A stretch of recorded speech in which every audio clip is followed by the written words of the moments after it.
Cuando tenía 13 años, mi padre murió. Desarrolló cáncer de pulmón a los 50 años y quedó postrado en cama durante un año antes de que, finalmente, muriera. Era un hombre humilde y decente que me alentaba a pensar con más profundidad respecto a mi vida. No estaba en absoluto preparado para su muerte y lidié muy mal con ella. Me volví colérico y depresivo. Salía durante toda la noche, jugando al gato y al ratón con la policía local, allanando edificios y esperando que llegaran a arrestarme. Corría por los jardines, saltaba sobre cercas y vallas para así perderlos. Siempre me metía en problemas, ya fuera por saltarme las clases en la escuela, discutir con mis profesores o pelear con mis compañeros. Tan pronto como llegó mi cumpleaños número 16, fui bruscamente escoltado a la oficina del director y me dieron dos opciones: irme de manera voluntaria o ser expulsado. Así que me fui, y a continuación me inscribieron en un programa especial para jóvenes problemáticos. Sentí que mi vida se salía rápidamente de control. La escuela y los servicios sociales me habían etiquetado como un fracaso, y yo en realidad no le veía ninguna importancia a probar que estaban equivocados. Cada noche, cuando mi padre regresaba del trabajo como operador de excavadoras en construcciones, se dejaba caer exhausto en un sillón, con las manos manchadas de grasa y polvo. A pesar de que la remuneración por su trabajo no era buena y apenas tenía dinero para extras, nunca se quejaba. En su juventud, su mejor amigo falleció y, para sorpresa de todos, le dejó una granja en su testamento. Mi padre, en un gesto de nobleza, rechazó la herencia y devolvió la tierra a la familia de su amigo.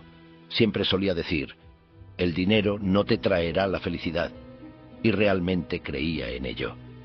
Con su actitud, me enseñó que hay valores más importantes en la vida, y que la verdadera riqueza proviene de estar satisfecho con lo que se tiene, en lugar de anhelar constantemente tener más y más. Luego del funeral, mi madre colocó sobre la mesa la vieja billetera de cuero de mi padre, y me sugirió que la tomara.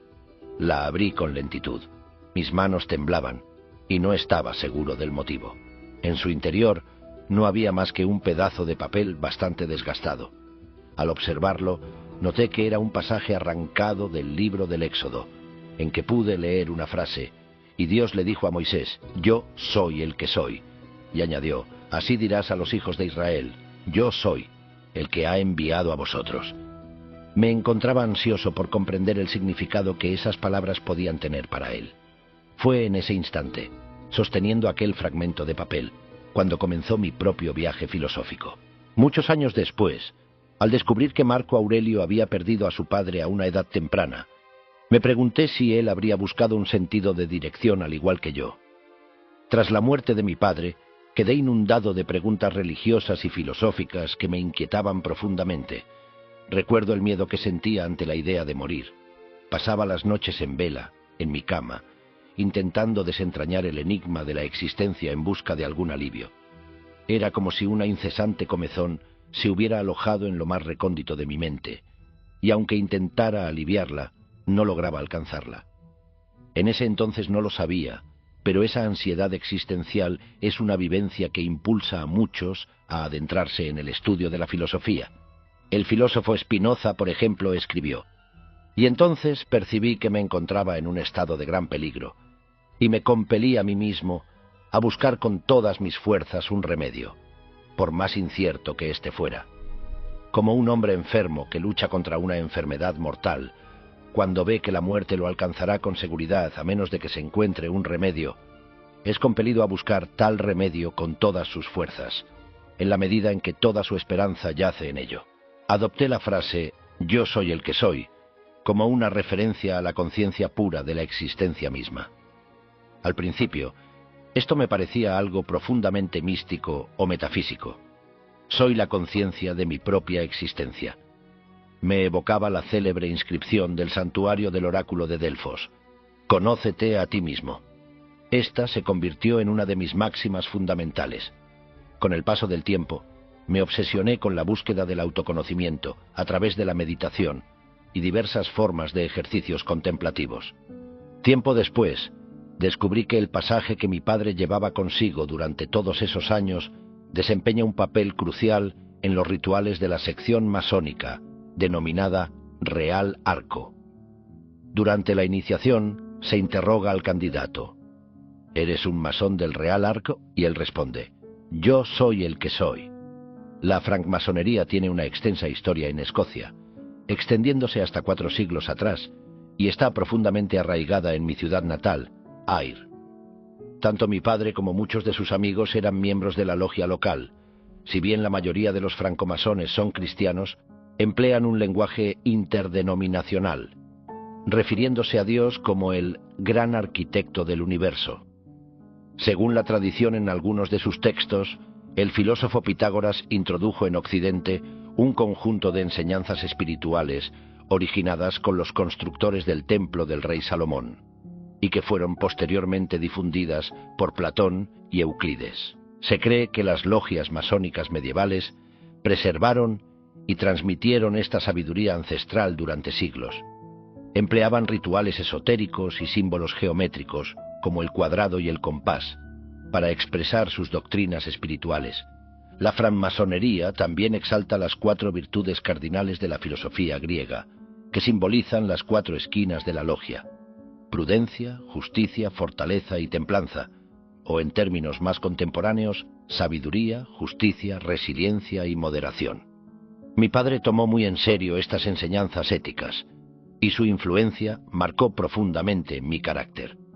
Los francmasones, al menos aquellos tan genuinos como mi padre, no abogan por una filosofía puramente académica enseñada en las aulas universitarias, sino por una concepción más ancestral de la filosofía occidental como un camino espiritual de vida. Resultó que no tenía la edad suficiente para convertirme en francmasón, y de todos modos, dada mi reputación, no me habrían invitado a unirme. Así que, careciendo de una educación formal, me sumergí en la lectura sobre filosofía y religión. En aquel momento no estoy seguro de poder haber articulado lo que buscaba, excepto que quería combinar mis intereses en filosofía, meditación y psicoterapia.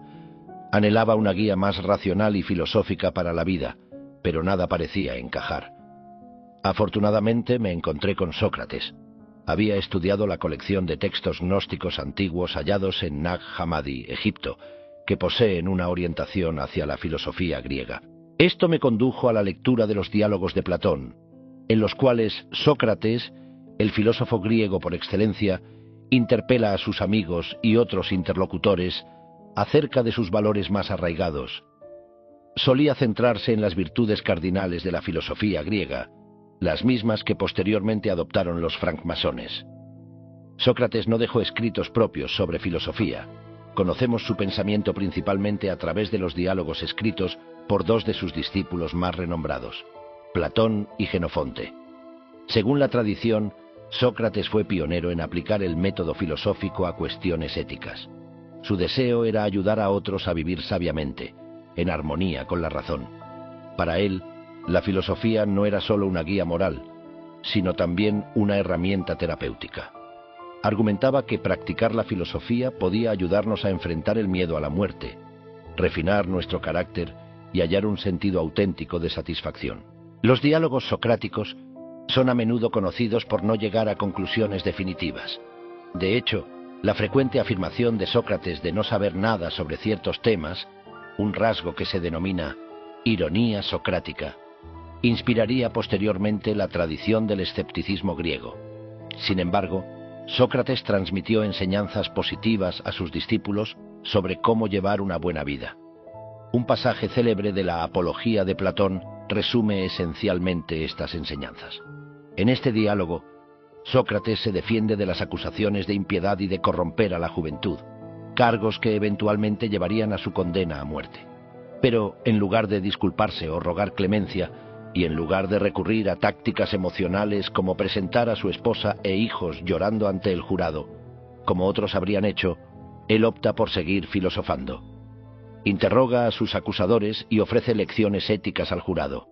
En un momento describe con palabras sencillas lo que significa para él ser un filósofo.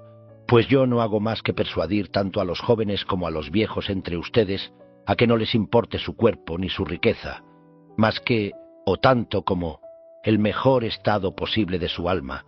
Como digo a ustedes, la riqueza no lleva a la virtud, sino que la virtud hace de la riqueza y todo lo demás algo bueno para el hombre. tanto individual como colectivamente. Este fue el modo en que Sócrates vivió su vida, y sus discípulos intentaron seguir su ejemplo. Debemos valorar la sabiduría y la virtud por encima de cualquier otra cosa.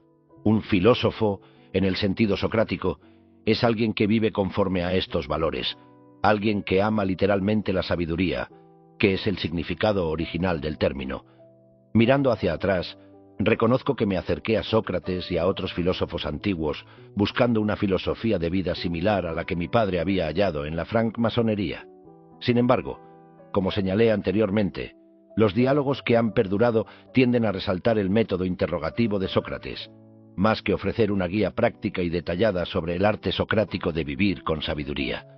Aunque los filósofos antiguos no me brindaron las respuestas concretas que buscaba, me inspiraron a seguir leyendo. Este renovado propósito me ayudó a reorientar mi vida. Dejé atrás los problemas y me matriculé en la Universidad de Aberdeen para estudiar filosofía. Pero sentí que algo no cuadraba. El enfoque era excesivamente académico y teórico. Cuanto más tiempo pasaba en el sótano de la biblioteca sumergido en libros, más me distanciaba del concepto original de Sócrates sobre la filosofía como un modo de vida, algo que pudiera enriquecer nuestro carácter y promover nuestro crecimiento.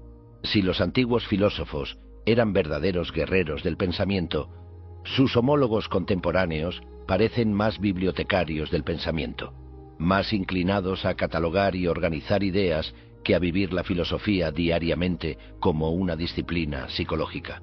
Tras graduarme, decidí estudiar y formarme en psicoterapia, ya que aprender a ayudar a otros me ofrecía un camino de automejora que podía vincular con mis estudios filosóficos. Durante ese periodo, el campo de la terapia estaba en plena transición. Los enfoques psicoanalíticos de Freud y Jung gradualmente cedían terreno a la terapia cognitivo-conductual, TCC, que con el tiempo se estableció como la principal práctica basada en evidencia dentro de la psicoterapia. La TCC se asemejaba más a la filosofía práctica que buscaba, ya que nos anima a aplicar la razón a nuestras emociones. No obstante, es una técnica que generalmente se adopta durante unos meses y luego se abandona. A diferencia del antiguo arte socrático de vivir, la terapia moderna tiene un alcance necesariamente más limitado. Hoy en día, la mayoría busca soluciones rápidas a problemas de salud mental. Sin embargo, al ejercer como psicoterapeuta me di cuenta de que gran parte de mis pacientes con ansiedad o depresión se beneficiaban al entender que su malestar provenía de sus valores subyacentes. Es común que, cuando creemos firmemente que algo muy negativo ha sucedido, nos sintamos angustiados. Del mismo modo, si consideramos que algo es sumamente positivo y deseable, nos inunda la ansiedad si se ve amenazado o tristeza si lo hemos perdido. Por ejemplo, para experimentar ansiedad social, es necesario creer que es crucial preocuparse por las opiniones negativas de otros y que obtener su aprobación es esencial. Aun aquellos con trastorno de ansiedad social severo tienden a sentirse normales cuando interactúan con niños o amigos cercanos en contextos casuales. Sin embargo, se sienten extremadamente ansiosos cuando conversan sobre temas significativos con personas que consideran importantes. En contraposición, si nuestra visión fundamental del mundo sugiere que el cómo nos ven los demás es intrascendente, lógicamente estaremos inmunes a la ansiedad social. Reflexionando, llegué a la conclusión de que aquellos que puedan adoptar un conjunto de valores centrales más saludables y racionales, mostrando una mayor indiferencia hacia las cosas que comúnmente preocupan a la mayoría, tendrían una mayor resiliencia emocional. Sin embargo, me costaba entender cómo fusionar la filosofía y los valores de Sócrates con herramientas terapéuticas similares a las de la TCC. Pero en aquel entonces, mientras me formaba como consejero y psicoterapeuta, tuve un cambio revelador al descubrir el estoicismo. El potencial del estoicismo me impactó profundamente al leer ¿Qué es la filosofía antigua?, publicado en 1998, y Filosofía como forma de vida, publicado en 2004, del experto francés Pierre Hadot. Como el segundo título indica, Hadot profundizó en la idea de que las filosofías antiguas de Occidente se concebían realmente como un modo de vida. Descubrí un vasto tesoro de prácticas espirituales ocultas en la literatura filosófica griega y romana, diseñadas para ayudar a las personas a superar el sufrimiento emocional y fortalecer su carácter. Hadot identificó que los ejercicios contemplativos eran habituales en las escuelas filosóficas del período helenístico, algunas generaciones después de la muerte de Sócrates. La escuela estoica, en particular, enfatizó el enfoque práctico de la filosofía socrática, no solo promoviendo el desarrollo de virtudes como la autodisciplina y la valentía, lo que podríamos denominar resiliencia emocional, sino también mediante la implementación de extensos ejercicios psicológicos. Sin embargo, había algo que me intrigaba. Hadot había comparado estas prácticas filosóficas con ejercicios espirituales del cristianismo primitivo. Como psicoterapeuta, me di cuenta rápidamente de que la mayoría de los ejercicios filosóficos o espirituales que Hadot identificó se asemejaban a ejercicios psicológicos de la psicoterapia contemporánea. Pronto me quedó claro que el estoicismo era en realidad la escuela, con una orientación terapéutica más explícita de la filosofía antigua occidental y con el más amplio repertorio de técnicas psicológicas a su alcance. Después de una década explorando decenas de libros sobre filosofía, me di cuenta de que había buscado en todos lados, excepto en el lugar adecuado. Salmo dijo: «La piedra que los constructores descartaron se ha convertido en la piedra angular». Al sumergirme en los textos estoicos, observé que la forma de psicoterapia moderna más cercana al estoicismo era la terapia racional, emotivo-conductual, TREC por sus siglas, precursora principal de la TCC, desarrollada originalmente por Albert Ellis en la década de 1950. Tanto Ellis como Aaron T. Beck, el otro pionero destacado de la TCC, habían citado la filosofía estoica como inspiración para sus respectivos enfoques. Por ejemplo, Beck y sus colaboradores escribieron en su libro La terapia cognitiva contra la depresión. Los orígenes filosóficos de la terapia cognitiva pueden rastrearse hasta los filósofos estoicos. De hecho, la TCC y el estoicismo comparten ciertas premisas, en especial la teoría cognitiva de la emoción, que propone que nuestras emociones están determinadas principalmente por nuestras creencias. Por ejemplo, la ansiedad surge en gran medida de la creencia de que algo malo va a suceder, según Beck. Dadas estas premisas comunes, era natural que el estoicismo y la TCC llegaran a conclusiones similares sobre las técnicas psicológicas efectivas para ayudar a las personas con ansiedad, ira, depresión, entre otros problemas. Una técnica estoica en particular capturó mi interés. Aunque está bien confirmada por las fuentes antiguas, se hace escasa mención de algo similar a la vista cenital, como la denominó Hadot, en la psicoterapia contemporánea o en la literatura de autoayuda. Esta técnica consiste en imaginar los eventos como si fueran vistos desde lo alto, tal vez como los dioses podrían verlos desde el monte Olimpo. A menudo, ampliar nuestra perspectiva genera un sentido de serenidad emocional. Al practicarla, noté, al igual que Hadot, que condensa en una sola técnica una serie de temas centrales de la filosofía antigua. También encontré que era fácil adaptarla en un guión de meditación. Dado que me estaba formando como psicoterapeuta y brindaba conferencias, tuve la oportunidad de guiar a salas llenas de terapeutas experimentados y en formación, hasta 100 a la vez, a través de mi versión del ejercicio. Me alegró descubrir que lo adoptaron rápidamente, convirtiéndose en uno de sus ejercicios preferidos.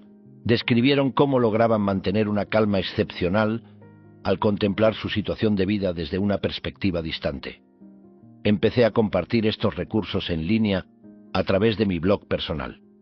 En Estados Unidos, el especialista en marketing y empresario Ryan Holiday abordó el estoicismo en El obstáculo es el camino, publicado en 2014, y Estoicismo cotidiano, publicado en 2016 y coescrito con Stephen Hanselman.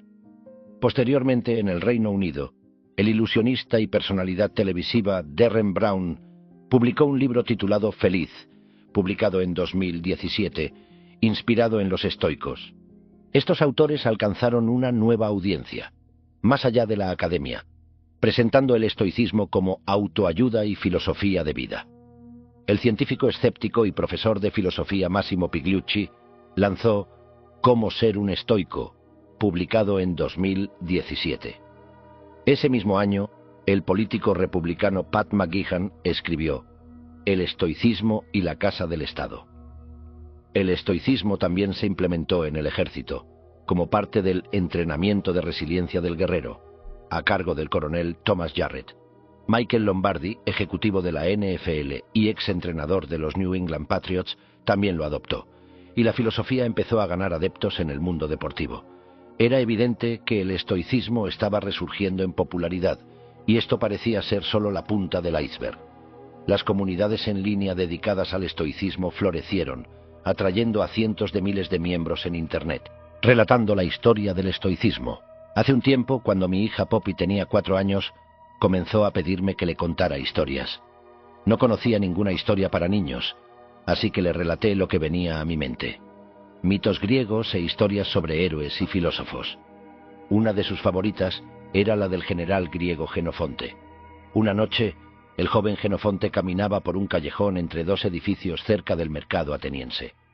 De pronto, un extraño misterioso, oculto entre las sombras, bloqueó su camino con un báculo de madera. Desde la oscuridad una voz preguntó: ¿Sabes a dónde iría alguien que quisiera comprar algunos bienes? Jenofonte respondió que sería justo al lado del Ágora, el mejor mercado del mundo. Allí podrías comprar cualquier bien que tu corazón deseara: joyería, comida, ropa, etc. El extraño hizo una pausa por un momento antes de hacer otra pregunta. ¿Dónde, entonces, debería ir alguien para aprender a convertirse en una buena persona? Jenofonte se quedó estupefacto. No tenía idea de cómo responder. Entonces, la figura misteriosa bajó su báculo, salió de las sombras y se presentó como Sócrates. Dijo que ambos debían intentar descubrir cómo alguien podía convertirse en una buena persona, porque con seguridad eso era más importante que saber dónde comprar toda clase de bienes. Así que Jenofonte fue con Sócrates y se convirtió en su seguidor y en uno de sus amigos más cercanos. Le dije a Poppy que la mayoría de la gente cree que en la vida hay muchas cosas buenas: buena comida, ropa, casas, dinero, etc. y muchas cosas malas. Pero Sócrates decía que quizá todos estaban equivocados. Él se preguntaba si solo habría una cosa buena, y si ésta se encontraba dentro de nosotros y no afuera. Tal vez se trataba de algo como la sabiduría o la valentía. Poppy pensó durante un minuto y entonces, para mi sorpresa, sacudió la cabeza y dijo: «Eso no es cierto, papi», lo cual me hizo sonreír. Luego dijo algo más: «Cuéntame otra vez la historia», porque quería continuar pensando en ella. Me preguntó cómo fue que Sócrates se volvió tan sabio, así que le dije el secreto de su sabiduría. Hacía muchas preguntas sobre las cosas más importantes de la vida, y entonces escuchaba con mucho cuidado las respuestas. Así que seguí relatándole historias, y ella seguía haciendo muchas preguntas. Llegué a darme cuenta de que estas pequeñas anécdotas sobre Sócrates hacían mucho más que solo enseñarle cosas. La alentaban a pensar por sí misma respecto a lo que significaba vivir con sabiduría. Un día, Poppy me pidió que le escribiera las historias que le contaba, y así lo hice. Uno de los pocos textos estoicos que prevalecieron se conforma por sus notas personales sobre sus prácticas contemplativas, conocido hoy en día como meditaciones. Marco comienza sus meditaciones con un capítulo escrito en un estilo completamente diferente del resto del libro, un catálogo de las virtudes y los rasgos que más admiraba en su familia y sus maestros. Enlista a unas 16 personas en total. Al parecer, también creía que la mejor forma de comenzar el estudio de la filosofía estoica era observar ejemplos vivos de las virtudes. Pienso que tiene sentido mirar su vida como un ejemplo de estoicismo, de la misma forma en que él veía la vida de sus propios maestros estoicos. Los siguientes capítulos se basan por completo en una lectura cuidadosa de la historia. Aunque me he basado en un amplio rango de fuentes, aprenderemos de la vida y carácter de Marco a partir de los testimonios históricos romanos de Dion Casio, Herodiano y la historia augusta, así como de sus propias palabras en sus meditaciones. En algunas ocasiones he agregado detalles menores o piezas de diálogo para darle vida a la historia, pero con base en la evidencia disponible, así es como imagino que se desarrollaron los eventos en su vida. El capítulo final de este audiolibro está escrito con un estilo diferente. similar a una meditación guiada. Se basa en ideas expuestas en las meditaciones de Marco Aurelio, aunque he parafraseado sus palabras para convertirlas en un testimonio más claro, que tiene la intención de evocar imágenes mentales y una experiencia contemplativa más elaborada. También he incluido algunos dichos e ideas derivados de otros autores estoicos.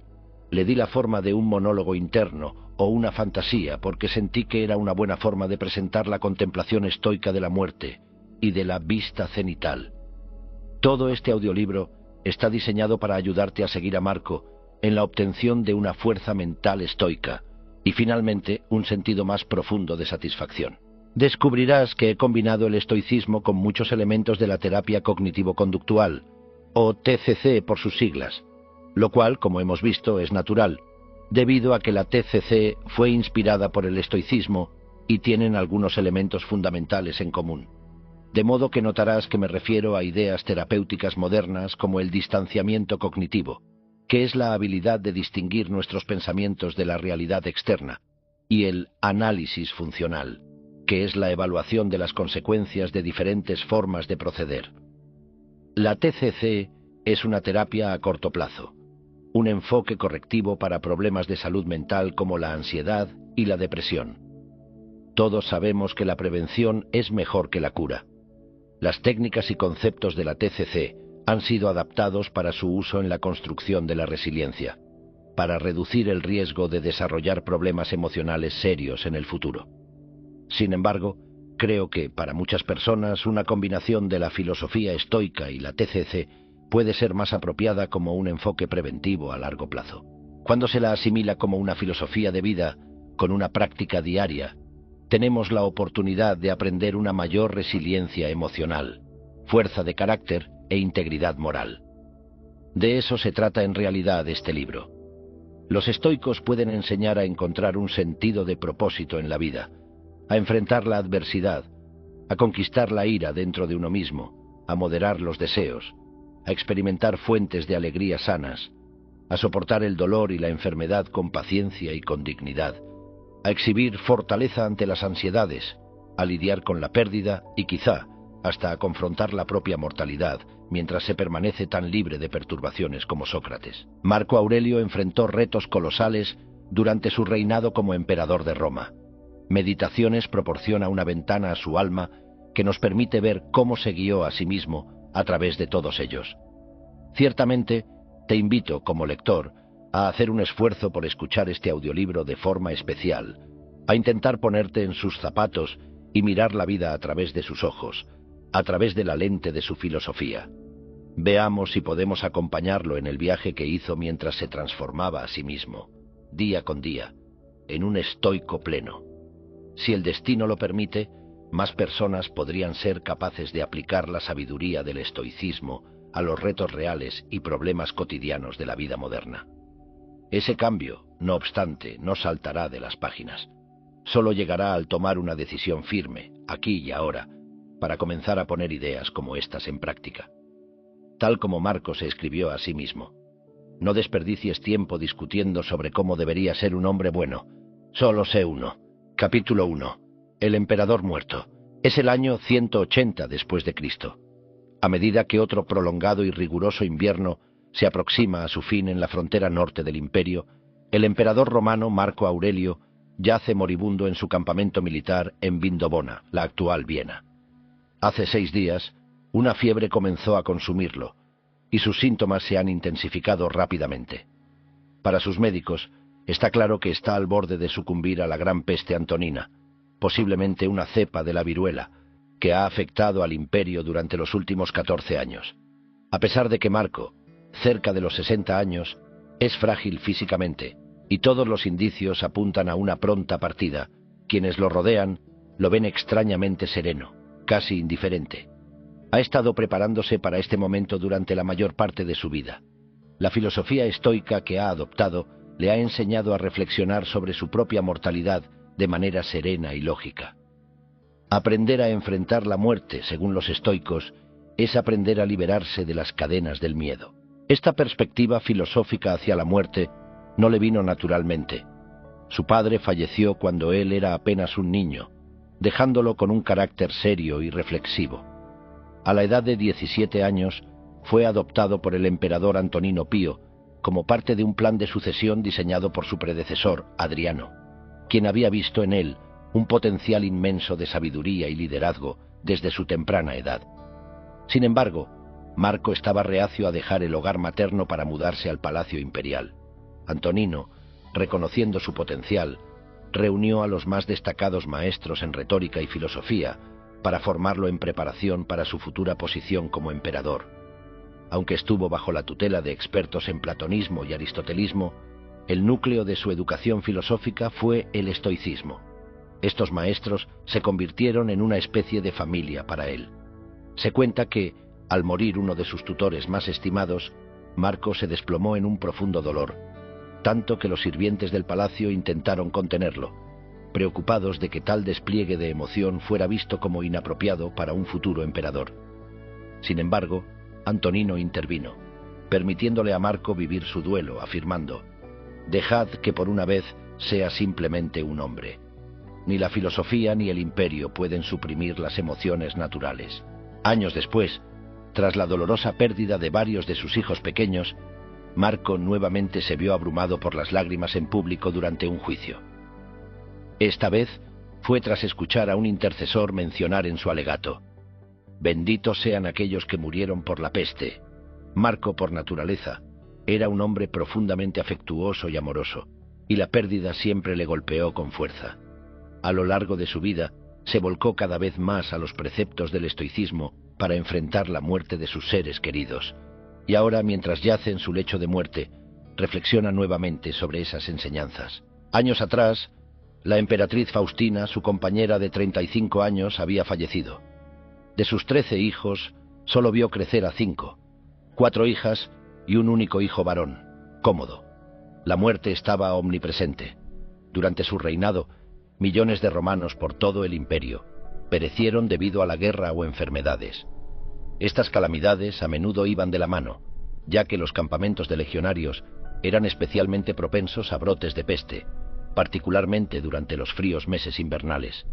El aire circundante todavía estaba cargado con el dulce aroma del incienso, un vano intento de los romanos por prevenir la propagación de la enfermedad. Para Marco, el aroma persistente del humo e incienso le recordaba constantemente la inminencia de la muerte y la fragilidad de la vida. Contraer la peste no siempre significaba una condena de muerte. No obstante, Galeno, el renombrado médico de la corte, había notado que aquellos afectados por la enfermedad solían fallecer cuando sus heces adquirían un tono oscuro, indicativo de un sangrado interno. Tal vez fue este signo el que alertó a sus médicos sobre su estado crítico, o simplemente notaron cuán débil se había vuelto con el paso del tiempo. A lo largo de su vida adulta, Marco había sufrido frecuentes dolencias, incluyendo dolores crónicos de pecho y estómago. Siempre tuvo un apetito débil, y ahora, conscientemente, rechazaba alimentos y bebidas, acelerando su inevitable final. Sócrates solía comparar la muerte con un bromista que lleva una máscara aterradora, usada solo para asustar a los niños. El sabio, con valentía, retira la máscara y descubre que, detrás de ella, no hay nada que temer. Gracias a toda una vida de preparación filosófica, Marco ahora enfrenta su propia muerte con la misma serenidad que si aún estuviera lejos. Así, pide a sus médicos que le expliquen con detalle lo que sucede en su cuerpo, permitiéndole observar sus síntomas con la desapegada objetividad de un filósofo. Con una voz debilitada y llagas dificultando su habla, pronto se siente exhausto y con un gesto les pide que se retiren, anhelando sumergirse en sus meditaciones en soledad. Solo en su habitación escucha el sonido de su propia respiración sibilante. Ya no se siente más como un emperador, sino como un anciano endeble, enfermo y agonizante. Gira la cabeza a un lado y echa un vistazo a su reflejo en la superficie pulida de la estatuilla dorada de la diosa Fortuna junto a su cama. Sus tutores estoicos le aconsejaron practicar un ejercicio mental cuando notara su propia imagen. Es un modo de construir resiliencia emocional al entrenarse uno mismo para aceptar la propia mortalidad.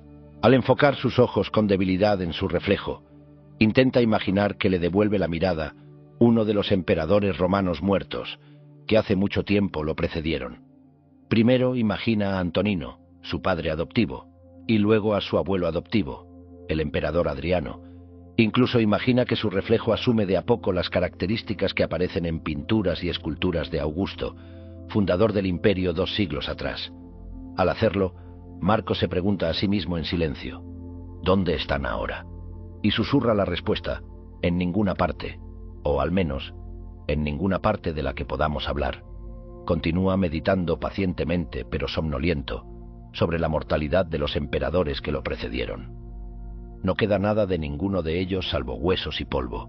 Sus vidas, una vez ilustres, se han vuelto insignificantes de forma gradual para las generaciones subsecuentes, quienes apenas los recuerdan a medias.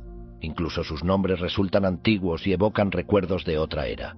Cuando era niño, el emperador Adriano se hizo amigo suyo, y los dos solían cazar jabalíes juntos.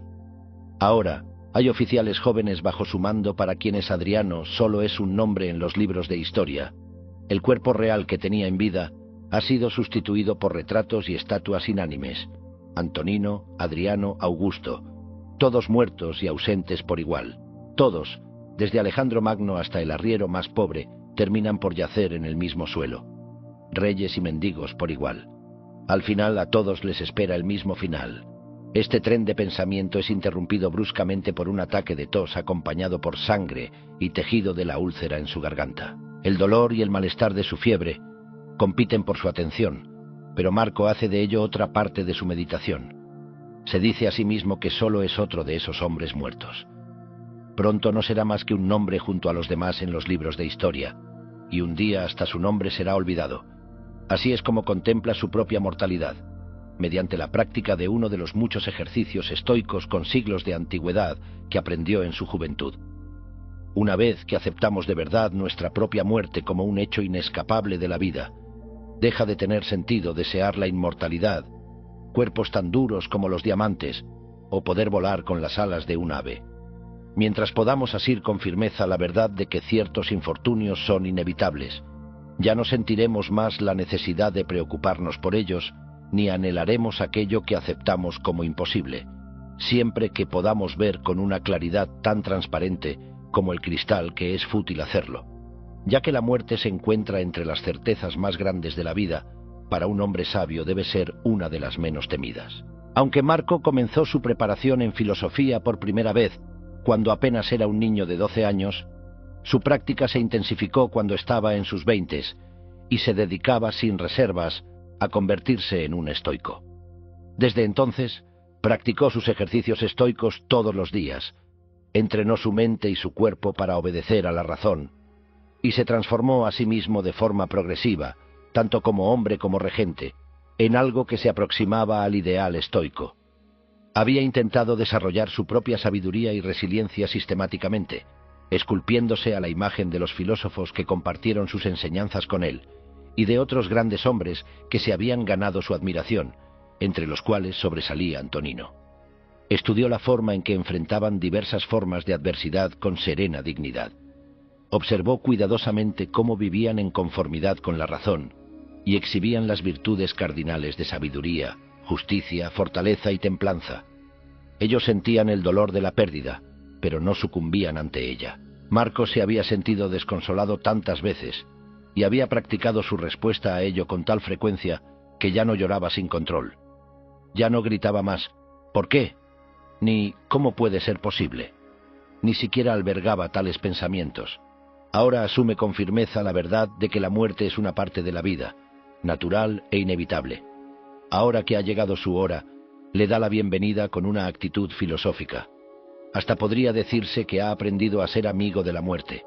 Aún derrama lágrimas y se lamenta por las pérdidas, pero como lo hace un hombre sabio.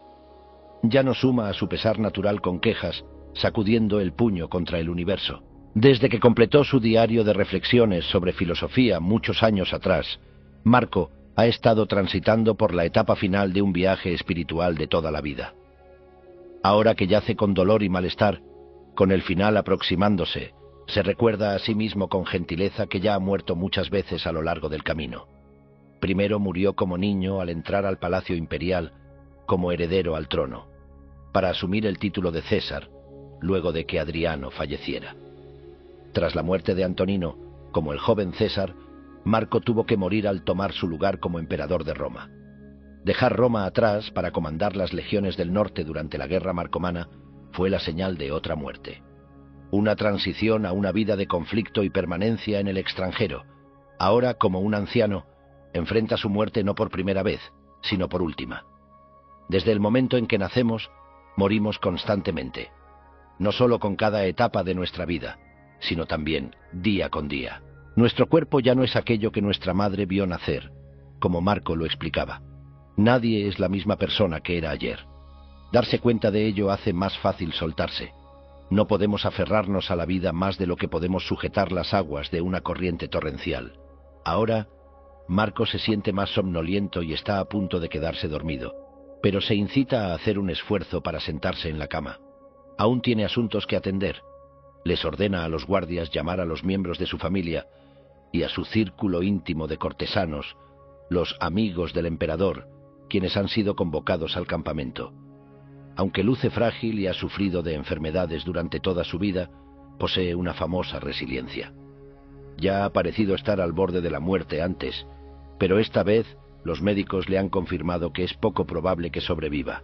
Todos sienten que el fin está cerca. Se despide de sus queridos amigos, sus yernos y sus 4 hijas sobrevivientes.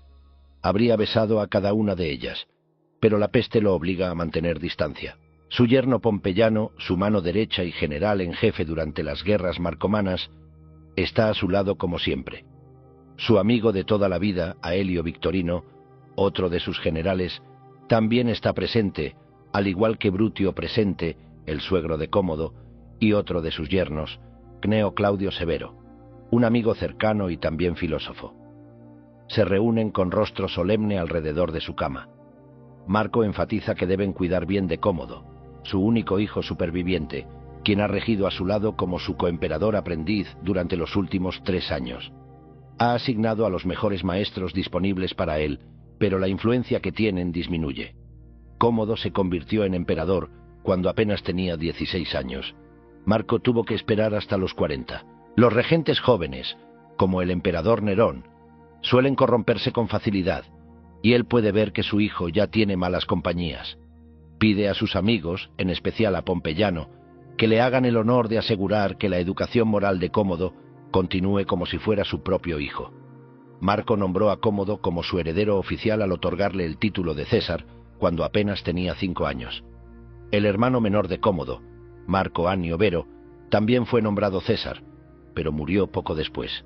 Marco había tenido la esperanza de que los 2 muchachos reinaran juntos algún día. Cualquier plan de sucesión que acordara con el Senado sería precario. Sin embargo, en el punto más álgido de la peste, cuando estalló la primera guerra marcomana, fue necesario para la estabilidad de Roma tener un heredero designado en caso de que un usurpador intentara tomar el trono. Durante un episodio previo de enfermedad, 5 años antes, se esparcieron rumores de que Marco ya había fallecido. Su general más poderoso en las provincias del este, Avidio Casio, fue proclamado emperador por la legión egipcia, desencadenando una breve guerra civil. Marco ordenó inmediatamente que Cómodo fuera llevado a toda prisa de Roma a la frontera norte para asumir la toga virilis y así marcar su paso oficial a la adultez. Luego de que la rebelión fuera sofocada, continuó acelerando el proceso del nombramiento de Cómodo como emperador. De haber muerto sin un heredero, probablemente habría estallado otra guerra civil. Del mismo modo, reemplazar a Cómodo con un regente sustituto en ese momento habría dejado vulnerable a todo el imperio. Las tribus del norte podrían aprovechar la oportunidad para renovar sus ataques, y otra invasión significaría el fin de Roma. La mejor esperanza que tenía era que Cómodo siguiera la guía de sus maestros y consejeros de confianza. No obstante, está siendo influenciado por múltiples parásitos, quienes constantemente le ruegan volver a Roma. Mientras continúe con el ejército bajo el ojo vigilante de su cuñado Pompeyano, hay esperanzas de que Cómodo aprenda a reinar con sabiduría. Pero a diferencia de su padre, no muestra ningún interés en la filosofía. A mitad de la conversación, Marco se desploma repentinamente y pierde la conciencia. Algunos de sus amigos se alarman y comienzan a llorar sin control porque suponen que ha muerto. Los médicos logran reanimarlo. Cuando Marco observa los rostros de sus adoloridos compañeros, en vez de temer por su propia muerte, su atención se dirige a ellos. Los ve llorar por él, tal como él había llorado por su esposa e hijos, y por tantos amigos y maestros perdidos a lo largo de los años. Ahora que es él quien muere, las lágrimas de sus amigos le parecen innecesarias. No tiene sentido lamentarse por algo inevitable y fuera del control de cualquiera. Para él es más importante que con calma y prudencia preparen la transición para el reinado de Cómodo. Aunque apenas está consciente, de algún modo todo parece más claro que nunca. Quiere que los reunidos a su alrededor recuerden su propia mortalidad, que acepten sus implicaciones, que comprendan su importancia y que vivan con sabiduría. Por ello, susurra: ¿por qué lloran por mí en lugar de pensar en la peste y en la muerte como aquello que todos tenemos en común? El silencio cae sobre la habitación mientras asimilan su gentil recomendación. Los sollozos se detienen, nadie sabe qué decir. Marco sonríe e indica con un gesto débil que pueden retirarse. Son estas sus palabras de despedida. Si ahora me otorgan permiso de irme, entonces me despediré y me les adelantaré. A medida que las noticias de su condición se diseminan por el campamento, los soldados se lamentan fuertemente. Lo aman mucho más de lo que les importa su hijo, Cómodo. Al día siguiente, Marco despierta temprano, sintiéndose en extremo frágil y agotado. Su fiebre empeoró. Al darse cuenta de que estas son sus últimas horas, convoca a Cómodo. La serie de guerras contra las tribus hostiles de germanos y sármatas, que Marco ha luchado por casi una década, se encuentra en sus etapas finales. Insta a Cómodo a darle una conclusión satisfactoria, a que asuma personalmente el comando del ejército, persiga a las tribus enemigas restantes hasta que se rindan y supervise las complejas negociaciones de paz que ya están en marcha. Le advierte que, si no permanece en el frente, el Senado lo consideraría como una traición, luego de haber invertido tanto en las prolongadas guerras y de que tantas vidas se perdieran en batalla. Sin embargo, a diferencia de su padre, a Cómodo le aterra profundamente morir. Al mirar el cuerpo marchito de su padre, no se siente inspirado a seguir su virtuoso ejemplo. En lugar de ello, siente repulsión y miedo. Se queja de que corre el riesgo de contraer la peste al permanecer entre las legiones en el norte, y anhela más que nada volver a la seguridad de Roma. Marco le asegura que muy pronto, como único emperador, hará lo que desee, pero le ordena esperar unos días más antes de irse. Entonces, al sentir que la hora de su muerte se avecina, ordena a los soldados que tomen a Cómodo bajo su protección para que el joven no pueda ser acusado de haber asesinado a su padre. Solo puede esperar que sus generales convenzan a Cómodo de renunciar a su imprudente deseo de abandonar la frontera norte. Marco escribió que nadie es tan afortunado como para no tener a una o dos personas junto a su lecho de muerte que reciban con satisfacción su deceso. Dice que en su propio caso, como emperador, puede pensar en cientos de individuos con valores que entran en conflicto con los suyos, quienes estarían más que felices de verlo muerto. Ellos no comparten su amor por la sabiduría y la virtud, y desprecian su visión de un imperio que haga de la libertad de sus ciudadanos su mayor meta. No obstante, la filosofía le ha enseñado a sentirse agradecido por la vida y a no temer a la muerte, como una aceituna madura que cae de una rama, y agradece tanto al árbol por darle vida como a la tierra debajo por recibir su semilla al caer. Para los estoicos, la muerte solo es una transición natural que devuelve nuestro cuerpo a la misma fuente de la cual provino. Por lo tanto, en el funeral de Marco, la gente no dirá que lo perdieron, sino que ha sido devuelto a los dioses y a la naturaleza. Quizá sus amigos expresaron este sentimiento en sus elogios, pues suenan como una referencia a las enseñanzas estoicas que Marco apreciaba. Nunca se debe decir que nada se ha perdido, nos dicen. Solo ha sido devuelto a la naturaleza. Cómodo, por desgracia, se ha rodeado de aduladores que todo el tiempo le ruegan volver a casa, donde pueden disfrutar de mayores lujos. ¿Por qué continúa bebiendo este gélido lodo, señor César, cuando podríamos estar de vuelta en Roma para beber agua pura que corre fría o caliente? Solo Pompeyano, el mayor de sus consejeros, lo confronta y le advierte que dejar la guerra inconclusa sería una desgracia y un peligro. Al igual que Marco, Pompeyano cree que el enemigo verá la retirada como una cobardía y ganará confianza para sublevaciones futuras. El Senado lo verá como incompetencia. Cómodo se convence por un breve tiempo, pero al final, la tentación de Roma es demasiado grande. Da a Pompeyano la excusa de que debe volver en caso de que un usurpador aparezca repentinamente y planee una sublevación en su ausencia. Luego de la muerte de Marco, Cómodo concluye la guerra de forma apresurada, pagando enormes sobornos a los líderes de las tribus germánicas y sármatas hostiles. Huir de los campamentos del ejército socava de un solo golpe cualquier credibilidad que tuviera con las tropas, quienes eran firmemente leales a su padre. En cambio, debe recurrir a la población de Roma para tener algún respaldo, valiéndose de gestos caros para complacer a las masas y ganar popularidad, comportándose cada vez más como una celebridad y no como un regente sabio y benevolente. Los estoicos observaron que aquellos que se sienten más desesperados por huir de la muerte con frecuencia se encuentran a sí mismos corriendo a toda velocidad hacia sus brazos, y esto parece bastante cierto para Cómodo. Marco vivió hasta los 58 años a pesar de su fragilidad, de la enfermedad y de las duras condiciones que soportó al frente de las legiones del norte. En contraste, Cómodo estaba destinado a una espiral de paranoia y violencia luego de repetidos intentos de asesinato. Eventualmente, sus enemigos en Roma tienen éxito y lo matan cuando apenas tiene 31 años. Ninguna cantidad de escoltas, como dijo Marco una vez, es suficiente para proteger a un regente que no se ha ganado el favor de sus súbditos. El sucesor que un emperador elige es una parte importante de su legado.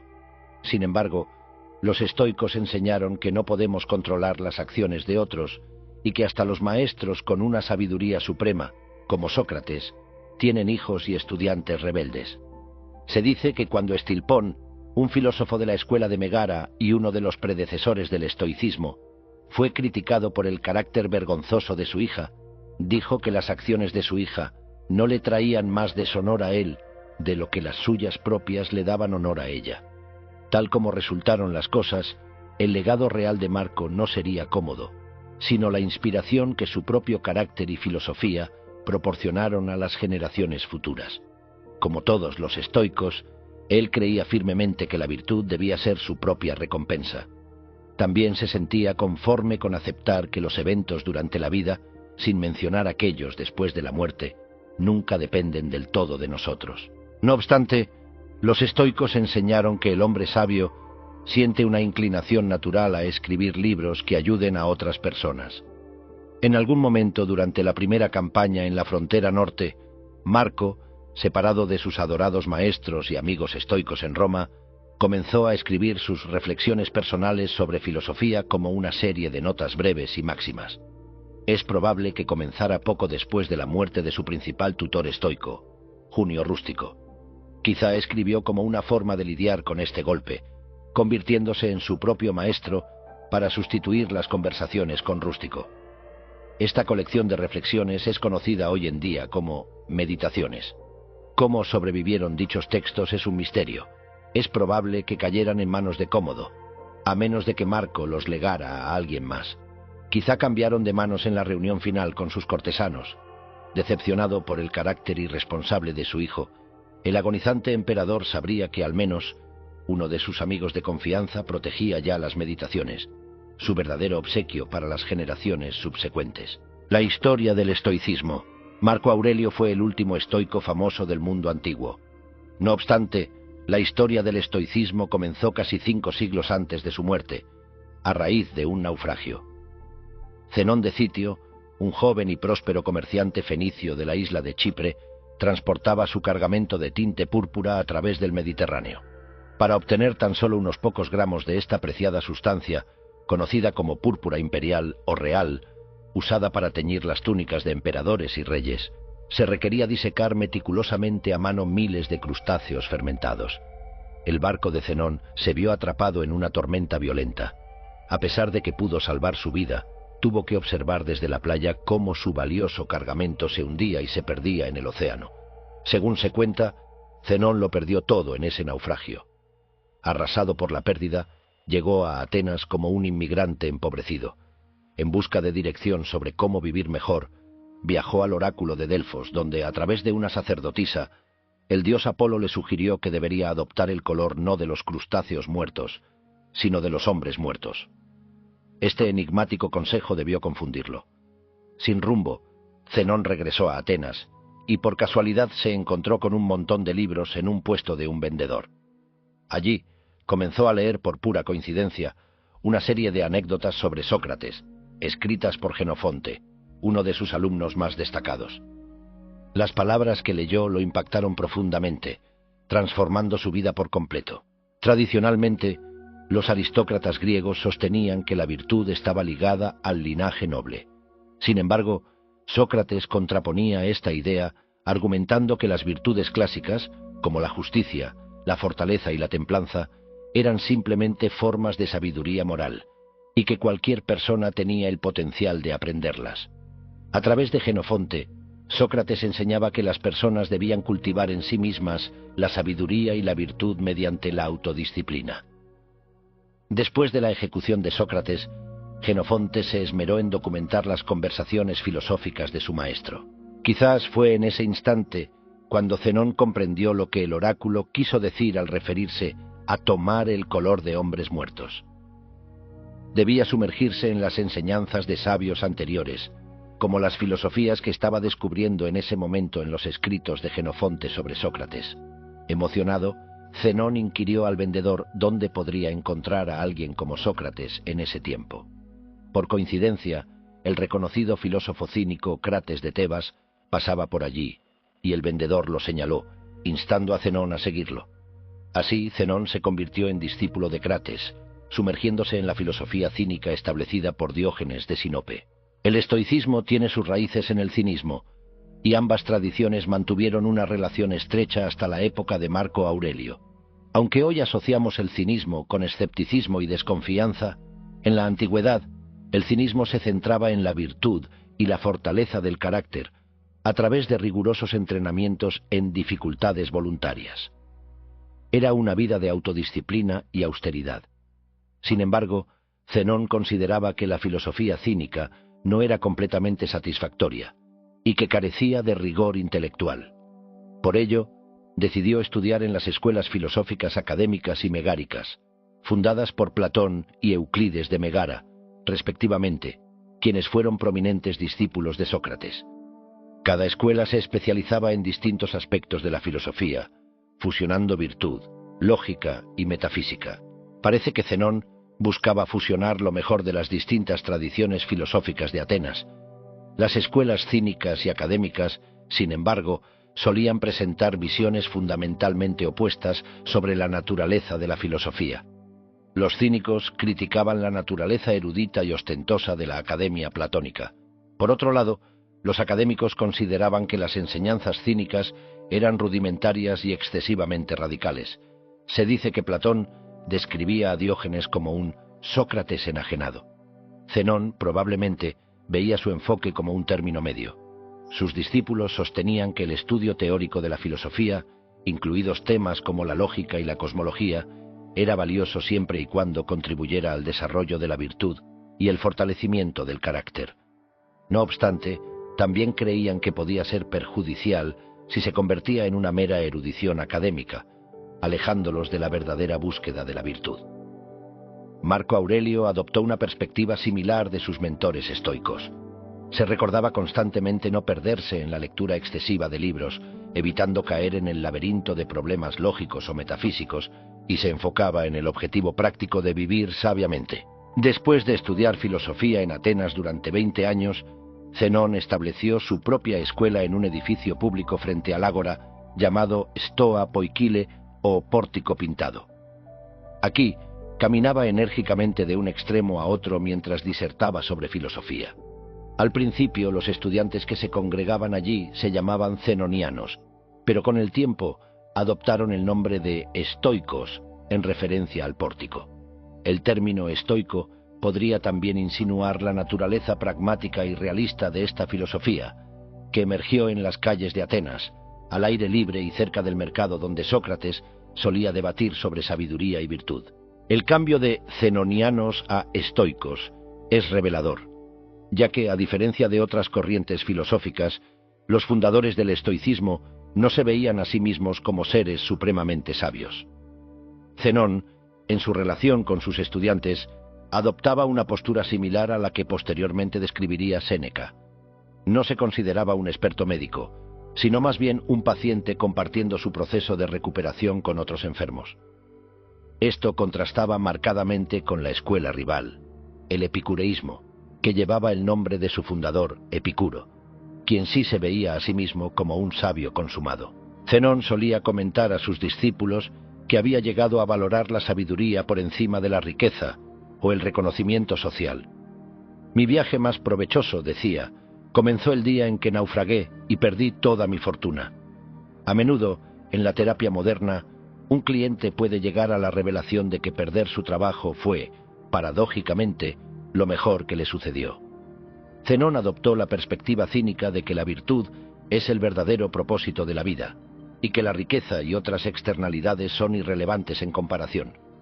Esta visión sostenía que la sabiduría radica en reconocer y vivir según esta verdad, lo que implicaba una formación moral y psicológica constante y la renuncia a ciertos deseos. Aunque los cínicos defendían que sólo la virtud era esencial para una buena vida, otros filósofos sostenían que los bienes externos, como la salud, la riqueza y la reputación, también eran importantes. Estos bienes, sin embargo, dependen en gran medida del destino, lo que podría hacer que una buena vida parezca inalcanzable para muchos. Tomemos a Sócrates como ejemplo. Era considerado poco agraciado según los estándares atenienses, vivía con modestia y murió a manos de enemigos poderosos. ¿Habría sido mejor su vida si hubiera sido atractivo, adinerado y amado por todos? ¿No radicaba su grandeza en cómo manejaba los desafíos que enfrentaba con sabiduría y fortaleza de carácter? La contribución de Zenón fue argumentar que, aunque los bienes externos tienen valor, es un valor distinto al de la virtud. Puede ser natural preferir la salud sobre la enfermedad o la riqueza sobre la pobreza, pero estos no son los definidores de una buena vida. Zenón, inspirado en sus raíces cínicas, buscaba combinar estas enseñanzas con aspectos de otras corrientes filosóficas atenienses. Creía que disciplinas como la lógica y la metafísica podían mejorar el carácter moral. Así, estableció un programa de estudios estoicos dividido en 3 áreas: ética, lógica y física, incluyendo metafísica y teología. La escuela estoica fundada por Zenón tuvo varios líderes sucesivos, o escolarcas. Tras su muerte, Cleantes, un exboxeador que solía regar jardines por las noches, asumió el liderazgo. Luego, Crisipo, uno de los intelectuales más destacados de la época, tomó las riendas y entre los 3 establecieron las bases doctrinales del estoicismo. Las enseñanzas de Zenón y Cleantes eran simples, prácticas y concisas. Fiel a sus raíces cínicas, Zenón se enfocó en el mejoramiento del carácter de sus jóvenes estudiantes, a la vez que evitaba debates académicos interminables. Cuando alguien se quejaba de que sus argumentos filosóficos eran demasiado abruptos, Zenón concordaba y respondía que, de poder hacerlo, también abreviaría las sílabas. Sin embargo, Crisipo era un escritor prolífico y desarrolló muchos argumentos. Se dice que escribió más de 700 libros. Para ese entonces, se volvió necesario defender el estoicismo contra críticas filosóficas por parte de otras escuelas, en especial de la incipiente academia de escépticos, y ello requería la formulación de argumentos cada vez más sofisticados. Por otro lado, Cleantes, el maestro de Crisipo, no era un gran intelectual. Según la leyenda, Crisipo a menudo decía que sería mejor si Cleantes fuera al grano y le enseñara las conclusiones de la escuela estoica para que él mismo pudiera pensar en mejores argumentos para respaldarlas. Hoy, muchos estudiantes del estoicismo adoptan una actitud similar. Se sienten atraídos por la cosmovisión estoica, pero prefieren actualizarla mediante el uso de un rango más amplio de argumentos de la ciencia y la filosofía modernas. El estoicismo nunca tuvo la intención de ser doctrinario. Crisipo no estaba de acuerdo con Zenón y Cleantes en muchos aspectos, lo que permitió que el estoicismo continuara evolucionando. La escuela estoica original sobrevivió durante un par de siglos, antes de fragmentarse, al parecer, en 3 ramas diferentes, de acuerdo con un autor. No se sabe por qué. Por fortuna, En ese entonces los romanos de la República habían comenzado a asimilar la filosofía griega y sentían una afinidad particular por el estoicismo. El célebre general romano Escipión Africano el Joven, quien destruyó Cartago, se convirtió en estudiante de Panecio de Rodas, último escolarca de la escuela estoica de Atenas. En el siglo II después de Cristo, Escipión reunió a su alrededor a un grupo de intelectuales en Roma conocidos como el Círculo Escipiónico, el cual incluía a su amigo Lelio el Sabio, otro influyente estoico romano. El famoso estadista y orador romano Cicerón, quien vivió algunas generaciones después, es una de las fuentes más importantes para el entendimiento del estoicismo. Aunque era seguidor de la Academia de Platón, Cicerón sabía bastante sobre la filosofía estoica y escribió sobre el tema de forma extensa. Por otra parte, su amigo y rival político, Catón de Utica, era un estoico completo, como Cicerón solía decir. Fue un ejemplo viviente del estoicismo, pero no dejó ningún escrito sobre filosofía. Luego de su muerte en combate contra el tirano Julio César durante la Gran Guerra Civil Romana, Catón se convirtió en un héroe y una inspiración para generaciones futuras de estoicos. Tras el asesinato de César, su sobrino nieto, Octaviano, se convirtió en Augusto, el fundador del Imperio Romano. Augusto tuvo un famoso tutor estoico llamado Ario Dídimo, quien quizás sentó un precedente para los siguientes emperadores romanos, entre los que destaca Marco, para asociarse con la filosofía. Algunas generaciones después de Augusto, el filósofo estoico Séneca fue nombrado tutor de retórica del joven emperador Nerón. Después se convertiría en el escritor de sus discursos y asesor político, una posición claramente difícil dada la incompatibilidad con los valores morales estoicos de Séneca, pues Nerón degeneró hasta convertirse en un déspota cruel. Para entonces, una facción política llamada Oposición Estoica, liderada por un senador de nombre Trasea, intentaba hacer frente a Nerón y a aquellos emperadores subsecuentes a quienes consideraron tiranos. Más tarde, Marco mencionaría su admiración por Catón, Trasea y compañía, lo que resulta interesante pues estos estoicos habían sido famosos opositores, o al menos críticos, del dominio imperial. En contraste, el emperador Nerón era menos tolerante a la disidencia política de los filósofos y ejecutó tanto a Trasea como a Séneca. Sin embargo, el secretario de Nerón tenía un esclavo llamado Epicteto, quien quizás se convirtió en el maestro de filosofía más famoso de la historia romana luego de obtener su libertad. Epicteto no escribió nada por sí mismo, pero sus discusiones con sus estudiantes fueron registradas por uno de ellos, Arriano, en diversos libros de discursos y un pequeño manual que resumía el aspecto práctico de sus enseñanzas. Es probable que Epicteto haya influido en los estoicos a quienes Marco conocía en persona. Algunos de ellos incluso asistieron a sus disertaciones. Se dice que Marco recibió copias de algunas notas de estas disertaciones por parte de su tutor estoico, Junio Rústico, por lo que no es una sorpresa descubrir que Epicteto sea el autor más citado en Meditaciones. Es probable que se viera a sí mismo principalmente como un adepto de la versión del estoicismo de Epicteto, a pesar de que nunca llegaron a conocerse en persona.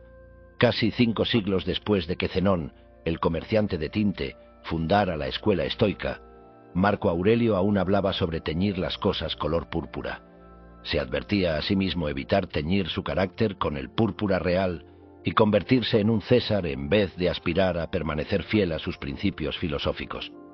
Se recordaba, 2 veces, que sus túnicas imperiales púrpura solo eran lana de oveja teñida con mucosidad de crustáceos fermentados.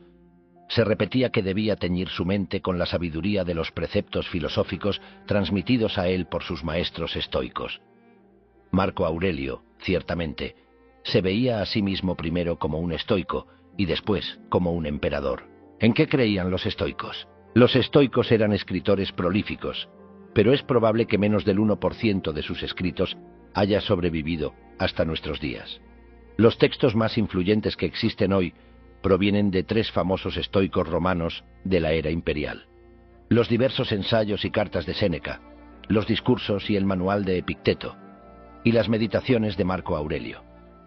También hay algunos escritos romanos previos sobre estoicismo escritos por Cicerón, y algunos fragmentos, suficientes como para hacer un libro, de estoicos griegos tempranos, así como otros textos menores. son penosamente insuficientes, pero ofrecen una imagen consistente de las doctrinas centrales de la filosofía. Las escuelas de filosofía helenística que se formaron luego de la muerte de Sócrates a menudo se distinguían entre sí en términos de su definición del objetivo de la vida. Para los estoicos, esta meta se definía como vivir en concordancia con la naturaleza, lo que es sinónimo de vivir con sabiduría y virtud. Los estoicos argumentaban que los humanos somos, antes que nada, criaturas pensantes, capaces de ejercer la razón. Aunque compartimos muchos instintos con otros animales, nuestra habilidad de pensar con racionalidad es lo que nos hace humanos. En cierto sentido, la razón gobierna nuestras decisiones. Los estoicos le llaman facultad gobernante. Nos permite evaluar nuestros pensamientos, emociones e impulsos y decidir si son buenos o malos, sanos o nocivos.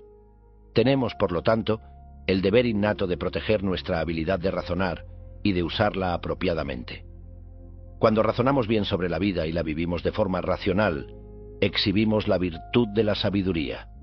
Vivir en concordancia con la naturaleza en parte significa satisfacer nuestro potencial natural de sabiduría. Eso es lo que significa para nosotros desarrollarnos como seres humanos. Es por ello que los estoicos tomaron la palabra filosofía, que significa amor por la sabiduría, de forma bastante literal. Amaban la sabiduría, o la virtud, por sobre todo lo demás.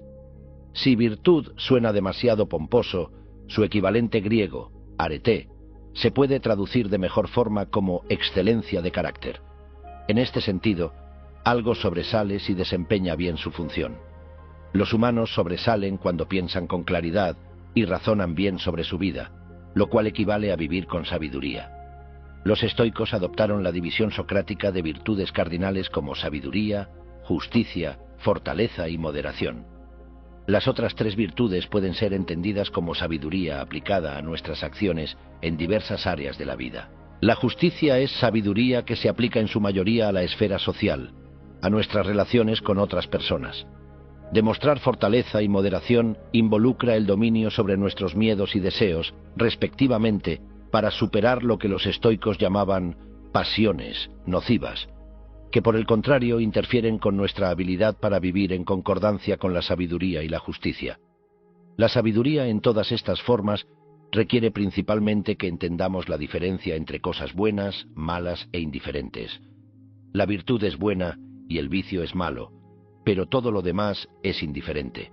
Desde luego, como hemos visto, los estoicos siguieron a los cínicos en el mantenimiento de la postura firme de que la virtud es el único bien verdadero.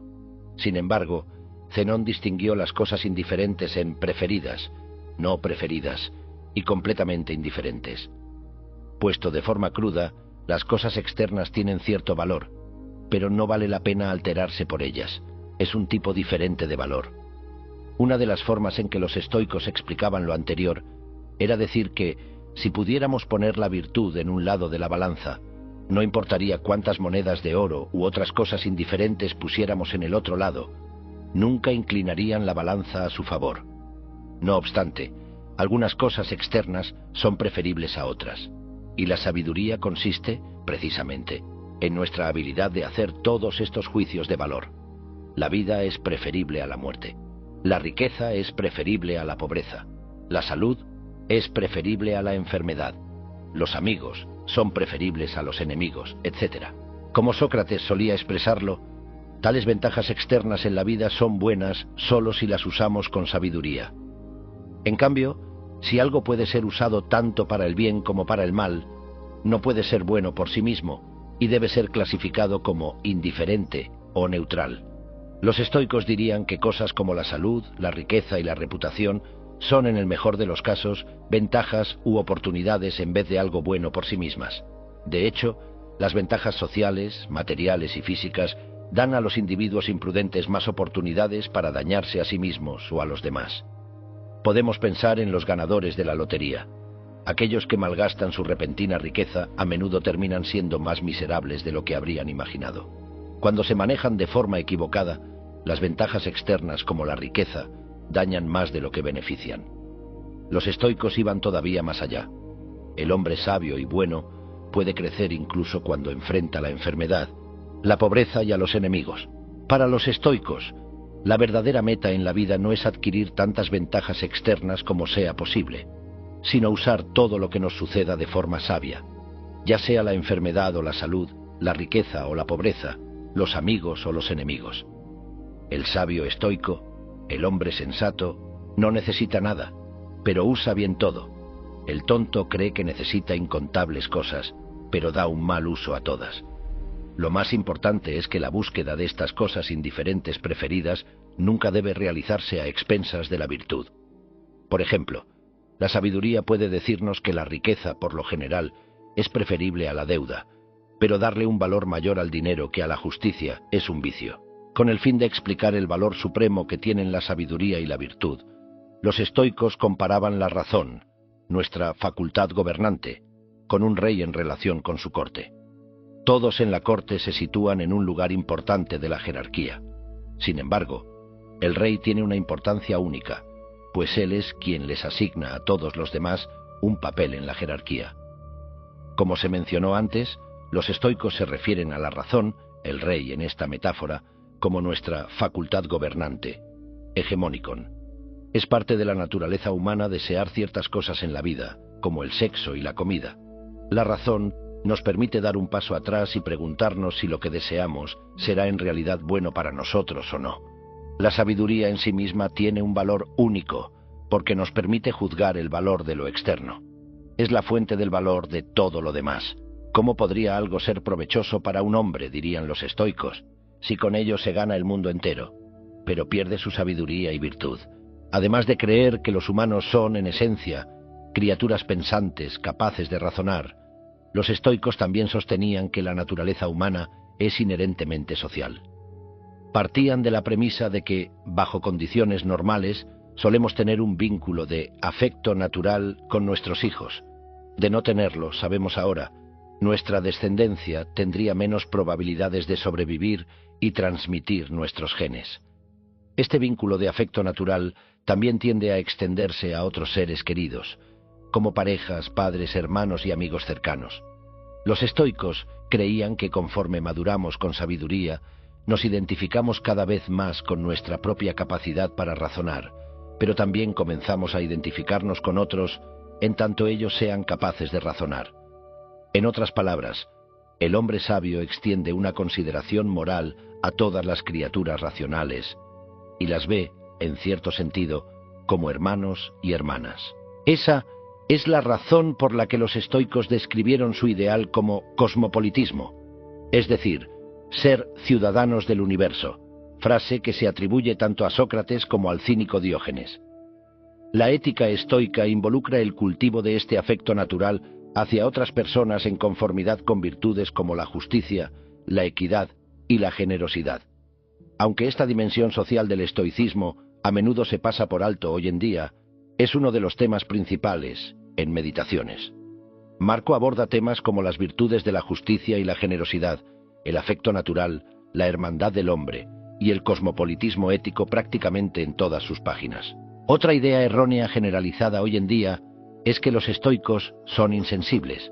Los antiguos estoicos refutaban constantemente tal afirmación, argumentando que su ideal no era ser hombres de hierro ni tener corazón de piedra. De hecho, distinguían entre tres tipos de emociones: buenas, malas e indiferentes.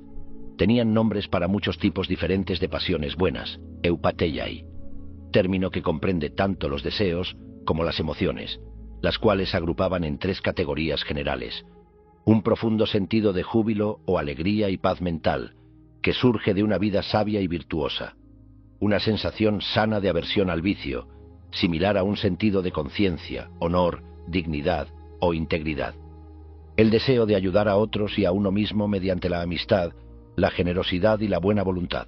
También creían que poseemos numerosos deseos y emociones irracionales, tales como el miedo, la ira, el ansia y ciertas formas de placer que son perjudiciales para nosotros. Los estoicos no sostenían que estas emociones dañinas debieran ser reprimidas, sino más bien reemplazadas por otras más saludables. Sin embargo, estas emociones sanas no están completamente bajo nuestro control y no siempre podemos garantizar experimentarlas, así que no deberíamos confundirlas con la virtud, que es el objetivo de la vida. Para los estoicos, solo son un beneficio adicional. También enseñaban que nuestras emociones automáticas iniciales deben ser consideradas como naturales e indiferentes. Estas incluyen sobresaltos, irritaciones, sonrojarse, palidecer, tensarse, temblar, sudar o tartamudear. Son reflejos naturales, nuestras primeras reacciones antes de que evolucionen en pasiones plenas. Compartimos estos precursores primitivos de emociones con ciertos animales, por lo que los estoicos los consideraban con indiferencia, ni buenos ni malos. Como observaremos, Séneca señaló la paradoja de que, antes de poder manifestar las virtudes de valentía y moderación, necesitamos tener al menos un atisbo de miedo y deseo para superar. Incluso el hombre sabio, por lo tanto, puede temblar ante el peligro, pero lo que realmente importa es lo que decide hacer después. Demuestra fortaleza y autocontrol al aceptar tales sentimientos, superándolos y reafirmando su capacidad para razonar. No se deja seducir por el canto placentero de las sirenas, ni se atemoriza por el dolor. Algunos dolores tienen el potencial de fortalecernos, y algunos placeres, de perjudicarnos. Lo crucial es cómo empleamos dichas experiencias, y para eso necesitamos sabiduría. El hombre sabio soportará el dolor y el malestar, por ejemplo, al someterse a una cirugía o al realizar ejercicio físico extenuante, si considera que es beneficioso para su cuerpo, y más importante aún, para su carácter. De la misma forma, evitará placeres como la comida chatarra, las drogas, el alcohol o el exceso de sueño, si son perjudiciales para su cuerpo o nocivos para su carácter. Todo se reduce al ejercicio del razonamiento y al objetivo de vivir con sabiduría. Para este punto, es posible que ya hayas notado la confusión entre la filosofía del estoicismo y la actitud estoica. La actitud estoica es un rasgo de personalidad. Se refiere a la fortaleza mental o la capacidad de soportar el dolor y la adversidad sin quejarse. Por otro lado, la filosofía del estoicismo es una completa escuela filosófica griega. Ser emocionalmente fuerte o resiliente es solo una pequeña parte de la filosofía. La actitud estoica no aborda la dimensión social completa de la virtud estoica, relacionada con la justicia, la equidad y la bondad hacia los demás. Además, cuando las personas hablan de ser estoicas o mostrar impasibilidad, a menudo se refieren únicamente a la represión de sus sentimientos, lo cual sabemos que puede ser perjudicial. Por lo tanto, es vital entender que esto no es algo que Marco Aurelio y otros estoicos hubieran recomendado. La filosofía estoica nos enseña a transformar las emociones perjudiciales en emociones saludables. Lo hacemos usando la razón para desafiar los juicios de valor y otras creencias subyacentes, de manera similar a la terapia racional emotiva conductual moderna, TREC por sus siglas, y la terapia cognitiva conductual, TCC por sus siglas. En los capítulos siguientes aprenderás cómo el estoicismo puede aplicarse a la vida para superar problemas psicológicos específicos, como el dolor, la ansiedad, la ira y la pérdida. Las historias de la vida de Marco Aurelio dan un rostro humano a la filosofía y proporcionan ejemplos prácticos de estrategias y técnicas estoicas. Comenzaremos examinando la juventud de Marco y su educación, ya que esto nos lleva directamente al corazón del tema, el uso estoico del lenguaje. Capítulo 2. El niño más sincero de Roma. Marco Aurelio, el niño más sincero de Roma, nació el 26 de abril del año 121 después de Cristo y fue criado bajo el ojo de Adriano. Más tarde tomaría el nombre de Aurelio. Durante su niñez fue conocido como Marco Annio Vero, en honor a su padre y sus abuelos. La familia vivió en un pequeño pueblo de Ucubi, en la provincia romana de Hispania Bética, actualmente España, antes de mudarse a Roma. Cuando tenía 3 años de edad, su padre murió en circunstancias desconocidas. Apenas lo conoció, pero después escribiría sobre su hombría y humildad, basado en lo que sabía por su reputación y por lo poco que recordaba. Marco fue criado por su madre y su abuelo paterno, un senador distinguido que había servido 3 veces como cónsul. Era un amigo cercano del emperador Adriano y cuñado de la esposa de este, la emperatriz Sabina, tía abuela de Marco. Como miembro de una familia patricia acaudalada y vinculada al emperador, fue natural que formara parte del círculo social de su abuelo, y aunque se dice que era amado por todos, Algo respecto a él atrapó la atención de Adriano. El emperador lo colmaba de honores desde una edad temprana. Lo reclutó en la orden ecuestre cuando tenía 6 años, convirtiéndolo en lo que a veces es descrito como un caballero romano. Cuando Marco tenía 8, Adriano lo inscribió en el colegio de los salios, o sacerdotes saltadores, cuyo deber principal consistía en realizar danzas rituales elaboradas en honor a Marte, el dios de la guerra, mientras vestían armaduras antiguas y portaban espadas y escudos ceremoniales. Adriano apodó al chico Verísimo, que significa muy cierto o el más sincero, un juego de palabras con el nombre familiar Vero, que significa verdadero. Fue como si Marco, quien apenas era un niño, fuera para él el individuo más honesto de la corte. Ciertamente su familia, aunque acaudalada e influyente, se destacaba por valorar la honestidad y la simplicidad. Su tendencia a hablar de forma sencilla y directa le dio una afinidad natural con la filosofía estoica, la cual descubriría más tarde. Sin embargo, esto lo puso en conflicto con la cultura intelectual que prevalecía en la corte de Adriano durante el punto más álgido de la segunda sofística, un movimiento cultural que celebraba la retórica formal y la oratoria. Para la época de Adriano, el arte y la literatura griegas estaban muy de moda. Los intelectuales griegos, en particular los oradores, eran muy apreciados y se convirtieron en tutores de la élite romana, lo que permitió que la cultura griega floreciera en el corazón del Imperio romano. Los maestros de retórica, es decir, el estudio formal del lenguaje usado al dar discursos, y que era parte del plan curricular de cualquier joven aristócrata en aquellos días, eran conocidos como sofistas, reviviendo así una tradición griega que databa de los tiempos de Sócrates. A menudo incluían lecciones morales, fragmentos de filosofía y otros aspectos de cultura intelectual en sus lecciones. De ahí proviene nuestra palabra sofisticación, que es a grandes rasgos lo que buscaban impartir. Como Sócrates había observado hacía mucho tiempo, aunque a menudo parecía que los sofistas estaban haciendo filosofía, su meta subyacente era ganar elogios por su elocuencia verbal en vez de obtener la virtud por su propio valor. En términos simples, aunque hablaban mucho sobre la sabiduría y la virtud, no necesariamente vivían en concordancia con tales valores, sino que con frecuencia estaban más interesados en competir para ganar el aplauso del público por sus conocimientos y su elocuencia. La apariencia de sabiduría, por tanto, se volvió más importante para muchos romanos que la sabiduría misma. Incluso el emperador cayó en esta práctica. La historia augusta, una de nuestras fuentes más importantes, dice que, aunque Adriano tenía un talento suficiente para escribir en prosa y verso, con frecuencia buscaba ridiculizar y humillar a los maestros de estas y otras artes en un intento por demostrar que él era más culto e inteligente que ellos. Entraba en discusiones pretenciosas con algunos maestros y filósofos, en las que ambos lados distribuían panfletos y poemas contra el otro, el equivalente en la antigua Roma de las peleas y los troyes de Internet. Por ejemplo, a lo largo de todo el imperio, el sofista Favorino de Arles tenía el renombre de ser uno de los mejores intelectuales. Estaba bien versado en la filosofía escéptica de la academia y adquirió una gran fama por su elocuencia retórica. No obstante, se replegó descaradamente en respuesta a las dudosas aseveraciones del emperador Adriano sobre el uso correcto de cierta palabra.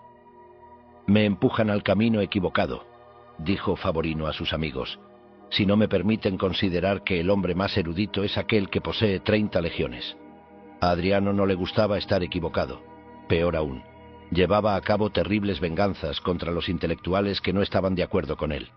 De hecho, cuando Favorino incurrió finalmente en la desaprobación de Adriano, fue exiliado a la isla griega de Quíos. No obstante, por alguna razón, Adriano llegó a admirar por encima de todo la integridad y honestidad de un joven noble y serio, su Verísimo, quien amaba la sabiduría real más que la apariencia cultivada de sabiduría.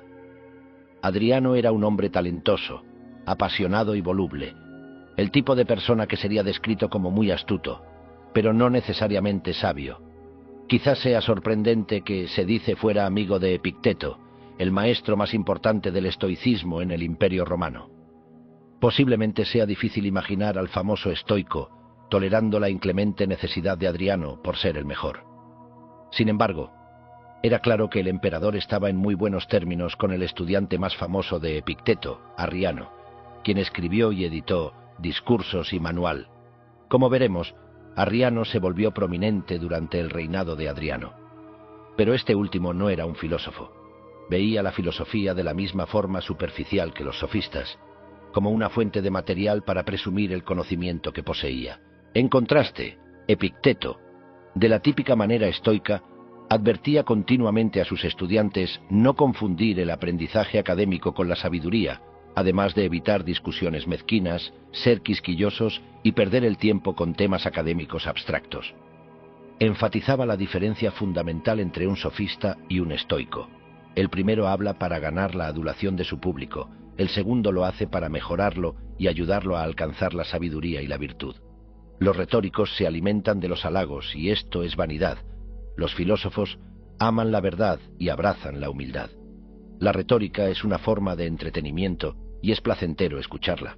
La filosofía es una terapia moral y psicológica, a menudo dolorosa de escuchar porque nos obliga a admitir nuestras propias fallas con el fin de remediarlas. A veces la verdad duele. El propio maestro de Epicteto, el estoico Musonio Rufo, solía decir a sus estudiantes: «Si son tan ociosos como para elogiarme, estoy hablando sin propósito». Por tanto, la escuela del filósofo, decía Epicteto, es la clínica de un médico. No deberías esperar que sea placentero acudir a ella, sino doloroso. Conforme pasaron los años, Marco se volvía cada vez más consciente de su desilusión con los valores de los sofistas y de su afinidad natural con los de los estoicos. Probablemente debamos agradecer, en cierta medida, a su madre por ello. Domitia Lucila fue una mujer extraordinaria quien, al igual que el padre de Marco, provenía de una familia patricia romana distinguida. También era inmensamente acaudalada, luego de heredar una vasta fortuna, la cual incluía una importante fábrica de ladrillos y baldosas situada cerca de Roma. Sin embargo, Marco diría más tarde que fue influenciado de forma particular por la simplicidad y falta de pretensión de su forma de vida, bastante alejada de la de los ricos. Este amor por la vida sencilla y el desprecio por la ostentación impresionó a su hijo. Muchas décadas después, Marco reveló su desprecio por la pretensión y la corrupción de la vida en la corte en Meditaciones, pero se prometió a sí mismo nunca volver a desperdiciar su tiempo sumido negativamente en ello. Agregó que sólo mediante el recurso de la filosofía, la vida en la corte le parecía tolerable, y la corte podía tolerarlo a él. Se recordó a sí mismo que donde sea posible vivir, es posible vivir bien, vivir con sabiduría, incluso en Roma, donde claramente sentía dificultad para permanecer en concordancia con la virtud estoica. La falta de sinceridad de la vida en la corte le parecía una frustración constante, y llegó a confiar en el estoicismo como una forma de lidiar con ello. Dominar las pasiones de este modo es la primera etapa de la preparación en el estoicismo. Epicteto la llamaba disciplina del deseo, aunque comprende tanto nuestros deseos como nuestros miedos o aversiones. Como hemos visto, los estoicos fueron influenciados por los filósofos cínicos, quienes los precedieron. Epicteto enseñaba una forma de estoicismo que respetaba aspectos del cinismo. Se dice que se le conocía por el lema «soporta y abstente» o «resiste y renuncia». Marco parece recordar este dicho en Meditaciones, cuando se dice a sí mismo que debe resistir los defectos de otros y renunciar a cometer cualquier acto indebido contra ellos, mientras acepta con calma aquello que está fuera de su control directo. En el libro 1 de Meditaciones, luego de contemplar las lecciones y cualidades buenas que aprendió de su familia, elogia a un tutor anónimo y misterioso, probablemente un esclavo o un liberto en casa de su madre. Es en verdad sobresaliente que parece darle más crédito por su desarrollo moral a la influencia de un esclavo humilde que al emperador Adriano o a cualquiera de sus tutores de retórica, entre los que se encontraban algunos de los intelectuales más estimados del imperio. Este hombre anónimo le mostró al joven Marco cómo soportar las dificultades y el malestar con paciencia. Le enseñó a valerse por sí mismo y a tener pocas necesidades en la vida. Marco también aprendió a no escuchar las calumnias y a evitar entrometerse en los asuntos de otras personas.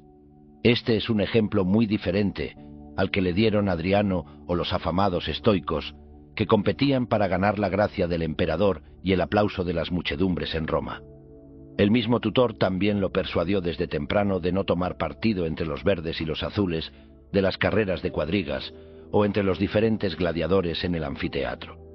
Como hemos visto, los cínicos eran reconocidos por prepararse para soportar las privaciones voluntarias, ponos, mediante un estilo de vida austero y el uso de varios ejercicios. También eran famosos por cultivar la indiferencia hacia cosas externas y menospreciaban tanto los elogios como las críticas de los demás, lo que les permitía decir la verdad de forma directa y sencilla. Nunca se sabrá si el tutor anónimo de Marco fue influenciado por el cinismo o si fue una coincidencia que compartiera valores similares, pero ciertamente le proveyó desde niño cimientos sólidos para su futura preparación en el estoicismo. Entonces, ¿quién introdujo a Marco en el estudio formal de la filosofía? Asombrosamente, él dice que fue su maestro de pintura, Diogneto. Debieron conocerse cuando Marco tenía unos 12 años, momento en el que comenzó la siguiente etapa de su educación. Algunos pasajes impactantes en Meditaciones parecen exhibir una visión de pintor para los detalles visuales, como las grietas en una hogaza de pan, las líneas en el rostro de una persona anciana o la espuma que cae de la boca de un jabalí. Estas observaciones se usan para ilustrar ideas metafísicas estoicas, la belleza de los aparentes defectos de algo, cuyo valor se vuelve más claro cuando se observan como parte de una imagen más grande. Por ello es tentador preguntarse si fueron inspiradas por conversaciones filosóficas que habría tenido con su tutor de pintura cuando era niño. En todo caso, Diogneto le enseñó a no perder el tiempo con asuntos triviales y lo alejó de entretenimientos populares como las peleas de codornices, que quizá podrían considerarse el equivalente de los videojuegos en aquella época. Le advirtió a Marco no ser embaucado por charlatanes y vendedores de milagros y amuletos mágicos, o por aquellos, probablemente cristianos tempranos, que aseguraban exorcizar demonios. El desprecio por lo sobrenatural y la precaución contra el desperdicio de tiempo y energía en distracciones, como las apuestas, eran actitudes que Marco pudo haber aprendido de un filósofo cínico o estoico. Diogneto también le enseñó a tolerar el habla directa, parresia, y a dormir cubierto con una piel en una cama de campamento sobre el suelo, que son casi con certeza referencias al régimen cínico. Desde luego, la Historia Augusta confirma que durante la época en que Diogneto fue su tutor, Marco adoptó la vestimenta de un filósofo y comenzó a prepararse para soportar las dificultades. Sin embargo, su madre argumentaba que dormir en un catre como un legionario en campaña era inapropiado. Con algo de esfuerzo, lo convenció de usar mejor un sillón, aunque se trataba de uno cubierto con pieles de animales en lugar de cubiertas de cama normales. Marco dice que Diogneto le enseñó estos y otros aspectos de la preparación griega, agoge. Aunque no sabemos en qué consistían todos esos aspectos, podemos inferir algunos de ellos. A menudo los filósofos cínicos ingerían una dieta muy simple de pan negro barato y lentejas o semillas de altramuz, y bebían principalmente agua. De acuerdo con Musonio Rufo, maestro de Epicteto, la dieta de los estoicos era similar, simple, sana y fácil de preparar, y comían de forma consciente y moderada, sin glotonería. Como los cínicos, a veces los estoicos se preparaban para soportar el frío y el calor. Según la leyenda, el cínico Diógenes se desnudaba y abrazaba estatuas heladas en invierno y rodaba sobre arena caliente bajo el sol de verano. Séneca describía cómo tomaba baños de agua fría y nadaba en el río Tíber a principios de año. Hoy en día, las duchas frías son populares entre los influenciados por el estoicismo. Aunque Marco no menciona estos detalles, es probable que adoptara prácticas similares de joven como parte de su entrenamiento griego para soportar las carencias de forma voluntaria. El experto francés Pierre Hadot creía que esta frase aludía al notorio entrenamiento espartano, cuyos aspectos pudieron influir en el estilo de vida austero adoptado por los filósofos cínicos y algunos estoicos. La filosofía en el mundo antiguo, ciertamente, era primero y más que nada un modo de vida. Hoy, la academia filosófica, como es enseñada en universidades, se ha convertido en una búsqueda más libresca y teórica. En contraste, los filósofos antiguos solían ser reconocidos por su estilo de vida y hasta por su vestimenta. Los estoicos, como los cínicos antes que ellos, vestían una prenda única llamada tribón en griego. Este manto rudimentario, hecho con lana sin teñir, por lo general de un color gris, se portaba alrededor del cuerpo, dejando expuestos los hombros.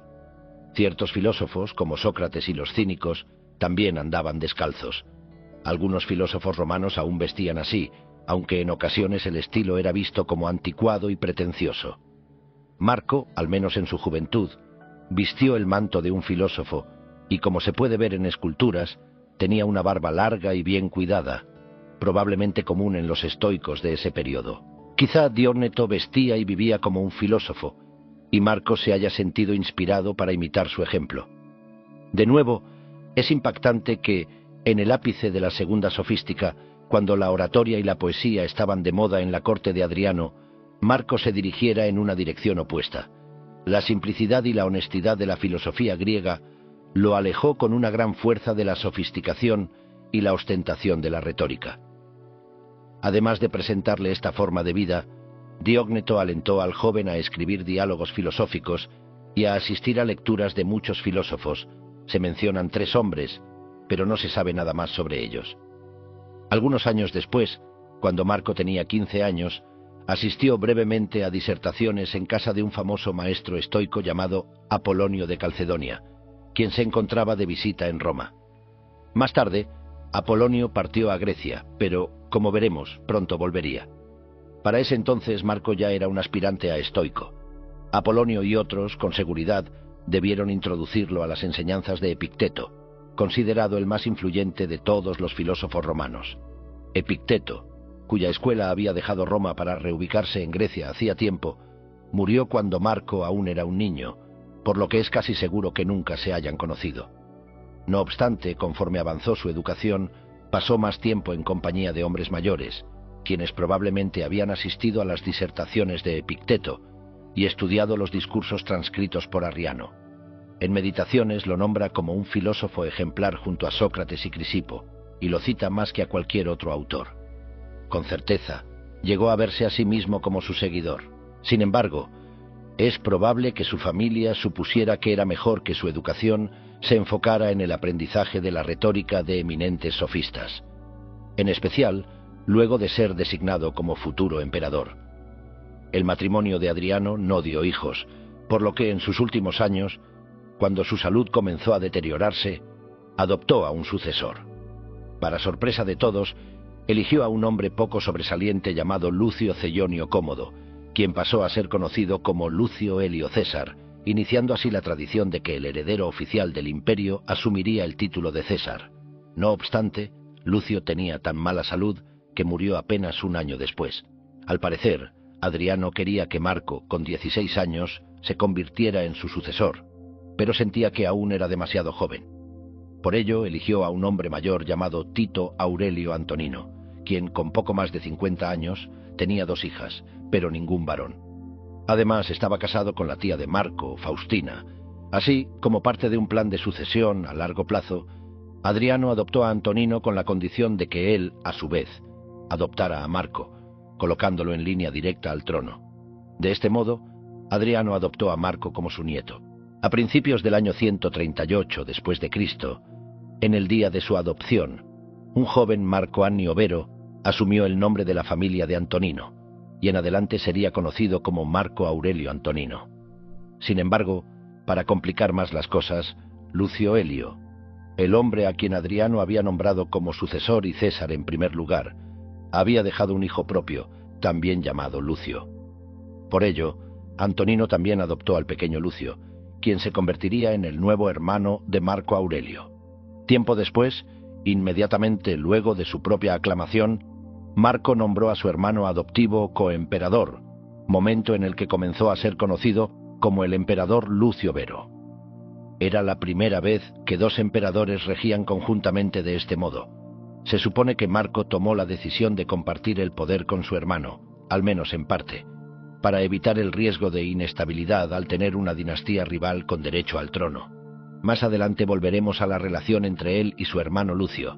En un principio, Marco se sentía profundamente consternado de que Adriano lo recibiera en el hogar imperial. Estaba reacio a mudarse de la villa de su madre al hogar privado del emperador. Cuando sus amigos y familiares le preguntaron por qué se sentía tan perturbado, soltó una lista completa de preocupaciones sobre la vida en la corte. Con base en sus comentarios posteriores, se sabe que tenía problemas con la falta de sinceridad y la corrupción de los políticos romanos. Sin embargo, esa noche, luego de saber que se convertiría en emperador, soñó que tenía brazos y hombros de mármol. Al preguntarse en el sueño si aún podría usarlos, levantó una carga muy pesada y descubrió que se había vuelto mucho más fuerte. Los hombros expuestos eran la marca de la resistencia de un filósofo cínico o estoico contra el frío, de modo que pudo haber previsto que su preparación en la filosofía estoica le otorgaría la fuerza y resiliencia necesarias para cumplir su papel futuro como emperador. Marco era ahora el segundo en línea al trono y estaba destinado a suceder a Antonino. Fue presentado ante el círculo de intelectuales de la corte, algunos de los mejores retóricos y filósofos del imperio. También debió observar el modo en que el emperador los intimidaba, lo cual entraba por completo en conflicto con sus valores, al igual que lo estaban la creciente intolerancia, sospecha y persecución de Adriano contra sus supuestos enemigos. Más tarde, durante su propio reinado como emperador, Marco se empeñó en permitir que sus oponentes políticos pudieran ridiculizarlo o criticarlo en público sin ser castigados. Lo más lejos que llegó en respuesta a sus críticos declarados fue abordar sus observaciones de forma cortés en discursos y panfletos, mientras que Adriano los habría exiliado o decapitado. Marco hizo un famoso juramento de no ejecutar a un solo senador durante su reinado, y como veremos, mantuvo su promesa aun cuando muchos de ellos lo traicionaron durante una guerra civil en el este. Creía que la verdadera fuerza consistía en la habilidad de mostrar generosidad en lugar de violencia o agresión. En sus últimos años, Adriano se convirtió en poco menos que un tirano. Se volvió cada vez más paranoico, pagó a agentes para que espiaran a sus amigos y ordenó una cadena de ejecuciones. El Senado terminó por odiarlo con tal amargura que, tras su muerte, quisieron anular sus actos y negarle el honor tradicional de la deificación. Sin embargo, Antonino, el nuevo emperador, les hizo ver que sería mejor actuar de forma más conciliadora, por lo que se ganó el sobrenombre de Pío. Sin duda, Adriano habría estado furioso por el hecho de que, a pesar de ser mencionado muchas veces en el resto del texto, su ausencia es evidente en el primer libro de Meditaciones, en el que Marco elogia de manera individual a sus familiares y maestros. Por otro lado, Marco enlistó en gran detalle las virtudes de Antonino más de una vez y dejó claro que él representaba su modelo ideal a seguir como emperador. Los historiadores romanos muestran a Antonino como el opuesto a su predecesor en muchas formas. Ciertamente, algunos de los rasgos que Marco elogiaba de su padre adoptivo pueden ser interpretados como críticas implícitas contra Adriano. Antonino era completamente modesto. Se dice que, al ser proclamado emperador, y a pesar de cierta resistencia del personal del palacio, se ganó un gran respeto de su pueblo al minimizar el esplendor de la corte imperial. A menudo se vestía como un ciudadano ordinario, sin portar el atuendo de Estado, para recibir a sus visitantes, e intentó seguir viviendo como lo hacía antes. Mientras que los súbditos solían complacer a Adriano, temerosos de sus cambios de humor y temperamento voluble, Antonino era famoso por su comportamiento tranquilo y por permitir que se hablara sin rodeos en la corte y en cualquier otro lugar. A diferencia de Adriano, Antonino simplemente ignoraba cualquier observación mordaz hecha a su costa. Los estoicos se sentían felices de admitir que algunos individuos encarnaban de forma natural las virtudes que ellos buscaban adquirir mediante años de esfuerzo, por medio del estudio y la preparación filosófica. Según refiere Marco, Antonino era uno de esos individuos. Los rasgos que describía pintan una imagen vívida de la clase de carácter que él quería desarrollar a lo largo de su preparación en la filosofía estoica. Por ejemplo, una vez que Antonino consideraba algo y tomaba una decisión, la implementaba con determinación inquebrantable. En Meditaciones, Marco contempla cómo su predecesor nunca buscó los elogios vacíos ni la aprobación de los demás. En vez de ello, siempre estaba dispuesto a escuchar y considerar con sumo cuidado el punto de vista de otros. Era meticuloso al examinar los temas que requerían deliberación cuidadosa. Nunca se apresuró a tomar una decisión. y siempre estaba dispuesto a cuestionar sus primeras impresiones. Analizaba con paciencia los problemas hasta sentirse del todo satisfecho con su razonamiento. Honraba a los filósofos genuinos, aunque no necesariamente estuviera de acuerdo con todas sus doctrinas. No atacaba a los charlatanes, pero tampoco se dejaba llevar por ellos.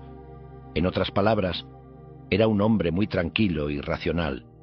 Su natural desapego de la vanidad le ayudó a seguir la razón con más consistencia y a ver las cosas con más claridad.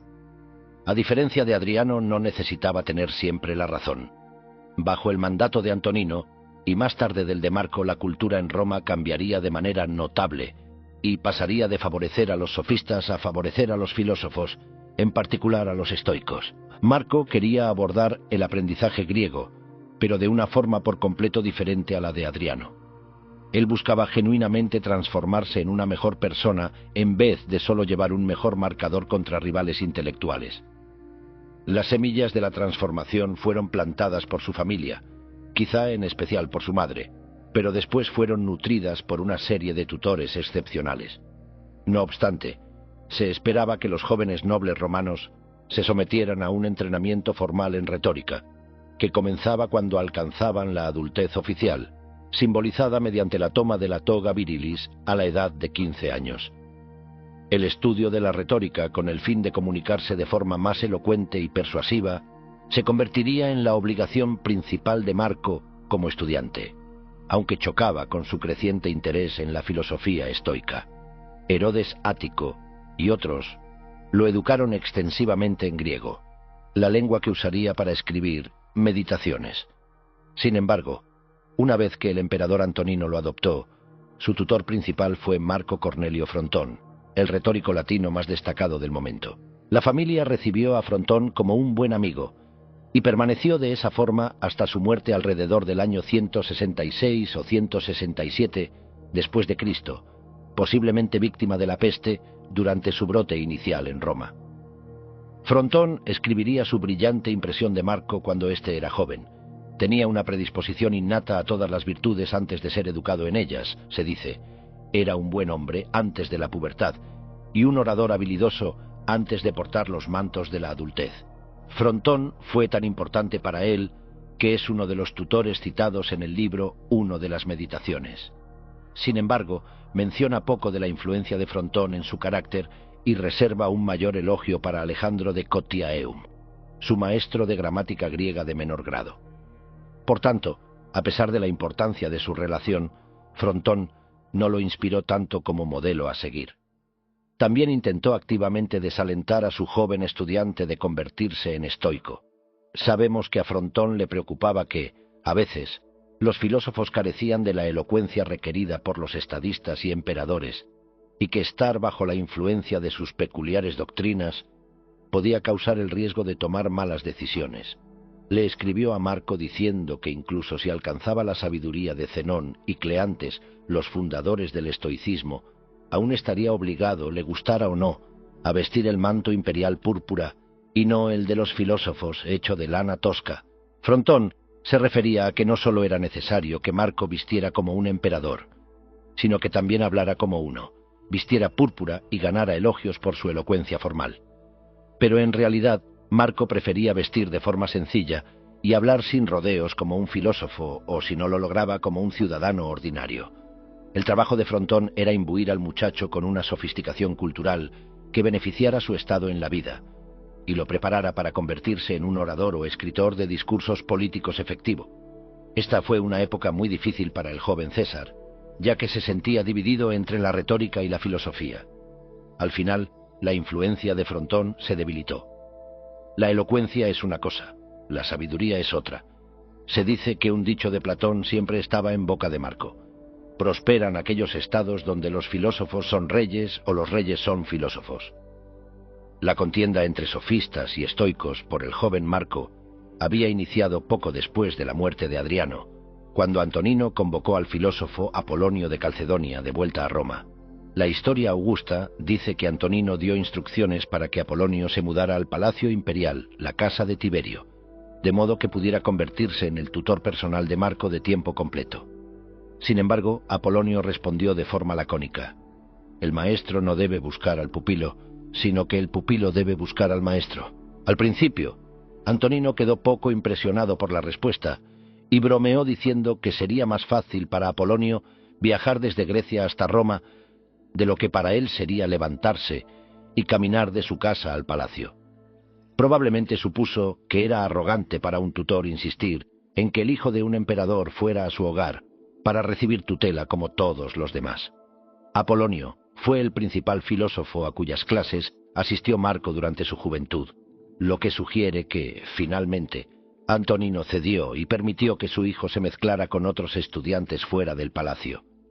Como veremos, muchas décadas después, hacia el final de su vida, Marco aún causaba revuelo por asistir a las disertaciones públicas de filósofos como si fuera un ciudadano común. Marco estaba impresionado por la habilidad e influencia de Apolonio como maestro de doctrinas estoicas. No obstante, lo que más admiraba era su carácter. Los sofistas hablaban mucho de sabiduría y virtud, pero para ellos solo eran palabras. Apolonio, por otra parte, era por completo modesto sobre su destreza intelectual, y nunca se frustraba siquiera un poco cuando debatía un texto filosófico con sus estudiantes. Le mostró a Marco lo que significaba en la práctica que un estoico viviera en conformidad con la naturaleza, es decir, cómo confiar consistentemente en la razón como guía en la vida. Desde luego, Antonino no era un simple profesor, sino que exhibía la constancia y ecuanimidad verdaderas de un estoico, incluso ante el dolor severo, la enfermedad prolongada y la pérdida de un hijo. Marco también vio en él un claro ejemplo de lo que para los estoicos significaba abordar un curso de acción con gran vigor y determinación, y al mismo tiempo permanecer relajado y libre de perturbaciones con el resultado. Se referían a ello como tomar medidas con una cláusula de reserva, una estrategia que se examinará a detalle más tarde. Marco dice, además, que Apolonio aceptaba favores de amigos con gentileza, sin menospreciarse por hacerlo, ni mostrar un solo atisbo de ingratitud. En otras palabras, este hombre fue una inspiración para el futuro emperador, y fue la clase de persona en la que el estoicismo prometía convertirlo. Apolonio enseñó a Marco las doctrinas de la filosofía estoica, al tiempo que le mostraba cómo aplicarlas en la vida diaria. Aprendió que los estoicos creen que existe una relación entre el amor sincero por la sabiduría y una mayor resiliencia emocional. Su filosofía contiene dentro de sí misma una terapeia, moral y psicológica, para las mentes aquejadas por la ira, el miedo, la tristeza y los deseos nocivos. La meta de esta terapia era llamada apateia, que no significa apatía, sino libertad de las emociones y deseos nocivos, pasiones. Decir que Apolonio enseñó a Marco filosofía estoica es, por lo tanto, decir que también lo preparó para desarrollar una resiliencia mental a través de una forma antigua de terapia psicológica y de autoayuda, descrita a veces como terapia de las pasiones estoica. Un aspecto importante de esta preparación habría involucrado a Apolonio enseñándole cómo mantener su ecuanimidad mediante el uso deliberado del lenguaje en la forma terapéutica especial descrita por los estoicos. Sin embargo, antes de abordar el uso estoico del lenguaje, primero debemos entender un poco más sobre la teoría estoica de las emociones. El curioso relato de un maestro estoico anónimo proporciona la mejor introducción al tema. Se encuentra en Noches Áticas, un libro de anécdotas escrito por Aulo Gelio, un gramático contemporáneo de Marco. Gelio navegaba por el mar Jónico desde Casiopa, un pueblo en Corfú, hacia Brindisi, en el sur de Italia, probablemente de camino a Roma. Describe a otro pasajero como un maestro estoico muy importante y reconocido que había dado disertaciones en Atenas. No es posible identificar al maestro con certeza, pero tampoco es imposible que Gelio se refiriera a Apolonio de Calcedonia. Su bote quedó atrapado en aguas abiertas en una feroz tormenta que duró casi toda la noche. Los pasajeros temían por sus vidas mientras luchaban por manejar las bombas y evitaban ahogarse en un naufragio. Gelio notó que el gran maestro estoico se había puesto tan blanco como una sábana y compartía la misma expresión ansiosa del resto de los pasajeros. Sin embargo, solo permanecía en silencio en vez de gritar aterrorizado y lamentarse por su predicamento. Una vez que el mar y el cielo estuvieron serenos, al aproximarse a su destino, Gelio preguntó con amabilidad al estoico el motivo por el que lució casi tan atemorizado como los demás durante la tormenta. El maestro pudo ver que Gelio era sincero y cortésmente respondió que los fundadores del estoicismo enseñaron cómo las personas que enfrentan tales peligros experimentan de forma natural e inevitable una etapa breve de miedo. Entonces sacó de un saco el 5.º libro de los discursos de Epicteto para que Gelio lo examinara. Hoy en día solo sobreviven los primeros 4 libros de discursos, aunque Marco parece haber leído los discursos perdidos y los cita en Meditaciones. En todo caso, Gelio describe las observaciones de Epicteto y asegura que son fieles a las enseñanzas originales de Zenón y Crisipo. Al parecer, Epicteto dijo a sus estudiantes que los fundadores del estoicismo diferenciaban 2 etapas de nuestra respuesta a cualquier evento, incluyendo las situaciones amenazantes. Cuando nos exponemos inicialmente a un evento como la tormenta en el mar, primero llegan las impresiones iniciales, fantasiae, que son impuestas de forma involuntaria en nuestra mente desde el exterior. Dichas impresiones pueden desencadenarse, según Epicteto, por un sonido aterrador como el estallido de un trueno, el colapso de un edificio o un grito repentino de peligro. Incluso la mente de un sabio estoico perfecto se agitará en un principio por las abruptas conmociones de esta clase y reaccionará a ellas de forma instintiva por la alarma. Esta reacción no proviene de juicios de valor defectuosos sobre los peligros a enfrentar, sino de un reflejo emocional que surge del cuerpo, el cual rebasa la razón de manera temporal. Epicteto podría haber agregado que tales reacciones emocionales son comparables con aquellas que experimentan los animales no humanos. Séneca, por ejemplo, observa que cuando los animales entran en alerta por la aparición de un peligro, huyen. Pero luego de haber escapado, la ansiedad pronto desaparece y de nuevo vuelven a pastar en paz. En contraste, la capacidad de pensamiento humana permite perpetuar nuestras preocupaciones más allá de esos límites naturales. La razón, nuestra mayor bendición, también es nuestra mayor maldición. En la segunda etapa de respuesta, dicen los estoicos, es común que agreguemos juicios voluntarios de aprobación, sunkatateseis, a las impresiones automáticas. Aquí, la respuesta del estoico sabio difiere de la de los demás. No sigue la corriente de las primeras reacciones emocionales ante una situación que han invadido su mente. Epicteto dice que el estoico no debe ni aprobar ni confirmar estas impresiones emergentes, como la ansiedad ante el peligro. En su lugar, debe rechazarlas como engañosas, observarlas con indiferencia estudiada y soltarlas. En contraste, los insensatos son arrastrados por sus impresiones iniciales ante eventos externos, incluyendo aquellos que son terribles y deben temerse, y continúan preocupándose, rumiando y hasta quejándose en voz alta sobre una amenaza percibida. Séneca ofrece un relato más detallado del modelo estoico de emoción en de la ira, que divide el proceso de la experiencia de una pasión en 3 movimientos o etapas. Primera etapa: impresiones iniciales impuestas de forma automática en la mente, incluyendo pensamientos y emociones emergentes llamados propateiai, o protopasiones, por los estoicos. Por ejemplo, la impresión «el bote se está hundiendo» evocaría naturalmente cierta ansiedad inicial. Segunda etapa: la mayoría de las personas, como aquellas en el bote, estarían de acuerdo con la impresión original, irían con ella y agregarían más juicios de valor, permitiéndose un pensamiento catastrófico. Voy a morir de forma horrible. Se preocuparían y continuarían pensando en ello tiempo después. En contraste, los estoicos, como el filósofo anónimo de la historia, han aprendido a apartarse de sus pensamientos y emociones iniciales y a retirar su aprobación. Es probable que lo hagan diciéndose a sí mismos: solo eres una impresión y no todas las cosas que dices representar, o lo que nos altera no son las cosas, sino nuestros juicios respecto a ellas. El bote se está hundiendo, pero quizá llegues a la costa. Incluso si no, entrar en pánico no ayudará.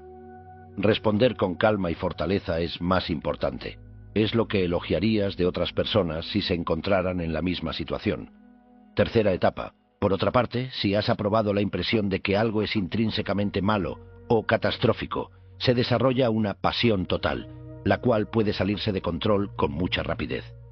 Séneca llegó a experimentar dicha situación durante una tormenta cuando se sintió enfermo, y entró en pánico de modo tal que estúpidamente se arrojó por la borda e intentó nadar hasta la orilla entre olas y rocas cuando era mucho más seguro permanecer en el bote. En otras palabras, cierta cantidad de ansiedad es natural. Incluso los corazones de los marineros más experimentados pueden saltar hasta sus bocas cuando parece que sus barcos están a punto de volcarse.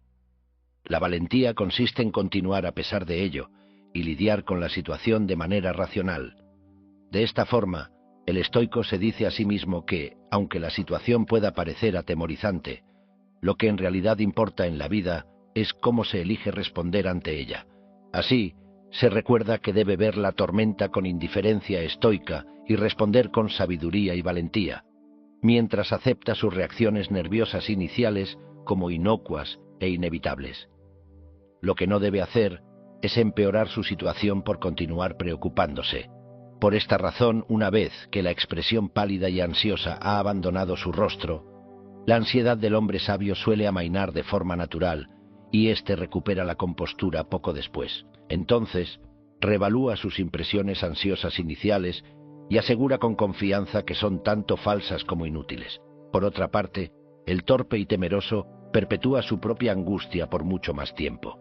Gelio leyó sobre esto en el libro perdido de Discursos de Epicteto, y aprendió que no es poco estoico palidecer con ansiedad por poco tiempo durante una situación peligrosa, como la que acababan de sobrevivir. Es natural e inevitable experimentar emociones como estas, siempre que no dejemos que la angustia escale por seguir la corriente de las impresiones que las acompañan y que por ello nos convenzamos de que una catástrofe terrible está a punto de suceder. Del mismo modo, Séneca notó que ciertos infortunios golpean al hombre sabio sin incapacitarlo, tales como el dolor físico, la enfermedad, la pérdida de amigos o hijos o catástrofes infligidas por derrotas en la guerra. Lo impactan, pero no lo hieren. Ciertamente, Séneca también señala que no hay virtud alguna en soportar cosas que no sentimos. Es importante observar que, para que un estoico exhiba la virtud de la templanza, debe tener al menos cierto deseo al cual renunciar. Y para exhibir valentía al menos debe tener esas primeras sensaciones de miedo que debe soportar. Como los estoicos gustan expresarlo, el hombre sabio no está hecho de piedra ni de hierro, sino de carne y sangre. En Meditaciones, el mismo Marco Aurelio escribe que aunque indica a las impresiones preocupantes que se vayan, no se siente molesto por ellas, pues llegaron de acuerdo con su antiquísimo modo. En otras palabras, surgen de la misma forma básica en que surgen en los animales. Esto implica que, al igual que el maestro estoico anónimo en el bote atormentado de Gelio, Marco las ve con indiferencia en vez de juzgarlas como inherentemente malas. En otros pasajes, Marco Aurelio dice que las sensaciones placenteras y desagradables en el cuerpo afectan de forma inevitable la mente, porque son parte del mismo organismo. No deberíamos intentar resistirlas, sino más bien aceptar su existencia como natural, siempre que no permitamos que nuestra mente agregue el juicio de que las cosas que experimentamos son buenas o malas. Esto es importante porque la gente que confunde la filosofía del estoicismo con la actitud estoica, es decir, con ser impasibles, a menudo piensa que se trata de reprimir las emociones como la ansiedad, que se perciben como malas, dañinas o vergonzosas. Lo anterior no solo es una mala psicología, sino que también está en conflicto total con la filosofía estoica, la cual nos enseña a aceptar nuestras reacciones emocionales involuntarias, nuestros brotes de ansiedad como indiferentes, ni buenos ni malos.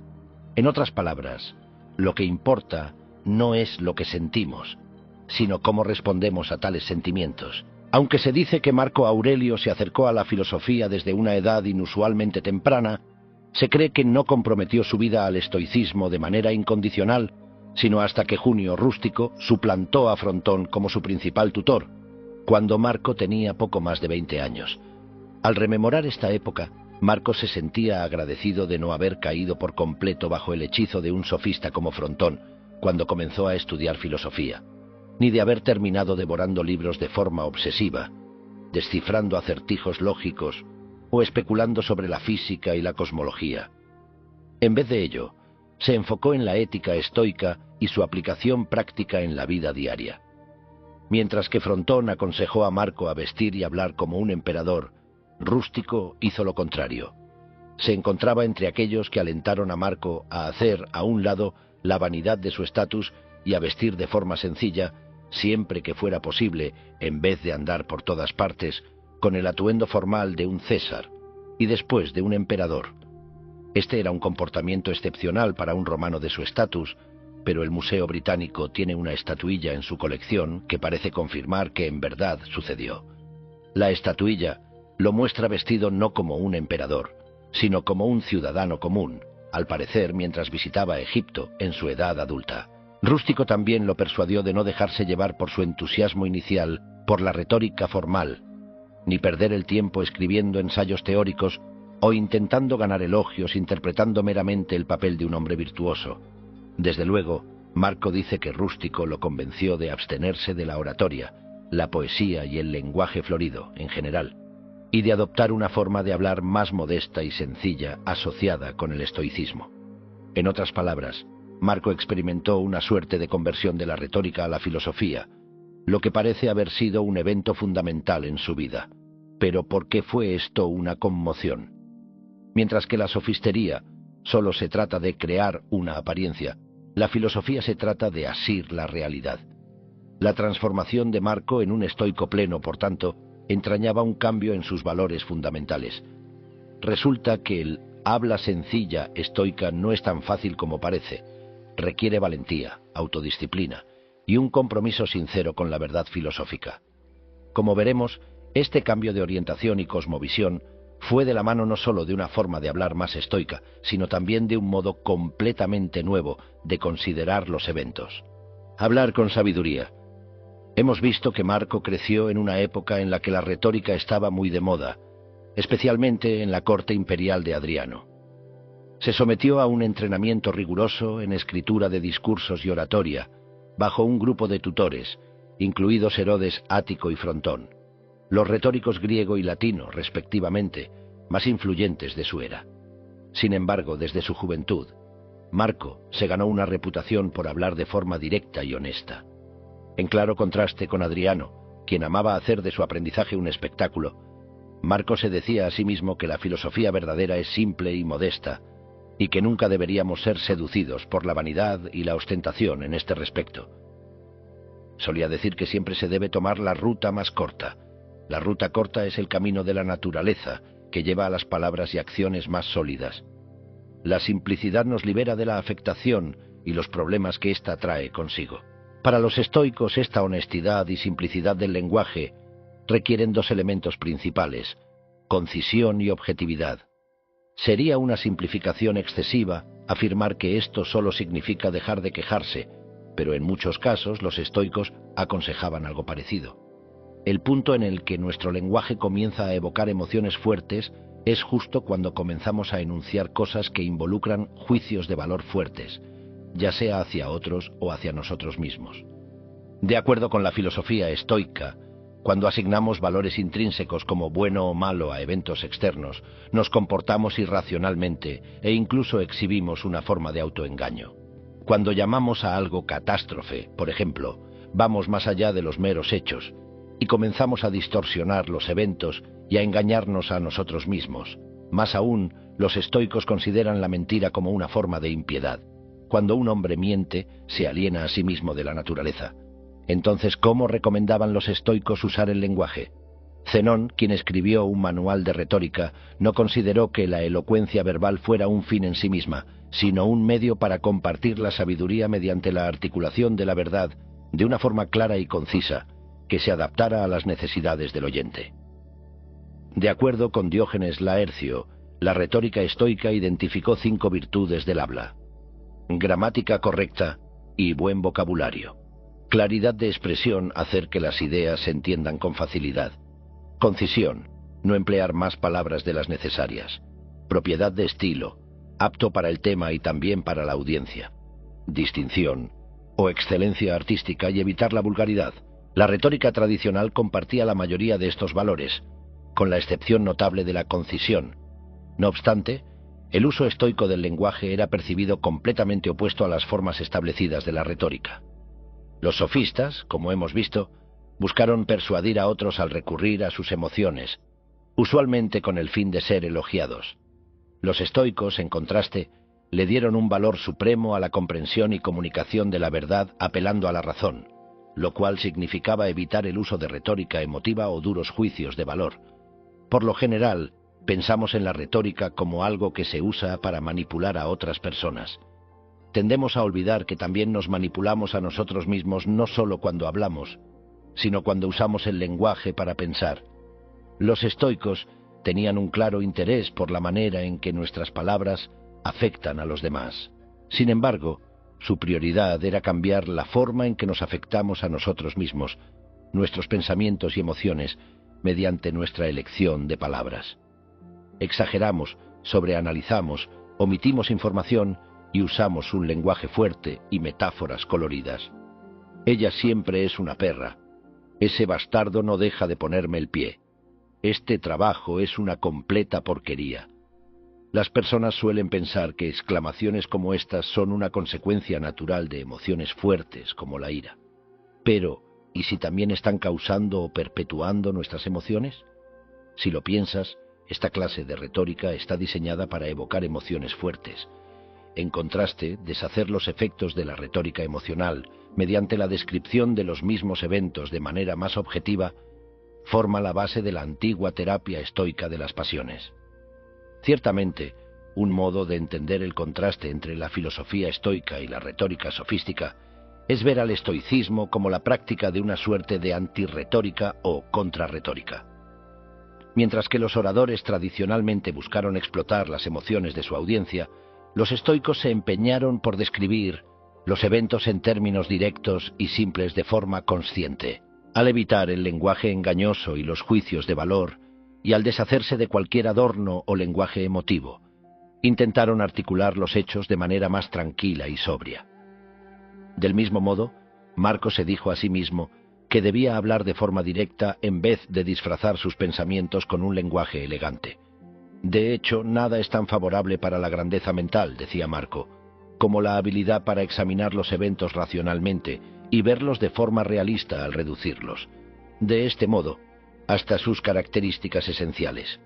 En Discursos se dice que en cierta ocasión un filósofo, quien se supone no era estoico, se frustró tanto por los cuestionamientos a su carácter por parte de sus amigos que gritó: «No puedo soportarlo, me están matando, me convertirán en él», mientras apuntaba con el dedo a Epicteto. Esa fue una exhibición repentina de histrionismo, una explosión de emoción retórica. Pero, irónicamente, de haber sido más como Epicteto, tan solo se hubiera apegado a los hechos sin enfadarse y hubiera dicho algo como: «Me han criticado, que así sea». En un sentido verdadero, nadie lo estaba matando, y él podía soportarlo. El modo en que hablamos y pensamos respecto a los eventos involucra hacer juicios de valor, los cuales dan forma a nuestros sentimientos. Hamlet, en la obra de Shakespeare, exclama: «No hay nada bueno ni malo, es el pensamiento humano el que lo hace parecer así». Los estoicos estarían de acuerdo con que no hay nada bueno ni malo en el mundo externo. Solo lo que depende de nosotros puede ser verdaderamente bueno o malo, lo que vuelve a estos términos sinónimos de virtud y vicio. La sabiduría, por tanto, consiste en aprehender lo externo con objetividad, es decir, como algo indiferente. En ocasiones los estoicos lo describen como permanecer con nuestra impresión inicial de algo antes de imponer juicios de valor. Epicteto da muchos ejemplos. Cuando el barco de alguien se pierde en el mar, solo debemos decir: «El barco está perdido», y no debemos agregar juicios de valor ni quejas como: «¿Por qué a mí? Esto es terrible». Cuando alguien se baña con rapidez, no debemos reaccionar con asco ni suponer que se aseó mal. En cambio, solo debemos decir que se bañó con rapidez. Cuando alguien bebe mucho vino, no debemos decir que hizo algo horrible, sino solo que bebió mucho vino. Marco sigue la guía de Epicteto cuando dice, por ejemplo, que debería informarse a sí mismo que alguien lo ha insultado, pero solo como un hecho, sin agregar el juicio de valor de que le ha causado algún daño. Al apegarnos a los hechos, y no necesariamente extrapolar algo de ellos, destruimos muchas de las ansiedades de la vida. Zenón acuñó el tecnicismo fantasia cataleptic para referirse al modo estoico de ver los eventos con objetividad, separando los juicios de valor de los hechos. Pierre Hadot lo traduce como representación objetiva, que será el término que usaremos. Sin embargo, significa literalmente una impresión que se aferra a la realidad y por ello evita que nos dejemos llevar por nuestras pasiones. Ancla nuestros pensamientos a la realidad. Zenón incluso simbolizó este concepto mediante el ademán físico de apretar el puño. Hoy en día aún nos referimos a alguien que observa los eventos de forma factual como alguien con un agarre firme de la realidad. Epicteto explicó que un estoico podría decir que alguien ha sido enviado a prisión, pero nunca deberían permitirse señalar cuán terrible es esto, ni quejarse de que Zeus ha castigado a esa persona de forma injusta. Como aspirantes a estoicos, debemos comenzar por practicar la descripción deliberada de eventos de manera más objetiva y en términos menos emocionales. Epicteto decía a sus estudiantes que si podían evitar dejarse llevar por impresiones falsas y molestas, permanecerían firmes en las representaciones objetivas que percibieron en un principio. A menudo, apegarse a los hechos puede por sí mismo reducir la ansiedad. Los terapeutas cognitivos usan el neologismo catastrozar o pensar en el peor de los casos para ayudar a explicar a sus pacientes cómo es que proyectamos nuestros valores sobre eventos externos. Al convertir el sustantivo catástrofe en un verbo, ayuda a sus pacientes a recordar que ver los eventos de esta forma es, de hecho, una actividad en la que están involucrados. La catastrozación también es una forma de hipérbole retórica o exageración. Un evento tal, como perder un empleo, no es inherentemente catastrófico. No percibimos lo malo que es de forma pasiva, sino que lo catastrozamos de forma activa, convirtiéndolo en una catástrofe al imponerle un juicio de valor que lo hace salir de proporción. En la terapia cognitiva aprendemos a responsabilizarnos más por los juicios de valor catastróficos que nos angustian. Los terapeutas cognitivos modernos aconsejan a sus pacientes describir eventos en un lenguaje más realista, como solían hacerlo los estoicos. Cuando ayudan a sus pacientes a minimizar su percepción de una situación que provoca ansiedad a algo más mundano y menos temible, le llaman descatastrozación. Por ejemplo, Aaron T. Beck, fundador de la terapia cognitiva, aconsejaba a sus pacientes que sufrían de ansiedad escribir guiones descatastrozadores, en los cuales describían eventos angustiantes de forma factual, sin juicios de valor duros ni lenguaje emotivo. Perdí mi empleo y ahora debo buscar uno nuevo. En vez de, perdí mi trabajo y no hay nada que pueda hacer al respecto. Es un total desastre. Piénsalo. Cuando te sientes angustiado, ¿no sueles exagerar y usar un lenguaje emocional y vívido para describir las cosas tanto a los demás como a ti mismo? La descatastrozación involucra reevaluar la probabilidad y severidad de que ocurra algo malo para hacer un marco en términos más realistas. Beck pregunta a sus pacientes, ¿de verdad sería tan terrible como piensas? A menudo, catastrozar involucra pensar, ¿y si ocurre el peor escenario? Eso sería insoportable. Por otro lado, descatastrozar ha sido descrito como pasar de ¿y si a ¿y qué? ¿Y qué si ocurre esto o lo otro? No es el fin del mundo, puedo lidiar con ello.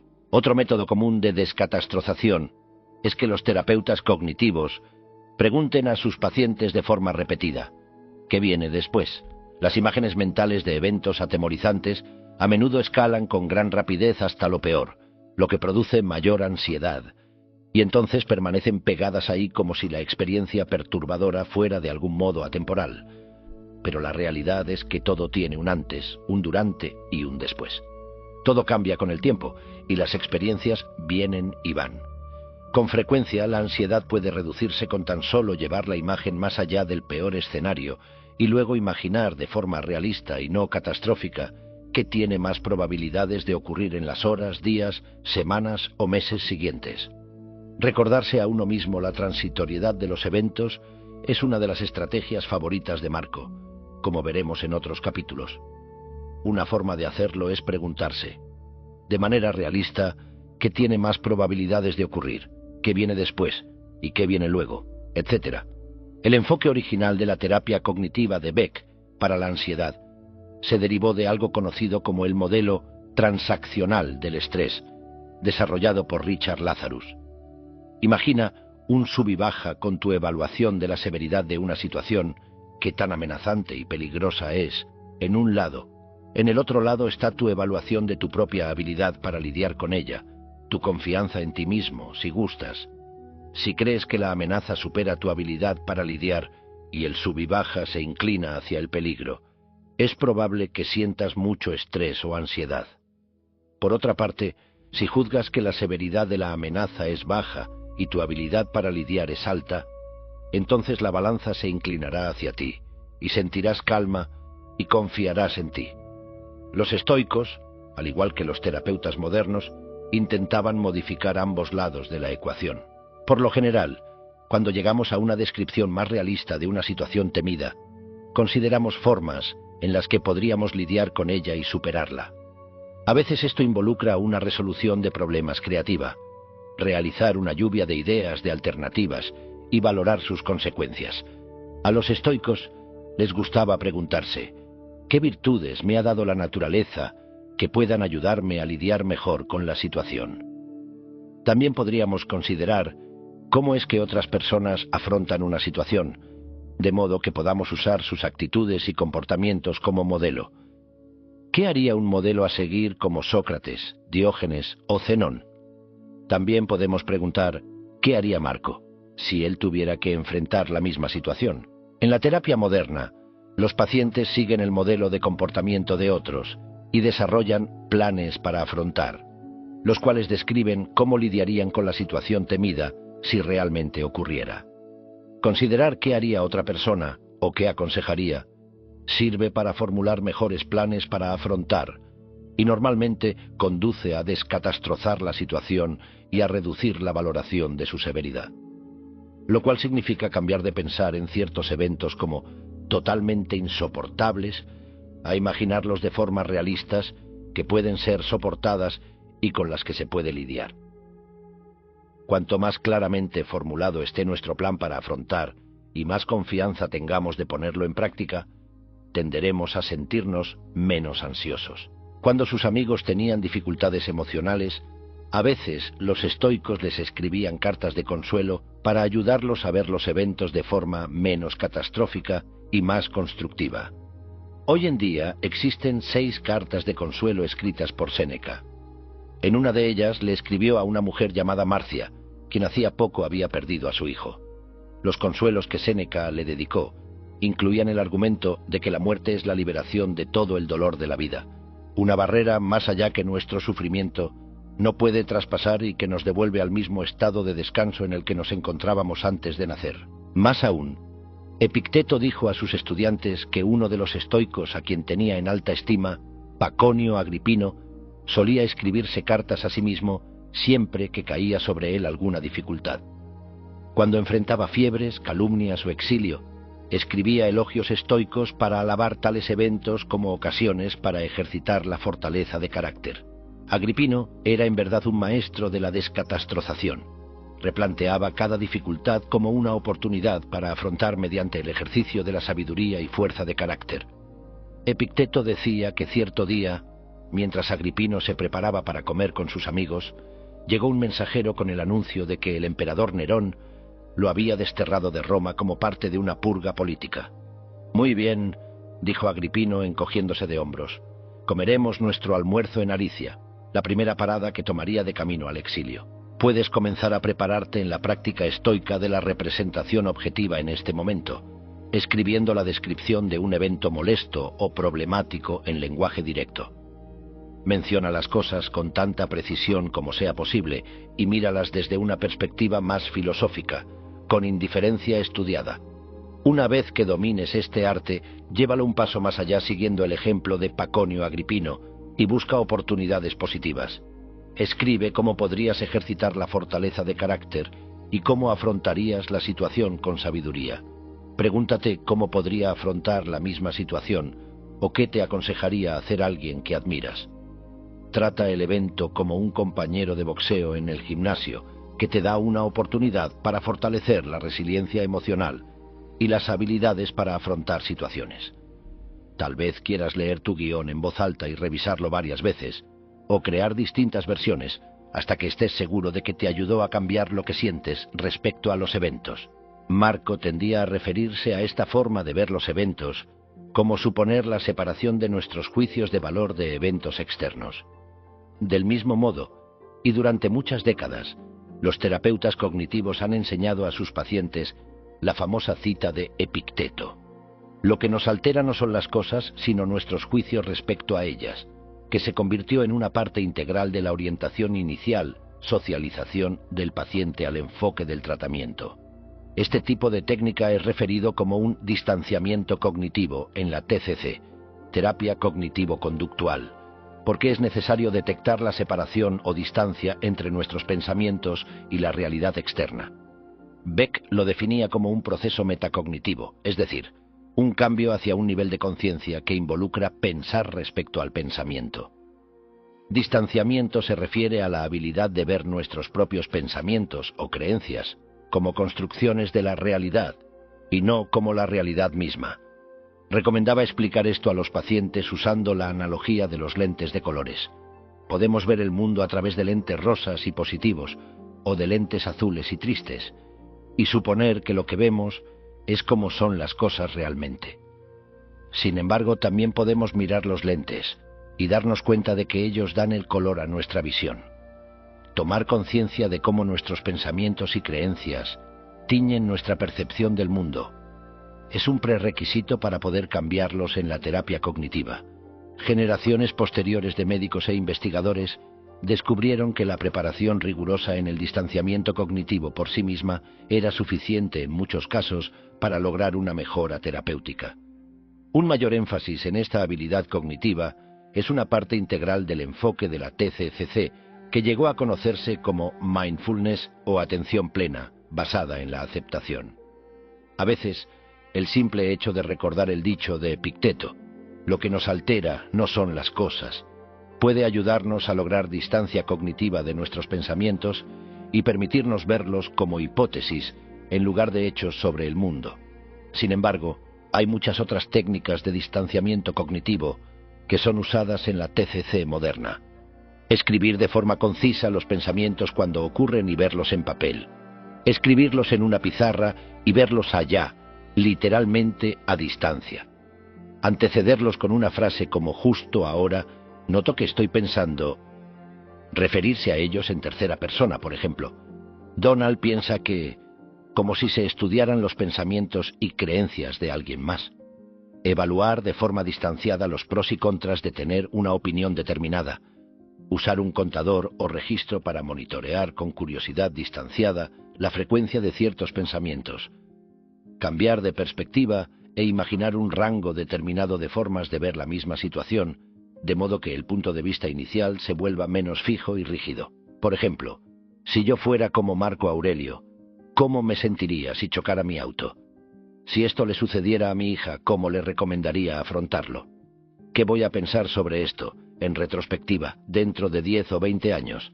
Hay muchos métodos de distanciamiento que podemos encontrar en la literatura estoica antigua. Puedes ayudarte a ganar distancia cognitiva simplemente hablándoles a tus pensamientos y sentimientos, diciendo algo como: solo eres un sentimiento y no eres en realidad lo que dices representar, como aconsejaba Epicteto a sus estudiantes en el manual. De hecho, el manual inicia con una técnica para recordarnos que algunas cosas dependen de nosotros o están directamente bajo nuestro control, mientras que otras cosas no lo están. En ocasiones, los estoicos modernos le llaman a esto dicotomía de control o bifurcación estoica. Tan solo recordar esta distinción puede ayudarnos a recuperar un sentido de indiferencia hacia lo externo. Piénsalo de esta forma. Cuando juzgas algo de manera determinante como bueno o malo, también te comprometes a decir que quieres obtenerlo o evitarlo. Pero si algo está fuera de tu control, entonces simplemente es irracional demandar que debas obtenerlo o evitarlo. Es una contradicción creer que debes hacer algo y que, al mismo tiempo, hacerlo no está dentro de tu poder. Los estoicos veían esta confusión como la causa principal de casi todo sufrimiento emocional. Señalaron que solo nuestros actos de volición, nuestras intenciones y juicios, si se quiere, están bajo nuestro control directo. Claro, puedo abrir una puerta, pero eso siempre es una consecuencia de mis acciones. Solo mis propias acciones voluntarias, están verdaderamente bajo mi control. Cuando se juzga lo externo como bueno o malo, es como si olvidáramos lo que sí está bajo nuestro control y tratáramos de extender de más nuestra esfera de responsabilidad. Los estoicos solo veían sus propias acciones como buenas o malas, virtuosas y viciosas, y por lo tanto clasificaban todo lo externo como indiferente, porque en este sentido no depende de nosotros por completo. Aún así, y como hemos visto, los estoicos creen que es razonable preferir la salud a la enfermedad, la riqueza a la pobreza, etc. No obstante, argumentan que nos engañamos a nosotros mismos cuando le damos demasiado valor a lo externo.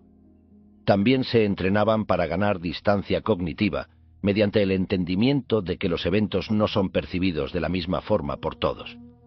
Nuestra perspectiva solo es una de muchas. Por ejemplo, la mayoría de las personas siente terror a la muerte, pero como indica Epicteto, Sócrates no temía a la muerte. Aunque preferiría vivir, se sentía relativamente indiferente a la muerte, siempre que la alcanzara con sabiduría y virtud. Esto solía conocerse como el ideal de una muerte buena, término del que deriva la palabra eutanasia. Pero para Sócrates y los estoicos, una muerte buena no significaba tanto una muerte placentera o pacífica como una enfrentada con sabiduría y virtud. Saber que no todos ven una situación determinada como catastrófica debe hacernos más conscientes de que lo terrible deriva de nuestro pensamiento, de nuestros juicios de valor y de nuestra forma de responder, y no tanto de la situación en sí misma. Lo terrible, malo, no es una propiedad física. Como decía Aristóteles, el fuego arde igual en Grecia y en Persia, pero los juicios de los hombres sobre lo bueno y lo malo varían de un lugar a otro. Por ende, Marco compara nuestras opiniones con rayos de luz que iluminan objetos externos, algo similar a la analogía de Beck sobre mirar el mundo a través de lentes de colores. Al darnos cuenta de que nuestros juicios de valor son proyecciones, dice Marco, los separamos de los eventos externos. Él se refiere a este proceso cognitivo como la purificación, catarsis de la mente. En este capítulo vimos cómo los valores que Marco aprendió de su familia biológica, como la simplicidad y el habla directa, se enfrentaron con los de la segunda sofística y los retóricos de la corte de Adriano, lo cual lo llevó a aceptar el uso radical del lenguaje de los estoicos como una contrarretórica, mediante técnicas como describir eventos con un lenguaje más objetivo y libre de juicios de valor, un precursor antiguo de la descatastrofización de la terapia cognitiva moderna. Aceptar este enfoque para describir nuestra situación, sea cual sea, es un paso fundamental para aprender otras prácticas estoicas. Esto nos lleva al siguiente paso: considerar qué recursos o virtudes poseemos que nos permitan afrontar mejor una situación, o cómo lo haría una persona sabia.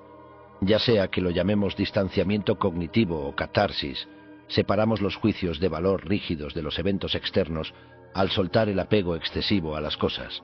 En principio, puede parecer un concepto complicado, pero recordar el famoso dicho de Epicteto, lo que nos altera no son las cosas, sino nuestros juicios respecto a ellas, servirá bien como guía. Hemos visto que el desencanto de Marco con la vida en la corte y la retórica formal lo llevó de a poco a asimilar la filosofía de manera más profunda. Su mentor personal, Junio Rústico, lo persuadiría para someterse a una conversión más exhaustiva a la filosofía estoica y para asimilarla por completo como un modo de vida. Capítulo 3. Contemplar al sabio. De joven, era frecuente que Marco Aurelio se sintiera enojado y tuviera problemas para evitar perder los estribos.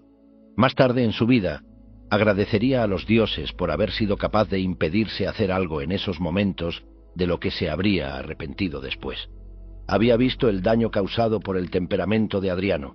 Durante una rabieta infame, y para horror de los presentes, el emperador le sacó un ojo a un pobre esclavo con la punta de un estilo de hierro. Una vez que recuperó la cordura, Adriano preguntó arrepentido si había algo que pudiera hacer para compensarlo. La respuesta del esclavo fue: «Lo único que quiero es tener de vuelta mi ojo».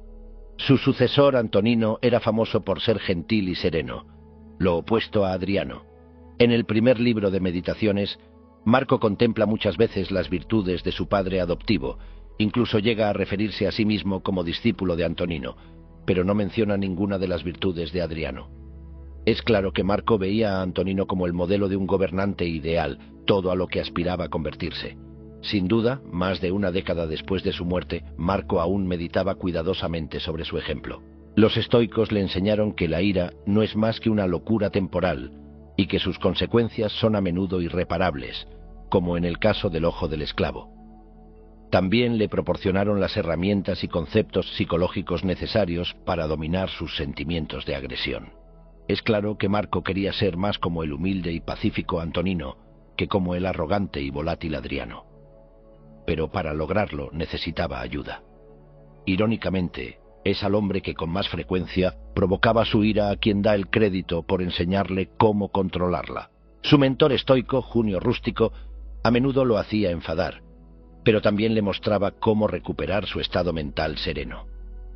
Como veremos, los estoicos tenían muchas técnicas específicas para el manejo de la ira. Una de ellas es esperar hasta que nuestros sentimientos amainen de forma natural, y entonces considerar con calma qué haría alguien sabio en una situación similar. Marco también aprendió de Rústico a reconciliarse con otros tan pronto como estuvieran dispuestos a enmendar las cosas. Quizá era así como Rústico se comportaba cuando detectaba que Marco se enfurecía, proporcionándole un ejemplo de comportamiento grácil que pudiera estudiar y emular. Mientras que Apolonio era un orador de filosofía profesional, es probable que Rústico, también experto en estoicismo, actuara más como un mentor o tutor privado. Rústico, un estadista romano de rango consular, era aproximadamente 20 años mayor que Marco. Al parecer, era nieto de un famoso estoico llamado Aruleno Rústico, amigo y seguidor de Trasea, líder de la oposición estoica, un héroe político para Epicteto y sus estudiantes.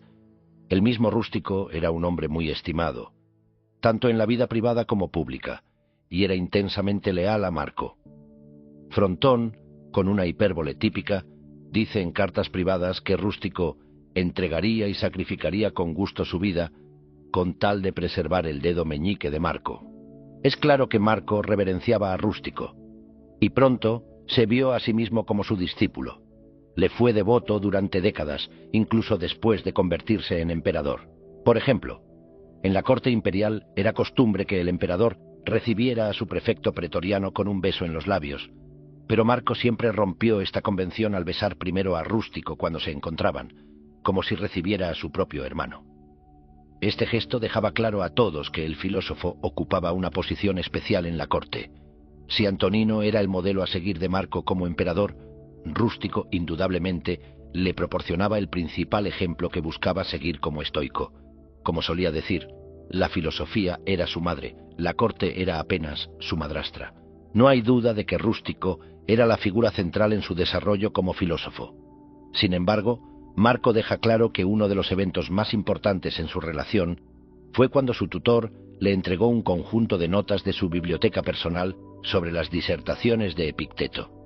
Es probable que se refiriera a los discursos registrados por Arriano y que cita muchas veces en Meditaciones.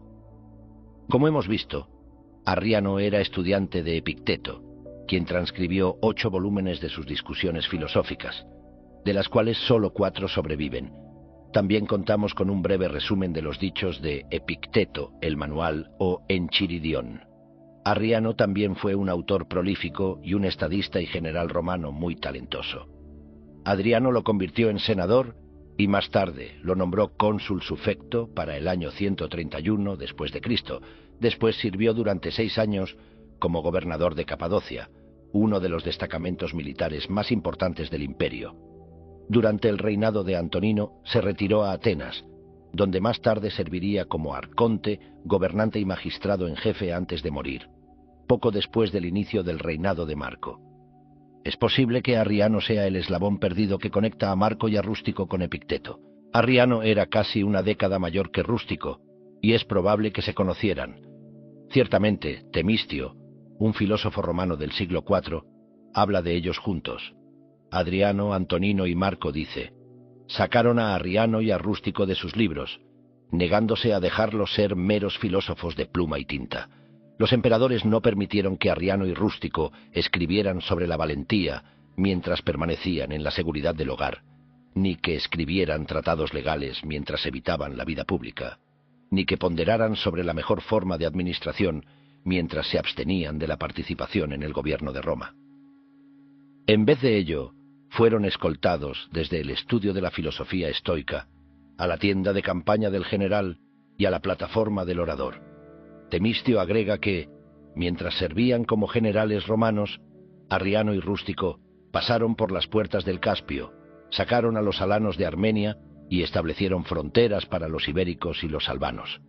Como recompensa por estos logros militares, los dos fueron nombrados cónsules, gobernaron la gran ciudad de Roma y presidieron el Senado.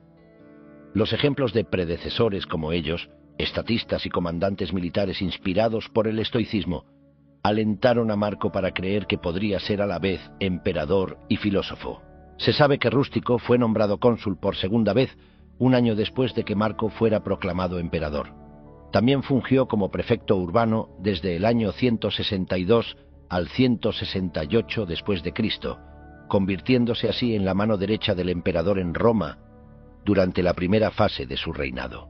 Rústico murió poco después de este periodo, quizá como una víctima más de la peste, y Marco pidió al Senado erigir muchas estatuas en su honor.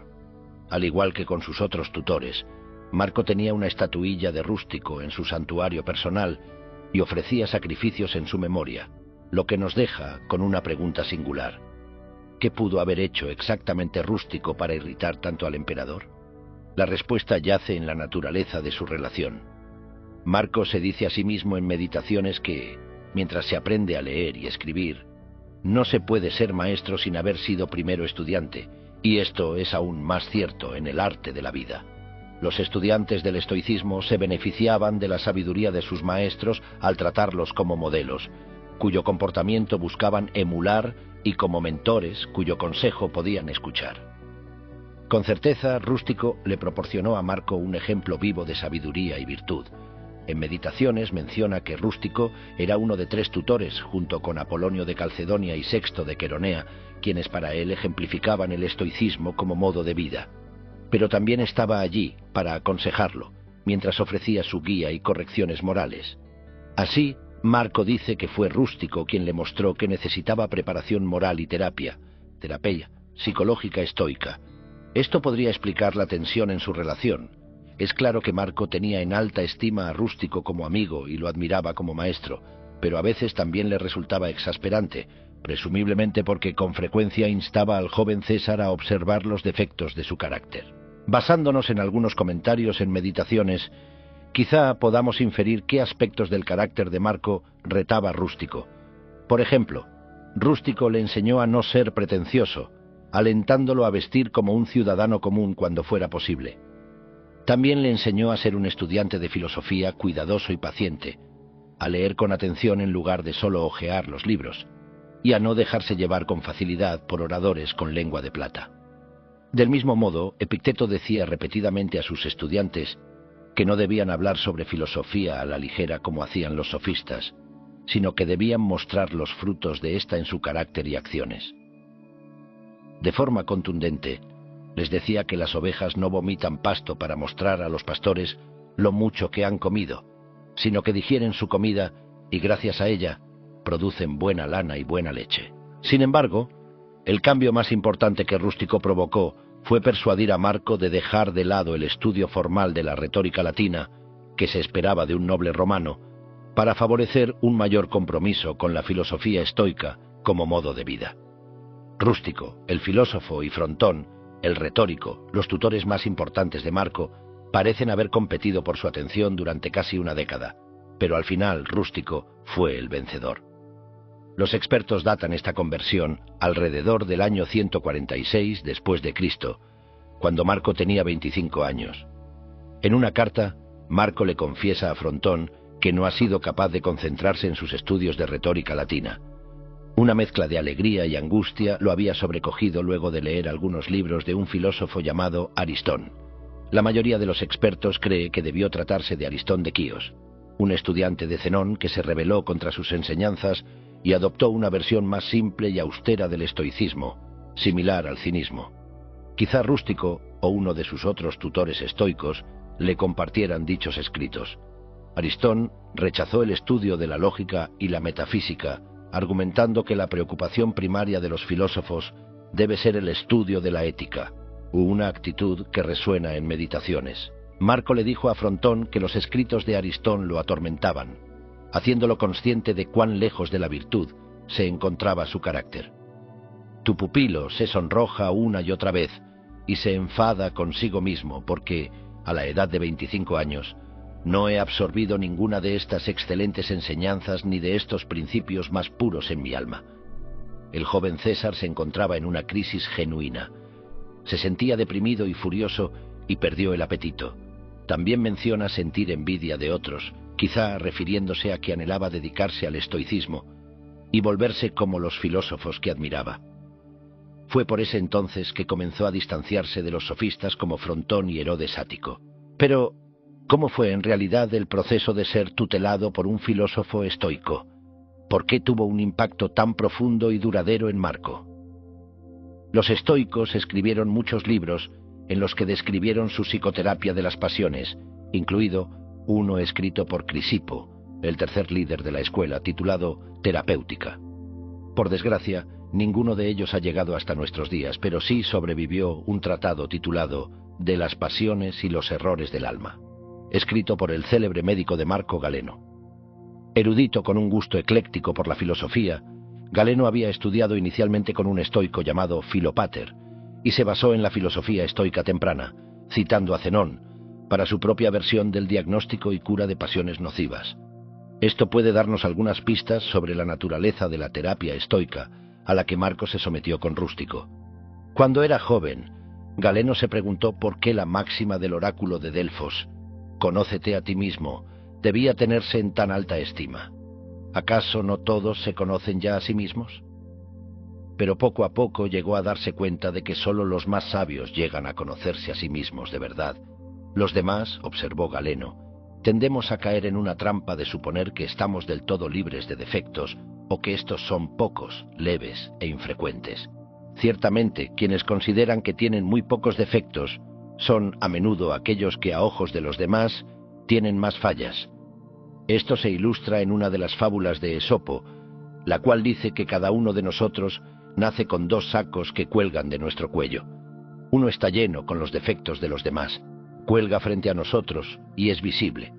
El otro se encuentra oculto tras nuestra espalda y está lleno con nuestros propios defectos.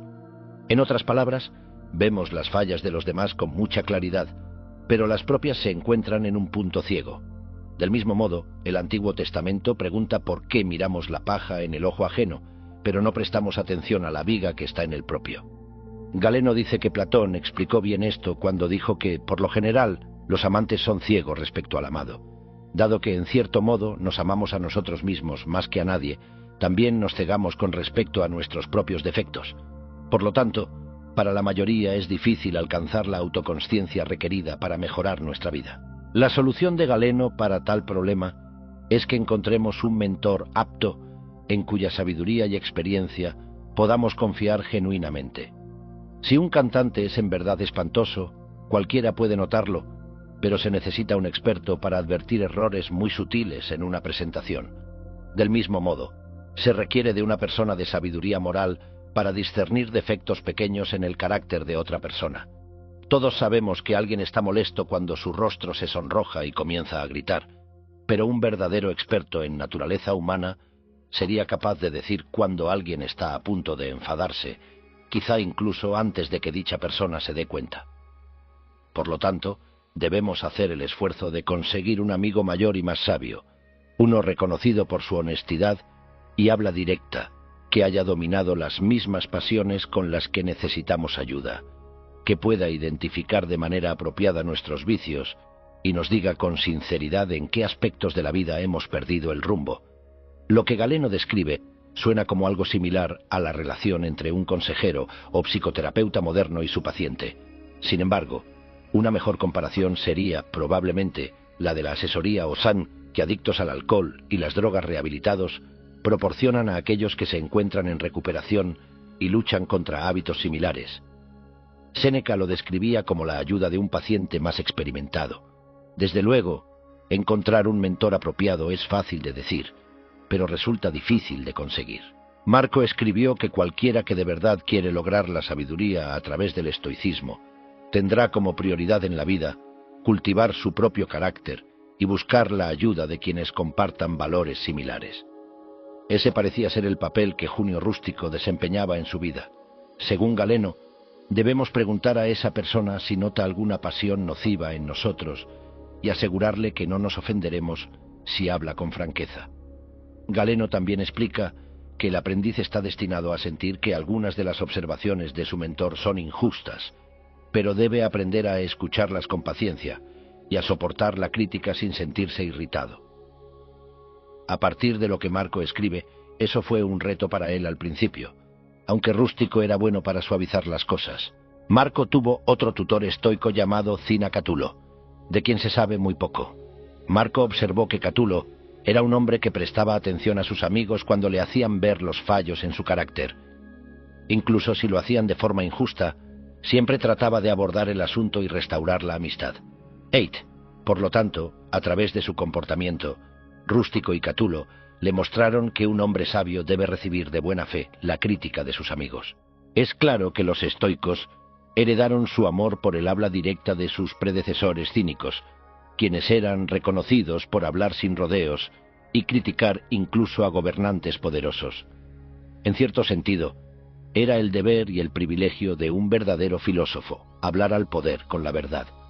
Una de las leyendas más famosas sobre el cínico Diógenes cuenta que Alejandro Magno buscó al filósofo. Es una yuxtaposición de opuestos. Diógenes vivía como un mendigo y Alejandro era el hombre más poderoso del mundo conocido. Sin embargo, cuando Alejandro preguntó a Diógenes si había algo que pudiera hacer por él, el cínico respondió que podía hacerse a un lado porque le estaba tapando el sol. Diógenes podía dirigirse a Alejandro como si fueran iguales porque era indiferente a la riqueza y al poder. Se dice que Alejandro se retiró y volvió a sus conquistas, al parecer sin haber ganado mucha sabiduría. Como solía ser el caso, los estoicos adoptaron un enfoque más moderado, preocupándose por asegurarse de que su habla no solo fuera honesta y simple, sino también apropiada para las necesidades del oyente. No tiene sentido hablar de forma directa a las personas si ello no les beneficia.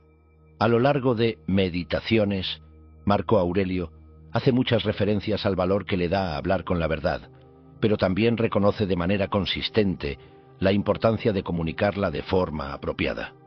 Por ejemplo, Alejandro de Cotiaeum, su gramático de la infancia, le dejó una impresión duradera por el tacto que tenía para corregir a quienes cometían un error verbal. Si alguien usaba una palabra de forma incorrecta, él no lo criticaba abiertamente. Nunca interrumpía ni cuestionaba en ese momento. En vez de ello, el gramático tenía una forma más artística e indirecta para guiarlos en la dirección correcta.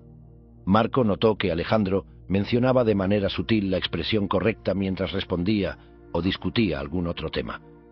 Si la meta real para los estoicos es la sabiduría, entonces soltar de golpe la verdad a veces no es suficiente. Debemos poner más empeño en comunicarnos con los demás de manera efectiva. Por supuesto, la diplomacia era importante para Marco. Sus deberes como César y más tarde como emperador involucraban la conducción de discusiones muy sensibles, como las negociaciones de tratados de paz con enemigos extranjeros. En su correspondencia personal se puede ver claramente que era un hombre encantador, con mucho tacto y una habilidad impresionante para resolver conflictos entre sus amigos. Frontón escribió al respecto con entusiasmo, ensalzando la habilidad de su joven estudiante para unir a todos sus amigos en armonía, habilidad que el retórico comparaba con el poder mítico de Orfeo para domar bestias salvajes mediante la música de su lira. Durante su reinado, Marco evitó sin duda muchos problemas serios gracias a su paciente diplomacia y su uso sensible del lenguaje. Incluso se recuerda a sí mismo ser honesto y tener tacto con cualquier persona a la que se dirija, especialmente en el Senado. Además de poseer este talento innato, Marco Aurelio aprendió mucho de los estoicos sobre cómo debería un hombre sabio intentar comunicarse con los demás. Apolonio de Calcedonia, por ejemplo, No era un hombre que contuviera sus palabras, pero equilibraba su confianza con una actitud de apertura. Marco describe cómo otro de sus maestros más queridos, Sexto de Queronea, era muy serio y directo, a la vez que excepcionalmente paciente con los ignorantes e incluso con los tercos. Corregir los vicios de los demás es como señalar que tienen mal aliento, decía Marco. Requiere de un tacto considerable. Sin embargo, notó que Sexto se ganó el respeto de toda clase de personas al adaptar con habilidad sus conversaciones de modo que parecieran más encantadoras y halagadoras, incluso cuando hablaba con franqueza o estaba en desacuerdo. Es claro que los estoicos daban mucho más valor a los modales y la civilidad que los cínicos. Los estoicos se dieron cuenta de que, para comunicar sabiduría, debemos formular nuestras oraciones apropiadamente. De acuerdo con Epicteto, la característica más impactante de Sócrates fue nunca irritarse durante una discusión. Siempre era educado y se abstenía de hablar de forma severa incluso cuando otros lo insultaban. Soportó con paciencia mucho abuso y aún así fue capaz de ponerle fin a la mayoría de las disputas de forma tranquila y racional. Podemos imaginar que cuando Rústico cuestionó a Marcos sobre su comportamiento, sus observaciones, aunque a veces provocativas y tan ciertas que resultaban incómodas, eran lo suficientemente sensatas como para que su joven estudiante se beneficiara de ellas sin sentirse humillado. Pero ¿cómo podemos encontrar mentores con tal tacto? Galeno admite que es improbable que conozcamos a muchas personas como Diógenes el Cínico, quien era lo suficientemente valiente como para hablarle de forma directa a Alejandro Magno. Lo primero que se requiere es una apertura más general a la crítica. Según Galeno, debemos permitir que cualquiera nos diga cuáles son nuestros defectos y decidir no molestarnos con nadie por ello. De hecho, Marco se dijo a sí mismo que debía entrar en la mente de cada hombre para estudiar sus juicios y valores, y que debía dejar que cada hombre entrara en su mente. Si alguien le daba una razón válida para creer que estaba perdiendo el rumbo en términos de pensamiento o acción, dijo que con gusto cambiaría sus modos.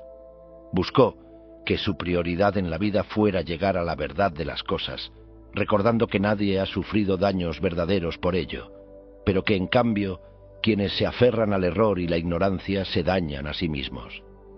Se dice que este consejo proviene de Zenón, quien afirmaba que la mayoría de los hombres se sienten ansiosos por señalar los defectos de sus vecinos, aunque no se les haya pedido hacerlo. Por ello, en vez de resentirla, debemos recibir de buena fe la crítica de los demás como una de las cosas inevitables de la vida, y tomar ventaja de ella, al convertir a todos en nuestros maestros.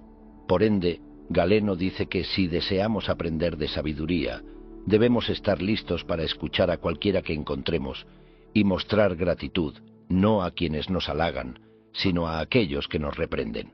Por supuesto, esto no significa que debamos confiar por igual en todas las opiniones. Marco deja claro que debemos entrenarnos para discriminar los buenos consejos de los malos y aprender a no preocuparnos con las opiniones de los tontos. Es prudente escuchar con cuidado a la mayoría de las personas que conocemos en nuestra vida, pero no se debe dar el mismo peso a todas las opiniones. En vez de ello, al dar la bienvenida a la crítica y aceptarla desapasionadamente, podemos aprender de a poco a clasificarla de manera racional para discernir entre los buenos consejos y los malos. Es cierto que a veces se aprende más de los errores de los otros. Sin embargo, como observa Galeno, debemos poner nuestra confianza en el consejo de individuos que nos proporcionen evidencia consistente de su sabiduría y virtud. No obstante, si somos precavidos, podemos aprender de todos mientras encontramos a alguien como Rústico, un amigo, en cuya sabiduría podamos confiar incondicionalmente.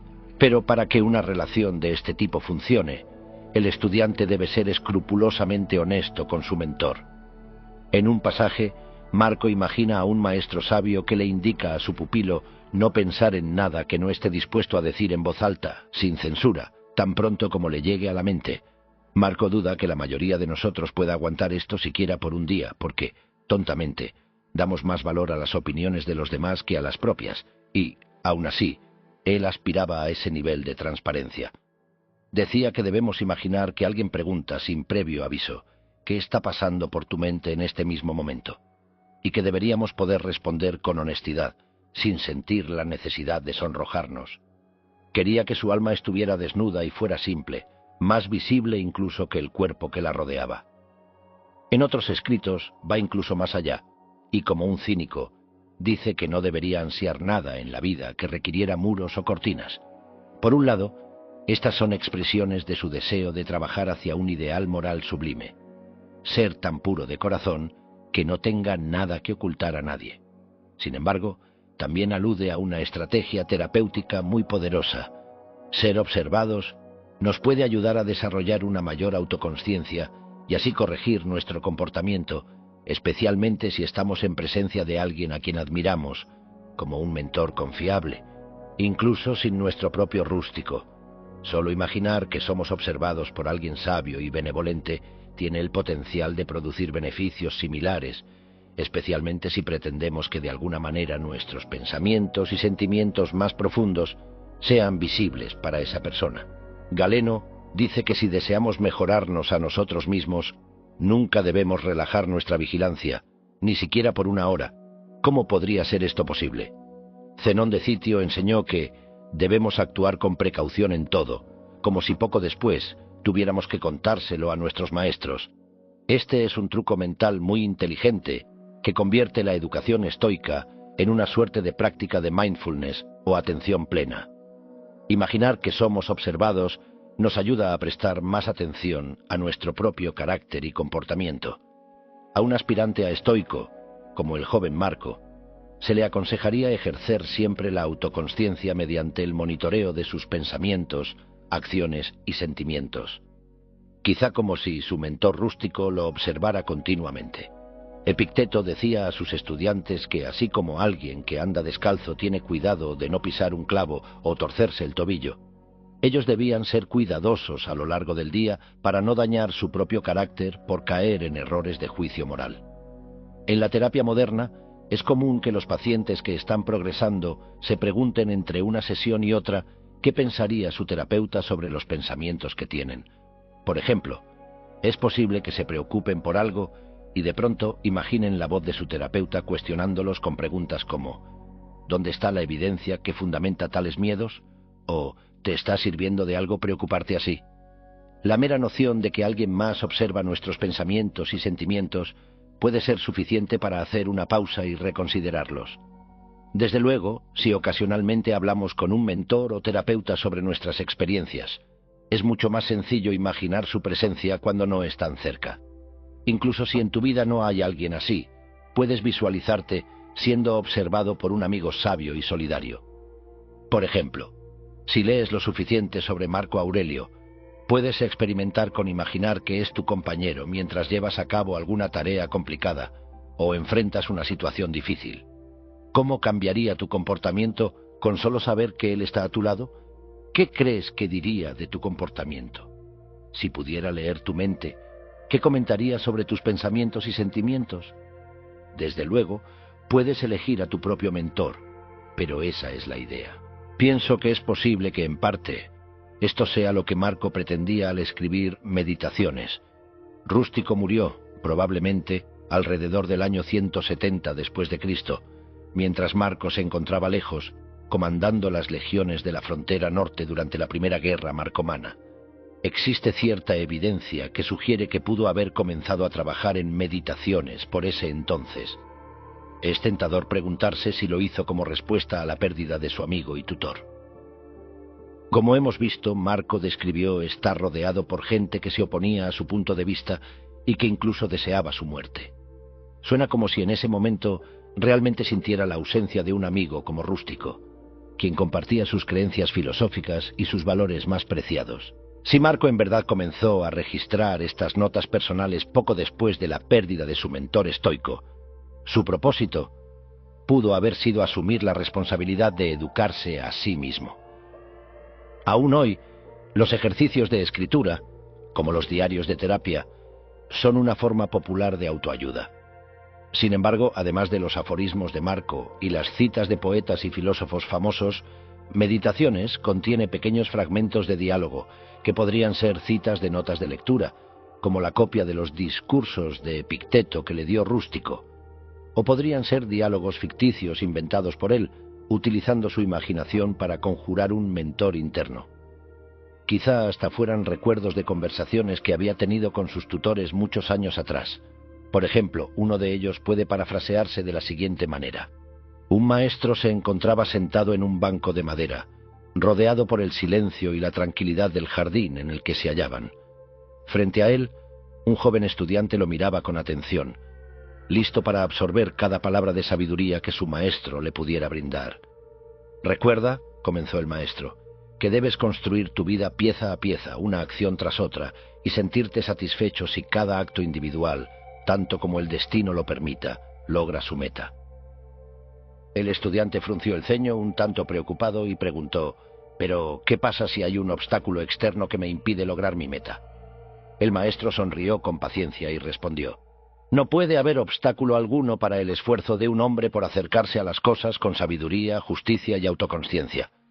El estudiante no se dio por vencido y continuó: «¿Y si algún aspecto externo de mi comportamiento es un impedimento?». El maestro asintió, comprendiendo la inquietud del joven, y explicó: «Bueno, entonces se requiere de una aceptación jovial del impedimento, junto con un cambio discreto para hacer lo que las circunstancias permitan. Esto te permitirá sustituir tu curso de acción con otro que esté en conformidad con el esquema general de la vida del que hablamos». Así, en ese tranquilo jardín, el maestro y el estudiante continuaron su conversación, explorando juntos los caminos de la sabiduría y del aprendizaje. Galeno sugirió que imitar un modelo a seguir es apropiado en la juventud. Más tarde en la vida, conforme adquirimos más responsabilidad por nuestro carácter, se vuelve importante seguir principios filosóficos específicos y practicar su aplicación en la vida cotidiana. A medida que pasan los años y ganamos experiencia, debemos desarrollar una mayor autoconsciencia y volvemos capaces de identificar nuestros propios errores sin necesitar la ayuda de un mentor. Además, mediante la práctica disciplinada, aprendemos gradualmente a mitigar nuestras pasiones, como la ira, y a controlar su expresión en una etapa temprana. Hacer esto con frecuencia eventualmente nos hace menos propensos a experimentar tales sentimientos, en primer lugar. Cuando Marco Aurelio comenzó a escribir Meditaciones, ya contaba con más de 3 décadas de preparación filosófica.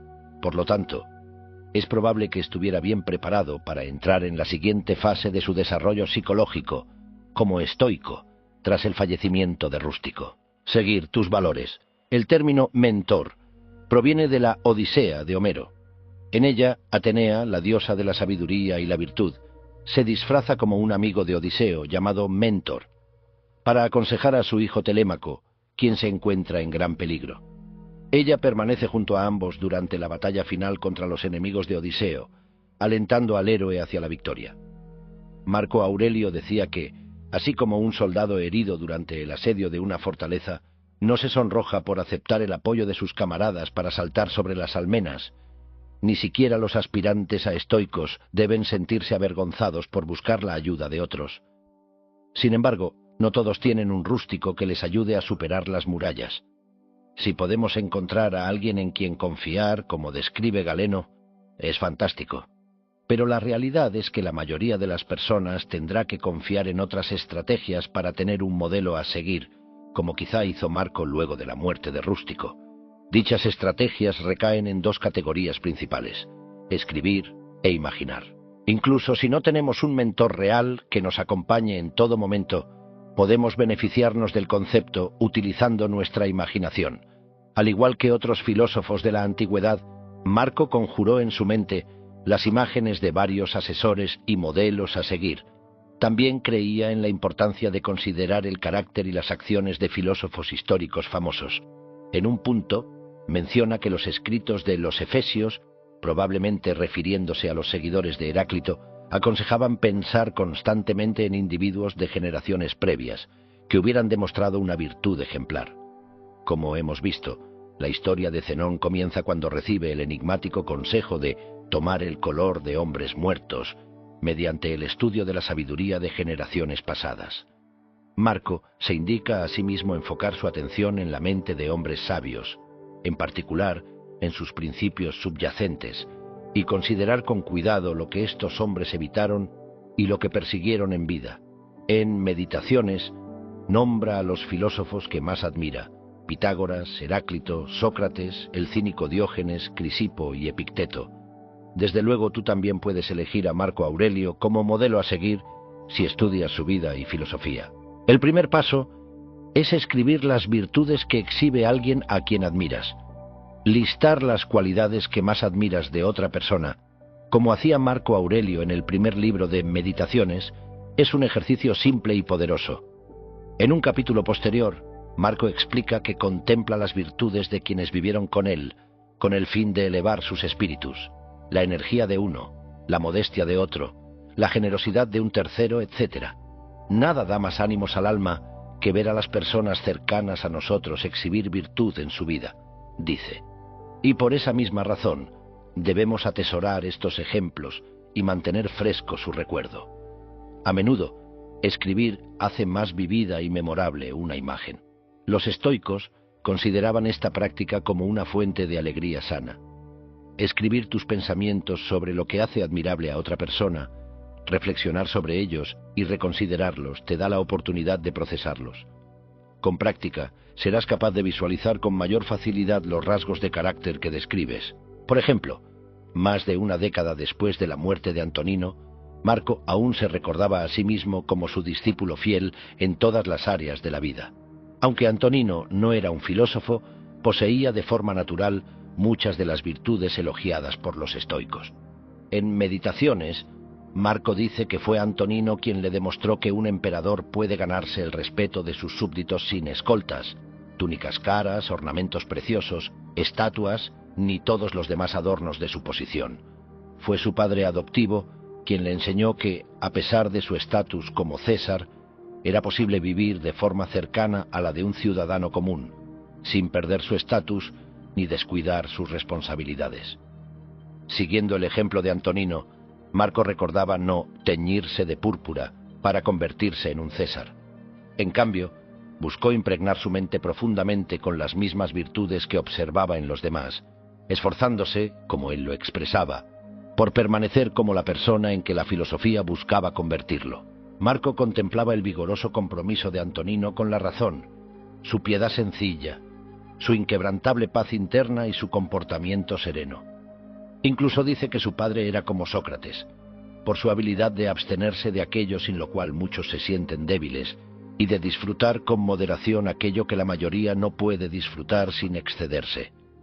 Observa para sí mismo que si puede emular tales virtudes, entonces será capaz de llegar a su hora final con la misma ecuanimidad y claridad de conciencia que Antonino demostró en su lecho de muerte.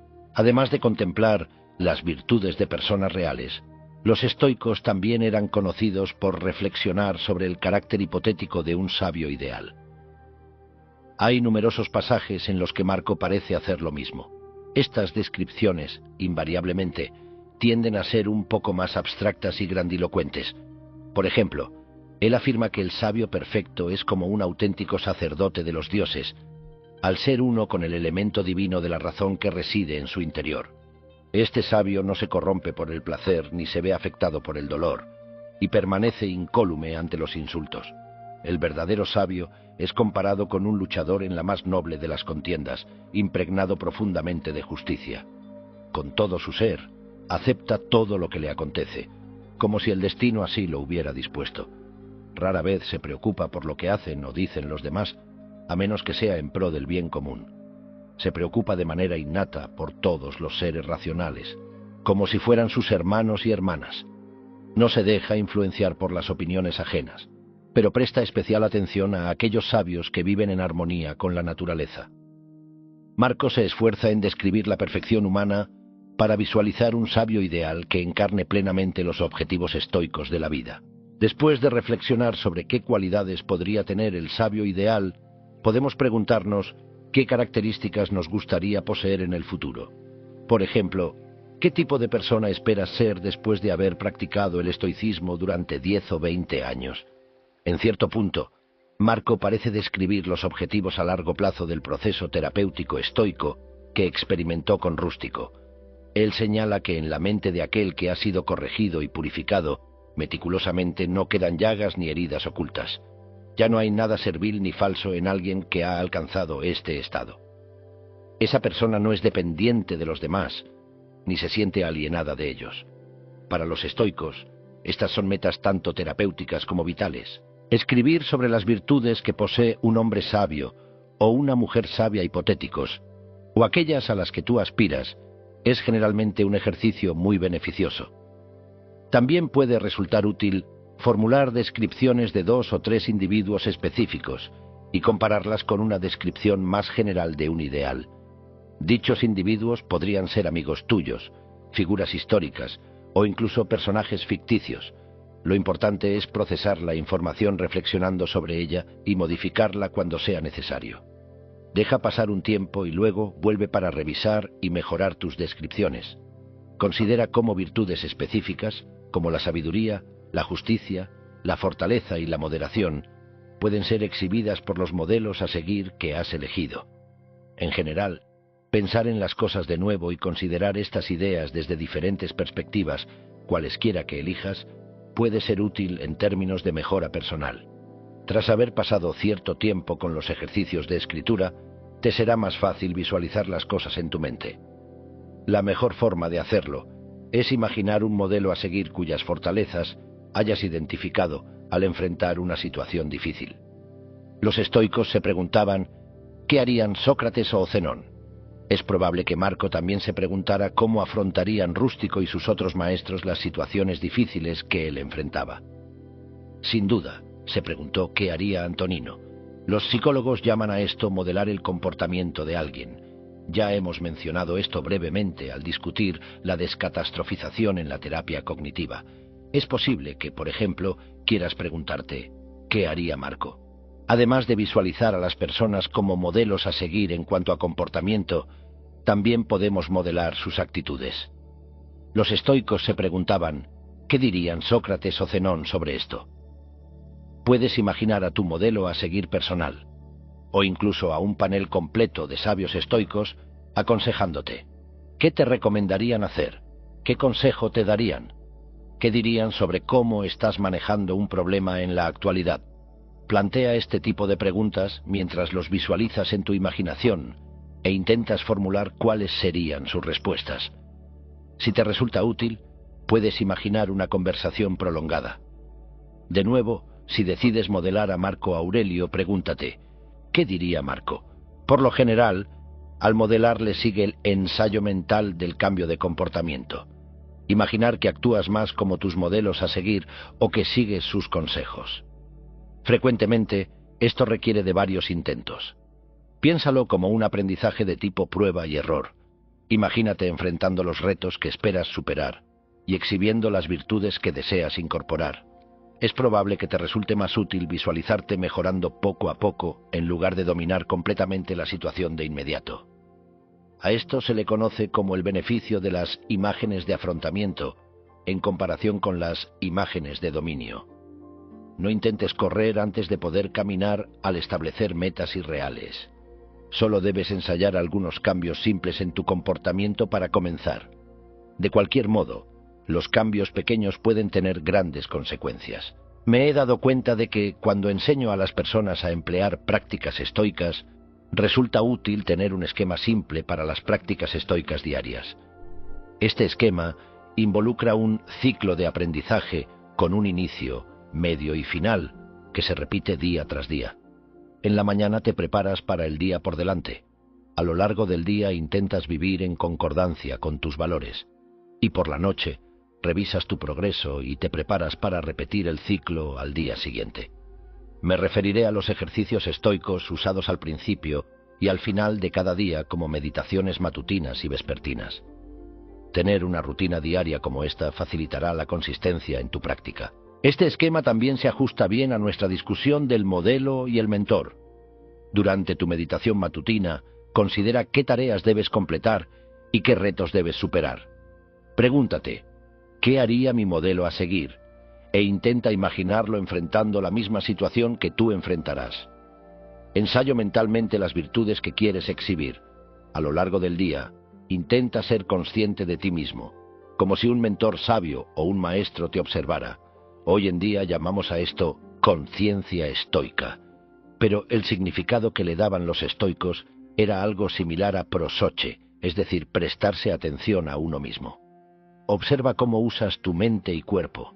Presta atención en particular a los juicios de valor que haces en diferentes situaciones y vigila los sentimientos sutiles de ira, miedo, tristeza o deseos nocivos, así como los malos hábitos. Durante tu meditación vespertina, revisa cómo ocurrieron las cosas en realidad, repasando en tu mente quizá 2 o 3 veces los eventos clave del día. Pregúntate, ¿qué dirían tus mentores imaginarios?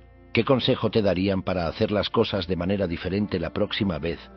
Esta es tu oportunidad para aprender de la experiencia y prepararte para la mañana siguiente, cuando planearás tu comportamiento y ensayarás de nuevo en un ciclo constante de mejora personal. Incluso puedes preguntarte, por ejemplo, ¿qué diría Marco Aurelio sobre cómo me desempeñé hoy? En la antigüedad se hacía algo parecido. Galeno decía que su propia rutina diaria involucraba la contemplación de un poema famoso sobre filosofía llamado Versos Dorados de Pitágoras. Séneca y Epicteto también lo mencionan, y es probable que influyera en otros estoicos.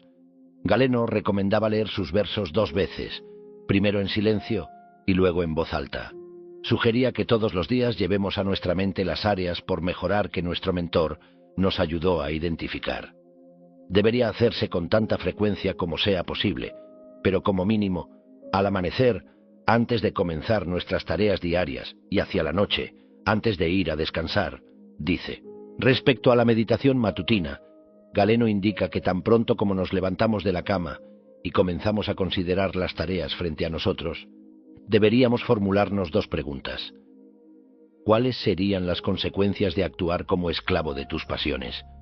¿Cómo diferiría tu día si actuaras de manera más racional, exhibiendo sabiduría y autodisciplina? En Meditaciones, Marco discute al menos 4 veces cómo prepararnos para el día frente a nosotros. Menciona que los pitagóricos solían contemplar las estrellas cada mañana, pensando en su consistencia, pureza y desnudez como símbolo del hombre que vive con sabiduría, virtud y simplicidad.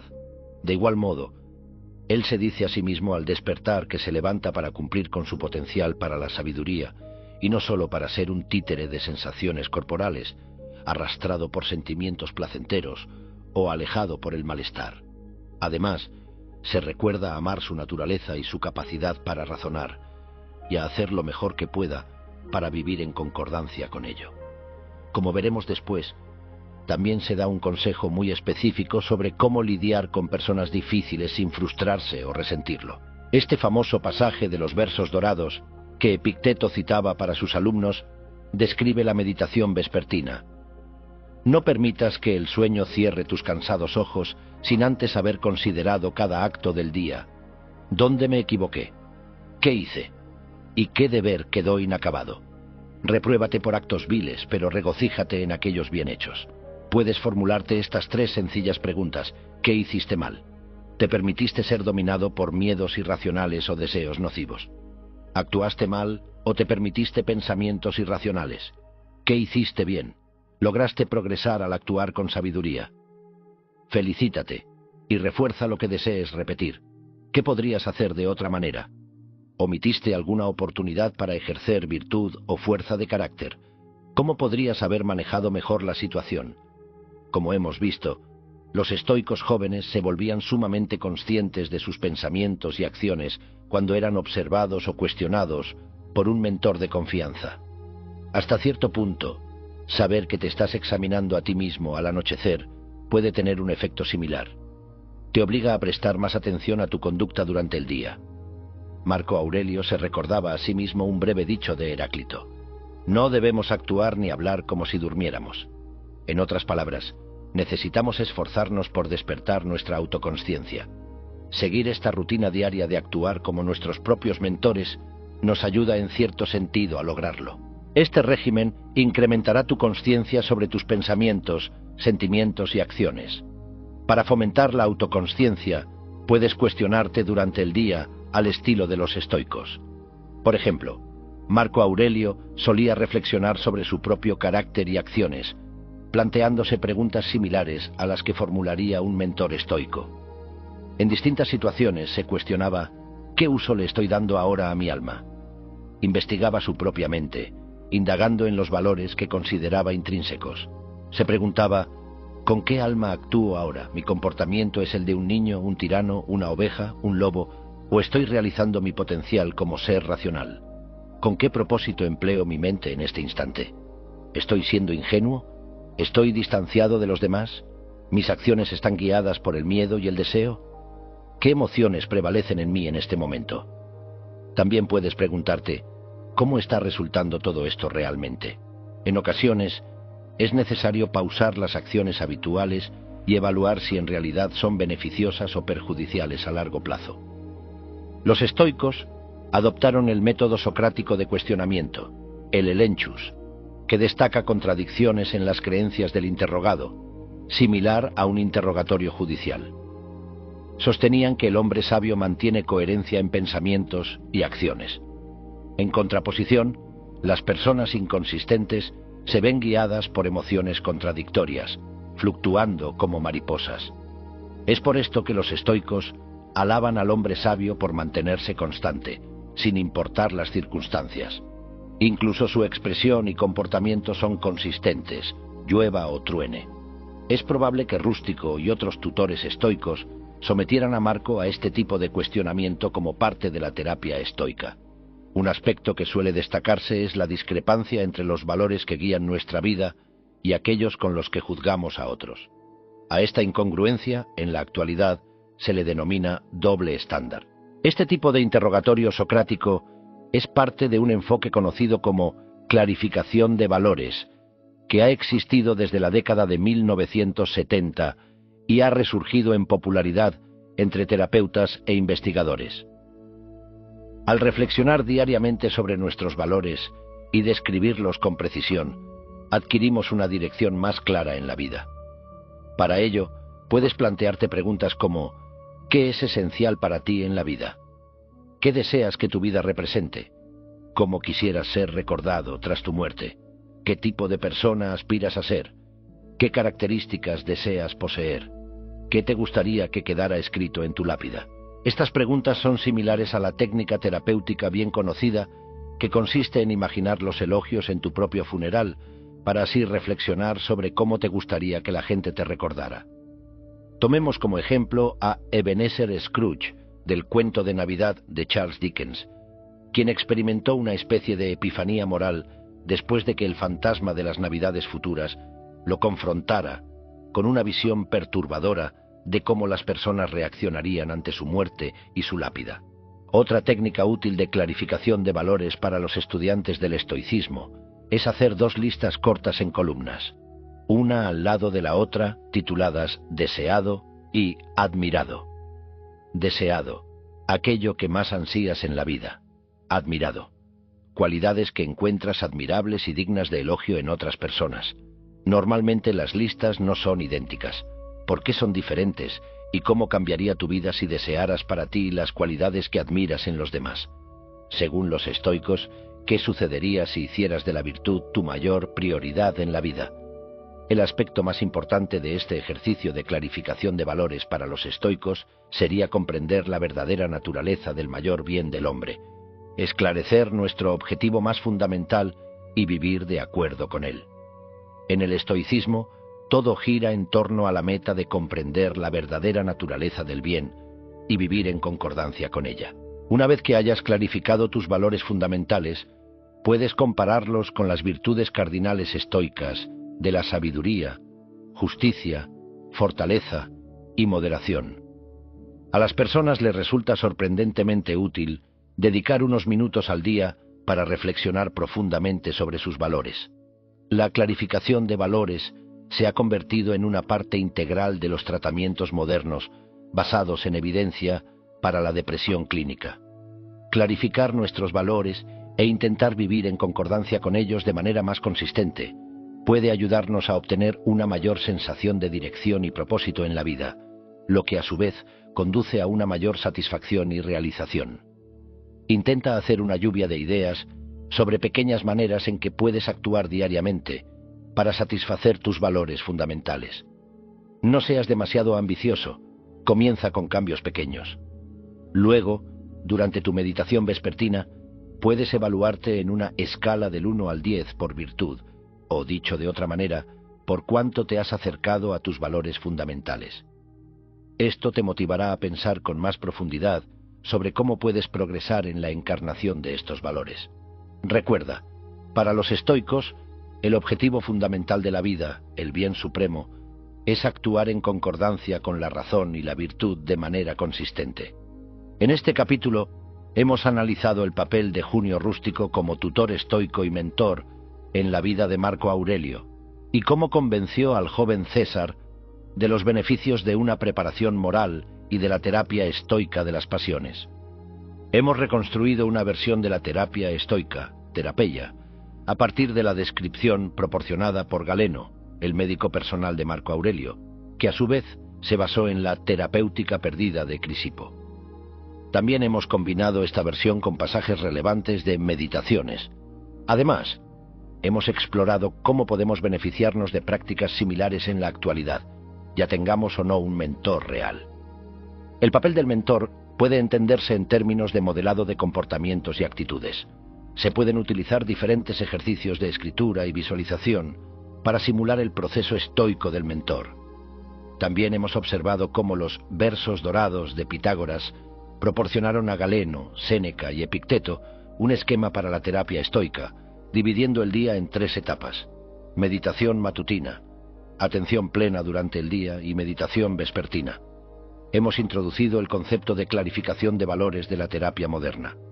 Reflexionar y clarificar tus valores nucleares puede ayudarte a combatir la depresión y otros problemas emocionales, especialmente cuando te esfuerzas por vivir de acuerdo con tus valores más auténticos cada día. Puedes comparar estos valores con las virtudes estoicas y explorarlos desde diferentes perspectivas en tu rutina diaria. Regresa una y otra vez a la pregunta ¿qué es lo más importante en la vida? O, como lo expresaban los estoicos, ¿cuál es la verdadera naturaleza del bien? Incluso dedicar unos minutos al día para clarificar tus valores y actuar en consecuencia puede ser muy beneficioso. Recuerda que, con frecuencia, los pequeños cambios de este tipo pueden tener efectos sorprendentemente grandes. Las ideas en este capítulo te ayudarán a aplicar muchos de los otros conceptos y técnicas estoicos que aprenderás, proporcionándote un esquema para tu práctica diaria. Este ciclo de aprendizaje sencillo, utilizado de manera apropiada, será suficiente para que muchas personas vean mejoras en su carácter y resiliencia emocional, especialmente en combinación con sus propias lecturas y estudios de textos estoicos. Este tipo de autoexamen parece haber sido un aspecto importante de la preparación en el estoicismo antiguo. Como señaló Sócrates, no vale la pena vivir una vida sin examinarla. Capítulo 4. La elección de Hércules. Marco puso su cabeza entre sus manos y lanzó un quejido. No era la devastación causada por la peste antonina, ni la creciente amenaza de una invasión bárbara desde el norte lo que le hacía sentir desesperanza por el futuro de Roma. Se trataba más bien de una fiesta organizada por su hermano Lucio Vero.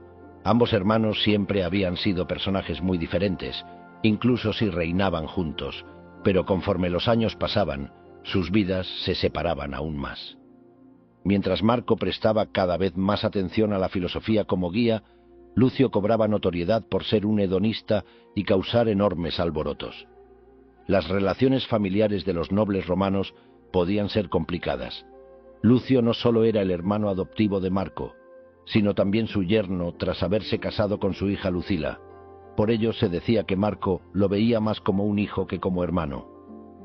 Tras ser proclamado emperador, su primer acto fue nombrar a Lucio coemperador para gobernar con él de manera conjunta, el primer arreglo de este tipo en la historia de Roma. Lucio recibió el nombre familiar de Marco Vero. Antes era conocido como Lucio Helio Aurelio Cómodo. Era un joven apuesto y carismático quien probablemente se sentía más cómodo en los mantos púrpura de un emperador que su hermano. Vero tenía una personalidad imponente y una expresión distinguida. Dejaba crecer su barba muy larga, casi al estilo de los bárbaros. Era alto y tenía una apariencia majestuosa, ya que su frente se proyectaba ligeramente por encima de sus cejas. Se dice que sentía tanto orgullo por su cabello amarillo, que solía espolvorear oro molido sobre su cabeza para que con ese brillo su cabello luciera aún más dorado. Sin embargo, aunque ambos poseían el título de emperador, era claro que Lucio estaba subordinado a Marco y le obedecía de una manera comparable a la de un gobernador provincial o un teniente del ejército. Una de las razones por las que Marco lo nombró coemperador fue que tenía cierto derecho al trono. Como hemos visto, su padre natural murió antes de que pudiera suceder a Adriano. Por ende, fue sabio por parte de Marco persuadir al Senado para que el poder fuera compartido con su hermano, de modo que se evitara el surgimiento de facciones de oposición.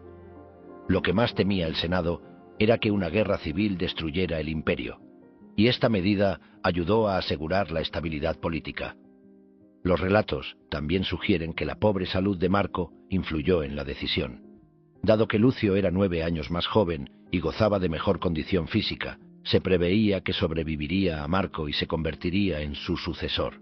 Desde luego, el reinado conjunto significaba que si uno de los emperadores moría súbitamente, el otro permanecería en el poder, lo que reducía el riesgo de conflictos por la sucesión. Más aún, el historiador Dion Casio describió a Lucio como un hombre más joven y vigoroso, mejor preparado para las campañas militares. Hasta donde se sabe, Lucio nunca vio ningún servicio militar en su juventud, pero quizás en principio fuera más popular con las legiones que su hermano. Su padre había servido al menos brevemente como gobernador y comandante militar de Panonia. Tan pronto como fueron proclamados emperadores, Marco envió a Lucio a hablar ante las legiones en su nombre, y de este modo comenzó a tratarlo como su representante ante el ejército. Era obvio que tanto Marco como sus consejeros tenían la impresión de que Lucio podía ser un general en ciernes, pero resultó ser completamente inútil para este papel, porque carecía del sentido del deber y la disciplina necesarios para la vida militar. Prefería pasar su tiempo bebiendo y entreteniendo a sus amigos. Desde luego, llegó a ser conocido por su amor por las fiestas extravagantes, en marcado contraste con su hermano. La fiesta que causó la consternación de Marco costó el equivalente a la paga anual de una legión completa. Al parecer el gasto principal fueron los regalos extravagantes con los que el emperador Lucio colmó a sus invitados. Primero recibieron exquisitos cuchillos para cortar carne y platos, así como animales vivos del mismo tipo que comían durante cada tiempo, una variada colección de aves y criaturas de 4 patas. Después, se les entregaron finos cálices hechos de cristal alejandrino y piedras semipreciosas. A continuación, se entregó oro, plata, copas incrustadas de joyas, guirnaldas entrelazadas con listones de oro y flores fuera de temporada, así como vasijas doradas que contenían bálsamos raros. Para entretener a los invitados se realizaron luchas privadas de gladiadores, y bebieron y jugaron a los dados hasta el amanecer. Finalmente, fueron llevados a sus hogares en carruajes arrastrados por mulas vestidas con adornos de plata, los cuales les fueron obsequiados al igual que los apuestos y jóvenes esclavos que les habían servido durante la fiesta. Pero los buenos amigos no se pueden comprar, y la extravagancia atrajo un séquito de aduladores codiciosos y libertinos que fomentaban los peores aspectos del carácter de Lucio. La historia augusta presenta a Lucio bajo una luz muy negativa en general, comparándolo con un bufón autocomplaciente y superficial. Su imagen contrasta de manera dramática con la del auténtico estoico que fue Marco. Aunque las historias puedan exagerar los vicios de Lucio, hay al menos algo de verdad en ellas. Por ejemplo, a pesar de ser coemperador durante casi una década, en Meditaciones es relegado a una mera nota al pie. Marco solo dice sentirse agradecido por haber tenido un hermano quien por su carácter pudo estimularme para cultivar mi propia naturaleza, pero que al mismo tiempo me reconfortó con su respeto y afecto, quizás condenándolo con un ligero elogio. Aquí, Marco habla con hábil vaguedad, pero es posible que se sintiera más determinado a fortalecer su propio carácter después de observar los vicios fuera de control de su hermano. No obstante, estaba aliviado de que Lucio se mantuviera leal a él, mostrando respeto y afecto, en lugar de apoyar a quienes se oponían a su reinado. Es fácil ver que este era un peligro muy real cuando se observa la guerra civil instigada contra Marco, 6 años después de la muerte de Lucio, por parte de su general más célebre, Avidio Casio. En su juventud, Los hermanos compartían su amor por la cacería, la lucha y otros intereses activos. Incluso ambos estudiaron filosofía estoica. Sin embargo, mientras Marco se dedicó cada vez más al estudio de la retórica y la filosofía y trabajó con dedicación para ascender en diferentes labores de gobierno público, Lucio no pareció hacer mucho más que disfrutar una vida de placeres. Mientras el hermano menor estaba en las carreras de cuadrigas, en juegos de gladiadores o banquetes con sus amigos, Marco devoraba libros, adquiría conocimiento crucial de la ley romana y la burocracia del gobierno. Se podría decir que Lucio escogió el placer antes que el trabajo, y Marco el trabajo antes que el placer.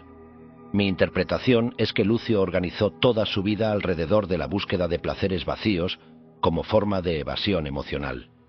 Los psicólogos saben ahora que, a menudo, las personas se involucran en hábitos que consideran placenteros, desde las redes sociales hasta la cocaína, como una forma de distracción o supresión de sentimientos desagradables.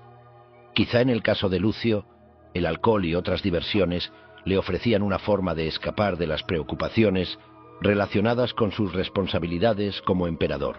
Como veremos, no hay nada malo con el placer a menos que comencemos a ansiarlo tanto que descuidemos nuestras responsabilidades en la vida o sustituya actividades sanas y enriquecedoras con otras que no lo son. Perseguir placeres vacíos y transitorios nunca llevará a la verdadera felicidad a largo plazo. No obstante, el placer puede ser engañoso. Nos puede seducir al pretender ser algo que no es. Lo que todos buscamos de verdad en la vida es un sentido de felicidad o satisfacción auténticas, al cual los estoicos llamaban eudaimonia. Lucio lo buscaba en los lugares equivocados, vitoreando la carnicería de la arena, colmando de regalos espléndidos a amigos dudosos y bebiendo hasta el olvido. Desde luego, los hábitos de banquete de un emperador romano corrompido pueden parecer un ejemplo extremo de alguien que da rienda suelta a sus impulsos hedonistas, pero la psicología básica del deseo no es muy diferente hoy en día. Las personas aún confunden el placer con la felicidad y a menudo les resulta difícil imaginar otro prospecto de vida.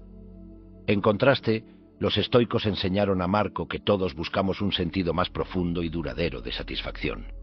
Le enseñaron que solo se puede obtener mediante el cumplimiento de nuestro potencial interno al vivir en conformidad con nuestros valores nucleares y al evitar desviarnos por sentimientos superficiales. Las vidas de Marco y Lucio divergieron en este respecto hasta que terminaron por separarse en direcciones opuestas. Hay algo extrañamente familiar en este relato. Los caminos opuestos que ambos jóvenes césares transitaban bien podrían haber sido tomados de una fábula moral. Ciertamente, mientras asistía a las lecciones de Apolonio y otros estoicos, Marco debió pensar en su hermano cuando escuchaba atentamente las muchas exhortaciones a abrazar la filosofía como un modo de vida. Uno de los relatos más famosos de este tipo es conocido como la elección de Hércules. Esta alegoría de la antigüedad sobre la elección de un camino en la vida tiene un papel especial en la historia del estoicismo. Según el relato, poco después de su naufragio, Zenón tomó por casualidad el segundo libro de Memorables de Jenofonte. En él, Sócrates argumenta que la virtud del autocontrol hace nobles y buenos a los hombres, en contraste con perseguir una vida de placer. Sócrates comienza citando un verso conocido de Hesíodo: «Es fácil tener perversidad en abundancia. Liso es el camino y ella yace muy cerca. Pero frente a la virtud, sudor han puesto los dioses inmortales. Larga y escarpada es la ruta hacia ella y es difícil en principio. Pero cuando se alcanza la cima, entonces la distancia se vuelve fácil, luego de haber sido duro el camino». A continuación, Sócrates decide relatar la elección de Hércules, la cual había aprendido de Pródico de Cíos, uno de los sofistas griegos más apreciados. Un día, cuando era joven, Hércules caminaba por una vereda desconocida. Al llegar a una bifurcación en el camino, se sentó y comenzó a contemplar su futuro.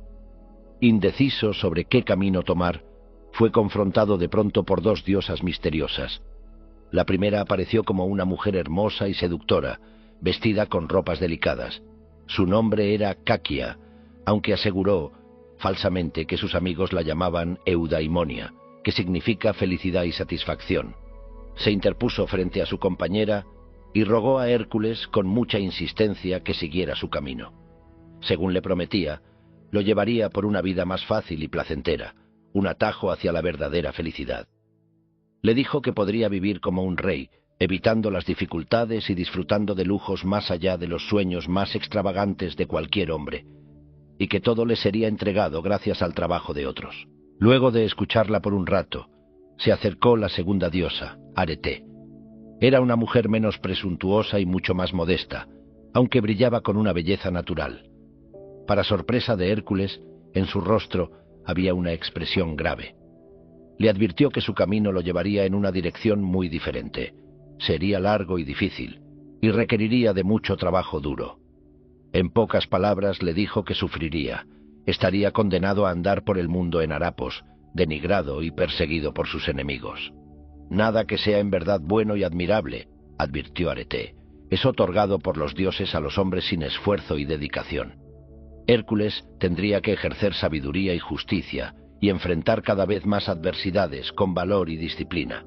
Superar grandes obstáculos mediante actos valerosos y honorables, dijo la diosa, era el único camino verdadero hacia la satisfacción en la vida. Hércules eligió el camino heroico de Arete, o virtud, y no fue seducido por caquia o vicio. Armado con un garrote de madera y vestido con la piel del león de Nemea, símbolo de una forma de vida más primitiva y natural, vagó de un lugar a otro, como si el mundo entero fuera su hogar. Los dioses lo forzaron a realizar las legendarias 12 labores, que incluían matar a la Hidra y entrar al Hades, el inframundo, para capturar a Cerbero con sus propias manos. Murió en extrema agonía, traicionado por su celosa esposa, quien lo engañó para vestir una manta empapada en sangre y contaminada con el veneno de la Hidra. Sin embargo, Zeus estaba tan impresionado por la grandeza de alma de su hijo mortal que le otorgó una apoteosis, elevándolo al estatus de dios por derecho propio. No es de sorprender que Hércules fuera el héroe mítico más admirado por los filósofos cínicos y estoicos. Sus trabajos encarnan la creencia de que es más gratificante enfrentar las dificultades de manera voluntaria y cultivar la fuerza de carácter que tomar la opción fácil al abrazar una vida cómoda y ociosa. Por ende, el satírico Luciano, contemporáneo de Marco, representaba la legendaria venta del cínico Diógenes en una subasta de esclavos de la siguiente manera. ¿A quién admiras y te gustaría emular?, preguntó el comprador. Diógenes no dudó en su respuesta. Admiro a Hércules, el gran héroe de la mitología, respondió. El comprador miró la vestimenta sencilla de Diógenes y cuestionó su elección. Si quieres emular a Hércules, ¿por qué no vistes una piel de león como él? Aunque, debo decir, tu garrote se parece al de él. Diógenes sonrió con orgullo. ¿Ves este viejo manto que llevo? Eso es mi piel de león. Y al igual que Hércules, lucho una batalla, pero no contra monstruos o seres mitológicos. Lucho contra el placer y las tentaciones de la vida, y lo hago no porque alguien me lo ordene, sino por mi propia voluntad. He decidido dedicar mi vida a purificar la existencia humana, a limpiarla de vicios y excesos, explicó Diógenes con firmeza. El comprador asintió, entendiendo la profunda convicción de Diógenes en su filosofía de vida y reconociendo el valor de sus palabras. Como los cínicos que los precedieron, los estoicos vieron el mito de Hércules como una alegoría sobre las virtudes de la valentía y la disciplina. Epicteto preguntaba a sus estudiantes, ¿qué habría sido de Hércules de no haber existido monstruos como el león de Nemea, la Hidra, la cierva de Afrodita, el jabalí de Erimanto y todos los hombres injustos y bestiales que enfrentó? Pues, de haberse sentado en casa, envuelto en cobijas para dormir, viviendo con lujo y facilidad, no habría sido Hércules en absoluto. Epicteto les decía a sus estudiantes que al igual que Hércules limpió la tierra de monstruos sin quejarse, ellos debían proponerse conquistarse a sí mismos mediante la eliminación de los deseos y emociones básicas de sus corazones. Para los estoicos, en otras palabras, el relato de Hércules simboliza el reto épico de decidir quiénes queremos ser realmente en la vida, la promesa de la filosofía y la tentación de ceder al placer y al vicio. La moraleja es que a menudo se requiere un esfuerzo hercúleo para mantenernos en el camino correcto. ¿Pero acaso la vida de Hércules no fue desagradable? Desde la perspectiva estoica, Hércules permaneció animado pese a las cosas terribles que soportó. Disfrutó de un profundo sentido de satisfacción interna al saber que cumplía con su destino y expresaba su verdadera naturaleza. Su vida tenía algo mucho más satisfactorio que el placer. Tenía propósito. Marco y Lucio debieron estar familiarizados con ello, debido a la educación que recibieron en estoicismo, pero Lucio perdió interés gradualmente y le dio la espalda a la filosofía. Mientras Marco estaba ocupado estudiando y se dedicaba de manera incansable al servicio público, Lucio ganaba fama por su libertinaje y su creciente pasión por los populares deportes romanos. Él mismo se metió en problemas por apoyar a los verdes en las carreras, ofendiendo así a los aficionados de equipos rivales, en particular a los azules. Llevaba a todas partes una estatua dorada de Volucer, el caballo más preciado de los verdes. También hizo que se fabricara un enorme cáliz de cristal para vino, que nombró en su honor, el cual superaba la capacidad de cualquier barrica humana, otro testimonio de su fama por el consumo excesivo de alcohol. En contraste, Marco, al igual que Hércules en la fábula, eligió evitar este tipo de distracciones, o al menos las mantuvo al mínimo. El esclavo anónimo de quien aprendió tanto cuando era niño le había dado el sabio consejo de no tomar partido en las carreras de cuadrigas a favor de los verdes ni de los azules, ni apoyar las diversas facciones en las listas de gladiadores. Estas eran las principales formas de entretenimiento público en la Roma imperial, y parece que las Imdici eran tan adictas a ellas como muchos de nosotros lo somos hoy en día, a ver deportes y programas de telerrealidad. Marco llegó a aborrecer tales eventos públicos, pero estaba obligado a asistir a ellos por insistencia de sus amigos y consejeros. Al parecer, el derramamiento de sangre innecesario le parecía atroz y barbárico. De hecho, como emperador, comenzó a imponer restricciones a la crueldad de los juegos. Insistió en que los gladiadores que lucharan ante él usaran armas sin afilar para poder pelear como atletas sin poner en riesgo sus vidas. De igual manera, la emoción de las carreras de cuadrigas provenía de la sed de sangre, pues con frecuencia los caballos y los cuadrigueros terminaban mutilados o muertos en este peligroso deporte. Marco intentó ver más allá de la exaltación de la multitud y adoptó una actitud más filosófica ante los eventos que se desarrollaban frente a sus ojos, preguntándose a sí mismo: ¿esto es realmente lo que la gente considera diversión? Para los estoicos, las sensaciones de placer en sí mismas no son ni buenas ni malas. Lo que importa es si nuestro estado mental es bueno o malo, sano o nocivo, dependiendo de las cosas que disfrutamos. Marco comparaba la sociedad romana con la pompa ociosa de una procesión, donde la gente parece distraída por trivialidades. Pero se recordaba a sí mismo que debía tomar su lugar en ella con buena gracia. No obstante, la valía de un hombre puede medirse por aquello en lo que pone su corazón. Disfrutar del sufrimiento de otros es malo. Sentir placer al ver a alguien arriesgándose a morir o a lesionarse gravemente, por lo tanto, sería considerado un vicio por los estoicos. En cambio, disfrutar viendo a las personas prosperar es bueno. Puede parecer obvio, pero el placer puede cegarnos ante sus consecuencias tanto para nosotros como para los demás. Los tutores estoicos de Marco le enseñaron a examinar de cerca el origen y las consecuencias del placer, y por ello era capaz, hasta cierto punto, de ver más allá de los prejuicios de su propia cultura. Del mismo modo, nosotros deberíamos aprender a disfrutar de lo que es bueno para nosotros y para los demás, y no de lo que es malo.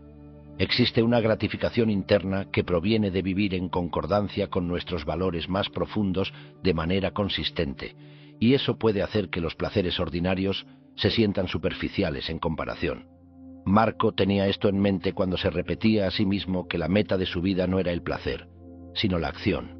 En un principio, la gente lo ridiculizaba tachándolo de snob y aburrido, ya que solía leer documentos legales y discutirlos con sus consejeros durante los juegos. Se le había indicado que su presencia en estos eventos era necesaria para mantener contentas a las multitudes, pero él prefería aprovechar ese tiempo para atender los asuntos serios relacionados con la administración del Estado. Incluso su tutor y amigo, Frontón, lo reprendió por su excesiva seriedad.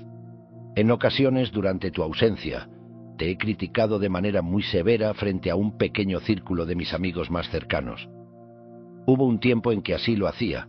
Por ejemplo, cuando entrabas a reuniones públicas con una expresión más sombría de la que era apropiada, o leías un libro en el teatro, o durante un banquete.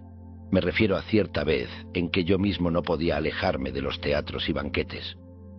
En tales ocasiones, entonces, me habría referido a ti como alguien insensible que no sabía comportarse de acuerdo con las circunstancias, e incluso, en un impulso de ira, como una persona antipática. Al final, Frontón llegó a aceptar la forma de pensar de Marco.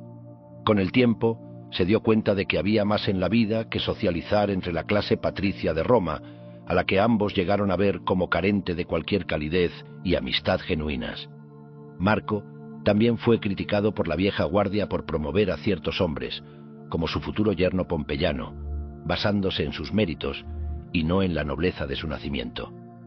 Eligió a sus amigos de manera cuidadosa, basándose en las cualidades de carácter que más admiraba, en vez de en aquellos que parecían congeniar con los de su clase social. La compañía de sus amigos no siempre era divertida. A veces hablaban sin rodeos y lo criticaban, pero él los valoraba porque compartían sus valores y le ayudaban a mejorar como persona. Claramente prefería la compañía de su familia y sus amigos de confianza antes que socializar con la élite romana. En Meditaciones, admite que anhela una vida familiar más simple pero idílica, en sus pacíficas villas en la campiña italiana. Aunque sin duda era una manera más sana y modesta de pasar su tiempo libre, en comparación con los desenfrenados banquetes de Lucio, pronto se convirtió en un anhelo que tendría que abandonar cuando las guerras marcomanas lo obligaron a dejar Roma para dirigirse a la frontera norte. A pesar de que Marco astutamente dejó a un lado la lectura de sus papeles en el anfiteatro, aún insistía en trabajar. Mientras discutía decisiones políticas con sus consejeros, aquellos que lo observaban suponían que charlaba sobre los juegos como todos los demás. Incluso encontró formas de obtener lecciones de vida de los juegos. Durante las luchas con bestias salvajes, observó que los gladiadores, medio devorados y cubiertos de heridas, rogaban porque los curaran para poder lanzarse de vuelta a la pelea. Esto le recordó la forma en que continuamos cediendo a deseos nocivos, a pesar de saber el daño que nos hacen. Quizá también le recordaba a su hermano, quien abandonó la filosofía y abrazó una vida de libertinaje que claramente lo estaba destruyendo. Mientras estuvieran juntos, Marco podía mantener a Lucio a raya. Sin embargo, poco después de que los dos hermanos fueran proclamados emperadores, el rey de Partia, Vologases IV, invadió el estado satélite romano de Armenia.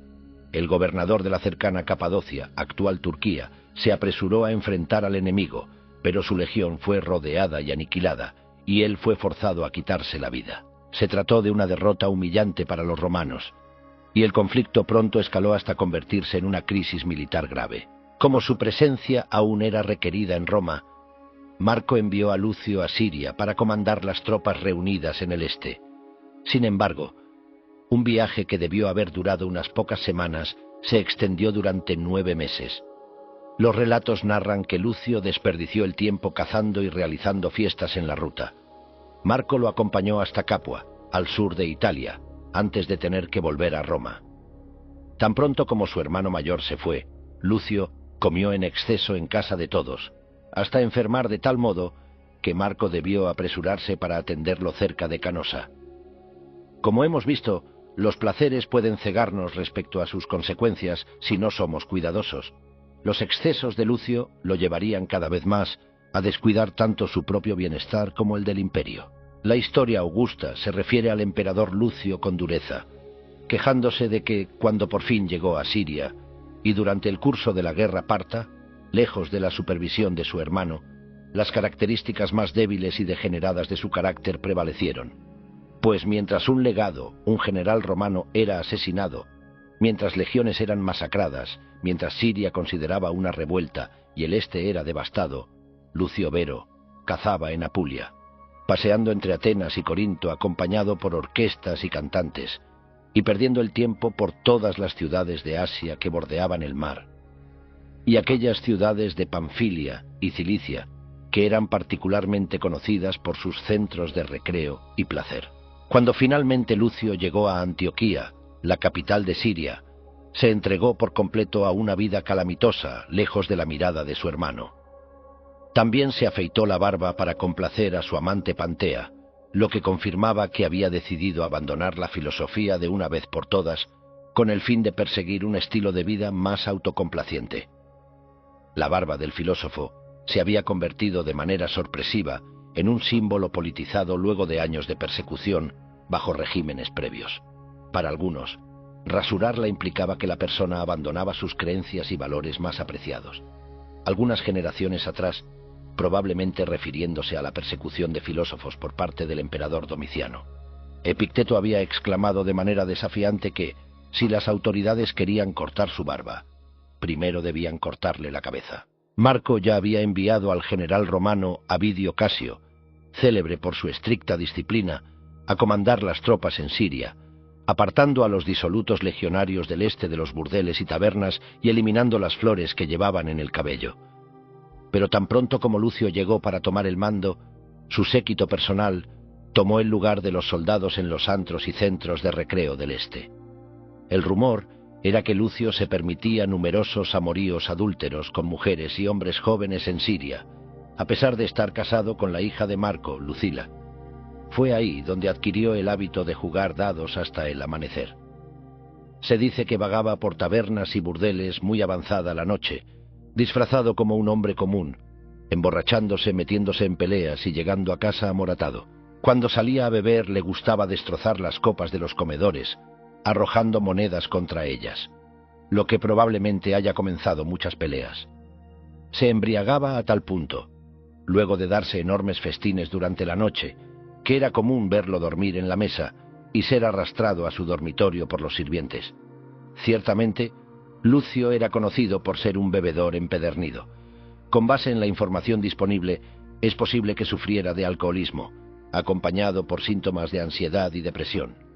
Durante la guerra parta, por ejemplo, escribió a Frontón quejándose con desesperación de «las ansiedades que me han vuelto muy miserable noche y día, y casi me han hecho pensar que todo está arruinado». Es probable que se refiriera a los problemas para negociar con los partos hostiles, pero es claro que el sufrimiento emocional lo había abrumado. Beber de manera compulsiva, el sexo casual, apostar y realizar fiestas se convirtió en su forma de afrontar, aunque equivocadamente, las presiones de su papel. Los estoicos creían que el entretenimiento, el sexo, la comida y hasta el alcohol tienen un lugar en la vida. Por sí mismos, no son ni buenos ni malos. Sin embargo, cuando se les persigue con exceso, pueden volverse nocivos. Por ello, el hombre sabio establece límites razonables a sus deseos y practica la virtud de la moderación, nada en exceso. Cuando hacer lo que nos produce placer se vuelve más importante que hacer lo que en verdad es bueno para nosotros y los que amamos, se tiene una receta para el desastre. Hay todo un mundo de diferencia entre los placeres sanos y los nocivos. Lucio había cruzado esa línea definitivamente. Después de que los romanos aseguraran la victoria sobre Partia, tras 6 años de guerra, Lucio finalmente regresó de Siria para celebrar su triunfo con Marco. Sin embargo, una vez en Roma, le dio incluso menos importancia a su hermano mayor, y su comportamiento continuó degenerándose. La gente bromeaba diciendo que al parecer había estado tomando como prisioneros a actores en vez de a soldados partos, ya que volvió con muchísimos de ellos provenientes del este. No obstante, Lucio invitó desvergonzadamente a Frontón, un gran retórico, a escribir una historia de la guerra en la cual le diera el crédito a Lucio por todos los logros de Roma. En realidad, Lucio entregó el mando a Avidio Casio y a sus otros generales, y permaneció tan lejos de la acción como le fue posible. Solo visitaba la región como una celebridad con su séquito de aduladores. Como veremos, esta negligencia no fue un asunto sin importancia. Avidio Casio fue capaz de ponerse en sus zapatos y con el tiempo se volvió casi tan poderoso como un emperador a lo largo de las provincias orientales. Pero no pasó mucho tiempo desde el regreso de Lucio cuando estalló la primera guerra marcomana en la frontera norte. En esa ocasión, ambos emperadores cabalgaron juntos desde Roma en sus atuendos militares. Es evidente que Marco no creía que fuera buena idea que su hermano fuera solo, y no se sentía cómodo dejándolo en Roma sin supervisión. Lucio quería permanecer en Aquilea, al norte de Italia, donde podía cazar y darse festines, pero Marco insistió en que necesitaban cruzar los Alpes hacia Panonia, que había sido invadida por los marcomanos y sus aliados. Luego de que los romanos repelieran la incursión bárbara inicial, los emperadores volvieron a Aquilea por insistencia de Lucio, pues ansiaba estar cerca de Roma. Sin embargo, a principios del año 169 después de Cristo, Lucio cayó víctima de un episodio de desmayos y murió 3 días después, luego de varias sangrías que le practicaron sus médicos. No se sabe con certeza qué lo mató, incluso hubo rumores de que Marco lo había envenenado. No obstante, la pérdida de conciencia, la incapacidad para hablar y la súbita muerte son signos de la peste, que prevalecía en las ciudades cercanas y en los campamentos legionarios por aquel entonces. Irónicamente, a pesar de su reputación como el más joven y resistente de los 2 emperadores, solo llegó a la edad de 39 años, mientras Marco, con su notoria fragilidad, llegó casi a los 70.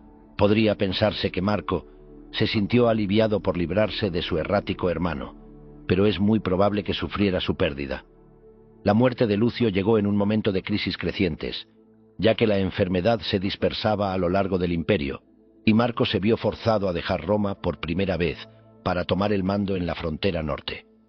Debió sentirse cada vez más aislado, en gran peligro, y bajo una cantidad tremenda de presión política.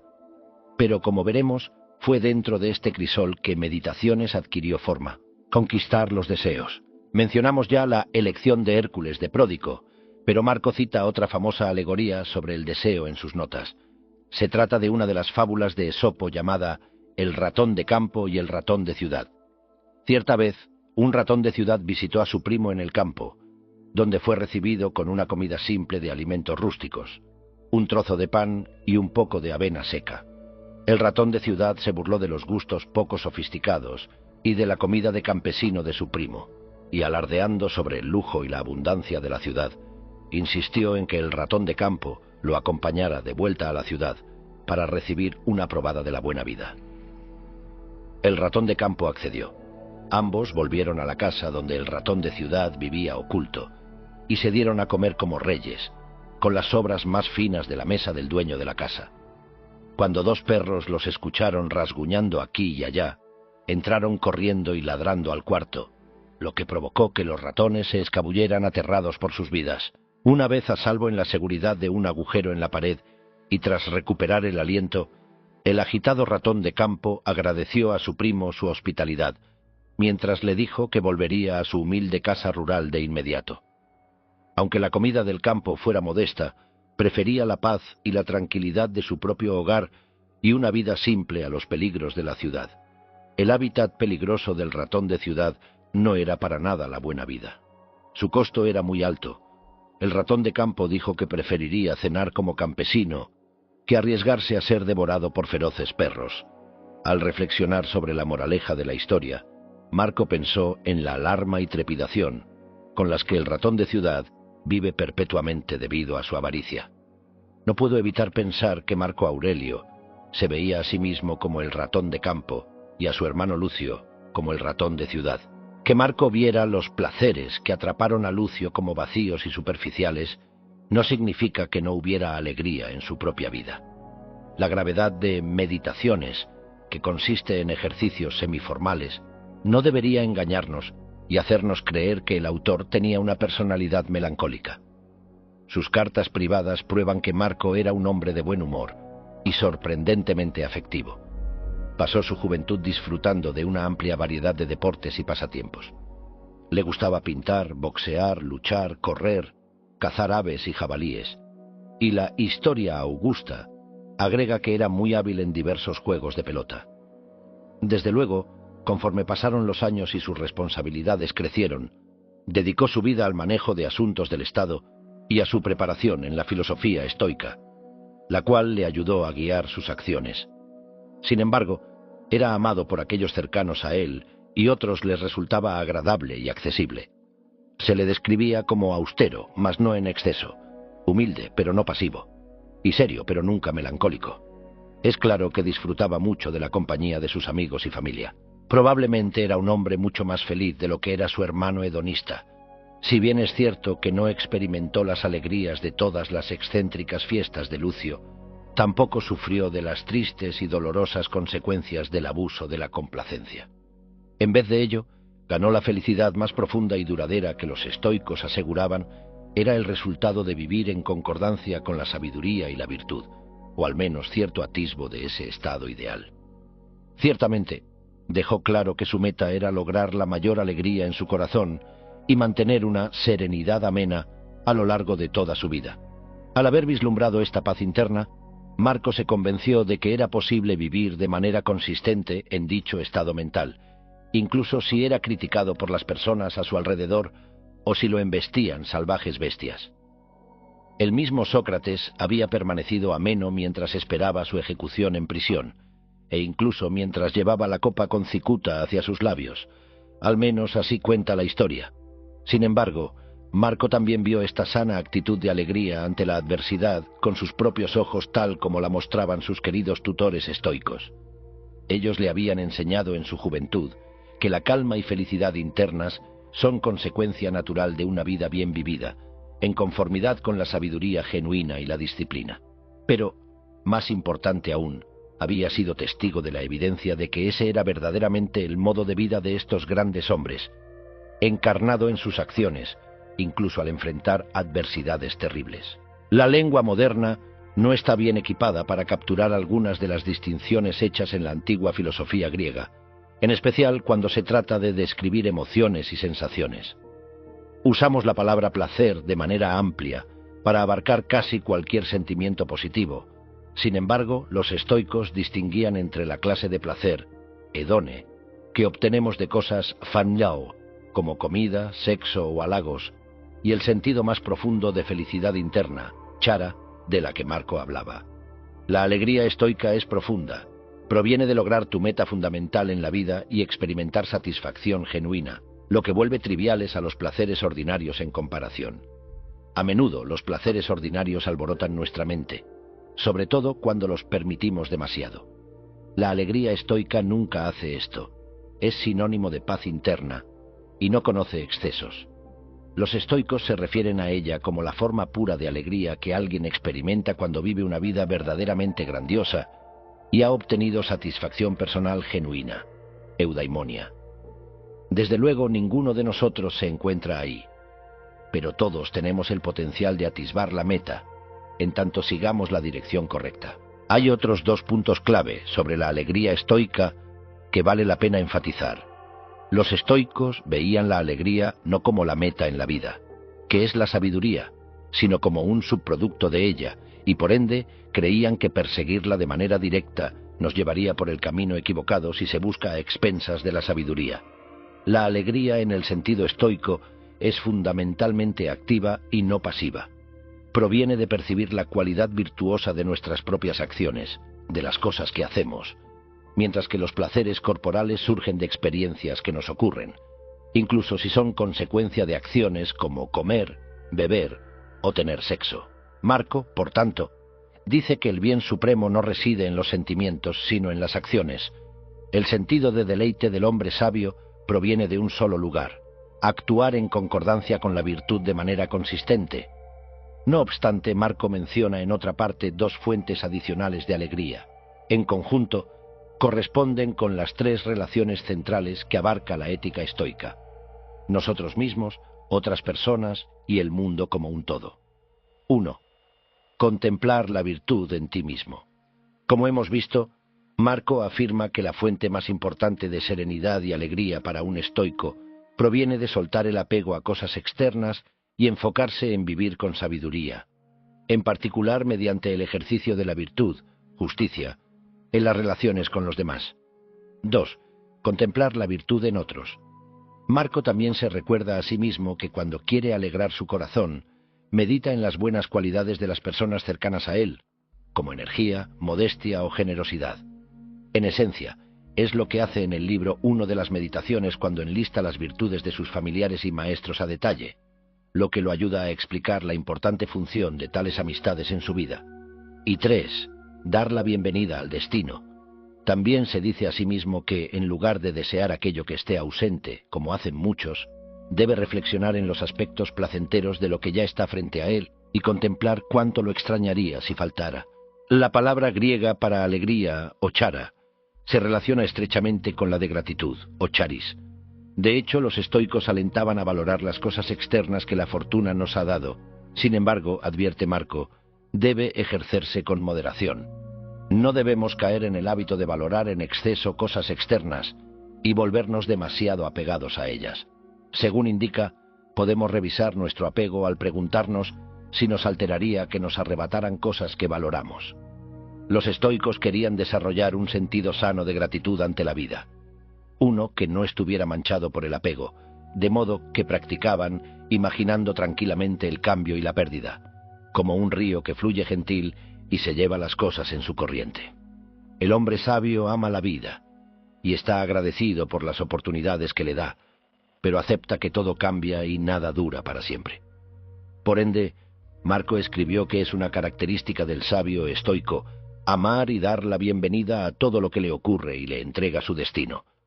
Las personas de hoy en día encuentran similitudes entre este pensamiento y una famosa frase latina acuñada por el filósofo alemán del siglo XIX Friedrich Nietzsche, amor fati, o amar el propio destino.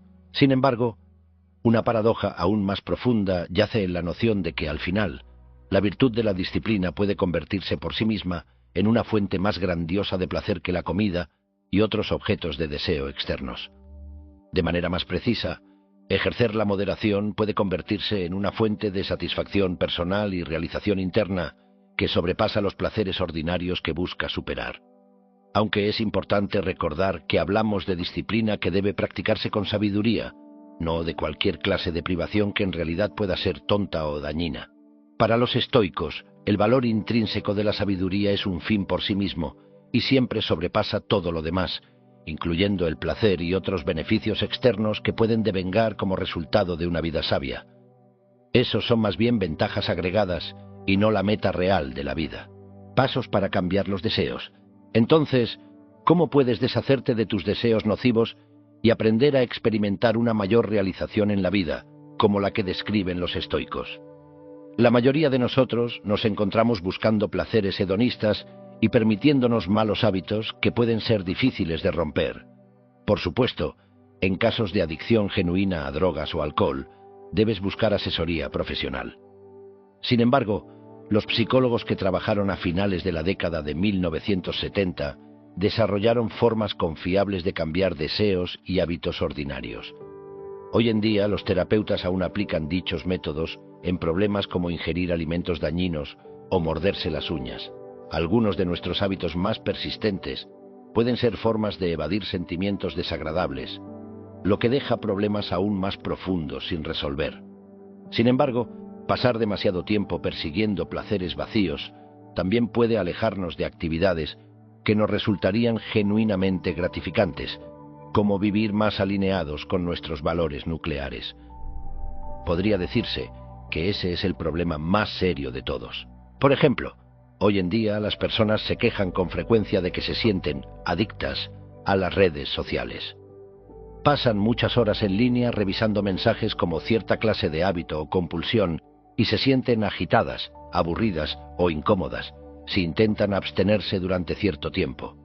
Se obsesionan con redes sociales, juegos de computadora, programas de televisión, etc., del mismo modo en que Lucio se obsesionó con carreras de cuadrigas y luchas de gladiadores. Pero al reflexionar, pocos concluyen que esta sea la manera más satisfactoria de vivir su vida. Nadie ha puesto jamás las palabras «desearía haber visto más televisión» o «desearía haber pasado más tiempo en Facebook» en su lápida.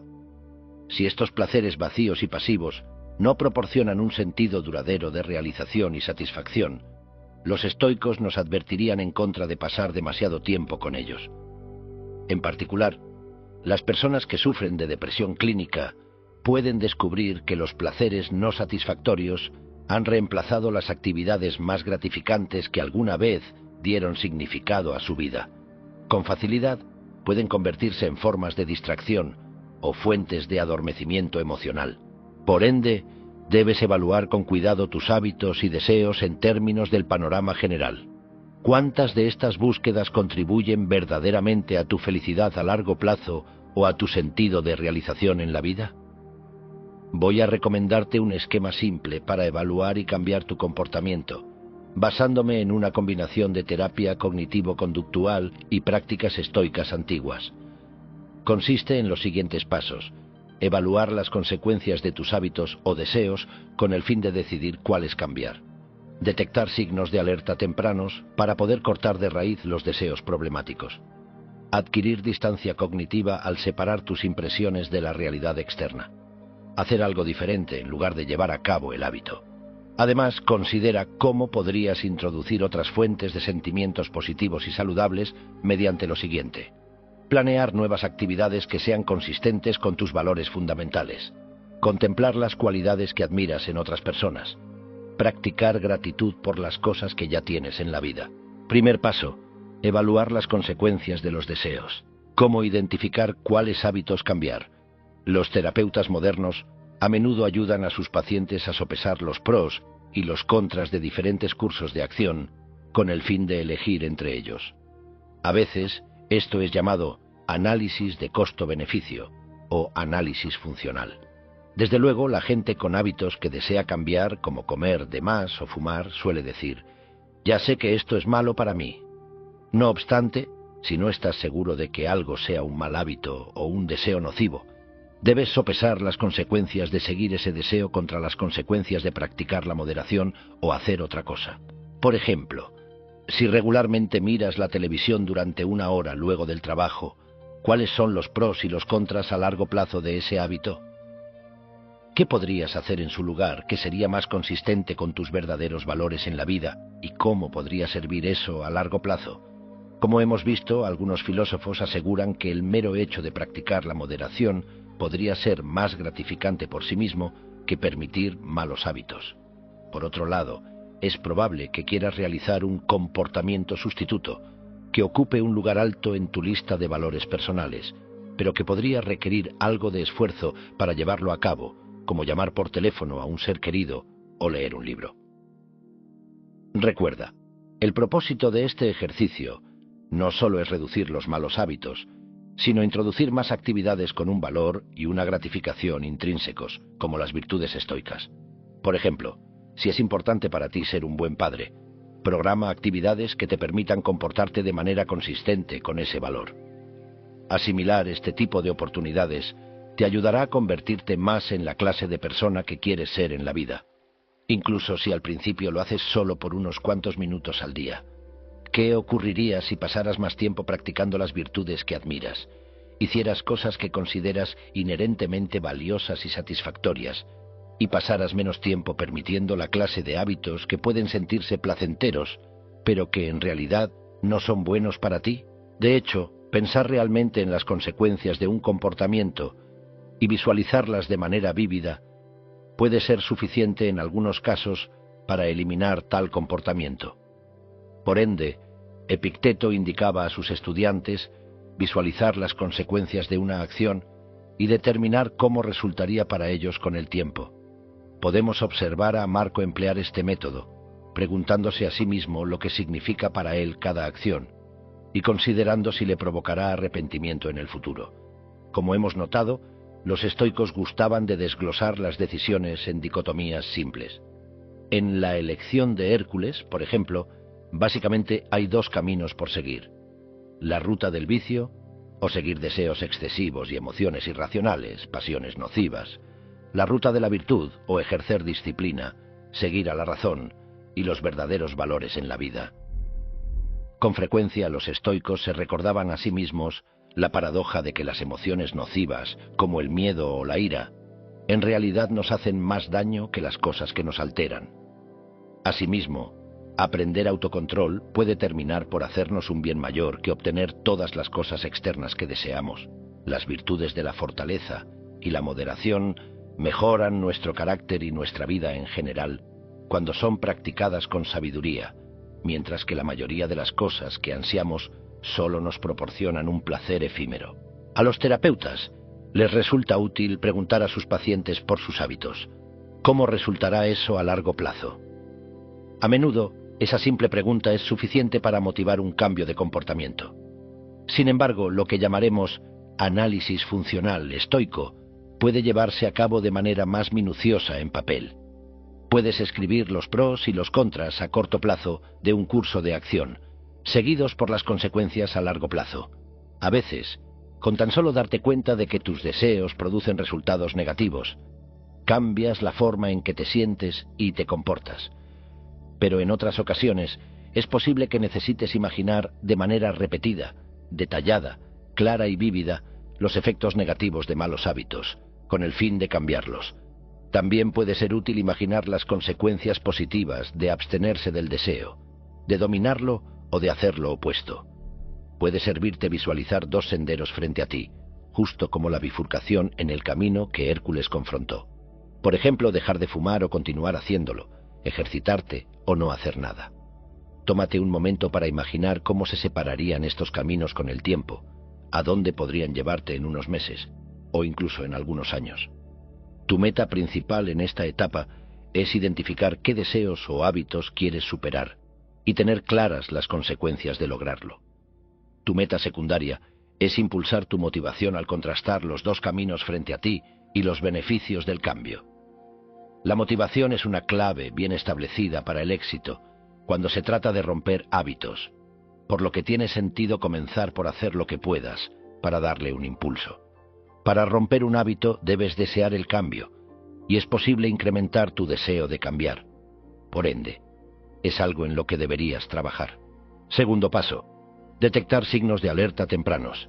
Ahora que has considerado qué clase de hábitos o deseos podrían entrar en conflicto con tus valores y que vale la pena cambiar, tu siguiente paso es atraparlos en el acto cuando están ocurriendo.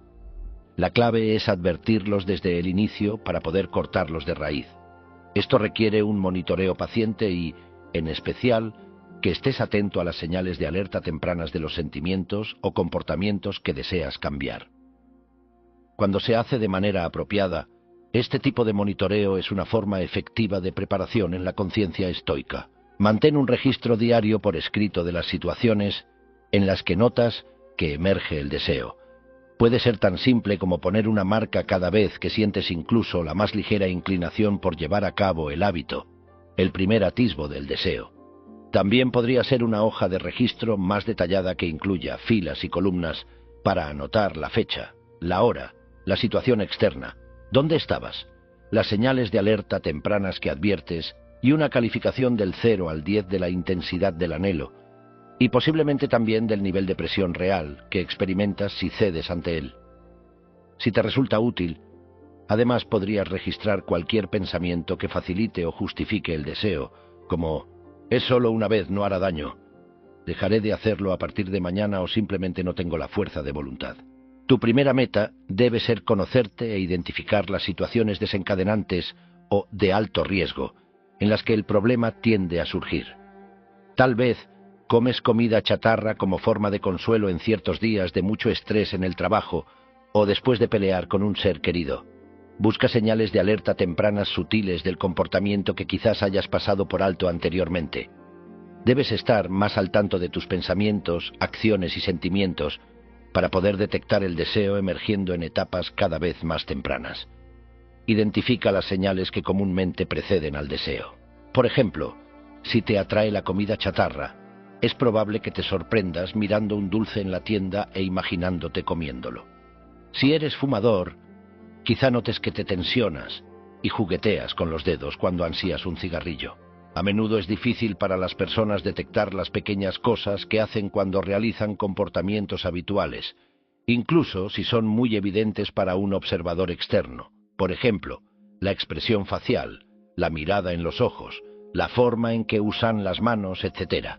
Estos signos tempranos pueden incluir el tipo de pensamientos facilitadores que mencioné anteriormente, como «solo será uno» o «una vez, no hará daño». Muchos hábitos comunes que las personas quieren abandonar son en realidad gestos inconscientes y automáticos, como morderse las uñas, fumar, beber o comer comida chatarra. A menudo, estas personas juguetean con las manos antes de realizar los hábitos, como tocarse la barbilla justo antes de morderse las uñas. Notar estos precursores por primera vez puede debilitar el hábito. Un mentor estoico o un amigo que hayas reclutado puede ser un recurso invaluable para ti en situaciones como estas. Pídele a esa persona que te señale el hábito con un simple gesto, como tocarse la nariz con el dedo y luego alejarse. Es común que nos resulte molesto que nos corrijan sobre cosas de las que no éramos conscientes. Si decides abordar este problema por tu cuenta, tendrás que actuar como si alguien te estuviera observando atentamente e imaginar lo que podría ver. Aprender a atrapar las cosas en etapas tempranas facilita deshacer la cadena de comportamientos que lleva a que el deseo o pasión emerja por completo. Ser conscientes de los elementos sutiles de un comportamiento lo hace menos automático. Por ejemplo, la mayoría de los adultos puede atar los cordones de sus zapatos en automático sin pensar en ello. Sin embargo, si se le intenta enseñar a un niño cómo hacerlo, de pronto la tarea se complica. Lo que era habitual y automático cuando no se pensaba en ello a menudo, se vuelve torpe y raro cuando somos forzados a analizar los pasos o a hacerlo de una forma ligeramente diferente. Eso no ayuda mucho cuando te presentas ante una audiencia o juegas un deporte, donde pensar demasiado sobre tu comportamiento puede cohibirte y perturbar acciones rutinarias. Pregúntale a alguien que esté a punto de realizar una acción habilidosa, como jugar golf, si comienza por inhalar o por exhalar. Con frecuencia, eso será suficiente para confundirlo y sacarlo de balance. El mismo principio de que la autoconsciencia perturba la cualidad automática del comportamiento puede ser muy útil cuando de verdad se quiere romper un mal hábito. Tercer paso: adquirir distancia cognitiva. Una vez que has detectado las señales de alerta tempranas de un deseo o hábito, también puedes ayudarte a cambiar al notar la separación entre tu perspectiva actual y la realidad externa. Ya hemos introducido el concepto de la distancia cognitiva de la psicoterapia moderna, el cual proporciona una manera de entender una de las prácticas psicológicas más importantes del estoicismo: la separación de nuestros valores y los eventos externos. Cuando emerge un deseo o hábito, podemos tomar nota de los pensamientos que lo alientan. Me pregunto qué estará ocurriendo en Internet, y también de los pensamientos o excusas que lo facilitan. No hará daño si solo reviso mis mensajes de redes sociales por un segundo. Observar el comportamiento de forma desconectada, casi como si se tratara de los pensamientos de alguien más, te ayudará a adquirir distancia cognitiva y debilitará la urgencia de convertirlos en actos. Los estoicos lo llevan a cabo, como hemos visto, de diversas formas. Siguiéndolos podrías apostrofar el pensamiento, hablarle como si se tratara de otra persona y decir: solo eres un pensamiento y no aquello que aseguras representar, aquello que por sí mismo no tiene ningún valor intrínseco. También puedes adaptar a Epicteto y decir: lo que nos causa ansia no son las cosas, sino nuestros juicios respecto a ellas. Somos los que elegimos asignar valor a las cosas que lucen atractivas. Es como si los deseos fuertes y los sentimientos de placer nos dijeran: esto es bueno. El deseo fuerte nos hace olvidar que hay otras formas de ver las cosas que ansiamos. Sin embargo, pausar y ganar distancia cognitiva mediante la desactivación de tus pensamientos de la realidad tiende a debilitar la fuerza de tus sentimientos y la influencia que tienen sobre tu comportamiento. Hay muchas formas diferentes de ganar distancia cognitiva. Una es imaginar cómo un modelo a seguir podría percibir la misma situación, pero de forma diferente. Supón que ansías una hamburguesa. Podrías usar la técnica verbal de preguntarte a ti mismo: ¿qué haría Sócrates respecto a este deseo? Resulta que Sócrates era cuidadoso con su dieta y prefería comer de forma modesta. Pensaba que el autocontrol era más importante que el placer, como hemos visto, y si evitamos comer de más, obtendremos más goce de nuestra comida. También podrías preguntar: ¿cómo lidiaría Marco Aurelio con la misma clase de ansias? Desde luego, puedes elegir a tu propio modelo a seguir, quizá alguien a quien conoces en persona, un amigo, colega o familiar, o incluso una celebridad o personaje ficticio. Primero, considera lo que el modelo a seguir que elegiste se diría a sí mismo sobre el deseo. ¿Cómo reaccionaría a la conciencia inicial de la urgencia? Entonces considera lo que haría en realidad. Desde luego no tienes que imitarlo, pero ver la experiencia desde perspectivas diferentes puede debilitar la fuerza del sentimiento. Es posible que te inspires a resolver el problema y pensar con creatividad en formas alternativas para responder. Por otro lado, cuando la gente se siente abrumada por deseos o emociones, a menudo solo puede imaginar una forma de ver los eventos. Marco Aurelio también habla sobre la importancia de desglosar los componentes de las cosas y reflexionar en cada parte de forma aislada. La idea es que, cuando analizamos algo en términos de sus elementos y nos enfocamos en cada uno por separado, preguntándonos si por sí solos son suficientes para abrumarnos, la experiencia completa tenderá a parecer más soportable. Técnicas similares de dividir y vencer se emplean en la terapia cognitiva moderna para superar deseos y emociones problemáticos. Bien podríamos tomar prestado el término usado por el psicoterapeuta de principios del siglo XX, Charles Baudin, quien fue influido por el estoicismo para describir esta técnica psicológica. Depreciación por análisis, es decir, desglosar cualquier problema en trozos pequeños que resulten emocionalmente menos poderosos y abrumadores. Por ejemplo, cuando realizamos ciertas acciones, como los malos hábitos del tipo que hemos discutido, Marco recomendaba hacer una pausa y preguntar en cada paso: ¿acaso la muerte parece aterradora por privarme de esto?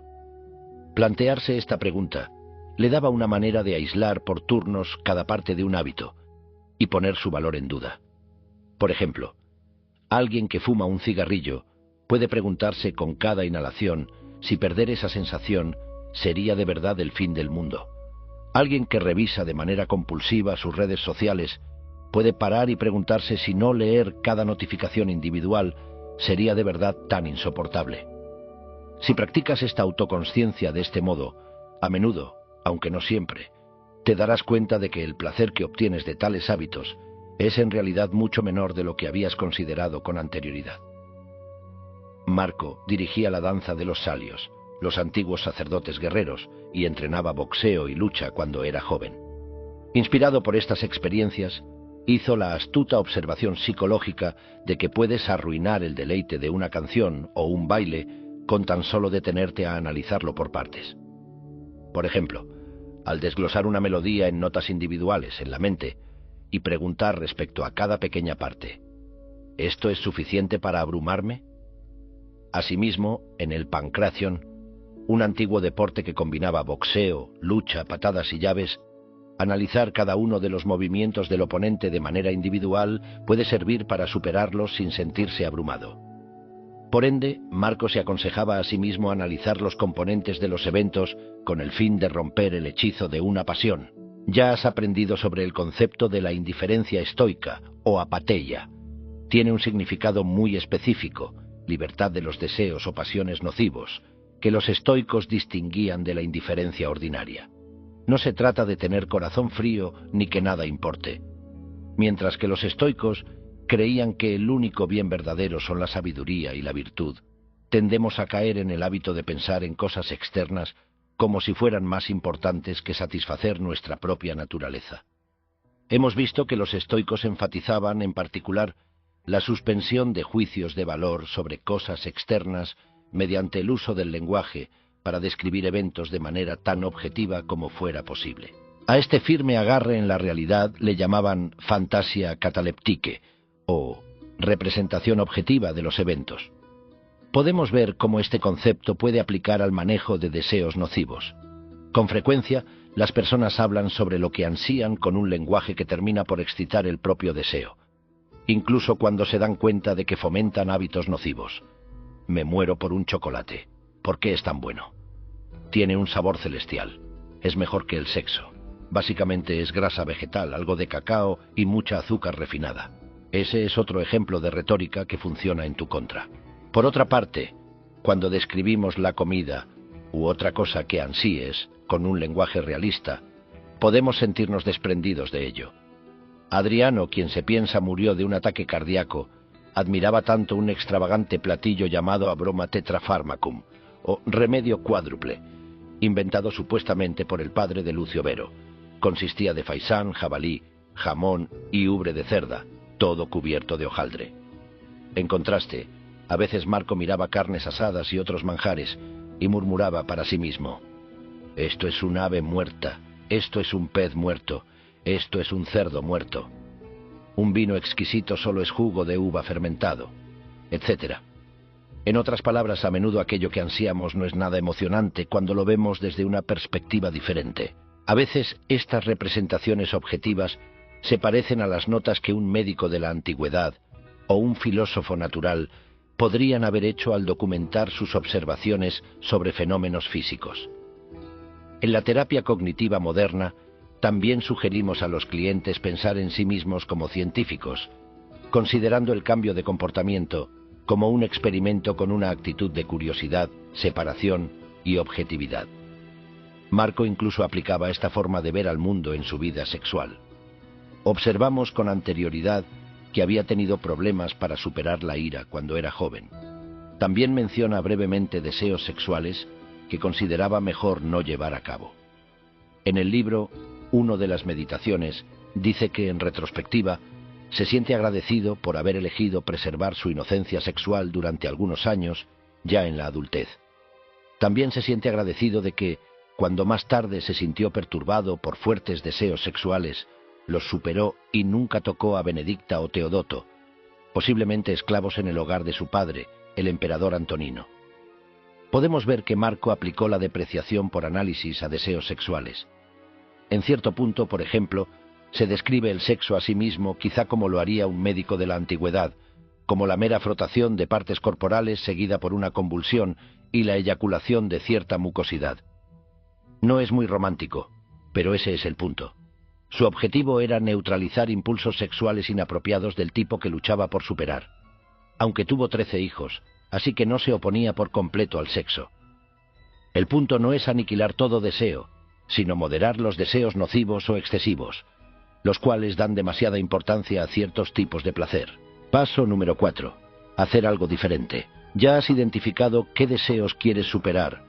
Has aprendido cómo identificar las señales de advertencia tempranas y has practicado cómo hacer una pausa y distanciarte de ellos. En cierto sentido, lo mejor que puedes hacer a continuación es nada. En otras palabras, no respondas más a los sentimientos de deseo. Puedes volver a esos sentimientos más adelante, si lo necesitas.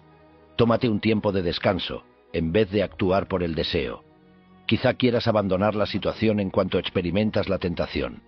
Muchos tipos de impulsos duran apenas un minuto por vez, aproximadamente, aunque pueden reaparecer a lo largo del día. Pero solo necesitas lidiar con el momento presente, un impulso o deseo a la vez. Entonces, al atrapar dichos sentimientos de forma temprana y recordarte a ti mismo que tu pensamiento es lo que principalmente causa tus sentimientos, solo debes evitar llevar a cabo el deseo o realizar una actividad diferente en su lugar, algo sano que te resulte gratificante de forma intrínseca. Siempre eres libre de hacer algo diferente. Por ejemplo, supón que tienes el hábito de beber una copa de vino cada noche después del trabajo, pero con el tiempo se convierte en una botella de vino, o quizá hasta 2 botellas en ocasiones. No será sano para ti a largo plazo.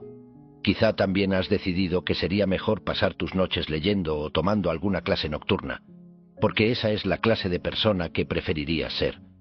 Sabes que estar en casa desde el inicio de la noche es tu situación desencadenante para llevar a cabo el hábito. Has notado que comienza cuando te sientes aburrido y agitado, y te dices a ti mismo que necesitas un trago para relajarte. Ahora te has vuelto mejor para notar la urgencia de beber tan pronto como aparece. Notas tus pensamientos y estás al tanto de cómo influyen en tus sentimientos. Te dices a ti mismo: lo que me hace sentir deseo no es el vino, sino la forma en que pienso en él. Entonces, luego de hacer una pausa y dar un paso atrás de esos sentimientos, lo siguiente es no servirte la copa de vino y abstenerte de hacerlo durante el tiempo que haga falta para que el deseo amaine. Las tentaciones adicionales no durarán mucho y puedes lidiar con el sentimiento de nuevo en la misma forma, un paso a la vez, si vuelve. En vez de servir la copa de vino, haz algo diferente. Quizás sal de casa para cambiar el panorama. Haz algo que te dé un sentido de satisfacción genuino en vez de solo una sensación efímera y vacía de placer.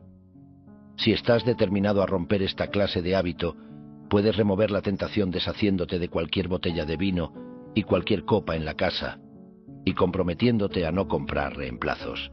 En su lugar, puedes realizar comportamientos sustitutos sanos, como beber batidos de fruta o tés de hierbas. Desde luego, lo que hagas dependerá del hábito que quieres superar, pero esa es la idea general. Idealmente, como hemos visto, tu meta es reemplazar los hábitos y deseos que no son satisfactorios con actividades que te resulten más gratificantes de manera intrínseca. Cuando discutimos los valores de clarificación con anterioridad, nos acercamos a este aspecto del estoicismo, que tiene que ver con actuar de maneras más «veis». Pero a veces no hacer algo, es decir, el mero acto de superar un mal hábito, puede ser considerado una virtud, algo que debe ser valorado por sí mismo. Una de las técnicas que Marco emplea con más frecuencia en meditaciones es preguntarse qué virtud o recurso le ha dado la naturaleza para lidiar con una situación en particular. Esto se relaciona de cerca con la pregunta de qué rasgos de carácter admiramos más en otras personas. Marco dice que por lo general elogiamos la virtud del autocontrol y la moderación en los demás, que evita que nuestros placeres nos arrastren. Normalmente no admiramos a nadie por cuánta comida chatarra ha comido, pero elogiamos su fuerza para superar los malos hábitos como comer demasiada comida chatarra. Los estoicos pensaban que si queremos mejorarnos, debemos guiarnos con más frecuencia por las cualidades que admiramos en otras personas y por nuestros principios y valores verdaderos antes que por el deseo de evitar el dolor y buscar el placer. Esa clase de vida hedonista no es satisfactoria y, como sugiere la elección de Hércules, no podemos florecer como seres humanos ni lograr cosas de las que podamos estar orgullosos hasta que soportemos ciertos sentimientos de dolor o malestar o renunciemos a ciertos placeres. Podría decirse que esta perspectiva se vuelve más importante cuando las personas tienen hijos y comienzan a pensar sobre qué significa ser un buen padre. Si quieres ser un modelo a seguir para tus hijos, debes preguntarte qué clase de persona eres y qué cualidades quieres exhibir. Desarrollar tu propio carácter, al practicar la moderación con sabiduría en tu vida diaria, puede volverse más una prioridad que la simple búsqueda del placer. Desde luego, los estoicos irían más allá y argumentarían que debemos practicar la sabiduría, la disciplina y la moderación, no porque sea un buen ejemplo para nuestros hijos, sino porque hacerlo es por sí mismo un fin. La virtud es su propia recompensa. Buscamos la sabiduría y fortaleza de carácter no porque esperemos ganar algo más, sino porque simplemente eso es lo que queremos ser en la vida. También has aprendido cómo los estoicos estudiaban las actitudes y comportamientos de modelos a seguir. Para Marco, eso incluía a individuos de su propia vida como Antonino Pío y Junio Rústico, y también figuras históricas sabias como Heráclito, Sócrates y Diógenes el Cínico. A menudo, las personas que admiramos tienen una actitud del tipo tómalo o déjalo respecto a los placeres corporales, como la comida y la bebida, actitud que Marco atribuía a Sócrates y que observó en Antonino. Ellos no ansiaban estos placeres, ni se sentían adictos a ellos. Le daban más valor a su propio carácter e integridad. Por otra parte, eran capaces de disfrutar placeres de forma sana, dentro de límites razonables, recordando que son temporales y no están por completo bajo nuestro control. De nuevo, es revelador considerar el doble estándar entre aquello que deseas para ti mismo y aquello que encuentras admirable en los demás. A muchas personas, en principio, les resulta casi impactante la sugerencia de abandonar ciertos placeres. Sin embargo, las mismas personas elogian y admiran a menudo a otras que practican la resistencia y autocontrol y renuncian a ciertos placeres en pos de la sabiduría y la virtud. Epicteto usó el cuestionamiento socrático para resaltar este tipo de contradicción, oculta de la vista en los valores subyacentes de la gente. Ver en realidad que dos creencias son incompatibles puede debilitar una o ambas y ayudar a clarificar tus valores nucleares. La técnica de 2 columnas que involucra enlistar aquello que normalmente deseas en tu propia vida y compararlo con las cualidades que admiras en otras personas puede resaltar inconsistencias entre las dos perspectivas. ¿Qué pasaría si comenzaras a desear más las características que admiras en otras personas?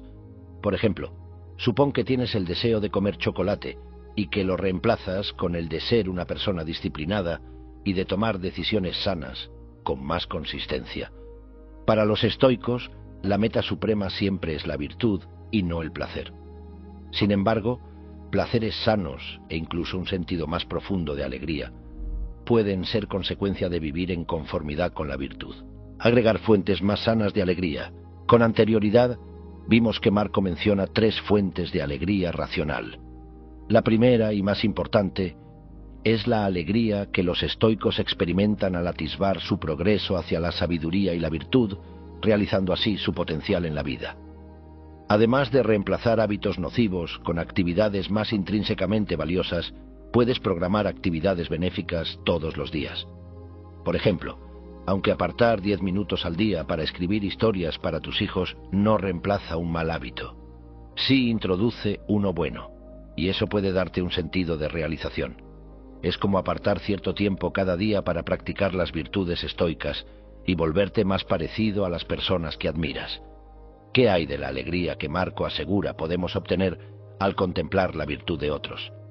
Eso se relaciona con lo que hemos dicho sobre modelar las actitudes y el comportamiento de otros.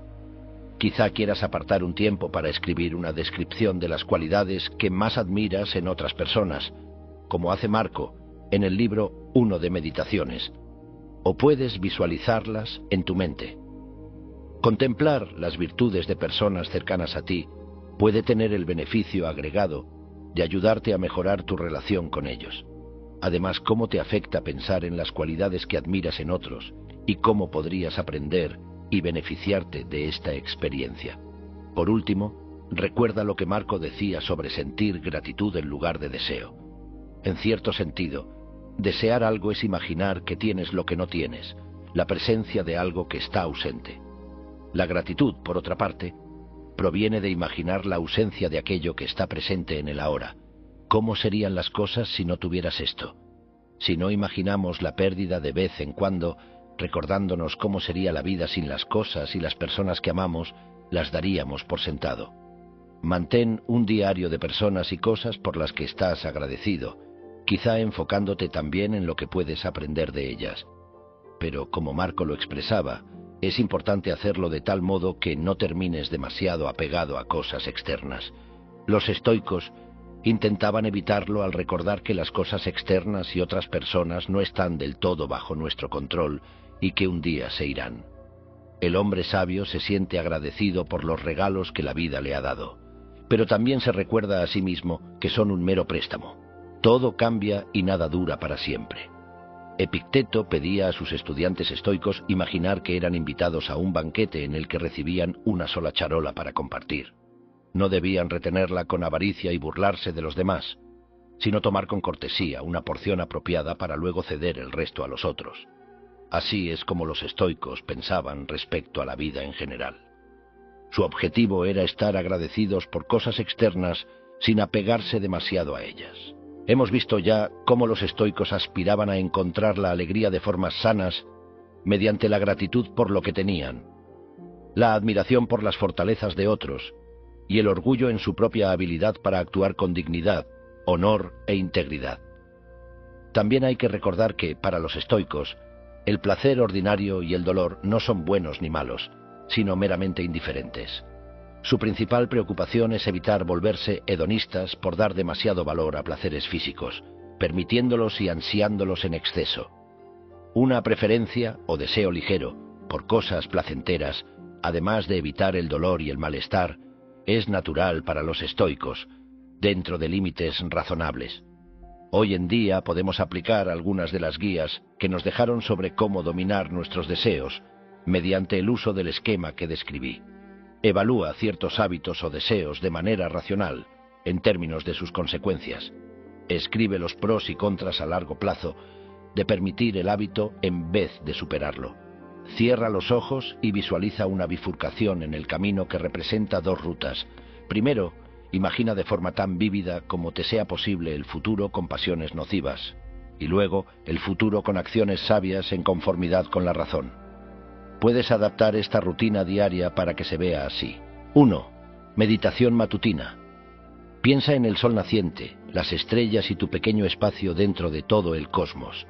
Ensaya mentalmente los eventos clave del día, imaginando cómo lidiarían con los hábitos y deseos Sócrates, Zenón, Marco Aurelio o tu propio modelo a seguir. Imagina cómo planeas lidiar con cualquier reto o qué recursos y virtudes internos puedes emplear. 2. Durante el día, practica la conciencia estoica prestando atención a las señales de alerta temprana de los hábitos o deseos que quieres superar. Intenta atraparlas cuando comienzan y córtalas de raíz. Haz una pausa y practica aceptar cualquier sentimiento de incomodidad con indiferencia estoica. Adquiere distancia cognitiva de tus pensamientos y abstente de actuar de acuerdo con tus sentimientos. Lleva a cabo comportamientos sustitutos sanos en su lugar, los cuales contribuirán a un sentido genuino de satisfacción. También puedes mantener un registro por escrito o una lista de ciertos hábitos, como se describió en este capítulo. 3. Meditación vespertina. Al final del día, revisa qué tan bien te fue en términos de actuación en concordancia con tus valores, es decir, con tus virtudes. En relación con los deseos, considera lo que hiciste bien, lo que hiciste mal y lo que podrías hacer de otro modo al siguiente día. Si te ayuda, imagina responder estas preguntas ante un mentor estoico sabio o incluso un panel de sabios y considera qué consejos podrían darte. Usa lo que aprendas para prepararte para la meditación matutina del siguiente día. Como veremos en los siguientes capítulos, puedes adaptar esta rutina estoica básica y algunas de las técnicas para ayudarte a lidiar con otros retos de la vida, como el dolor, la ansiedad y la ira. Por ende, aprenderás a usar técnicas similares pero de una forma ligeramente distinta. Capítulo 5. Tomar el toro por los cuernos. Marco Aurelio era conocido por su fragilidad física debida a problemas de salud crónicos, pero también era conocido por su excepcional resiliencia. Por ejemplo, el historiador Dion Casio escribió: «Sin duda, no podía exhibir muchas proezas de destreza física, pero había desarrollado su cuerpo de uno muy débil a uno capaz de la más grande resistencia». ¿Cómo se explica esta aparente paradoja? ¿Cómo es que un hombre tan débil y enfermizo llegó a ser conocido por su robustez y resistencia? Quizá la respuesta yace en su actitud hacia el dolor y la enfermedad, y en las técnicas estoicas que usaba para afrontarlos. Marco tenía casi 50 años, un hombre viejo para los estándares romanos, cuando estalló la primera guerra marcomana. No obstante, vistió la capa y botas militares, salió de Roma galopando y se apostó en la línea frontal. Pasó mucho de su tiempo en la fortaleza legionaria de Carnuntum, al otro lado de los Alpes, cerca de los bancos del Danubio, en la actual Austria. Dion Casio dice que al principio era demasiado frágil para soportar el frío clima del norte y dirigirse a las legiones agrupadas ante él. Era un ambiente peligroso y físicamente agotador, incluso para un emperador. Para empeorar las cosas, al vivir un número tan grande de hombres en estrecha cercanía, los campos militares eran especialmente vulnerables a los brotes de la peste. No obstante, por lo general, Marco se sacudía las dificultades de la vida en la frontera norte citando al poeta Eurípides. Tales cosas trae la maldita guerra en su séquito. En otras palabras, eran de esperarse. A pesar de sus problemas de salud y el ambiente inhóspito, pasaría más de una década comandando las legiones a lo largo del Danubio. En Meditaciones, agradece a los dioses que su cuerpo aguantara por un tiempo tan largo bajo tal estrés físico. Sobrevivió ambas guerras marcomanas y la peste antonina, casi alcanzando los 60 años en una época en la que las probabilidades de lograrlo eran muy bajas. Ciertamente, aunque sufrió de problemas de salud recurrentes, logró vivir más que la mayoría de sus contemporáneos. Aún así, la transición repentina a la vida militar debió ser un reto físico tremendo para él.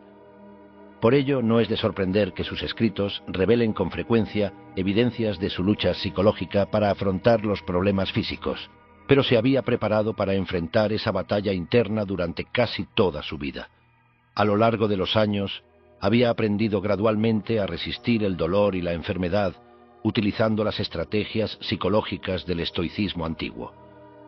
Durante la guerra, al escribir Meditaciones, reflexionó en dichas técnicas como parte de su práctica continua. Estas notas reflejan un estado mental obtenido en más de 3 décadas de rigurosa preparación estoica. En otras palabras, su actitud hacia el dolor y la enfermedad durante la campaña en el norte no llegó a él de manera natural, sino que tuvo que aprenderla. Meditaciones no es la única revelación que tenemos de su pensamiento. A principios del siglo XIX, el estudioso italiano Angelo Mai descubrió un tesoro de cartas antiguas entre el retórico latino Marco Cornelio Frontón y muchos otros personajes notables, incluido su estudiante Marco Aurelio.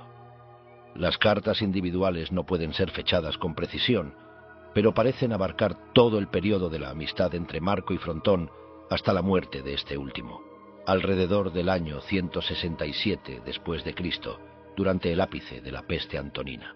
Su correspondencia es sobresaliente por muchas razones.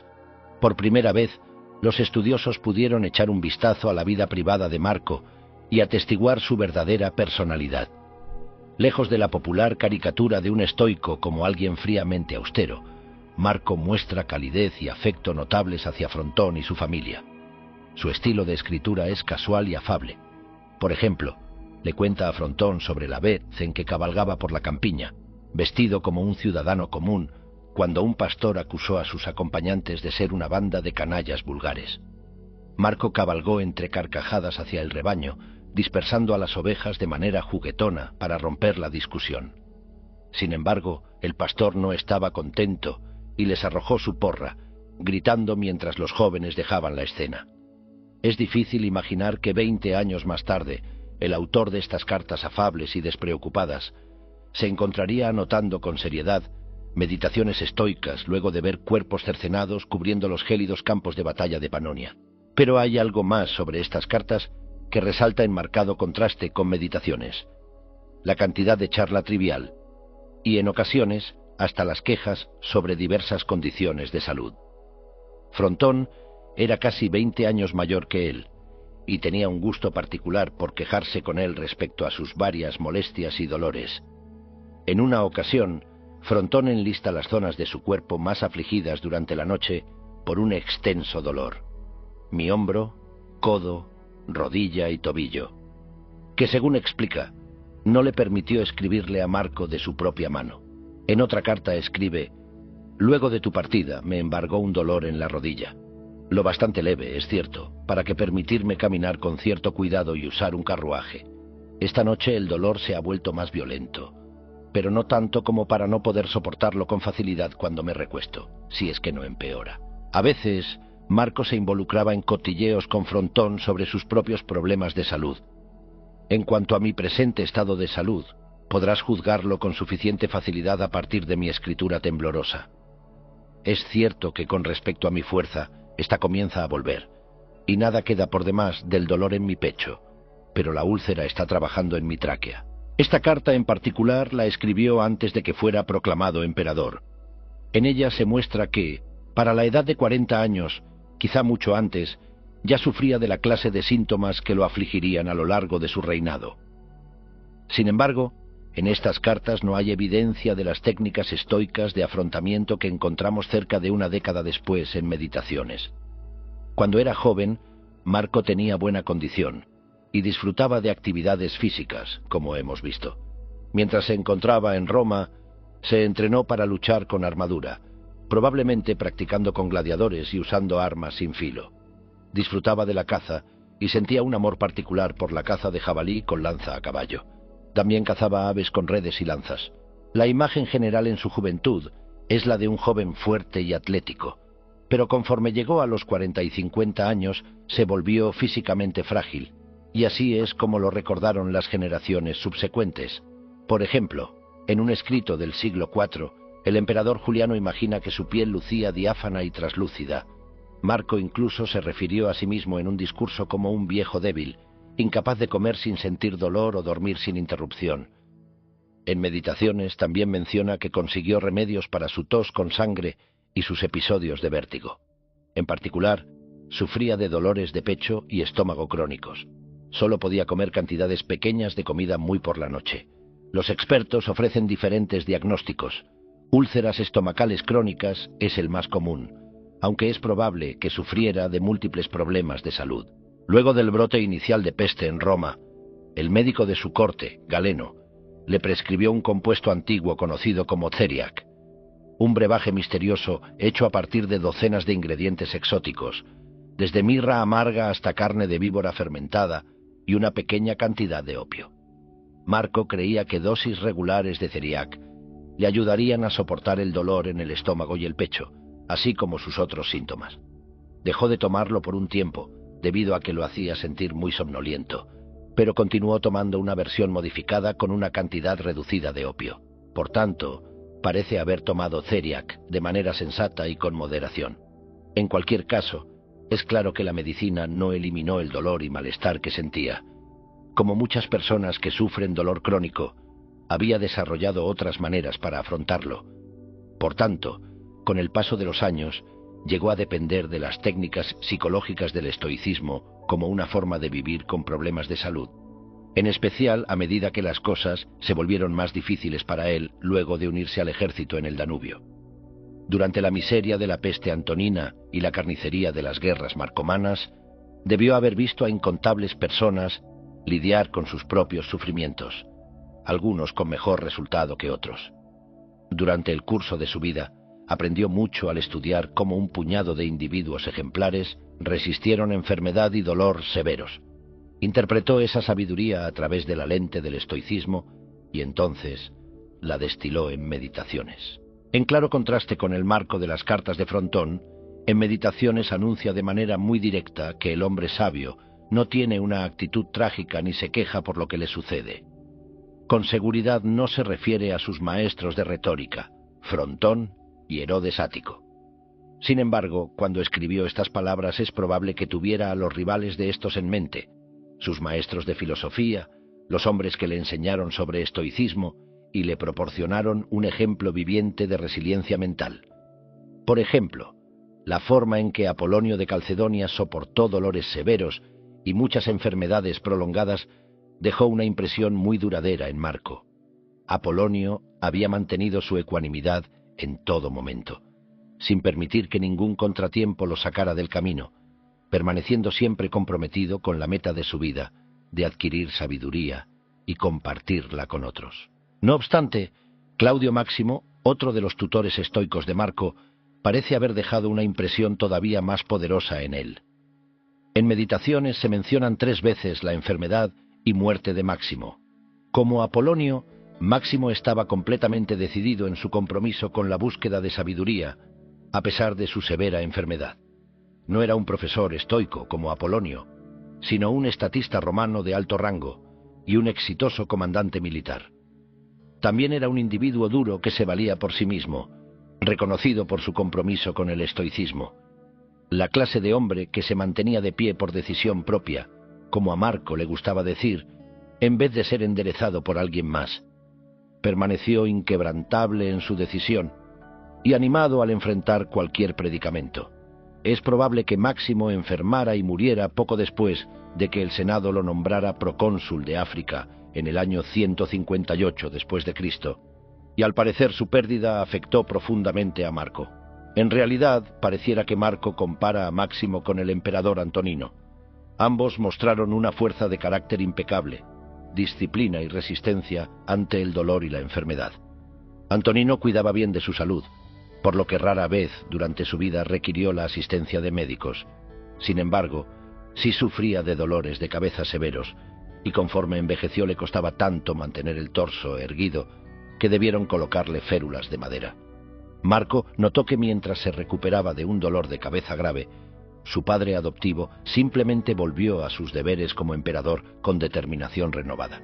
No desperdiciaba el tiempo preocupándose por sus malestares, ni permitía que el dolor lo detuviera por mucho tiempo.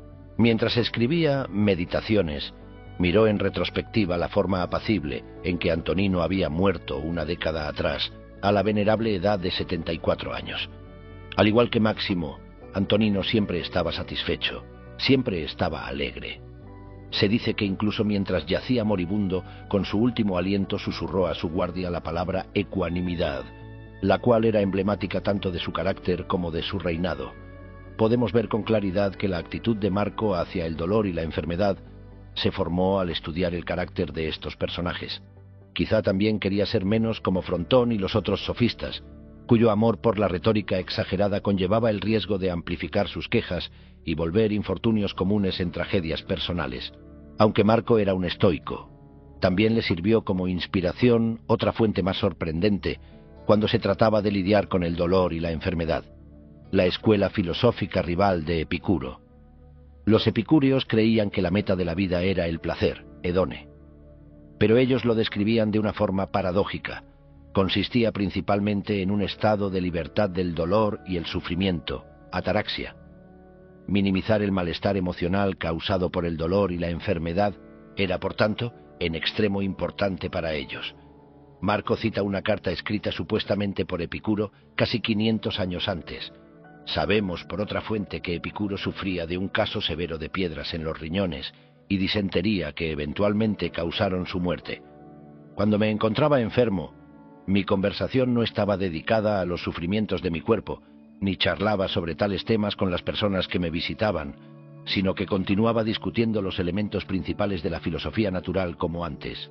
En especial, este punto sobre cómo es que la mente, mientras está al tanto de las agitaciones de nuestra pobre carne, se mantiene sin perturbación y persevera en su bien específico.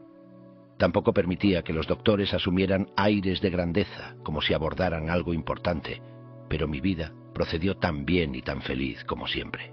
Marco debió quedar impactado por el contraste entre esta carta y el tipo de correspondencia que había tenido décadas antes con Frontón. Como muchos de nosotros, había incurrido en la clase de charla y quejas referentes a los sufrimientos del cuerpo, sobre la que Epicuro advertía. Aunque estaba en malas condiciones de salud, Epicuro no se quejó ni insistió sobre sus síntomas. De hecho, usó su enfermedad como una oportunidad para conversar de manera imparcial sobre cómo la mente podía permanecer satisfecha, mientras el cuerpo sufría de dolor y malestar terribles. Simplemente continuó haciendo lo que amaba: discutir filosofía con sus amigos. Marco cita esta carta y se exhorta a siempre actuar como Epicuro, permanecer enfocado en la búsqueda de sabiduría incluso ante la enfermedad, el dolor o cualquier otra dificultad. Este consejo, dice, es común no solo en el epicureísmo y el estoicismo, sino en todas las otras escuelas de la filosofía. Nuestra preocupación principal siempre debe ser el uso que hacemos aquí y ahora, minuto tras minuto, de nuestra mente. En Meditaciones vuelve en muchas ocasiones a las enseñanzas de Epicuro concernientes al dolor y la enfermedad.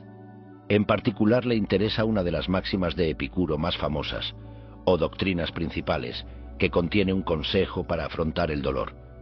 Debemos recordarnos a nosotros mismos, según expresaba Epicuro, que el dolor siempre es soportable porque es o agudo o crónico, pero nunca ambos. El padre de la Iglesia, Tertuliano, resumió la misma idea de manera clara al decir que Epicuro acuñó la máxima: un dolor pequeño es desdeñable, uno grande no es duradero. Por tanto, podemos lidiar con un dolor al decirnos a nosotros mismos que no será duradero si es severo, o que somos capaces de soportar algo mucho peor si el dolor es crónico. A menudo las personas objetan al decir que su dolor es tanto crónico como severo. Sin embargo, en las primeras páginas de Meditaciones, Marco parafrasea la misma cita de Epicuro de la siguiente manera: sobre el dolor, si es insoportable, nos hace fallecer; si persiste, podemos soportarlo. El punto es que el dolor crónico, que está más allá de nuestra habilidad para resistir, nos mataría, por lo que el hecho de permanecer vivos prueba que somos capaces de soportar aún más. Aunque puede ser difícil de aceptar para algunas personas, algunos participantes de mis cursos por Internet, quienes han sufrido durante muchos años de dolor crónico, han reportado que esta máxima epicúrea les ha sido de gran ayuda, tal como lo fue para mucha gente a lo largo de los siglos pasados. Pero debemos practicar para seguir viendo las cosas de esta forma, tal como debemos practicar para superar hábitos y deseos nocivos. ¿Por qué? Con exactitud, las personas de la antigüedad encontraron útil esta estrategia como un modo de lidiar con el dolor. Cuando la gente de verdad tiene dificultades, se enfoca en su inhabilidad para afrontar y en la sensación de que el problema se está saliendo de control. Ya no puedo soportarlo más. Esta es una forma de catastrofización, enfocarse demasiado en el peor escenario y sentirse abrumado. Sin embargo, lo que Epicuro quería decir es que al enfocarnos en los límites del dolor, ya sea en términos de duración o severidad, podemos desarrollar un estado mental más orientado al afrontamiento y que se abruma menos por las preocupaciones o las emociones negativas respecto a nuestra condición.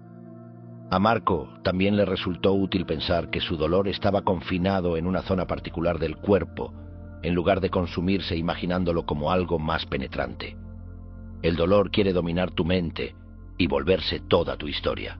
Sin embargo, por lo general, las personas que afrontan bien el dolor lo ven con objetividad, como algo más limitado en su naturaleza, lo cual hace más sencillo que se visualicen afrontándolo de formas diversas. Ciertamente, en otras partes de Meditaciones, agrega un giro estoico al dicho de Epicuro. El dolor no es ni insoportable ni eterno si estás al tanto de sus límites y no le agregas nada de tu propia imaginación. Era usual que los estoicos estuvieran felices de asimilar tanto al epicureísmo como otras enseñanzas filosóficas, pero las ajustaban para que fueran más compatibles con sus propias doctrinas nucleares. Lo que Marco quiso expresar es que el dolor es tolerable si recordamos que es nuestra actitud hacia él lo que en realidad determina lo alterados que nos sentimos. Los estoicos indicarían que lo que nos altera no son nuestros dolores o enfermedades, sino nuestros juicios respecto a ellos. Esta es una de las principales herramientas terapéuticas en el arsenal del tratamiento del dolor estoico. Marco también señaló que, en esencia, podemos lidiar con la mayoría de las otras formas de malestar físico de la misma manera. Compara afrontar el dolor con la dificultad para comer y la somnolencia, dos problemas que, sabemos, sufrió personalmente. También habla del calor opresivo y recuerda la noción cínica sobre aprender a resistir el calor y el frío intensos. Cuando enfrentaba cualquiera de estas molestias, simplemente se advertía: estás dando paso al dolor. Entonces, aplicaba las mismas habilidades de afrontamiento, ya fuera que luchara con una tormenta de nieve junto al Danubio, o sufriera de fatiga por cabalgar durante días desde su base en Aquilea, al norte de Italia, hasta la fortaleza legionaria de Carnuntum. Dolor, incomodidad y fatiga no son más que sensaciones desagradables. Y tenía razón. Las habilidades que las personas usan para lidiar con el dolor, incluso el dolor severo, son similares a las que pueden usarse para lidiar con otras sensaciones desagradables. Por ejemplo, durante formas ordinarias de ejercicio físico, como trotar o hacer yoga, hay oportunidades para practicar, en esencia, las mismas estrategias de afrontamiento. Aprendemos a tolerar las sensaciones inofensivas de fatiga e incomodidad que experimentamos durante esta clase de actividades. Tomar duchas frías también nos permite practicar las mismas técnicas. Si aprendemos estas estrategias lo suficientemente bien, podemos utilizarlas para lidiar con el dolor severo y las lesiones físicas serias en una crisis, incluso si nos sorprenden con la guardia baja. En otras palabras, la tolerancia diaria de incomodidades físicas menores puede ayudarnos a construir una resiliencia psicológica duradera. A tal proceso se le puede llamar inoculación de estrés.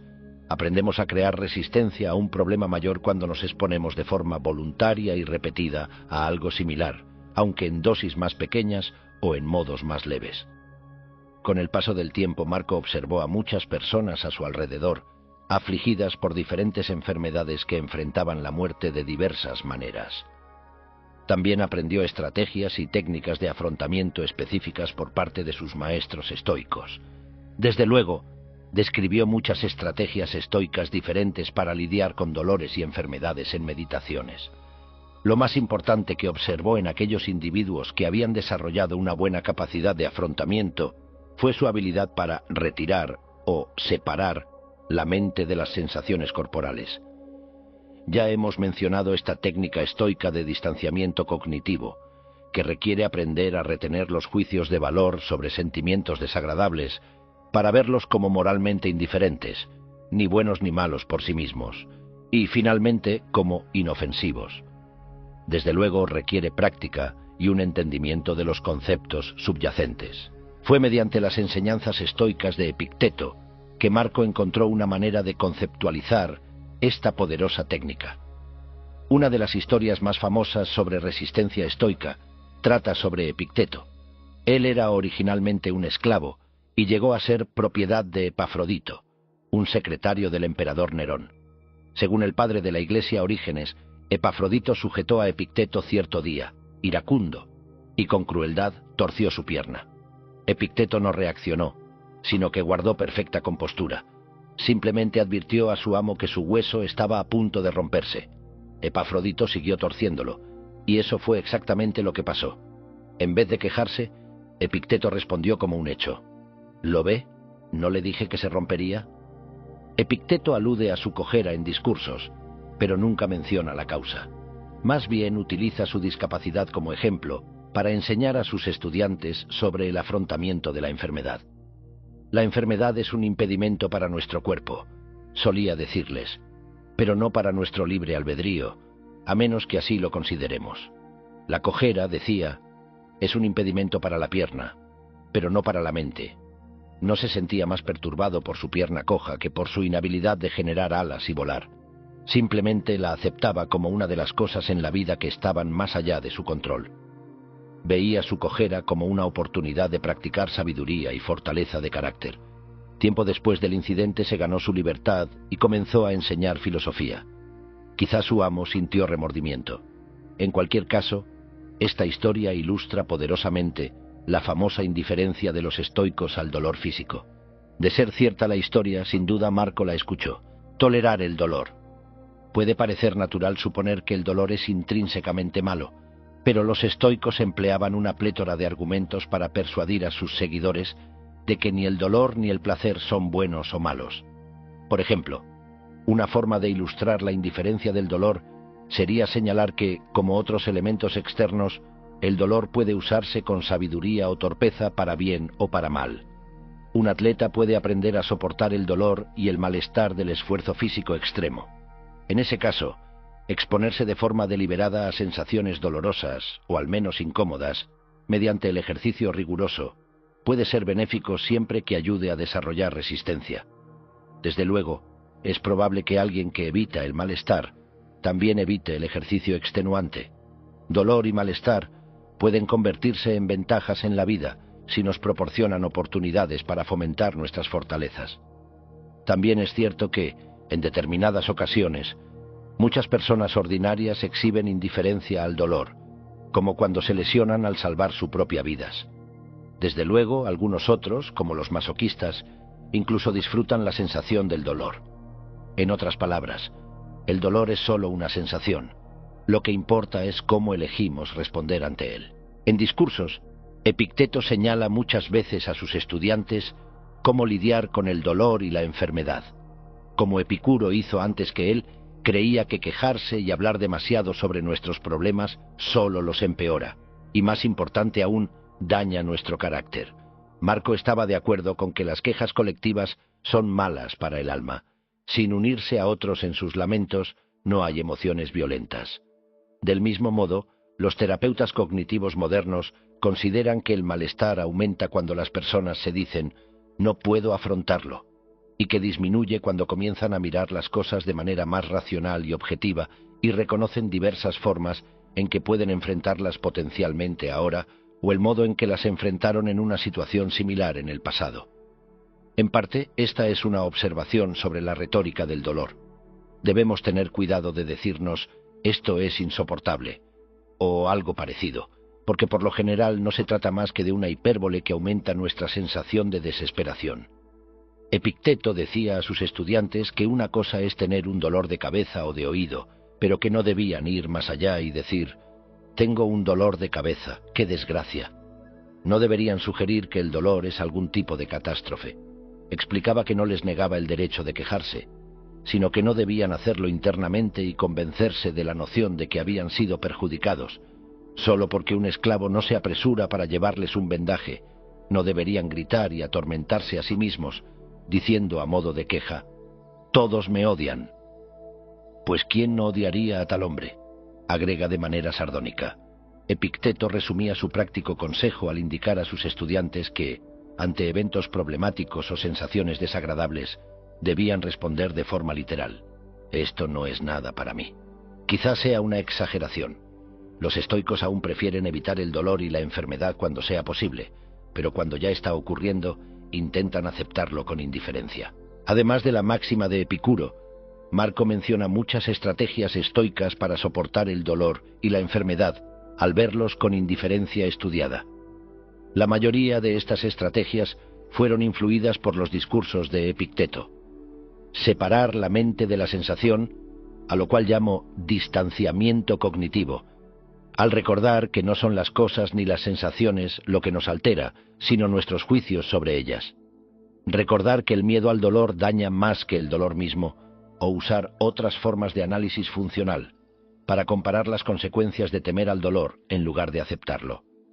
Ver las sensaciones corporales de manera objetiva, representación objetiva o fantasia cataléptique, en vez de describirlas con términos emotivos. Hay una sensación de presión alrededor de mi frente, en lugar de siento que voy a morir. Bien podría estar pisoteando mi cabeza un elefante una y otra vez.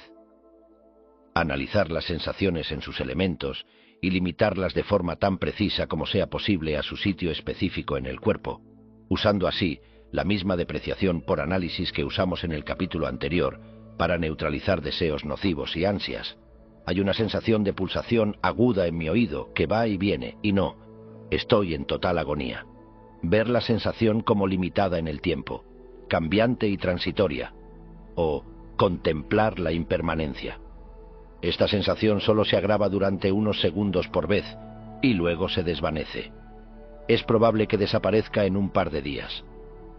Si tienes un problema agudo, como un dolor de muela, dentro de varios años habrás olvidado cómo se sintió. Si tienes un problema a largo plazo, como ciática crónica, sabrás que a veces empeora, y del mismo modo que será menos severo en otras ocasiones. Enfocarte en la idea de que el problema pasará hará una diferencia. Soltar la lucha contra la sensación y aceptarla como natural e indiferente, lo cual es llamado aceptación estoica. No significa que no debas realizar pasos prácticos para lidiar con ella, como tomar medicamentos para reducir el dolor, sino que debes aprender a vivir con el dolor sin resentimiento o una lucha emocional.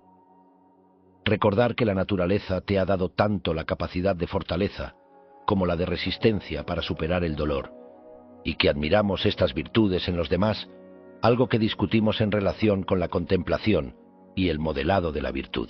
Analicemos cada una de estas estrategias. Distanciamiento cognitivo. La estrategia de manejo del dolor más importante que mencionan Epicteto y Marco es la que hemos llamado distanciamiento cognitivo. Se resume en una frase que ya te es familiar. Lo que nos altera no son los eventos, sino nuestros juicios respecto a ellos. Si la aplicamos al concepto de dolor, significa que lo que nos altera no es el dolor, sino nuestros juicios respecto a él. Cuando suspendemos la actividad de asignar juicios de valor al dolor, nuestro sufrimiento se mitiga. Hacerlo en cualquier situación siempre está dentro de nuestro poder. Depende de nosotros cuánta importancia elegimos darles a las sensaciones corporales. Marco describe la suspensión de juicios de valor como retiro, separación o purificación, catarsis, de la mente de, en este caso, sensaciones corporales de dolor y enfermedad. También le gusta explicar la suspensión de juicios al decir que el dolor y el placer deben dejarse donde están, en las partes del cuerpo a las que pertenecen, incluso si el cuerpo, el compañero más próximo de la mente, es cortado o quemado, o se pudre o deteriora. Podemos preservar nuestra facultad gobernante en un estado pacífico siempre que no juzguemos las sensaciones corporales como intrínsecamente buenas o malas. Marco también llama a lo anterior ser indiferente a cosas indiferentes. En un pasaje en particular, explica las sutilezas de la psicología estoica a este respecto. Debemos mantener nuestra facultad gobernante libre de perturbación causada por cosas externas, incluyendo sensaciones de dolor y placer. Esto significa, según dice, no permitir que se unan, sino trazar una línea alrededor de la mente, marcando sus límites, con las sensaciones corporales al otro lado, como si se vieran a distancia, allá. Por otra parte, cuando nos permitimos hacer juicios de valor duros sobre sensaciones externas como el dolor, mezclamos nuestra mente con las sensaciones y nos perdemos en la experiencia del sufrimiento. Es importante advertir que Marco no nos pide negar que el dolor, o placer según sea el caso, es parte de la vida, incluso para el sabio estoico.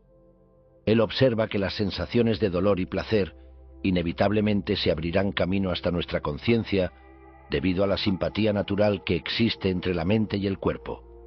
Resalta que no debemos intentar reprimir las sensaciones, pues son naturales, y no debemos asignarles juicios como buenas o malas, útiles o dañinas.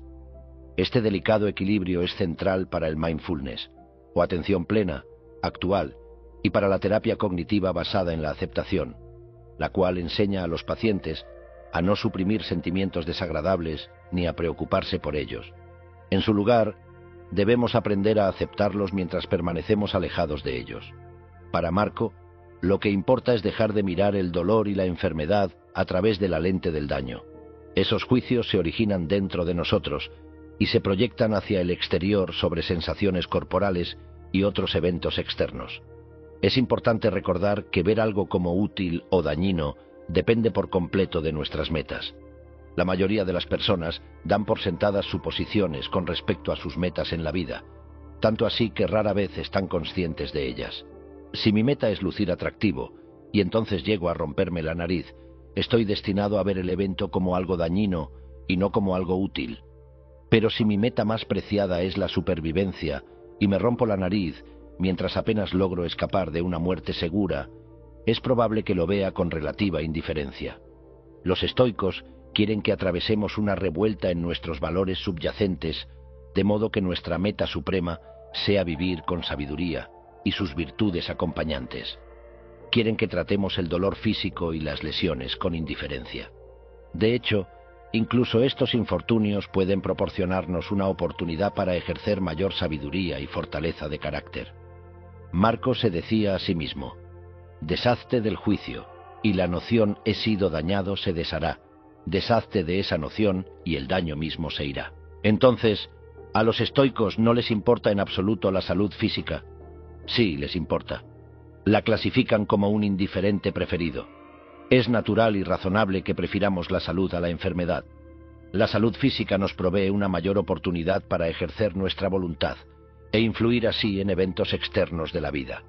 Por sí misma, la salud no es realmente buena ni mala, es más bien una oportunidad. Una persona torpe puede desperdiciar las ventajas que proporciona la buena salud al permitirse vicios. Una persona sabia y buena, en contraste, puede usar la salud y la enfermedad como oportunidades para ejercer virtud. Si suponemos que la ruptura de su pierna fue uno de los eventos que puso a Epicteto en el camino que lo llevó a convertirse en un gran filósofo, ¿fue herido realmente? Él diría que lo que importa en realidad es el daño que hacemos a nuestro propio carácter. En comparación, una pierna mutilada es algo trivial. Si podemos aprender a alejar nuestro juicio de que el dolor es terrible y dañino, entonces podemos quitarle su horrible máscara, y así ya no parecerá tan monstruoso. Solo nos queda la observación banal de que nuestra carne es estimulada, con dureza, como a Epicteto le gustaba expresarlo. Simplemente es una sensación, pero con nuestro juicio de que es intrínsecamente malo, insoportable o catastrófico, lo elevamos de una mera sensación de dolor corporal a la turbulencia interna del sufrimiento emocional. Por ejemplo, en otro pasaje, Marco apostrofa sus impresiones y sensaciones corporales. Váyanse, les suplico por los dioses, así como llegaron, pues no las quiero. Pero vinieron de acuerdo con su forma antigua. No estoy molesto con ustedes, simplemente váyanse. No estoy molesto con ustedes, dice a los sentimientos dolorosos, porque no los percibe como malos o dañinos. Entran a la mente de la forma antigua, mediante la sensación, un proceso psicológico natural que los humanos comparten con los animales. Irónicamente, intentar suprimir o resistir los sentimientos desagradables no es necesario, siempre que abandones la creencia de que son malos. Si los aceptas con indiferencia, entonces no te dañarán. Cuando tu mente consciente, tu facultad gobernante, da demasiada importancia a las sensaciones corporales, se fusiona y mezcla con ellas, y el cuerpo la arrastra como si fueran los hilos de una marioneta. Sin embargo, siempre tienes el potencial dentro de ti de superar las sensaciones físicas y verlas con indiferencia estudiada. Análisis funcional. Una vez que has adquirido distancia cognitiva, estás en una mejor posición para considerar las consecuencias de tus juicios de valor. Análisis funcional. Dado que el sufrimiento surge de nuestros juicios de valor negativos, los estoicos dicen que el miedo al dolor nos hace más daño que el dolor en sí mismo porque lesiona nuestro carácter. En contraste, el dolor es inofensivo si aprendes a aceptarlo con una actitud de indiferencia. Epicteto lo enunciaba de manera sucinta, pues ni muerte ni dolor son temibles. Lo temible es el miedo al dolor o la muerte. Como diríamos hoy en día, para vivir a plenitud debes salir de tu zona de confort. El miedo al dolor nos vuelve cobardes y limita nuestra esfera de vida. Es importante tener un fuerte entendimiento de las consecuencias negativas de un comportamiento si queremos cambiarlo. Por ejemplo, la fobia a la sangre puede evitar que alguien se someta a las pruebas médicas que necesita. Para algunas mujeres, incluso es un obstáculo para dar a luz. Desde luego, la mayoría de las personas teme al dolor o a la enfermedad en diversos grados. Darte cuenta de que el miedo al dolor podría hacerte más daño que el dolor mismo puede motivarte para comenzar a practicar de manera regular las habilidades psicológicas requeridas para superar la intolerancia al dolor y el malestar. Representación objetiva. Marco también aprendió a describirse eventos externos y sensaciones corporales a sí mismo como procesos naturales, adoptando el lenguaje de la representación objetiva. Como observamos antes, podemos compararla con la forma neutral y alejada en que un médico puede documentar los síntomas de la enfermedad de un paciente. Epicteto y Marco la practicaban cuando describían sensaciones dolorosas y desagradables como simples movimientos o agitaciones que ocurrían en la carne. Pensamientos como estos alcanzan a las cosas mismas y llegan al corazón de ellas, lo que nos permite verlas como son en realidad. Es como si describiéramos los problemas de otra persona, con mayor objetividad y desprendimiento. Por ejemplo, me diría a mí mismo: el dentista trabaja en el diente de Donald, de manera que, por tanto, pensaría en ello de forma imparcial desde una perspectiva en tercera persona. Depreciación por análisis. Marco también se recuerda que no debe abrumar su mente al preocuparse sobre el futuro o insistir en el pasado. Cuando enfocamos nuestra atención en la realidad del aquí y ahora, es más fácil conquistarla.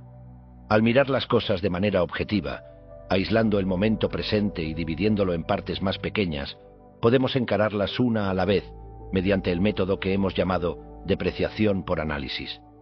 Por ejemplo, Marco afirma que deberíamos preguntar sobre cada dificultad presente: ¿qué hay de insoportable en esto que esté más allá de mi resistencia? Así, observa que el poder que los eventos tienen para afligirnos disminuye enormemente si hacemos a un lado los pensamientos del pasado y el futuro y nos enfocamos solo en el momento presente, el aquí y ahora, de forma aislada.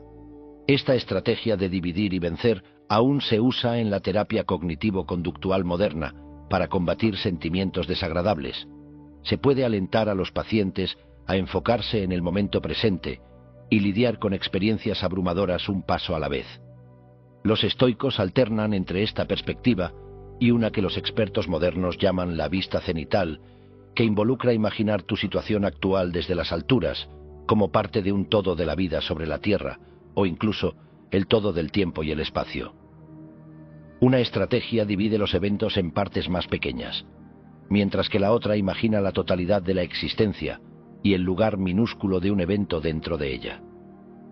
Ambas estrategias pueden ayudarnos a mirar eventos externos, como el dolor y la enfermedad, con mayor indiferencia, contemplar la finitud y la impermanencia. Luego de describirnos cualquier sensación dolorosa o síntoma de enfermedad en un lenguaje objetivo y analizarlos en sus partes componentes, también podemos verlos confinados en una zona particular en el cuerpo. Marco se recuerda a sí mismo, de manera consistente, ver el dolor y el placer como pertenecientes a las partes del cuerpo en las cuales se ubican. En otras palabras, pensar en la pequeñez de la sensación en contraste con la expansión de su conciencia observadora. Es decir, que se enseñó a pensar que el dolor permanecía allá, a la distancia. Dejemos que la parte del cuerpo afectada se queje si es necesario, dice. La mente no necesita estar de acuerdo ni seguirle la corriente, juzgando la sensación como muy mala y dañina. Piensa en el dolor en tu cuerpo como si fuera el ladrido de un perro enfurecido. No debes ladrar junto al perro al quejarte de tu propio dolor.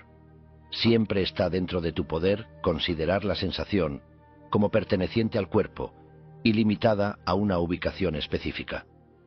Puedes elegir dejarla ahí en lugar de fusionarte con ella mediante la preocupación y la insistencia. También la mente puede preservar su calma al retirarse, y la facultad gobernante no sufre daño alguno. En cuanto a las partes dañadas por el dolor, deja que lo declaren si son capaces de hacerlo. En la actualidad, los terapeutas ayudan a sus pacientes a objetivar el dolor de esta forma, al atribuirle una forma o color arbitrarios, por ejemplo, un círculo negro. Esta técnica, llamada fisicalizar el sentimiento, puede ayudarte a imaginarlo, desde una perspectiva distanciada, en una ubicación particular del cuerpo. Incluso puedes imaginar que observas el dolor físico u otro síntoma de enfermedad a través de una ventana de vidrio, separando el cuerpo de la mente, o imaginar que el dolor está temporalmente fuera de tu cuerpo, al otro lado de la habitación. Además de ver las sensaciones desagradables como limitadas en el espacio de la parte del cuerpo afectada, Marco se recuerda con frecuencia que debe considerar su duración y verlas limitadas tanto en el tiempo como en el espacio. Él empleaba esta estrategia con elementos externos en general, pero en particular con sensaciones dolorosas y síntomas de enfermedad. Esto es similar al consejo que dio Epicuro para enfocarse en que el dolor agudo es temporal. Probablemente conozcas el dicho persa, esto también pasará, citado por Abraham Lincoln, que tiene un sentido parecido. También podemos recordarnos que las sensaciones desagradables ya han ido y venido en el pasado para resaltar su transitoriedad. Este enfoque es una de las estrategias favoritas de Marco para alentar una actitud de indiferencia estoica. Ver las cosas como cambiantes, como un río que fluye, puede ayudar a debilitar nuestro apego emocional a ellas. En ocasiones va más allá, y se recuerda sobre su propia transitoriedad, su mortalidad. Lograremos la indiferencia a sentimientos dolorosos, dice, si recordamos que demandan nuestra atención solo por un tiempo limitado, porque la vida es corta y pronto terminará. Aceptación estoica. Epicteto también decía que debemos aceptar de manera activa la enfermedad y los sentimientos dolorosos si nos ocurren. Indicaba que si nuestros pies tuvieran mente propia, irían voluntariamente al lodo con cada paso que damos, aceptándolo como una parte necesaria de su función natural. Con ello, evoca la vieja metáfora estoica del perro que sigue un carruaje. Un perro atado a un carruaje en movimiento puede jalar su correa y ser arrastrado a la fuerza, o puede aceptar su destino y correr junto al carruaje con suavidad. Ciertamente, una de las definiciones estoicas más antiguas de la meta natural del hombre es que consiste en una vida fluida, libre de luchas innecesarias. El concepto de aceptar radicalmente sentimientos desagradables también se ha convertido en parte central de la terapia cognitivo-conductual moderna. El dolor se vuelve más doloroso cuando luchamos contra él, pero paradójicamente a menudo la carga se aligera si aceptamos la sensación y nos relajamos ante ella o la recibimos de buena fe. Luchar para reprimir, controlar o eliminar sentimientos desagradables agrega otra capa a nuestra miseria y con frecuencia resulta contraproducente al empeorar el problema original. De hecho, Marco imagina a la naturaleza misma como un médico, como Asclepio, el dios de la medicina, prescribiéndole dificultades a modo de remedios dolorosos. Para tomar de manera apropiada la medicina de la naturaleza, debemos aceptar nuestro destino y responder de manera virtuosa, con fortaleza y disciplina, para mejorar así nuestro carácter. Por ello, Marco ve la aceptación voluntaria de las dificultades como una psicoterapia de las pasiones.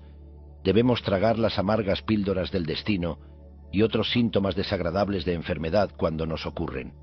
A este respecto, y como ya hemos visto, los estoicos fueron influidos por la práctica cínica de la carencia voluntaria.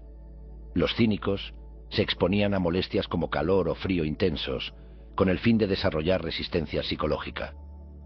La paradoja de la aceptación del malestar es que a menudo lleva a un sufrimiento menor. El cínico Diógenes, supuestamente, enseñó que debemos tratar las sensaciones dolorosas como perros salvajes. Entre más tratemos de huir por el pánico, más morderán y rasgarán nuestros tobillos, pero a menudo retrocederán si tenemos el valor de voltear y enfrentarlos con calma. Es parecido a la mordida que uno puede recibir cuando sujeta a una bestia salvaje, indica Bion, de Borístenes. Si sujetas a una serpiente por la mitad, te morderá. pero si la sujetas por la cabeza, nada malo te sucederá. Y asimismo, dice, el dolor que puedes sufrir como resultado de cosas exteriores depende de cómo las aprehendes. Y si lo haces del mismo modo que Sócrates, no sentirás dolor. Pero si lo haces de cualquier otra forma, sufrirás, no por causa de las cosas en sí mismas, sino por nuestro carácter y nuestras falsas opiniones.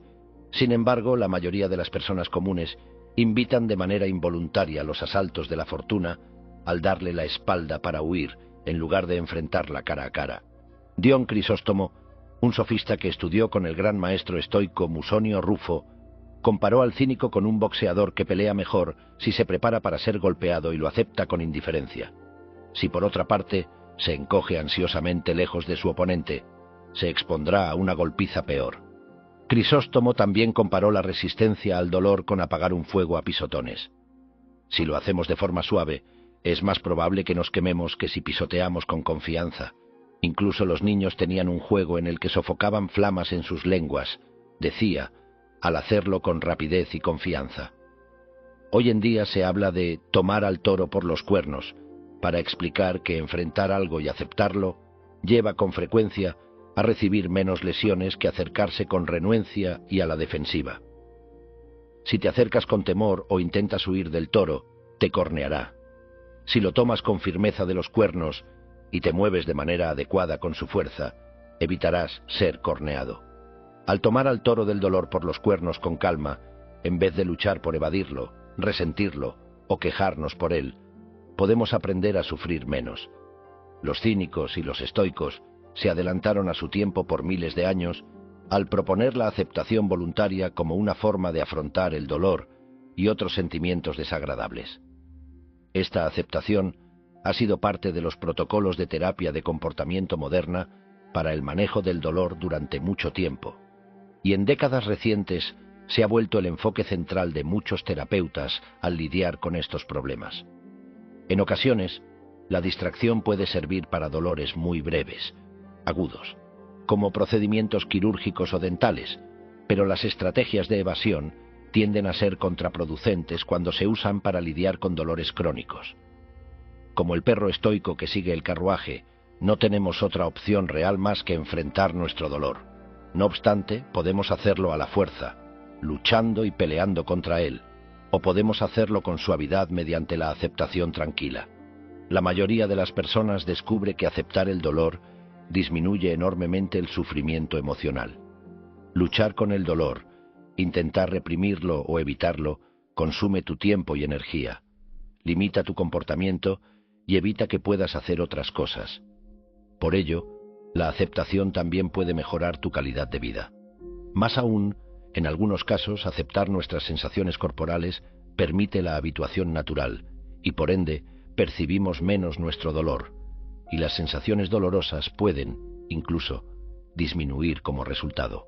Por lo tanto, es importante que evitemos luchar demasiado contra las sensaciones corporales dolorosas o incómodas, porque existe evidencia considerable por parte de la psicología moderna de que puede ser contraproducente.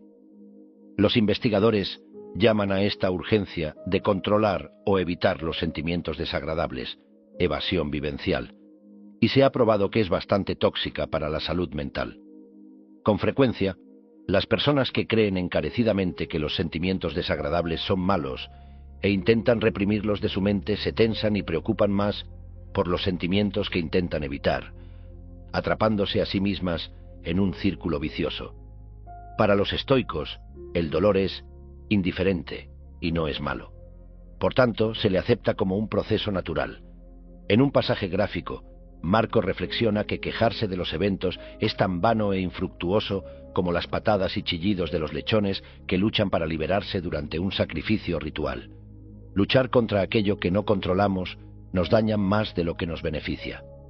Contemplar la virtud. Epicteto dio un discurso llamado ¿Cómo debemos soportar la enfermedad? En él arguye que el dolor y la enfermedad son partes inevitables de la vida, y al igual que cualquier otra parte de la vida, hay virtudes relevantes cuya práctica está dentro de nuestro poder. Si soportas bien una fiebre, tienes todo lo que pertenece a un hombre con fiebre. ¿Qué es soportar bien una fiebre? no culpar a dioses ni hombres, no afligirse por lo que ocurre, esperar la muerte bien y con nobleza, hacer lo que debe hacerse. Cuando el médico llegue, no temer lo que dirá ni sentirse alborozado cuando diga: «Estás mejorando».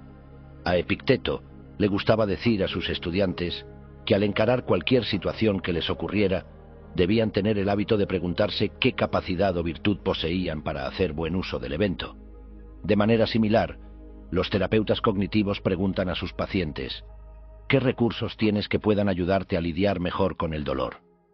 Por ejemplo, si enfrentamos un dolor severo, descubriremos que la naturaleza nos ha equipado con el potencial de resistencia, y si tenemos el hábito de ejercer dicha virtud, las sensaciones dolorosas no nos dominarán.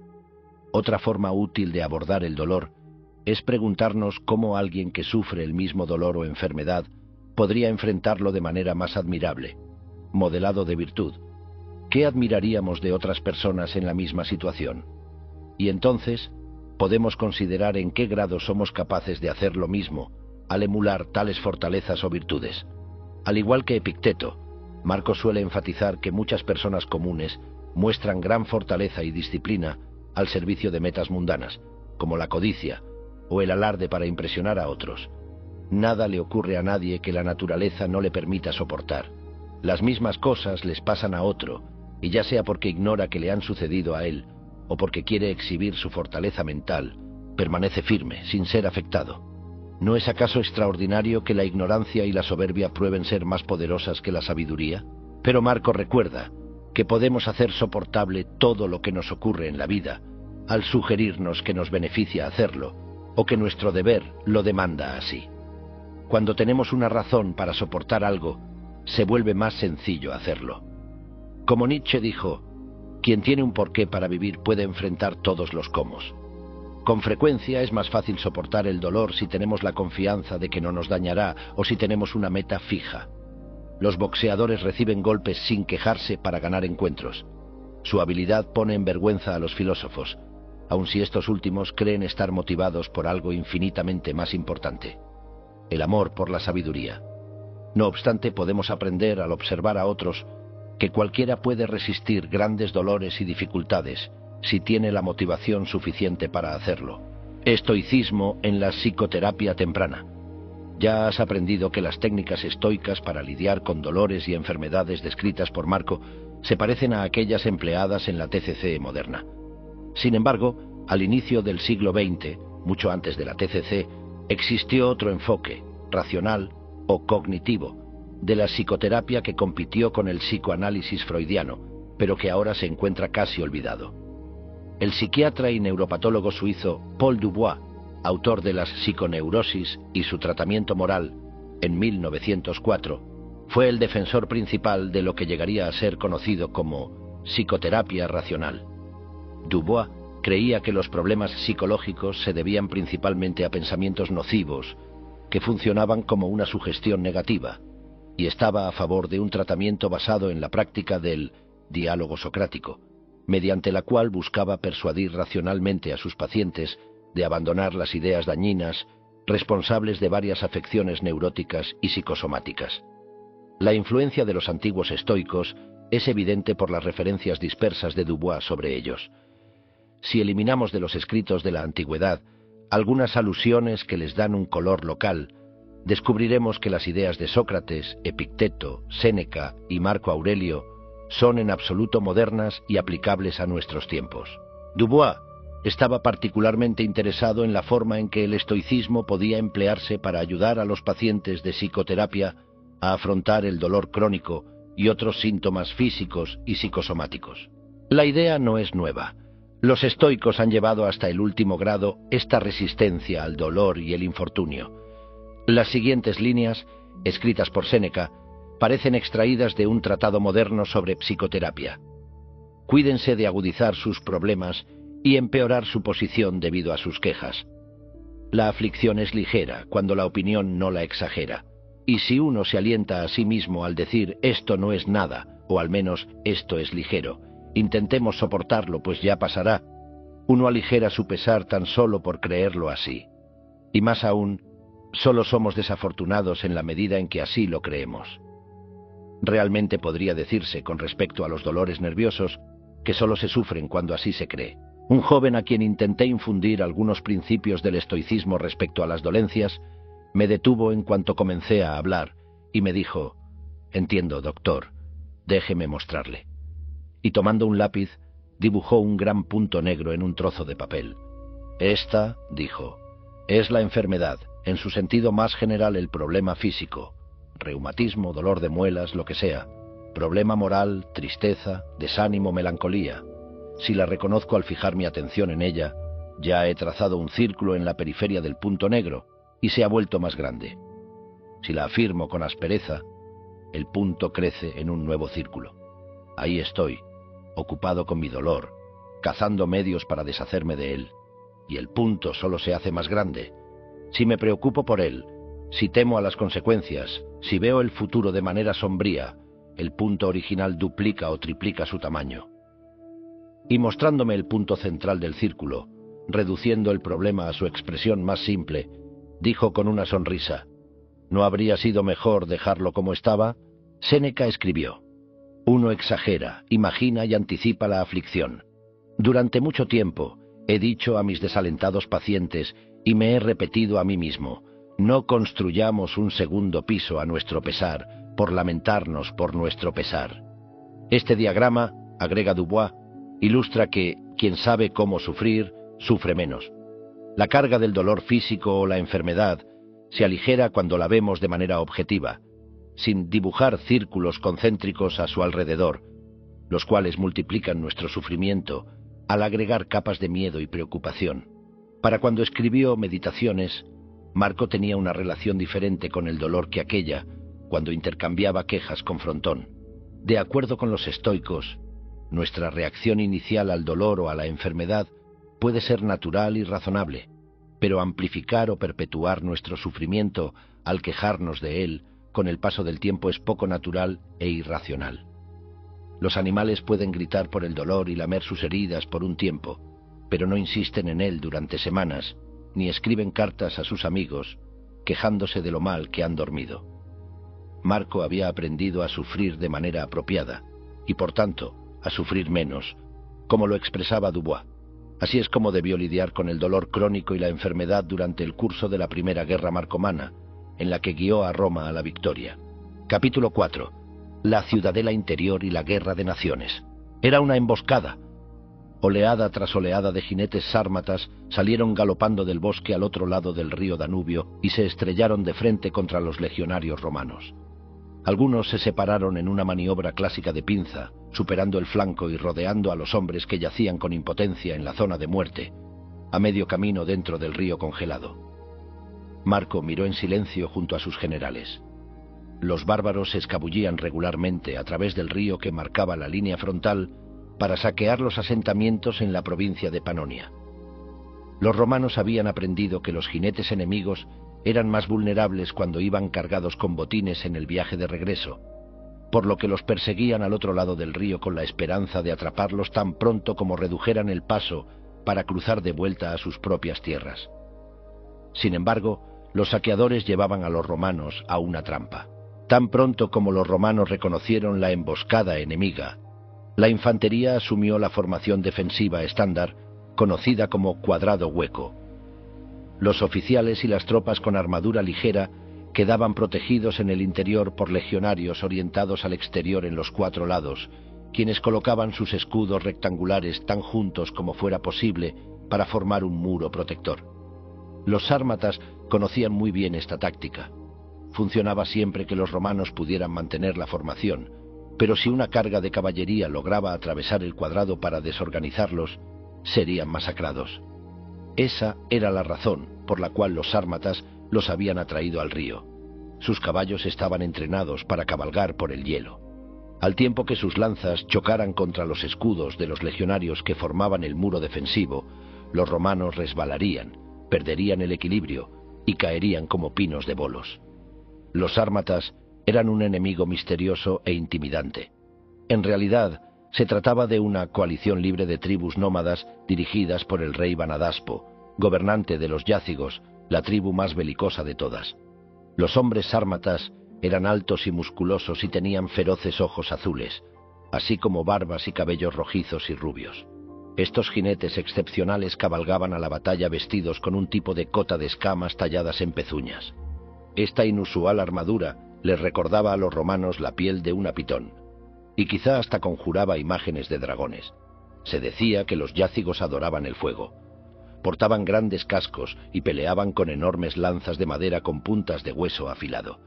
Sin embargo, lo que más impactó a los romanos fue descubrir, luego de remover los cascos de los cadáveres de los sármatas, que muchos de los guerreros eran mujeres. Ver a cientos, quizá miles, de jinetes sármatas cabalgando a través del Danubio congelado debió ser aterrador. Marco había aprendido a mirar con calma a estos temibles guerreros y la carnicería del campo de batalla mediante la evocación de los preceptos estoicos que había estudiado cuando era joven. Inhaló lenta y profundamente mientras veía la primera oleada de lanceros colisionar contra los escudos romanos. Casi de inmediato, su general y yerno Claudio Pompeyano lo miró y sonrió. Su plan estaba funcionando.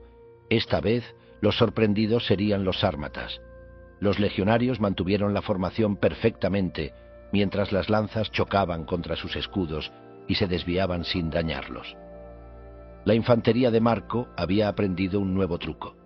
Los hombres en el interior del cuadrado colocaban sus escudos sobre el hielo, sosteniéndolos firmes en su lugar, y los legionarios que formaban el muro exterior apoyaban sus pies contra los escudos de sus camaradas. Hasta el momento, era suficiente para estabilizarlos contra el impacto de las lanzas enemigas. Mientras los jinetes sármatas se tambaleaban por el impacto de su fallido ataque, el contragolpe romano comenzó con eficiencia mortal. Los hostigadores saltaron de entre los escudos de los legionarios. Los romanos sujetaron rápidamente las bridas de los caballos y usaron su propio peso para hacerlos resbalar y caer sobre el hielo para desmontar a sus jinetes. Los legionarios romanos golpearon con sus lanzas a los sármatas desde detrás del muro de escudos. Pronto, el hielo quedó teñido de sangre mientras los cadáveres se apilaban. A los bárbaros restantes les resultó imposible mantener el equilibrio. Incapaces de huir de vuelta a la seguridad del bosque, se lanzaron en caos justo hacia donde los romanos los querían. Muy pronto, todos resbalaban, atrapados en una lucha cuerpo a cuerpo. Los romanos y los sármatas peleaban sobre el hielo ensangrentado. Sin embargo, los legionarios de Marco tenían entrenamiento en lucha. Si un sármata derribaba a un romano, éste jalaba a su agresor sobre él mientras yacía boca abajo en el hielo. Y entonces lo pateaba con ambas piernas para hacerlo caer de espaldas, invirtiendo así las posiciones. Los guerreros tribales tenían poca experiencia con este tipo de combate cuerpo a cuerpo disciplinado, y al ser atrapados con la guardia baja por esta clase de tácticas, finalmente fueron superados. Marco había revertido con éxito la emboscada y había infligido una derrota importante al rey Vanadaspo. Luego de muchos reveses iniciales, la marea de la guerra comenzaba a favorecer a Roma. Los sármatas ya no podían depender del uso del terreno para tomar ventaja. Era claro que caer voluntariamente en una trampa había sido una estrategia arriesgada para los romanos. Requería de una inmensa disciplina y una preparación cuidadosa. Las tropas habían entrenado en secreto durante los meses de invierno, y había funcionado. Mantuvieron su temple en una situación caótica ante su enemigo más temible y arrebataron la victoria de las fauces mismas de la derrota. Renunciar al miedo. Epicteto enseñó a sus estudiantes a pensar en la filosofía estoica como si fuera el caduceo, la vara mágica de Hermes. Con su toque todo infortunio se transforma en algo bueno. Marco había aprendido a volverse adepto de este tipo de pensamiento. Los estoicos imaginaban con calma diferentes tipos de infortunio todos los días, como parte de su entrenamiento contemplativo para aprender a verlos con relativa indiferencia. Ciertamente, visualizar catástrofes temidas como si ocurrieran de verdad puede interpretarse como una suerte de ejercicio de batalla emocional, una forma de prepararse para los peores escenarios. Los estoicos ensayaban mentalmente maneras de responder a estos eventos con sabiduría y virtud, convirtiendo obstáculos en oportunidades cuando fuera posible. Una consecuencia de abrazar nuestros miedos es que hay más probabilidades de que convirtamos, de manera creativa, contratiempos aparentes en ventajas, como lo hicieron los romanos en la batalla del Danubio. Las emboscadas sármatas debieron de parecer en principio catástrofes militares para los romanos, pero ¿qué tal si mantenían oculta la oportunidad de activar una trampa mortal que pudiera cambiar el rumbo de la guerra? El obstáculo en el camino se convierte en el camino. Estas oportunidades llegaron con mayor facilidad para los líderes estoicos porque estaban preparados para no temer ante infortunios aparentes. Después de todo, la fortuna favorece a los valientes, como decían los poetas romanos. Sin embargo, para los estoicos, la meta suprema era mantener la compostura y ejercer sabiduría incluso al enfrentar grandes peligros, sin importar el resultado. Cuando comenzaba a sentirse frustrado por los eventos, Marco se recordaba: esto no es una desgracia, soportarlo con nobleza en realidad es buena fortuna. Luego de la repentina muerte de Lucio en el año 169 después de Cristo, Marco quedó inesperadamente como único comandante de las tropas reunidas a lo largo del Danubio para la primera guerra marcomana. A sus 50 y tantos, sin experiencia militar alguna, se encontró comandando el ejército más grande jamás reunido en una frontera romana. Permaneció al frente de alrededor de 140.000 hombres que aguardaban sus órdenes sin saber qué esperar de él. Debió ser increíblemente desalentador, pero abrazó su nuevo papel por completo y lo convirtió en una oportunidad para profundizar su resolución estoica. No cabe duda de que arriesgó su vida al apostarse en el frente. Al estallar la guerra, Panonia había sido completamente invadida por un enorme ejército de coalición liderado por Valomar, el joven rey de los marcomanos. Valomar había reunido en secreto a muchas tribus más pequeñas, pero también lo respaldaba un enorme ejército de los poderosos vecinos de los marcomanos, los cuados. Los romanos habían sufrido una derrota catastrófica en la batalla de Carnuntum, en la que, según se dice, perdieron 20.000 hombres en un solo día, incluyendo al prefecto pretoriano al mando, Furio Victorino. No obstante, Marco permaneció muy cerca de la acción. En Meditaciones describe de forma vívida la imagen de manos, pies y cabezas cercenados, tendidos a tal distancia de sus cuerpos que resultaba perturbador. De hecho, señala que escribe desde Carnuntum, la principal fortaleza legionaria en la línea frontal, y sobre Granua, entre los cuados, lo que lo colocaba todavía más al este, al otro lado del Danubio, dentro de territorio enemigo. A pesar del peligro que enfrentaba, es sorprendente que Marco en realidad nunca menciona en Meditaciones ansiedad alguna por los terrores de la guerra. Al principio se comportaba con preocupación natural, quemando velas a medianoche mientras trabajaba obsesivamente en asuntos del Estado. Pero para cuando escribió estas notas sobre filosofía, se había convertido en un hombre más sereno y seguro de sí mismo. Quizá redobló sus esfuerzos para asimilar el estoicismo luego de la muerte de su tutor, Junio Rústico, y a ello se deba su transformación. Cuando llegó a Carnuntum para tomar el mando de las legiones, era físicamente frágil y un completo novato. Una anciana filósofa dijo con desprecio el futuro usurpador, Avidio Casio. Todos debieron cuestionar cuán competente era Marco para dirigir una campaña tan grande. Sin embargo, su práctica estoica y la cruel y prolongada guerra contra los marcomanos, cuados y sármatas moldearon lentamente su carácter. 7 años más tarde era ya un veterano endurecido, y las legiones del norte, tras haber aprendido a reverenciar a su nuevo comandante, eran ferozmente leales a Marco Aurelio. Los soldados creían con firmeza que los dioses estaban del lado del emperador, e incluso atribuyeron a su presencia 2 milagros legendarios en el campo de batalla. El primero, llamado el Milagro del Trueno, ocurrió en el año 174 después de Cristo. Las tropas aseguraron que las plegarias de Marco invocaron un relámpago que destruyó una máquina de asedio usada por los sármatas. Un mes después, en julio del mismo año, se dice que Marco invocó una lluvia milagrosa. Un destacamento de hombres de la Legión del Trueno, dirigido por Pertinax, había sido rodeado, superado en número y carecía de agua. De acuerdo con un relato, Marco levantó su mano y rezó: «Con esta mano que nunca ha tomado una vida, me dirijo a ti y te adoro, dador de vida». Seguramente se trataría del Zeus estoico, aunque los cristianos más tarde asegurarían de manera implausible que Marco le rezó al dios de ellos. En ese momento, una tormenta torrencial comenzó y mientras luchaban, Se dice que los romanos bebieron el agua que caía de sus cascos mezclada con la sangre que salía de sus heridas. Como hemos visto, Marco no era supersticioso. Sin embargo, es claro que las legiones creían que él había sido bendecido por los dioses y lo aclamaban como su victorioso comandante. Se dice que cuando finalmente falleció, los soldados lloraron fuertemente. Cláusula de reserva estoica.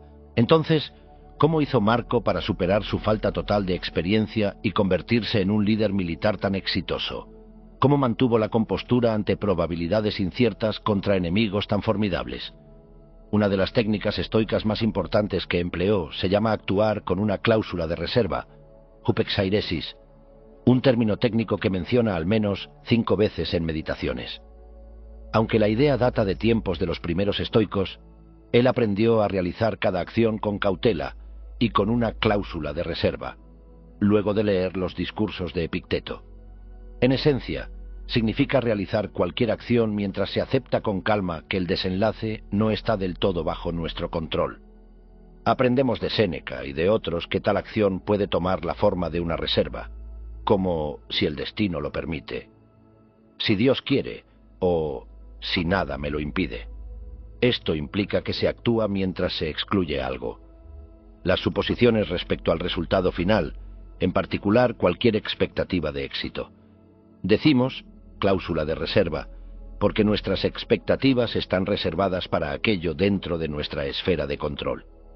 Perseguimos un resultado externo, con la reserva de que el resultado no depende del todo de nosotros. Haz lo que debas, deja que ocurra lo que pueda, como dice el dicho. En el diálogo de Cicerón, de Finibus, el héroe estoico romano, Catón de Útica, usa la imagen memorable de un arquero o lancero para explicar este sutil concepto. La verdadera meta del arquero estoico debería ser disparar su arco hábilmente, en la medida en que esté dentro de su poder. Pero, de forma paradójica, él es indiferente a que su flecha llegue o no a su objetivo. Puede controlar cómo apuntar, pero no el vuelo de la flecha, así que hace lo mejor que puede y acepta lo que ocurra después.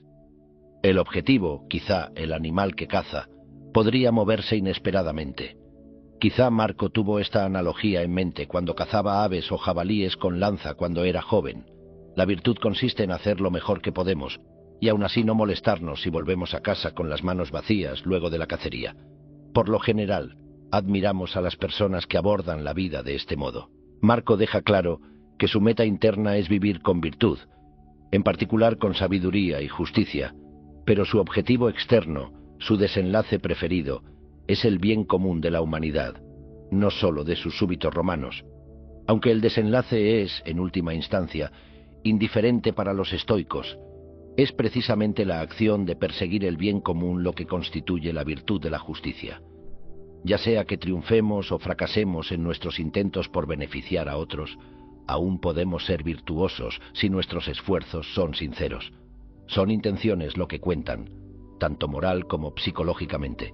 No obstante, debemos apuntarlas hacia un desenlace apropiado. Por ejemplo, actuar en concordancia con la justicia significa que prefiramos lograr, si el destino lo permite, un resultado externo justo y benéfico para la humanidad. Marco se refiere a ello en incontables ocasiones a lo largo de Meditaciones. Mientras otras escuelas filosóficas en ocasiones aconsejaban a sus estudiantes preservar su ecuanimidad evitando el estrés y las responsabilidades de la vida pública, Crisipo decía a los estoicos que el sabio tomará parte en la política si nada se lo evita. En otras palabras, el sabio desea actuar virtuosamente, con sabiduría y justicia, en la esfera social, en la medida en que sea capaz de hacerlo, a la vez que acepta de manera simultánea que el resultado de sus acciones no está bajo su control directo. No existe una garantía de que triunfará en beneficiar a sus conciudadanos, pero de cualquier forma hace su mejor esfuerzo. En cierto sentido, el estoico es capaz de beneficiarse de ambas situaciones. Conserva su desapego emocional mientras, no obstante, toma acción en el mundo. Como el arquero de Catón, su meta es hacer lo que esté dentro de su esfera de control lo mejor que pueda, mientras permanece ajeno al desenlace. De tal modo podemos imaginar que al tomar el mando de las legiones en el norte, Marco se dijo algo como: Reprimiré a los marcomanos y protegeré Roma, si el destino lo permite. Más tarde los cristianos agregarían Deo volente, si Dios quiere, al final de sus cartas, y los musulmanes aún dicen Inshallah hasta nuestros días. Una descripción maravillosamente clara de este sentimiento se encuentra en el Nuevo Testamento. Escuchad ahora quienes decís, hoy o mañana iremos a esta o aquella ciudad, pasaremos un año allí, haremos negocios y ganaremos dinero. Pero ni siquiera sabéis lo que sucederá mañana, cuál es vuestra vida. No sois sino una niebla que aparece por un rato y luego se desvanece.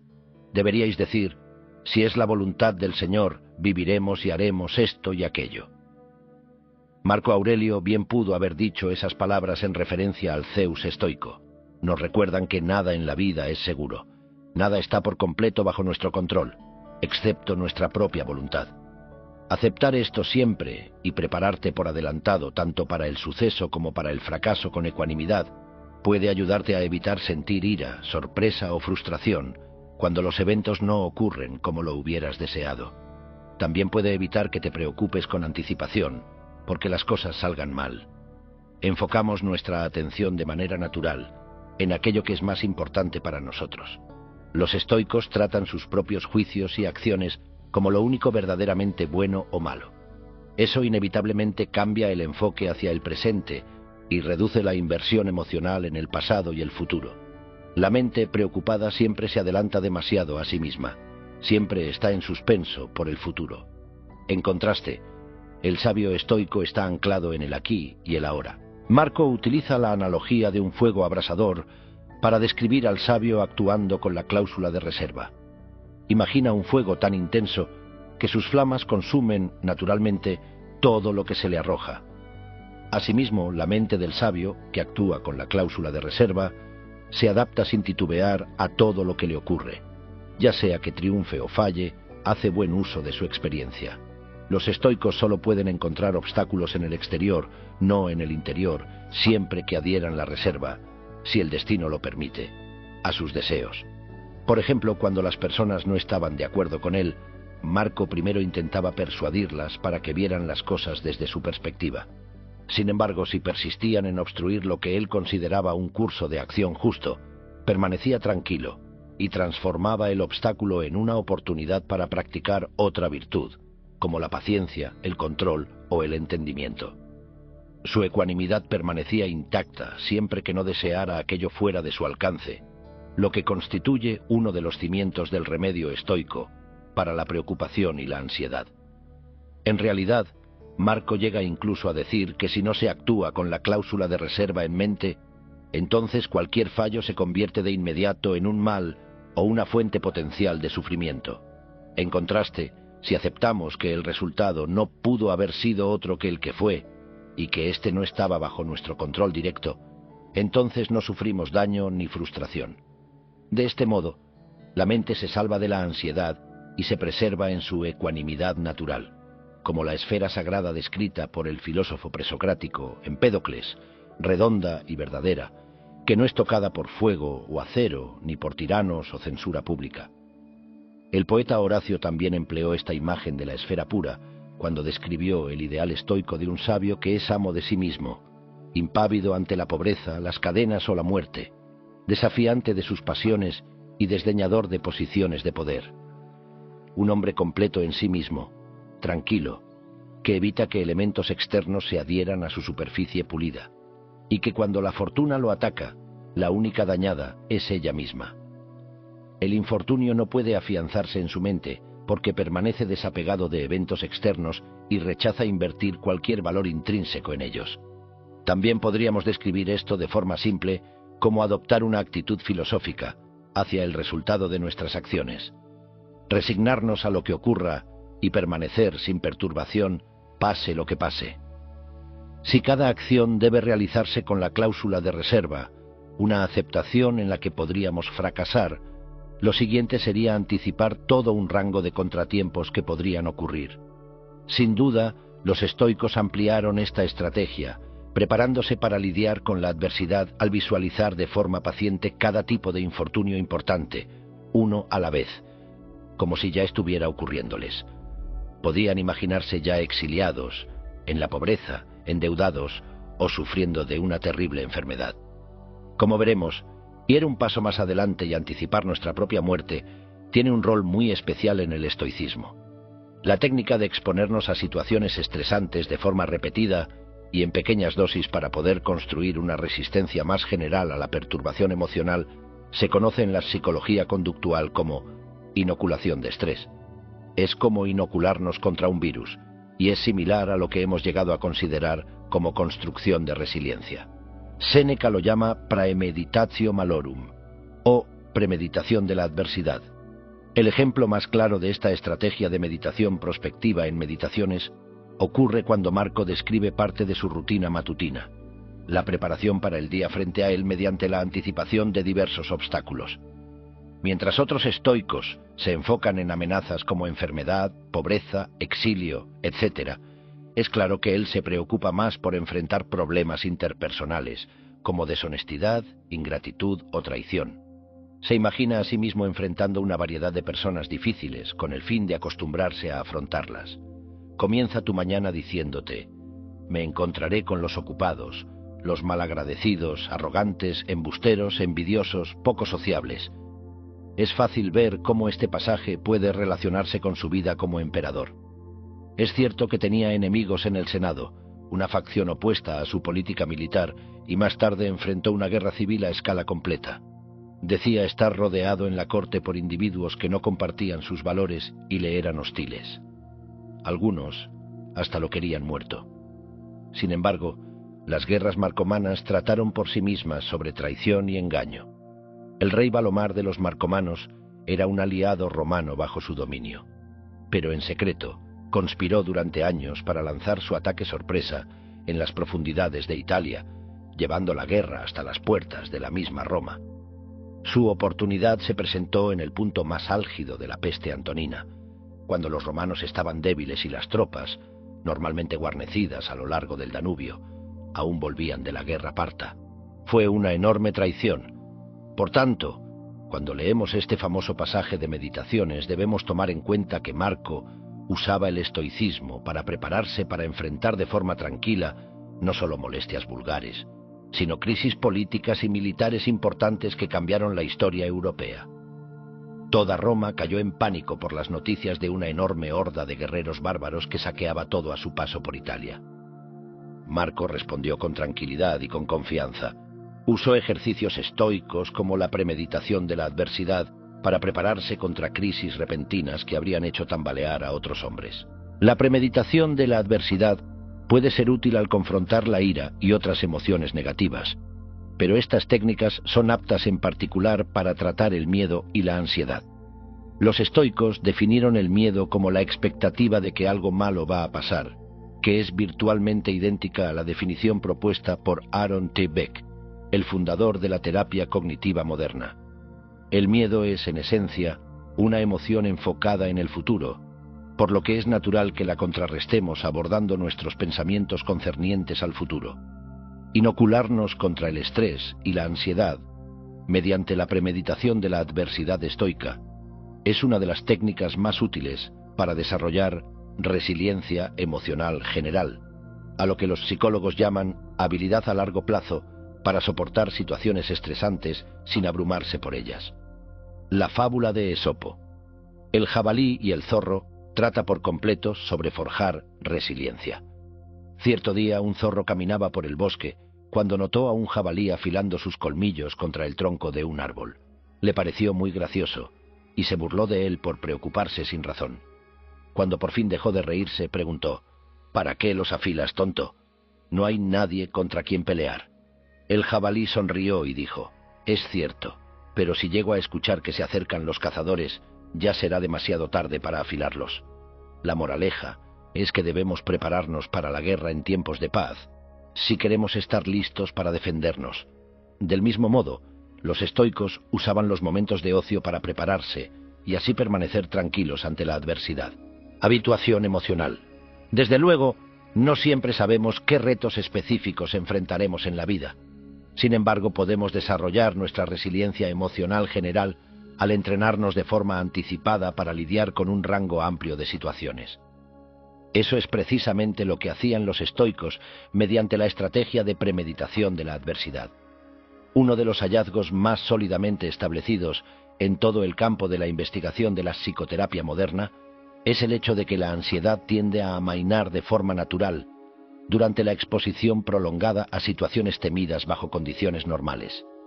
Ese ha sido el principio de los tratamientos contra fobias basados en evidencia desde la década de 1950, y también es una parte integral de los protocolos de tratamiento modernos para otras formas más complejas de ansiedad, como el trastorno por estrés postraumático, TEPT, y el trastorno obsesivo-compulsivo, TOC. Si tomamos, por ejemplo, a una persona con una fobia severa a los gatos y la colocamos en un cuarto con algunos gatos, su ritmo cardíaco subirá, y es probable que se duplique en unos cuantos segundos. ¿Pero qué pasa después? Pues lo que sube tiene que bajar. Si permanecen en el cuarto sin hacer otra cosa más que esperar, la ansiedad disminuirá con el paso del tiempo. Esto podría tomar tan poco como 5 minutos o tanto como media hora o más. No obstante, en la mayoría de los casos, al final el ritmo cardíaco volverá a un nivel parecido al normal en reposo. Por lo general, si la persona vuelve a entrar al día siguiente al cuarto con los gatos, notaremos que su ritmo cardíaco vuelve a subir, pero no tanto como antes, y tenderá a bajar con mayor rapidez. Si el ejercicio se repite durante varios días, entonces se volverán emocionalmente habituados a los gatos y la ansiedad quedará reducida de forma permanente a un nivel normal o nulo. Esta verdad básica fue entendida hace mucho tiempo y se ilustra a la perfección en otra de las fábulas de Esopo, llamada El zorro y el león. Cierto día, un zorro que paseaba por el bosque vio a un león, una criatura que nunca antes había visto. Estaba aterrado, pero se detuvo a mirar desde cierta distancia antes de alejarse con cautela. Al día siguiente volvió al mismo punto y vio al león de nuevo, pero fue capaz de acercarse más que antes, ocultándose detrás de un matorral por un rato antes de escapar. Al tercer día el zorro volvió, pero esta vez reunió el valor para caminar hasta el león y saludarlo, y de alguna manera ambos se volvieron amigos. La moraleja de la historia es que la familiaridad no produce desprecio, sino indiferencia. Bajo circunstancias normales podemos esperar que la ansiedad disminuya de forma natural, mediante la exposición repetida. Pero lo que la literatura estoica no deja claro es que la situación temida debe experimentarse por un tiempo considerablemente mayor de lo normal para que la ansiedad se habitúe de forma apropiada. De hecho, si la exposición termina demasiado pronto, la técnica produce un efecto negativo, y tanto la ansiedad como la sensibilidad a la situación temida incrementan. Por ello es importante comparar lo que los estoicos recomiendan con lo que sabemos debido a la investigación clínica usando técnicas similares. La terapia de exposición funciona mejor cuando el desencadenante de la ansiedad está presente de forma física, como los gatos en el ejemplo anterior. Los terapeutas llaman a esto exposición in vivo, o en el mundo real. Sin embargo, la ansiedad también se habitúa de forma casi tan confiable, en la mayoría de los casos cuando la amenaza es tan solo imaginada, algo conocido como exposición in vitro o imaginal. Los estoicos notaron que la exposición a eventos imaginados puede llevar a la habituación emocional y permitir que la ansiedad disminuya de forma natural. Su recomendación de imaginar con regularidad eventos catastróficos, a la que hemos llamado premeditación de la adversidad, es en esencia una forma de terapia de exposición imaginal. La fábula de Esopo. El zorro y el león muestra que las personas han comprendido este fenómeno desde hace mucho tiempo, pero aún es sobresaliente descubrir una terapia filosófica que empleaba dicha técnica más de 2000 años antes de ser redescubierta por los terapeutas conductuales modernos. Pero en el caso de la exposición imaginal, mantener la imagen por suficiente tiempo requiere de paciencia y concentración considerables, en especial cuando se practica como una forma de autoayuda sin el apoyo de un terapeuta. Muchas personas descubren que es útil imaginar la situación que produce ansiedad como si se tratara de una película corta o una secuencia de eventos con un inicio, un medio y un final que dure alrededor de 1 minuto. Así pueden reproducir la escena una y otra vez en su imaginación, durante 5 o 15 minutos o incluso más. Por ejemplo, alguien que se sienta ansioso por perder su empleo puede imaginar que lo llaman a la oficina de su jefe y que éste le informa que sus servicios ya no son requeridos, y entonces es despedido, y que después vacía su escritorio y se va, etc. La persona imaginaría el evento como una película corta y la repetiría una y otra vez. Como dijimos, la cantidad de tiempo requerida varía, pero la ansiedad debió reducirse al menos a la mitad de su nivel inicial antes de terminar el ejercicio. La razón más común por la que se falla en este tipo de ejercicios de exposición es que las personas los terminan antes de que sus emociones hayan tenido tiempo suficiente para habituarse. En otras palabras, se requiere de paciencia. Con frecuencia, los terapeutas piden a sus pacientes calificar en una escala del 0 al 10 o con un porcentaje el nivel de incomodidad o ansiedad cuando imaginan una escena. Los pacientes deben volver a calificar la ansiedad cada cierto tiempo durante la exposición imaginal repetida hasta que se haya reducido lo suficiente. Por ejemplo, la persona con fobia a los gatos puede visualizar pacientemente que acaricia un gato una y otra vez hasta que su ansiedad se reduzca del 80% a menos del 40%, o incluso menos, de ser posible, donde el 100% sería la ansiedad más severa que puedan imaginar, y el 0% sería un nivel de ansiedad nulo. Nótese, es importante enfatizar que cualquier técnica que involucre imaginar escenas perturbadoras debe abordarse con precaución por individuos que sufren problemas de salud mental o que son vulnerables a abrumarse emocionalmente, como aquellos que sufren de ataques de pánico. Al hacer esto, solo no elijas una imagen que sea demasiado difícil de manejar para ti, como un recuerdo traumático de una agresión sexual, por ejemplo. En este tipo de casos es necesaria la ayuda de un psicoterapeuta calificado. No obstante, la mayoría de las personas son capaces de confrontar temores y preocupaciones comunes en su imaginación de forma segura. Cambio psicológico espontáneo. La habituación emocional es el proceso más importante que tiene lugar durante una exposición imaginal, como la premeditación de la adversidad. Pero podemos activar un número sorprendente de otros procesos psicológicos benéficos cuando imaginamos de forma paciente y repetida eventos estresantes. Los pacientes a quienes se les pide revisar mentalmente situaciones emocionales de este modo exhiben uno o más de los siguientes cambios. Habituación emocional, como se describió antes, donde la ansiedad u otros sentimientos se debilitan de forma natural con el tiempo y se mitigan mediante la exposición a la situación temida. Aceptación emocional, donde reducimos de forma gradual nuestra lucha contra sentimientos desagradables, como dolor o ansiedad, y llegamos a verlos con mayor indiferencia y aprendemos a vivir con ellos, algo que, paradójicamente, alivia mucho del sufrimiento emocional. Distanciamiento cognitivo, donde vemos los pensamientos y creencias de forma cada vez más alejada. Comenzamos a notar que no son las cosas mismas lo que nos altera, sino nuestros juicios respecto a ellas. Descatastrofización, donde gradualmente volvemos a evaluar nuestros juicios sobre la gravedad de una situación, o lo terrible que luce, reduciéndola al pasar de ¿qué haré si esto pasa? ¿Cómo lidiaré con ello? ¿Y qué si esto pasa?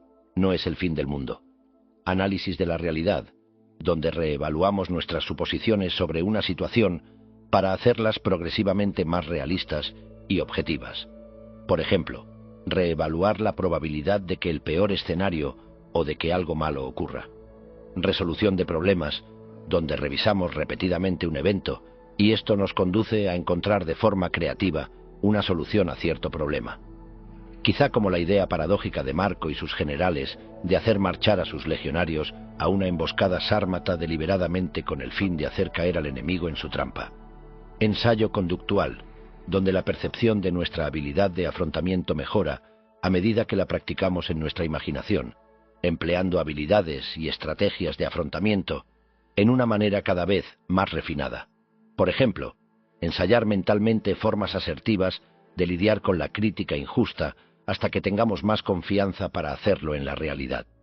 Esto puede tomar la forma del modelado de comportamiento de aquellos cuya manera de afrontar las cosas nos resulta admirable y queremos emular. Imaginamos cómo actuarían y entonces nos visualizamos haciendo algo similar. He descubierto que informar a mis pacientes que otras personas experimentan con frecuencia este tipo de cambios es útil, porque hacerlo vuelve más notorio el mismo proceso en su mente y es más probable que ocurra de forma espontánea. Desde luego, también es posible utilizar deliberadamente estos mecanismos psicológicos empleando diversas técnicas. Por ejemplo, además de la premeditación de la adversidad, Marco menciona el uso repetido de dos ejercicios estoicos particularmente importantes que se asemejan al distanciamiento cognitivo y a la descatastrofización en la psicoterapia moderna. Ya los hemos mencionado, y ahora estamos listos para considerar su uso en relación con la preocupación y la ansiedad. Ciudadela interior. Aunque Marco dice poco sobre la ansiedad explícitamente, a menudo habla sobre el tipo de paz que ofrece el estoicismo, y es obvio que sus palabras tienen implicaciones para la terapia estoica de la ansiedad. A principios de su reinado, luego de la muerte de Antonino, realizó viajes a sus villas vacacionales en Italia para descansar de las preocupaciones de la guerra parta y la administración del imperio. Podemos ver en sus cartas a Frontón que luchaba con la idea completa de tomarse un tiempo lejos del trabajo, sintiendo más bien que era su deber atender los asuntos del Estado, incluso si sus amigos le recomendaban que los retiros eran necesarios para cuidar su salud. Para cuando escribió Meditaciones, durante las guerras marcomanas, los retiros de placer eran cosa del pasado, y pasó su vida lejos de Roma. Se descubrió extrañando sus hermosas villas vacacionales, como el hogar familiar de Antonino en Lorium, en la costa italiana, donde pasó buena parte de su juventud. Decía que en ocasiones, como muchas otras personas, sentía un fuerte deseo de escapar de todo y retirarse a la paz de la campiña, la costa o las montañas. Sin embargo, también se señalaba que sentir la necesidad de escapar de las tensiones de la vida es, de cierta forma, un signo de debilidad. Podría ser algo que los estoicos llamarían un indiferente preferido. Pero el escape no es algo que debamos exigir a la vida, ni sentirlo realmente necesario como una herramienta de afrontamiento. Ese tipo de dependencia a ser capaces de evadir situaciones estresantes solo crea sus propios problemas. Se decía que Marco en realidad no necesitaba escapar de todo, porque la verdadera paz interior procede de la naturaleza de nuestros pensamientos y no de un entorno natural placentero, y que su resiliencia provenía de su habilidad de recuperar la compostura donde sea que se encontrara. Esta es la ciudadela interior, a la que podía retirarse, incluso estando en los helados campos de batalla en la campaña del norte. En particular, Marco vuelve en muchas ocasiones a la analogía de un retiro en la montaña. Se recuerda que no importa dónde esté ni lo que haga, el tiempo que tiene de vida será corto, y por ello debería aprender a vivir como si estuviera en la cima de una montaña, sin importar las circunstancias. De hecho, nada de lo que nos aflige en donde estamos justo ahora cambiaría. Así estuviéramos en la cima de una colina, cerca de la costa o en cualquier otro lugar. Lo que importa es cómo elegimos verlo. El estoico puede vivir con satisfacción y alegría en su corazón de este modo, incluso si hay personas en su contra y su ambiente físico es tortuoso. Donde sea que nos encontremos, nuestros juicios siguen siendo libres, y son el asiento de nuestras pasiones. Con el fin de lograr este sentido de paz interna, Marco se indica retirarse de manera frecuente no a la cima de una montaña, sino a su propia facultad de razonamiento, elevándose así por encima de eventos externos, purificando su mente del apego a ellos. Cree que para hacerlo de manera efectiva, debe reflexionar en dos principios estoicos concisos, pero fundamentales. Todo lo que vemos es cambiante y pronto desaparecerá. Debemos tomar en cuenta cuántas cosas han cambiado ya a lo largo del tiempo, como las aguas de corrientes que fluyen sin cesar, una idea que podemos llamar contemplación de la impermanencia. Las cosas externas no tocan el alma, pero todas nuestras perturbaciones surgen de nuestro interior. Lo que Marco quiere decir es que lo que nos altera no son las cosas, sino nuestros juicios de valor respecto a ellas. Sin embargo, podemos recuperar nuestra compostura al separar nuestros valores de los eventos externos, usando la estrategia llamada distanciamiento cognitivo. En otras palabras, la paz mental puede lograrse incluso en el caos del campo de batalla, como supuestamente Sócrates demostró, o en el clamor del Senado, siempre que mantengamos nuestra mente en orden. Marco concluye resumiendo lo anterior en 6 palabras griegas, quizá citando a un autor previo, que podrían traducirse como el universo es cambio, la vida es opinión.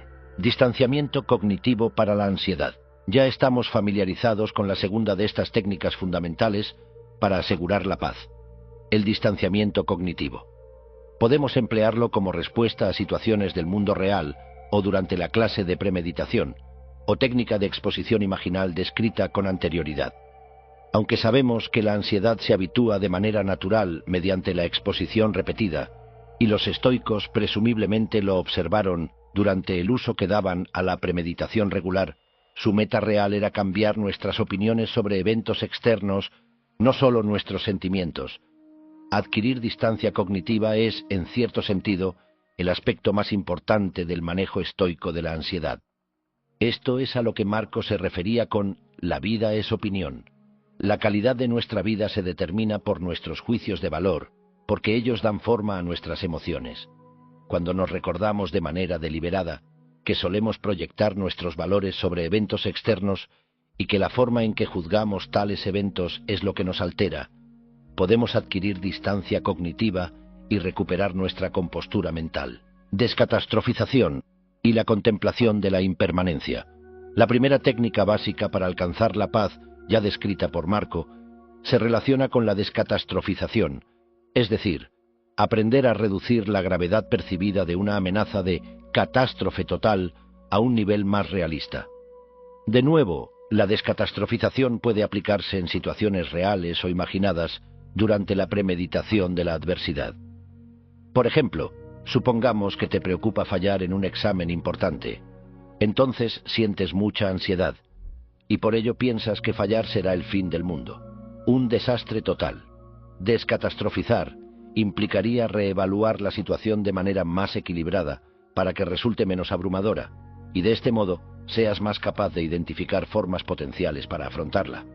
Ver las cosas de un modo más moderado y realista tiende a reducir la ansiedad. Es probable que experimentes contratiempos, pero es una exageración hablar de ellos como si fueran el fin del mundo. Resulta que para la mayoría de las personas es más fácil visualizar una escena si primero la escriben y luego la revisan más tarde. Siguiendo con un ejemplo anterior, puedes escribir una página o más sobre perder tu trabajo. ¿Cómo comienza? ¿Cómo recibes las malas noticias? Las consecuencias inmediatas, etc. A menudo, las personas descubren que leer la descripción muchas veces y en voz alta, antes de intentar visualizarla, les ayuda a aclarar los detalles e imaginar la escena más vívidamente. Como siempre, es importante excluir el lenguaje emotivo. Me trataron como basura y me dieron una patada en el trasero. Y los juicios de valor, esto es totalmente injusto. Solo apégate a los hechos de forma tan precisa y objetiva como sea posible. Preguntarte ¿y después qué? Unas cuantas veces puede llevar tu atención más allá del momento de angustia cúspide de la escena y eliminar así su apariencia catastrófica. Por ejemplo, ¿qué pasaría después de perder tu trabajo? Podría ser difícil por un tiempo, pero al final encontrarías otro empleo y tu vida continuaría. Otra técnica simple y poderosa es preguntarte cómo te sentirías respecto a la situación que te preocupa en 10 años, mirándola en retrospectiva desde el futuro. Esto es un ejemplo de una estrategia más general conocida como proyección temporal. En otras palabras, puedes ayudarte a desarrollar una actitud filosófica hacia la adversidad al preguntar: si esto me parecerá trivial en 20 años, ¿por qué no debería verlo como trivial ahora, en vez de preocuparme como si se tratara de una catástrofe? Con frecuencia, descubrirás que cambiar tu perspectiva en términos de temporalidad puede modificar tu sentir respecto a un contratiempo al hacerlo ver menos catastrófico. Postergación de la preocupación. En décadas recientes, los investigadores y clínicos han adquirido un mejor entendimiento de las formas en que la preocupación excesiva puede perpetuar la ansiedad. Por preocupación se refieren a algo muy específico, un proceso ansioso que exhibe un estilo particular de pensamiento. El pensamiento de preocupación es perseverante, sigue y sigue. suele involucrar pensamientos del tipo: ¿y si, en relación con catástrofes temidas? ¿Y si se enojan tanto que me despiden? ¿Y si no puedo conseguir otro trabajo? ¿Cómo voy a pagar la universidad de mis hijos? A menudo estas preguntas parecen no tener respuesta. Una simplemente lleva a la otra en una reacción en cadena que sigue y sigue, alimentando la ansiedad. La preocupación severa a menudo puede sentirse fuera de control, pero, quizá de manera sorpresiva, en realidad se trata de un tipo de pensamiento consciente y voluntario. A veces las personas no se dan cuenta de que lo que hacen es preocuparse. Lo confunden con resolución de problemas, creyendo que intentan descifrar una solución, cuando en realidad solo van en círculos, haciendo que su ansiedad sea cada vez peor. Irónicamente, las personas que luchan contra la ansiedad tienden a intentar, con demasiado ahínco, controlar aspectos involuntarios de la emoción, mientras se olvidan de tomar el control de los aspectos voluntarios. Ya hemos discutido cómo los estoicos reconocieron que nuestras reacciones emocionales iniciales son, con frecuencia, automáticas. Debemos aceptarlas como naturales, verlas con indiferencia y aceptarlas sin luchar en vez de intentar reprimirlas. Por otro lado, debemos aprender a suprimir los pensamientos voluntarios que tenemos en respuesta a estos sentimientos iniciales y la situación que los desencadenó. Quizás sea de sorprender que, en el caso de la preocupación, solo es necesario notar que lo estamos haciendo y entonces parar. Uno de los investigadores líderes en la psicología de la preocupación, Thomas D. Borkovec, realizó un estudio revolucionario sobre la postergación de la preocupación. Pidió a un grupo de estudiantes universitarios que notaran las veces en que, durante un periodo de 4 semanas, comenzaban a sentir preocupación por algo y que respondieran postergando sus pensamientos al respecto hasta un momento de preocupación específico más tarde en el día. Con el uso de esta simple técnica, los sujetos fueron capaces de reducir el tiempo que pasaron preocupados casi a la mitad, y otros síntomas de ansiedad también se redujeron. La postergación de la preocupación es ahora un componente central de la mayoría de los protocolos de la TCC para el trastorno de ansiedad generalizada, TAG, una condición psiquiátrica caracterizada por una preocupación severa y patológica. Sin embargo, podemos aplicar el mismo enfoque a las preocupaciones ordinarias de todos los días, como las de los estudiantes en el estudio de investigación. Irónicamente, las personas que luchan contra la ansiedad tienden a intentar, con demasiado ahínco, controlar aspectos involuntarios de la emoción, mientras se olvidan de tomar el control de los aspectos voluntarios. Ya hemos discutido cómo los estoicos reconocieron que nuestras reacciones emocionales iniciales son, con frecuencia, automáticas. Debemos aceptarlas como naturales, verlas con indiferencia y aceptarlas sin luchar en vez de intentar reprimirlas. Por otro lado, debemos aprender a suprimir los pensamientos voluntarios que tenemos en respuesta a estos sentimientos iniciales y la situación que los desencadenó. Quizás sea de sorprender que, en el caso de la preocupación, solo es necesario notar que lo estamos haciendo y entonces parar. Uno de los investigadores líderes en la psicología de la preocupación, Thomas D. Borkovec, realizó un estudio revolucionario sobre la postergación de la preocupación. Pidió a un grupo de estudiantes universitarios que notaran las veces en que, durante un periodo de 4 semanas, comenzaban a sentir preocupación por algo y que respondieran postergando sus pensamientos al respecto hasta un momento de preocupación específico más tarde en el día. Con el uso de esta simple técnica, los sujetos fueron capaces de reducir el tiempo que pasaron preocupados casi a la mitad, y otros síntomas de ansiedad también se redujeron. La postergación de la preocupación es ahora un componente central de la mayoría de los protocolos de la TCC para el trastorno de ansiedad generalizada, TAG, una condición psiquiátrica caracterizada por una preocupación severa y patológica. Sin embargo, podemos aplicar el mismo enfoque a las preocupaciones ordinarias de todos los días, como las de los estudiantes en el estudio de investigación. Los pasos por seguir en la postergación de la preocupación se basan en el esquema general que ya debe resultarte familiar. Monitoreo propio. Estar constantemente en busca de señales de alerta tempranas de preocupación, como fruncir el ceño o juguetear con los dedos de ciertas formas. Con frecuencia, esta simple conciencia rompe el hábito de la preocupación. Si no eres capaz de abordar tu ansiedad de inmediato usando técnicas estoicas, posterga pensar en ella hasta que tus sentimientos hayan amainado de forma natural y vuelve al problema en el momento de preocupación específico que tú elijas. Deja ir los pensamientos sin intentar reprimirlos activamente. En su lugar, recuérdate ignorarlos por un tiempo para volver a ellos después en una hora y lugar determinados. Las técnicas de distanciamiento cognitivo pueden ser útiles. También puedes escribir una palabra o dos en un trozo de papel para recordarte aquello que te preocupa, y entonces doblarlo y guardarlo en tu bolsillo para atenderlo después. Devuelve tu atención al aquí y ahora, expandiendo tu conciencia a través de tu cuerpo y tus alrededores, e intenta notar los pequeños detalles que habías pasado por alto antes. La preocupación busca catástrofes futuras y, por lo tanto, requiere de la inatención al momento presente. Afiánzate en el aquí y ahora, pierde la cabeza y recupera la sensatez. Después, cuando vuelvas a la preocupación, si ya no parece importante, puedes olvidarla. De lo contrario, visualiza el peor escenario o el desenlace que más temas y que te produzca mayor ansiedad usando la técnica de exposición imaginal o premeditación de la adversidad. Aplica el distanciamiento cognitivo diciéndote a ti mismo: lo que me altera no son las cosas, sino mis juicios respecto a ellas. También puedes descatastrofizar describiendo el evento temido en términos objetivos, sin lenguaje emotivo ni juicios de valor. Recuerda su naturaleza temporal preguntando ¿y después qué? Y considera que todo cambiará con el tiempo. Los estoicos nos indican que prestemos constantemente atención a nuestras acciones y que busquemos impresiones perturbadoras, pensamientos automáticos o imágenes que surjan en la corriente de nuestra conciencia. En lugar de aprobarlos y dejarnos llevar hacia la preocupación, debemos decirnos que solo son impresiones y no aquello que aseguran representar. De este modo, adquirimos distancia cognitiva y podemos posponer su evaluación hasta que nos encontremos en un mejor estado mental para afrontarlo.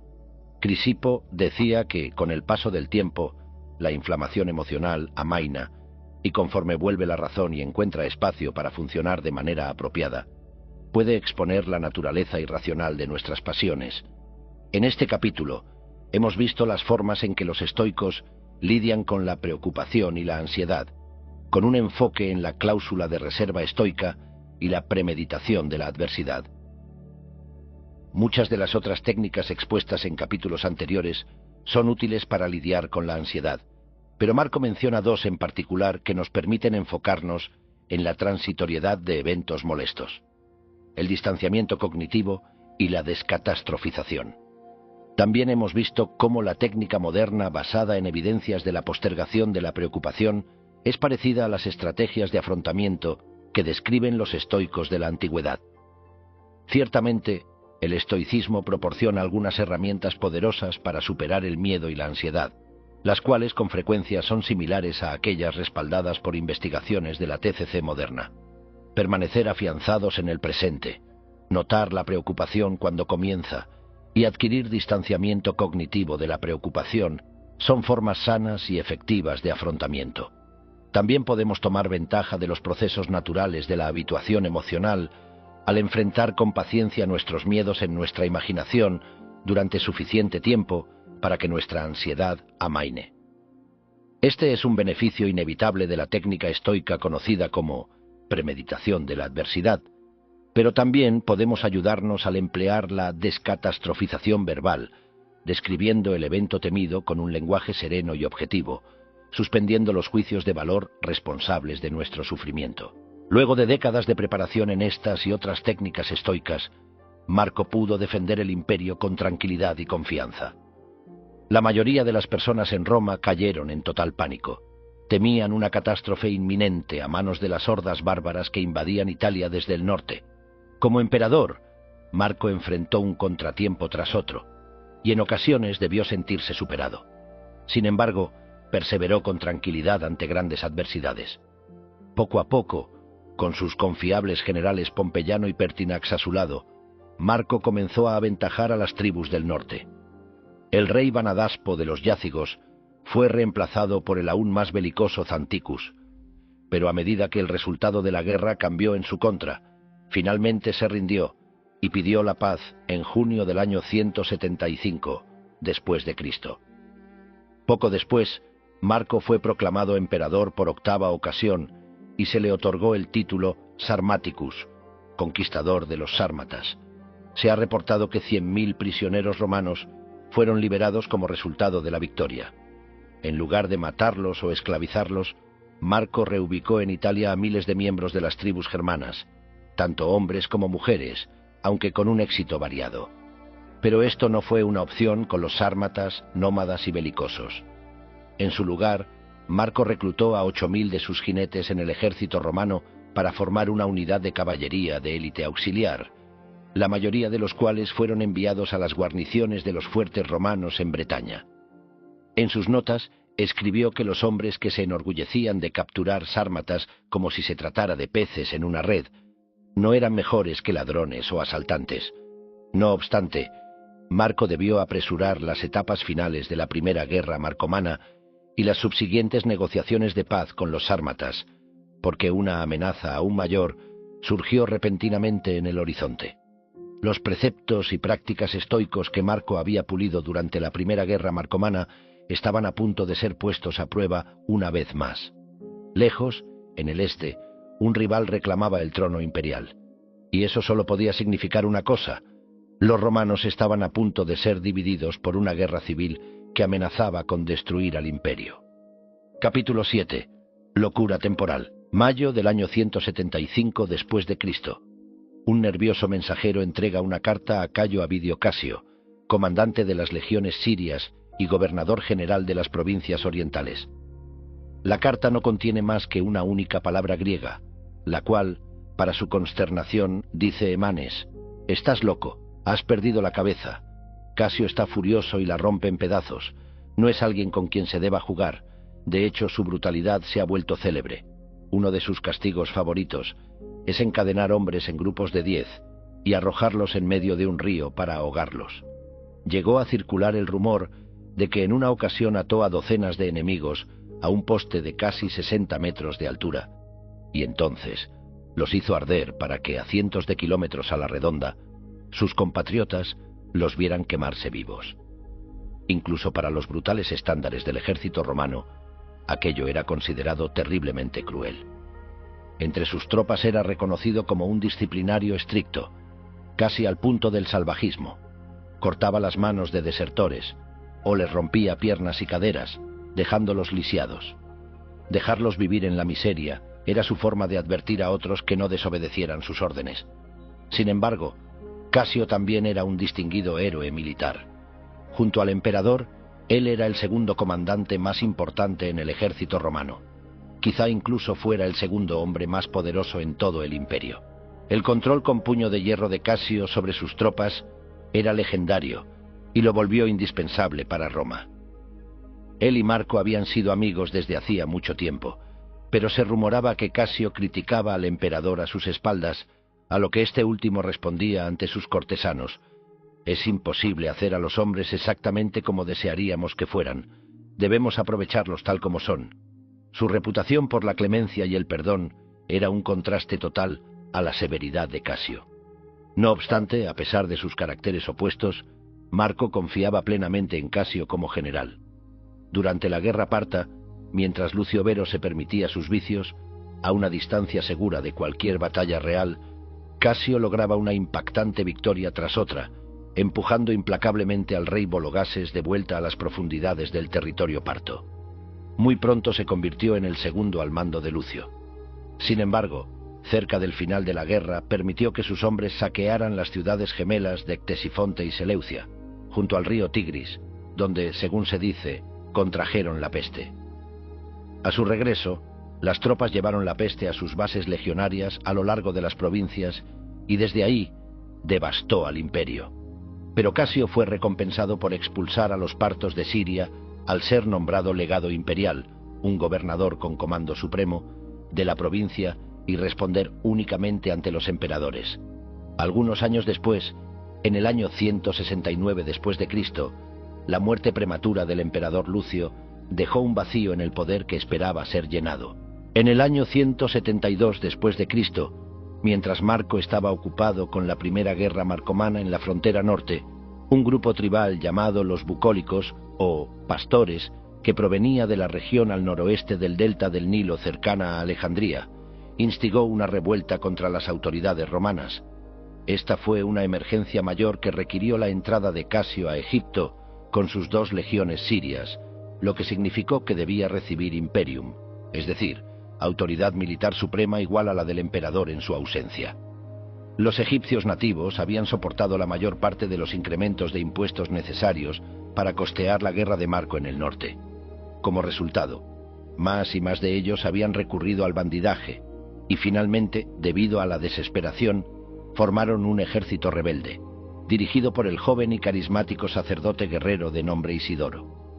La historia cuenta que algunos de estos hombres se disfrazaron con ropa de mujer y se acercaron a un centurión romano, fingiendo que le pagarían el rescate en oro por sus esposos capturados.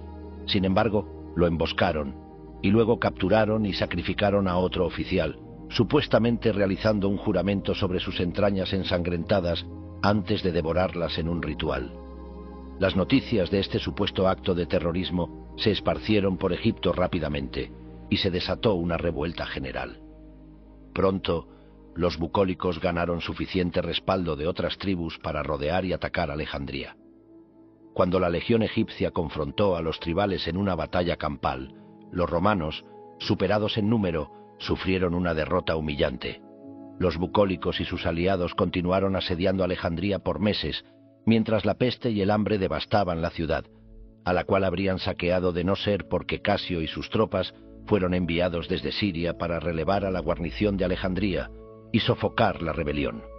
Pero aún con 3 legiones a su mando, tuvo que enfrentar a tantos guerreros tribales que no se arriesgó a lanzar un contraataque directo.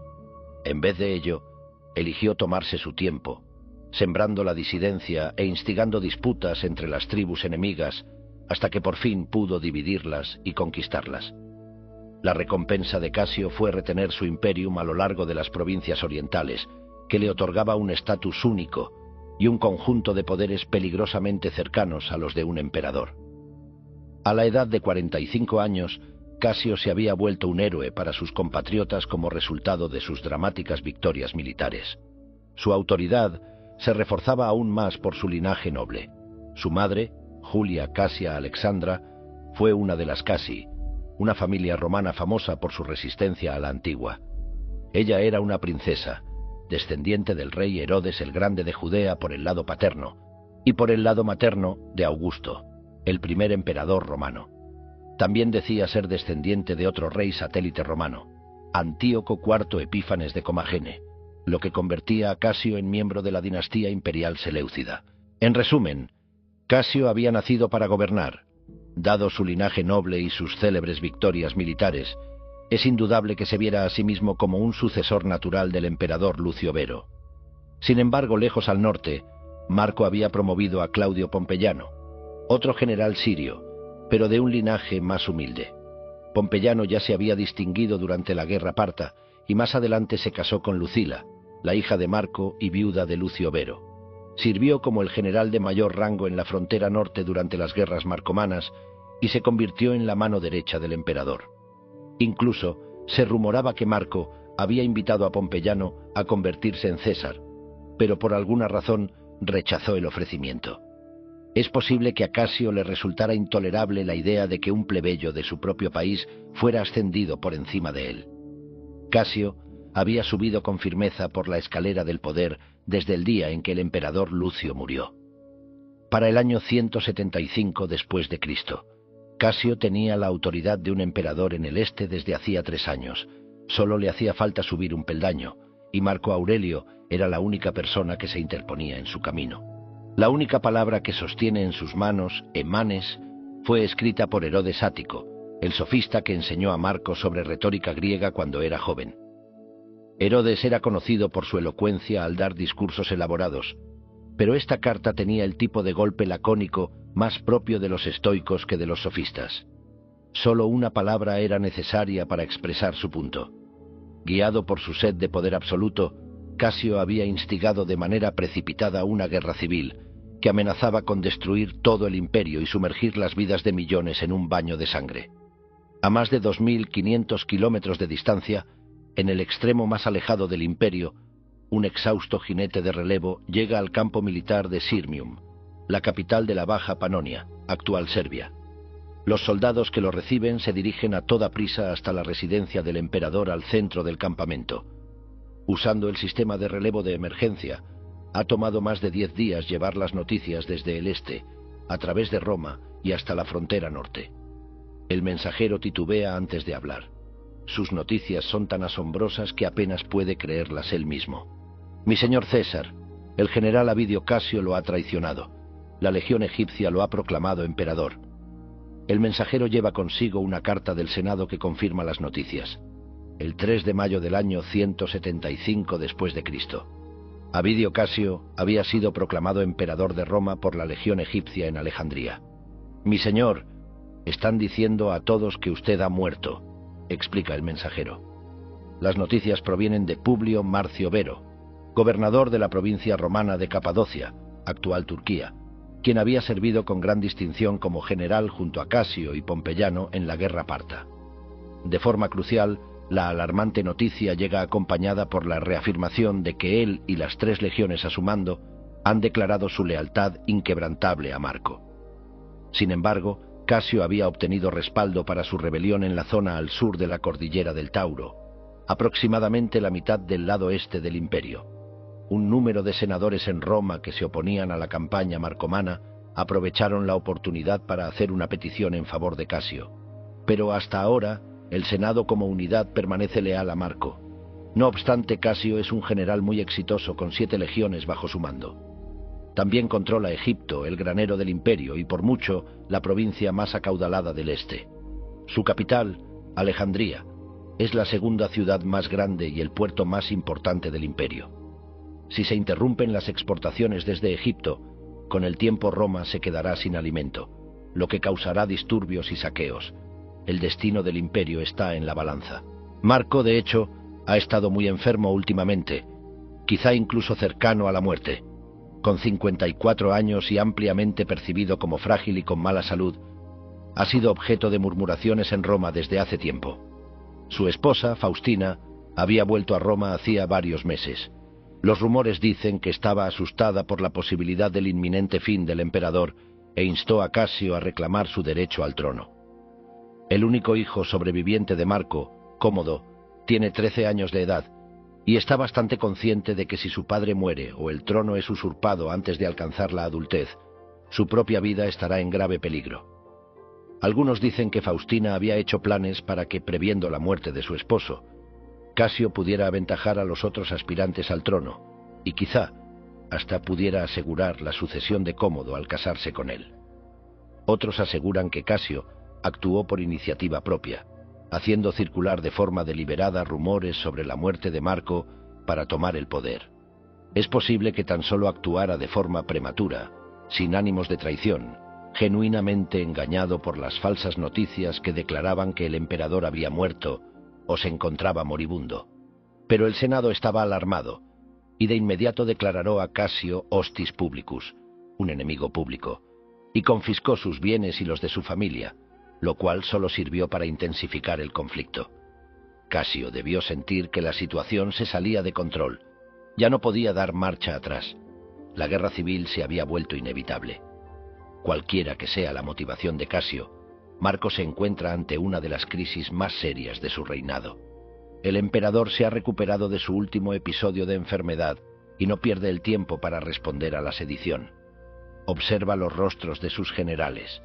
Ellos ya saben que debe prepararse para dejar la frontera norte y llevar al ejército al este a toda prisa. Las legiones de Casio pueden marchar hacia la misma Roma, en un intento por asegurar su reclamación al trono imperial. Esta amenaza inminente ha puesto a la ciudad en un estado de pánico total y ha envalentonado a los críticos de Marco en el Senado. Sin embargo, la reputación del emperador con las poderosas legiones que le sirven en el Danubio es incuestionable. A la mañana siguiente, Marco envía a un jinete con cartas para el Senado en Roma, para su aliado Marcio Vero en Capadocia y, más importante, para Casio en Egipto. Su mensaje es claro. El emperador confirma que está vivo, con buena salud, y volverá pronto. Ahora debe hacer arreglos rápidos para la paz en el norte, de modo que sea libre de marchar al sureste, reforzar a los soldados leales en Capadocia y calmar la agitación apareciendo en persona. Sin embargo, sería prematuro dirigirse a sus tropas con respecto al incidente, hasta que sepa que una guerra civil es inevitable. Aún pelean contra grupos de resistencia entre las tribus del norte, y no quiere que los bárbaros a lo largo del Danubio sepan de la crisis en Roma mientras las negociaciones de paz están en curso. En privado, continúa meditando sobre su reacción a las noticias. Lo más difícil de afrontar es la incertidumbre de la situación.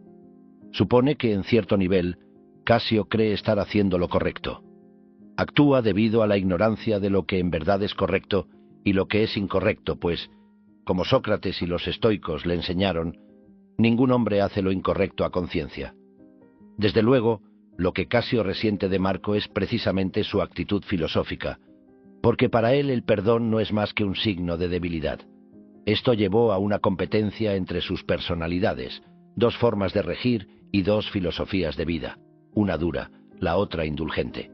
Ya han pasado muchas semanas desde que Marco recibió al mensajero del Senado, que le notificó sobre los eventos en Egipto. Su primera acción al recibir las noticias de la rebelión fue convocar a su hijo de 13 años, Cómodo, a Sirmium, donde tomó la toga virilis, con lo que se convirtió de manera oficial en un ciudadano romano adulto en preparación para ser proclamado emperador. Se le ensalza ante las legiones como el heredero natural, con el fin de anular la reclamación al trono de Casio. Las noticias de que el emperador seguía vivo debieron llegar a Casio, pero no había noticias de que él dejara las armas.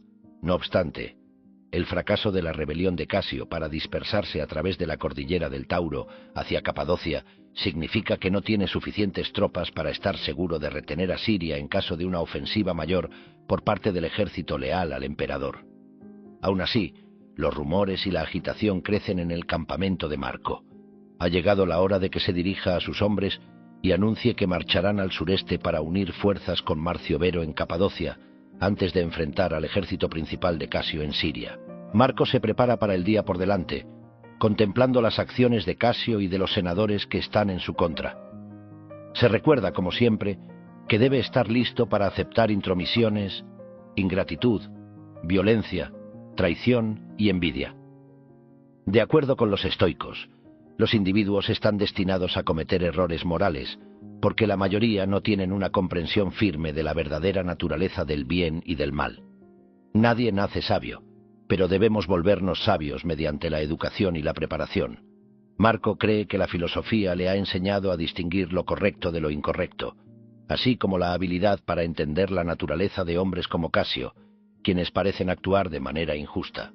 También se recuerda a sí mismo que incluso aquellos que se le oponen son familia, no necesariamente por sangre, sino porque son sus conciudadanos en la comunidad universal y comparten el potencial para la sabiduría y la virtud.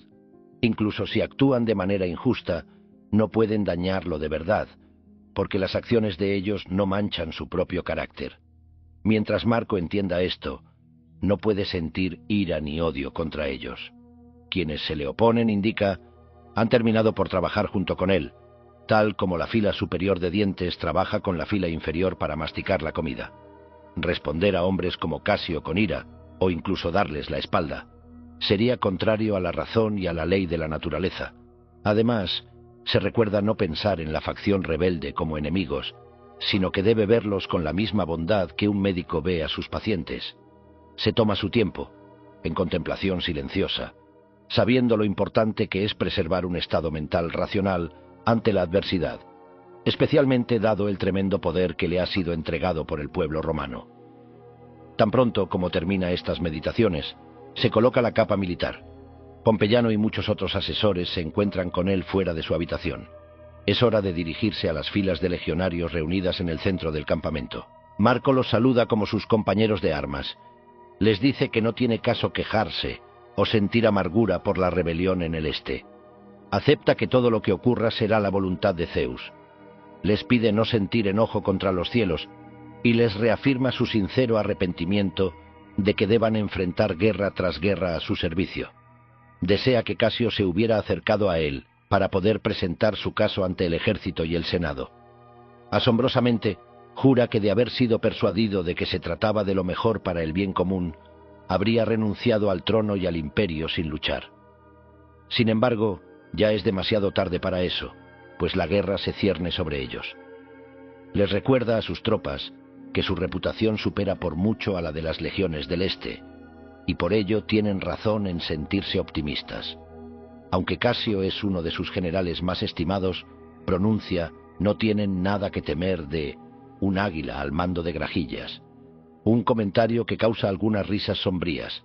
Después de todo, no fue en realidad Casio quien ganó esas famosas victorias, sino los mismos soldados que ahora lo respaldan. Pero más importante aún, Marcio Vero, un general no menos exitoso que Avidio Casio, estará lado a lado con las tropas leales. Marco les anuncia que aún tiene la esperanza de que Casio se arrepienta luego de saber que el emperador vive. Debe suponer que la traición del general que alguna vez le fue leal se debe solo a la creencia errónea de que había muerto. Si no es así, y Casio persiste en su rebelión, se verá forzado a reconsiderar cuando sepa que Marco Aurelio marcha contra él a la cabeza de un ejército tan formidable de veteranos experimentados del norte. El historiador romano Dion Casio presenta lo que, según dice él mismo, es el texto original de este extraordinario discurso. Los legionarios reunidos ante Marco saben lo suficientemente bien que su amado soberano y comandante es un filósofo de la secta estoica. No obstante, lo que ocurriría a continuación debió dejarlos pasmados. Marco les asegura que su mayor deseo es mostrar clemencia. Perdonar a un hombre que ha hecho mal, continuar la amistad con alguien que la ha pisoteado bajo su pie, continuar la fidelidad con alguien que la ha roto. Lo que os digo puede parecerles increíble, pero no deben dudarlo. Pues con seguridad, no toda la bondad ha perecido por completo entre los hombres, no aún, sino que todavía hay un remanente de esta antigua virtud en nosotros. Empero, si cualquiera decide no creerlo, solo fortalece mi deseo, con tal fin que los hombres vean cumplido con sus propios ojos lo que nadie creería que ha ocurrido. Pues sería este el beneficio que yo ganaría de mis presentes dificultades, si fuera capaz de llevar el asunto a una conclusión honorable, y le pudiera mostrar a todo el mundo que hay una forma correcta de afrontar incluso una guerra civil. En otras palabras, no es un infortunio, sino que es buena fortuna poder soportarlo con nobleza. Es algo que Rústico y los otros estoicos le enseñaron cuando era niño. No hay un solo rastro de ira en las palabras de Marco, aunque las noticias de la rebelión de Casio habían puesto a Roma de cabeza y habían dejado a todo el imperio en turbulencia. Los hombres que sirven bajo su mando lo conocen lo suficientemente bien para esperar que responda con dignidad y calma, incluso ante una traición tan impactante como esta. Aún así, para el legionario promedio debió ser extraordinario estar ahí ese día, de pie sobre el lodo, escuchando al emperador Marco Aurelio perdonar no solo al usurpador, sino al resto de sus opositores. Al terminar su discurso ante las tropas, Marco indicó a su secretario que enviara una copia al Senado. Luego se retiró de vuelta a su residencia, cerró los ojos y continuó meditando sobre cómo afrontar de la mejor manera la crisis emergente, apelando a su filosofía para guiarse. Conquistar la ira. Marco no tenía una disposición completamente plácida por naturaleza. Debió trabajar para superar su temperamento. En la primera oración de Meditaciones elogia a su abuelo por haber sido tan tranquilo y de modos serenos, y a lo largo del resto de sus notas continúa regresando al problema de dominar la ira. Sabemos que tenía problemas con sus propios sentimientos de ira y trabajó para convertirse en un hombre más tranquilo y razonable, porque él mismo así lo dice. Concluye el primer libro de Meditaciones agradeciendo a los dioses por nunca haber incurrido en ofensas contra sus amigos, familiares o maestros, incluso si en ocasiones se sentía inclinado a perder los estribos. Las personas que sufren de fatiga y dolor crónico, como él, a menudo tienden a la irritabilidad y la ira. No debería sorprendernos si un hombre frágil que dormía mal y sufría de dolores de pecho y estómago severos se sintiera irritado en ocasiones debido a las incontables personas que intentaban manipularlo o engañarlo. Para los estoicos, la ira plena es una pasión irracional y nociva que nunca debemos permitir, pero como hemos visto, es parte de la naturaleza humana tener algunos sentimientos automáticos de irritación en respuesta a los problemas de la vida. Los estoicos consideran que estas yandis son inevitables y aceptan su aparición con una actitud de indiferencia. Es razonable que los estoicos prefieran que alguien se comporte de forma diferente. Incluso pueden tomar acciones determinadas para detenerlo, como Marco hizo cuando movilizó a su ejército en contra de Avidio Casio. Es claro que ser un estoico no significa ser un tapete pasivo. Sin embargo, el hombre sabio no se alterará por las cosas que están más allá de su control directo, como las acciones de otras personas. Por ende, los estoicos tienen una variedad de técnicas psicológicas que pueden emplear para ayudarse a contrarrestar sentimientos de ira y reemplazarlos con una actitud más ecuánime, pero igualmente determinada. Lidiar con los sentimientos de ira al cultivar una mayor empatía y entendimiento hacia otros es uno de los temas recurrentes más importantes en meditaciones.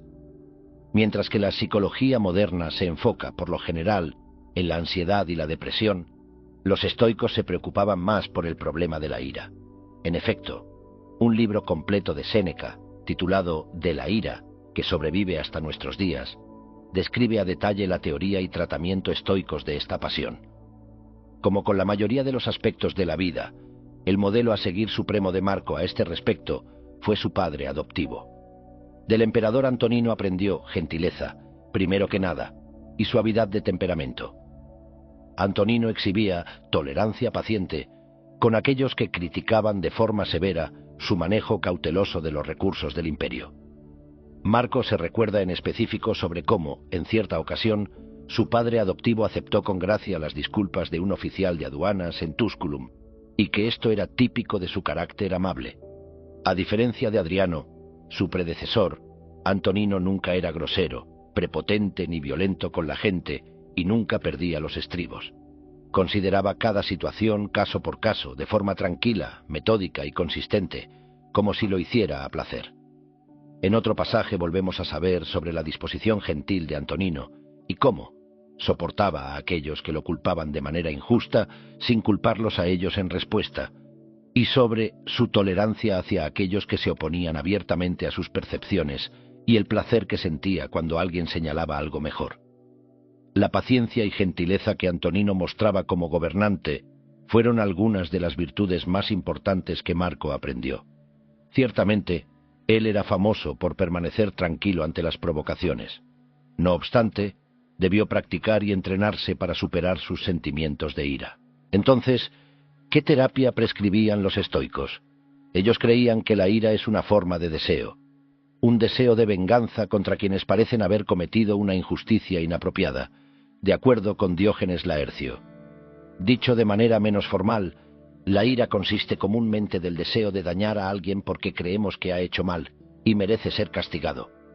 En ocasiones se trata más bien del deseo de que otra persona lo castigue.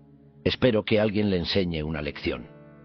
Esto es similar a las teorías cognitivas modernas de la ira, que en general la definen como la creencia de que una regla importante para uno mismo ha sido violada de alguna manera. La ira surge de la idea de que se ha cometido una injusticia, o de que alguien ha hecho algo que no debía haber hecho. A menudo se asocia con la impresión de que, de algún modo, la otra persona nos ha amenazado o dañado, lo que vuelve a la ira compañera cercana del miedo. Me hizo algo que no debió haber hecho. Eso está mal. No es de sorprender que el antídoto estoico para la ira se parezca a la terapia general aplicada al deseo antes descrita. Por ello, vale la pena revisar brevemente los pasos comunes para este enfoque y considerar cómo se aplicarían a esta pasión. Monitoreo propio. Detectar las señales de alerta temprana de la ira para cortarlas de raíz antes de que escalen. Por ejemplo, quizá notes que tu voz comienza a cambiar, o que frunces el ceño y tus músculos se tensan cuando comienzas a enfadarte. O es posible que pienses que las acciones de alguien son injustas o violan una regla personal. ¿Cómo se atreve a decirme eso? Distanciamiento cognitivo.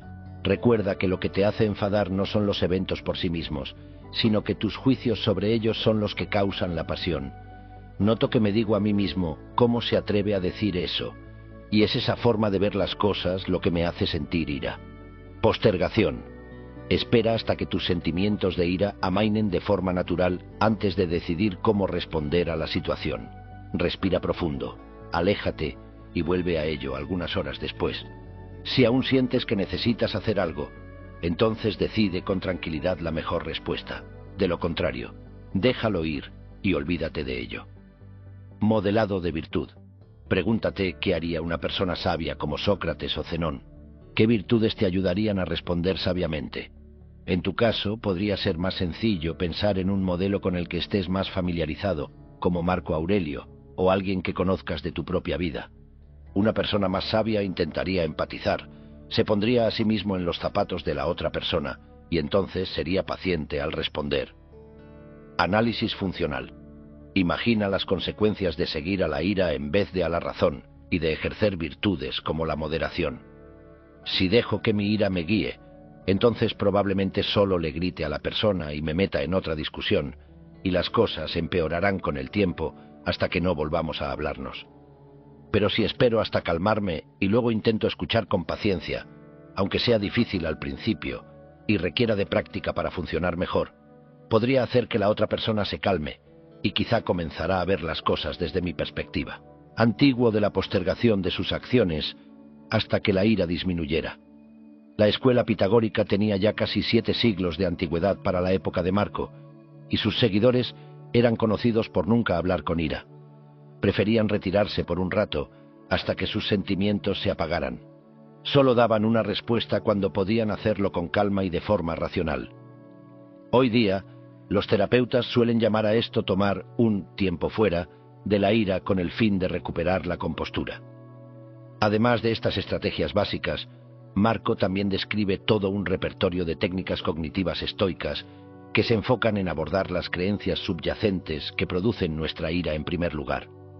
Estos son modos diferentes en que podemos pensar respecto a una situación, es decir, perspectivas alternativas, y pueden usarse en cualquier momento.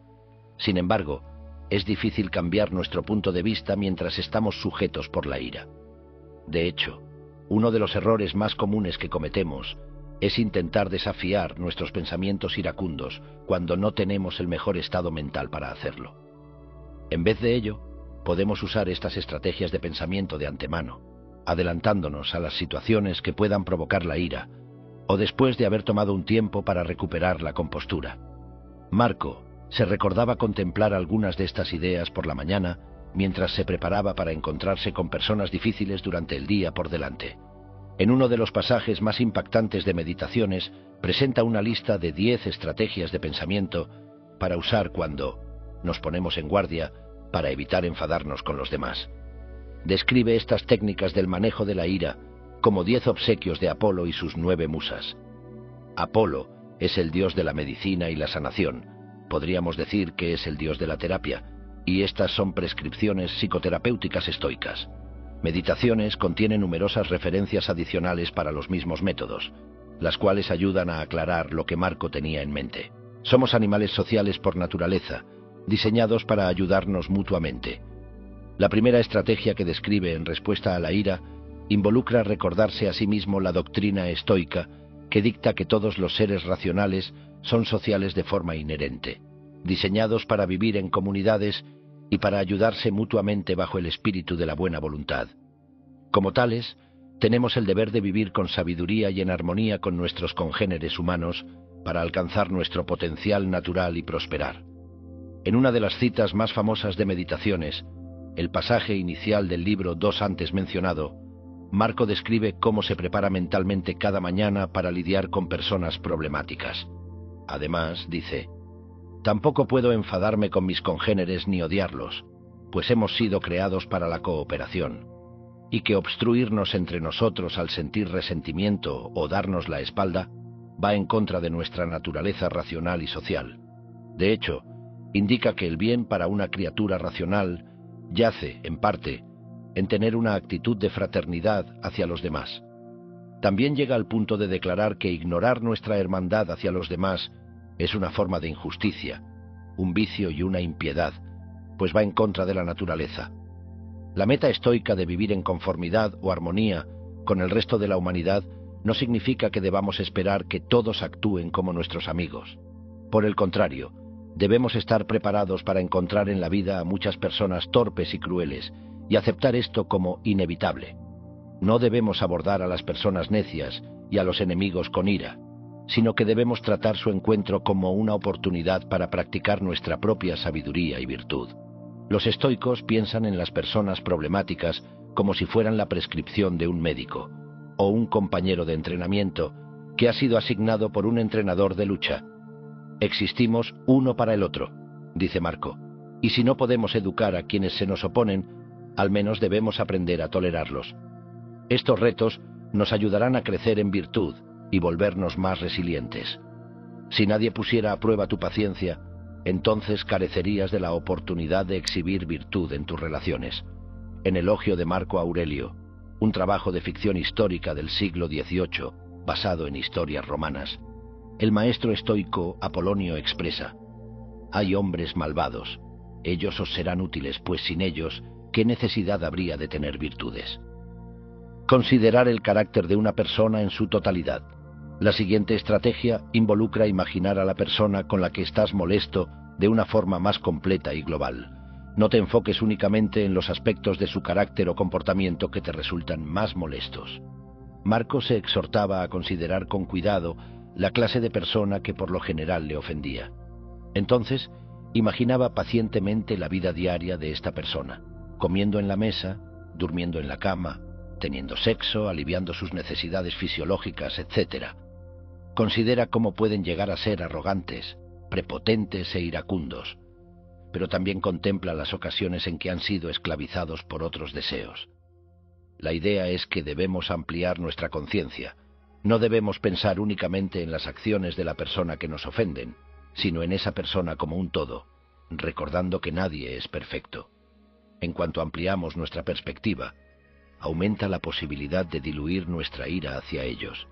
Esta actividad puede verse como una variación de la técnica de depreciación por análisis.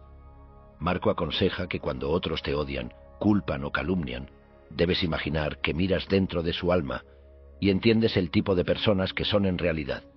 Entre más los entiendes, más infundada te resultará su hostilidad y tendrá menos poder para ofenderte. Al parecer él vio a Casio de esta forma, lo que probablemente le ayudó a responder con calma a la repentina crisis de la guerra civil, mientras que el Senado le ofreció una reacción visceral. También dice que, además de ponerte en los zapatos de la otra persona, debes analizar su carácter de tal forma que llegues directo a las preguntas importantes. ¿A qué clase de personas quieren complacer? ¿Con qué propósito? ¿Mediante qué tipo de acciones? ¿Cuáles son los principios que las guían en la vida? ¿Con qué se mantienen ocupadas? ¿Cómo pasan su tiempo? Debes imaginar su alma desnuda ante ti, con todos sus errores expuestos. Si puedes imaginarlo, al final te resultará absurdo que sus acusaciones o elogios tengan autoridad real. El sabio solo presta atención a las opiniones de quienes viven en conformidad con la naturaleza, y por ello presta atención continuamente a la clase de hombres con los que lidia. Entiende quiénes son, en casa y fuera de ella, por la noche y durante el día, en los vicios en los que se regodean y con quienes lo hacen. Los estoicos creían que las personas con vicios carecen fundamentalmente de amor propio y están alienadas de sí mismas. Debemos aprender a empatizar con ellas y verlas como las víctimas de creencias equívocas o errores de juicio, no como seres maliciosos. Marco dice que debes contemplar cómo se ciegan por sus propias opiniones erróneas y cómo éstas las compelen a actuar de la forma en que lo hacen. No conocen algo mejor. Si te das cuenta de ello, será más fácil ignorar su censura, perdonarlas y también oponerse a sus acciones cuando sea necesario. Entender es perdonar. Como dice el dicho, nadie hace el mal con deliberación. Esto sigue al punto anterior. Es el enunciado de una de las paradojas centrales en la filosofía de Sócrates y fue asimilado por los estoicos. Ningún hombre hace el mal a sabiendas, lo que implica que ningún hombre lo hace con deliberación. Marco dio a Casio el beneficio de la duda al suponer que, en cierto nivel, el usurpador creía estar haciendo lo correcto y solo estaba equivocado. En Meditaciones expone que debes ver las acciones de los demás en términos de una dicotomía simple. O están haciendo lo correcto o están haciendo lo incorrecto. Si hacen lo correcto, debemos aceptarlo y dejar de molestarnos con ellos. Deja ir tu ira y aprende de ellos. Sin embargo, si hacen lo incorrecto, entonces debes suponer que es porque no conocen algo mejor. Como Sócrates señalaba, nadie quiere cometer errores o ser engañado. Todas las criaturas que razonan desean de forma inherente la verdad. Por tanto, si alguien está genuinamente equivocado respecto a lo que es correcto, no debemos sino sentir pesar por ellos. Todos resienten ser llamados viciosos o deshonorables. En cierto sentido, esas personas creen que lo que hacen es correcto, o al menos aceptable. Sin importar lo perversa que pueda parecer esa conclusión, en su mente está justificada. Si constantemente piensas que están equivocadas en vez de ser simplemente maliciosas, como si estuvieran privadas de sabiduría contrario a sus deseos, es inevitable que las afrontes con mayor gentileza. Por ello, Marco aconseja que siempre que creas que alguien te ha hecho mal, primero consideres qué opiniones subyacentes tiene respecto a lo correcto y lo incorrecto. Una vez que de verdad entiendas su pensamiento, no tendrás excusa para sorprenderte por sus acciones, lo que debilitará de manera natural tus sentimientos de ira. Los errores de juicio compelen a las personas tanto como la enfermedad o la locura, y con base en ello, aprendemos a hacerles concesiones y a perdonarlas. Del mismo modo, no juzgamos con dureza a los niños que cometen errores porque no conocen algo mejor. Sin embargo, los adultos aún cometen los mismos errores morales que los niños. No desean ser ignorantes, pero actúan de tal modo sin premeditación ni intención. Marco piensa que el resto de la humanidad merece nuestro amor en la medida en que son nuestros congéneres, pero también merecen nuestra compasión en la medida en que son ignorantes del bien y del mal, una discapacidad tan severa como la ceguera visual. Nuestros errores morales nos llevan a pasiones como la ira, las cuales se salen fácilmente de control. Debemos decirnos a nosotros mismos que otras personas son compelidas por su ignorancia para actuar como lo hacen y renunciar a nuestra ira. Por ello, Epicteto recomendaba a sus estudiantes que, cuando enfrentaran a alguien cuyo comportamiento pareciera objetable, se repitieran esta máxima. A él le parecía correcto. Nadie es perfecto, eso te incluye a ti. Recordar que los demás son humanos y falibles puede ayudarte a recibir sus críticas o elogios de una manera más equilibrada y menos emocional. De igual modo, recordarte que tú mismo tampoco eres perfecto, nadie lo es, puede ayudarte a moderar tus sentimientos de ira. Es un doble estándar criticar a los demás sin reconocer nuestras propias imperfecciones. Por ello, Marco se recordaba a sí mismo que también él hacía muchas cosas equivocadas, y a ese respecto era como todos los demás. De hecho, recomienda que siempre que nos ofendan las faltas de los demás, lo tomemos como una señal para hacer una pausa y prestar atención de inmediato a nuestro carácter, y reflexionar sobre las formas similares en que nos equivocamos. Hace la honesta observación psicológica de que con frecuencia solo evitaba contrariar a los demás por temor a las consecuencias o preocupación respecto a su reputación. A menudo, todo lo que evita que incurramos en un vicio es otro vicio, dice, otra idea proveniente de Sócrates. Por ejemplo, muchas personas evitan cometer un crimen por temor a ser atrapadas, no porque sean virtuosas. De modo que, incluso si no cometemos las mismas infracciones que los demás, la inclinación perversa también puede estar en nosotros. Marco estaba dispuesto a escuchar a Casio porque, a pesar de ser el emperador, no se consideraba libre de culpa. En el estoicismo no hay gurús. Incluso los fundadores de la escuela, Zenón, Cleantes y Crisipo, no se proclamaron perfectamente sabios. Los estoicos creen que todos tenemos torpeza, vicios y, en cierta medida, estamos esclavizados por nuestras pasiones. El sabio ideal es perfecto por definición, pero es un ideal hipotético, como la noción de una sociedad utópica. Irónicamente, la misma ira que sentimos hacia quienes nos ofenden puede ser vista por sí misma como evidencia de nuestra falibilidad. Nuestra ira prueba que también somos capaces de hacer lo incorrecto bajo la influencia de emociones fuertes. Recordar que la falibilidad es lo común entre la humanidad, incluyéndote, puede ayudarte a disminuir los sentimientos de ira. Recuerda que cuando apuntas el dedo con ira hacia alguien más, 3 dedos de la misma mano apuntan en tu propia dirección. Nunca puedes estar seguro de los motivos de los demás. No podemos leer la mente de otras personas, y por ello no debemos saltar a conclusiones respecto a cuáles son sus intenciones. Sin embargo, sin conocer las intenciones de alguien, nunca podemos estar seguros de que estén haciendo lo incorrecto. Las personas pueden hacer cosas que parecen malas por razones que consideran buenas. Marco era, de hecho, un juez experimentado en la corte de ley romana, así como un buen juez de carácter. Se recordaba que es necesario aprender muchas cosas sobre alguien más antes de poder dar una opinión firme respecto a su personalidad y sus motivos, e incluso entonces estaríamos basando nuestras conclusiones en probabilidades. Del mismo modo, tratándose de la guerra civil, Marco dio por sentado que nunca sabría con certeza qué ocurría en el corazón de Casio. En contraste, la ira supone una certidumbre injustificada sobre los motivos de los demás. Los terapeutas cognitivos le llaman falacia de lectura de mente.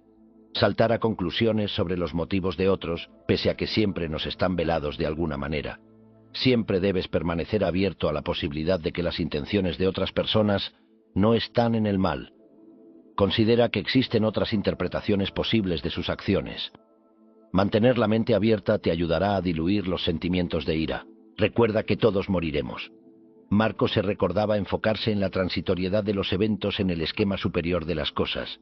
Se sugería contemplar el hecho de que al final, tanto él como la persona con la que se sentía molesto morirían y serían olvidados. Desde esta perspectiva, no parece valer la pena agitarnos por el comportamiento de los demás. Nada dura para siempre. Si en el futuro los eventos parecerán triviales al verlos en retrospectiva, ¿por qué darles tanta importancia ahora? Esto no significa que no debamos hacer algo. Ciertamente, al permanecer tranquilos, podemos planear mejor nuestra respuesta y tomar acción. Marco no se quedó cruzado de brazos cuando Casio instigó la guerra civil, sino que movilizó en su contra y a toda prisa un enorme ejército. Pero al hacerlo no permitió que el miedo o la ira nublaran su juicio. Es probable que escribiera Meditaciones antes de la guerra civil, pero cuando esta ocurrió es casi seguro que adoptara la misma actitud filosófica con respecto a la rebelión de Casio. Recuerda que este momento pasará pronto, dice, y que es inevitable que las cosas cambien. Como veremos, la guerra civil fue muy corta. No sobreviven estatuas de Avidio Casio. Muy pocas personas hoy reconocen su nombre pese a haber sido técnicamente un emperador romano, aunque lo fuera por tan solo unos meses. Sin embargo, Marco Aurelio también será olvidado algún día. Siempre tuvo en mente esa idea al tomar decisiones. Se recordó no preocuparse por cómo lo juzgarían las generaciones futuras y hacer solo lo que la razón recomendaba como el curso de acción correcto. Cuando recordamos que nada dura para siempre, ya no parece valer la pena enfadarse con los demás. Nuestros propios juicios son lo que nos altera. No es de sorprender que Marco incluya la técnica estoica mejor conocida de todas y a la que hemos llamado distanciamiento cognitivo. Cuando estés molesto, recuerda que lo que te altera no son las cosas o lo que hacen los demás, sino tus juicios al respecto. Si puedes suprimir tus juicios de valor y dejas de llamar terribles las acciones de los otros, tu ira disminuirá. Desde luego, como Séneca indicó, hay sentimientos iniciales de ira que no podemos controlar. Los estoicos los llaman protopasiones, propateiai. En cierto nivel, compartimos estas reacciones emocionales con otros animales y por ello son naturales e inevitables, como la ansiedad del maestro estoico, a quien Gelio describió atrapado en una tormenta. Pero Marco expresa que depende de ti persistir con la ira. Quizá no controlemos nuestras reacciones iniciales, pero podemos controlar cómo respondemos ante ella. Lo que importa no es lo que ocurre al principio, sino lo que haces después. ¿Cómo puedes aprender a hacer una pausa y adquirir distancia cognitiva de tus sentimientos de ira iniciales en vez de dejarte arrastrar por ellos? Reconociendo que las acciones de la otra persona no pueden dañarte, dice Marco. Lo que realmente importa en la vida es si eres una persona buena o una persona mala, y eso depende únicamente de ti. Los demás pueden dañar tu propiedad o incluso tu cuerpo, pero no pueden dañar tu carácter a menos que lo permitas. Según Marco, si no te aferras a la opinión, he sido herido. El sentimiento de haber sido herido desaparecerá, y cuando el sentimiento se vaya, también lo hará cualquier daño real. Pero con frecuencia, Recordar que lo que te hace enfadar no son los eventos, sino tus juicios respecto a ellos, será suficiente para debilitar la influencia de la ira sobre ti. La ira nos daña más de lo que nos beneficia. Marco relacionaba el distanciamiento cognitivo con la siguiente técnica, a la que hemos llamado análisis funcional. Piensa en las consecuencias de responder con ira y compáralas con las consecuencias de responder con calma, de forma racional y hasta empática y amable. Alternativamente, recuerda que la ira te daña más de lo que te beneficia. Los estoicos pensaban en lo desagradable y poco natural que luce la ira. Fruncir el ceño, gesticular, adquirir un color morado por la ira como alguien que agoniza por una horrible enfermedad. Marco ve la profunda fealdad de la ira como una señal de que es antinatural y está en contra de la razón. Además, ¿a dónde nos conduce la ira? A menudo es por completo impotente. Ten en cuenta, dice Marco, que los hombres continuarán haciendo lo mismo de todos modos, incluso si te provocan un ataque de ira. Peor aún, nuestra ira no solo es fútil, también es contraproducente. Él observa que a menudo lidiar con las consecuencias de perder los estribos requiere de un mayor esfuerzo que simplemente tolerar los actos que nos hacen enfadar. Los estoicos creen que nos ofendemos porque suponemos que las acciones de otras personas amenazan de algún modo nuestros intereses. Sin embargo, una vez que consideramos que nuestra propia ira es una amenaza mayor para nosotros que aquello que nos hace sentirla, inevitablemente su influencia se debilita. La ira por desaires percibidos nos daña más que los desaires mismos en un sentido todavía más fundamental. Las acciones de los demás son externas para nosotros y no pueden tocar nuestro carácter, pero nuestra propia ira nos transforma en una clase de persona diferente, casi como un animal, y para los estoicos ese es el daño superior. Por ello, Marco afirma que el vicio de otro hombre no puede penetrar tu carácter a menos que tú mismo lo permitas. Irónicamente, la ira le hace más daño a la persona que la experimenta, aunque tenga el poder de detenerla. Tu primera prioridad en la mayoría de los casos debe ser, por tanto, hacer algo respecto a tu propia ira antes de intentar hacer cualquier cosa respecto a los eventos que la desencadenaron. A lo largo de meditaciones, Marco lo expresa con frecuencia de otro modo, recordándose dejar el mal con el malhechor. ¿Alguien me ha hecho mal? Eso es asunto suyo, no mío. Quien hace el mal lo hace contra sí mismo.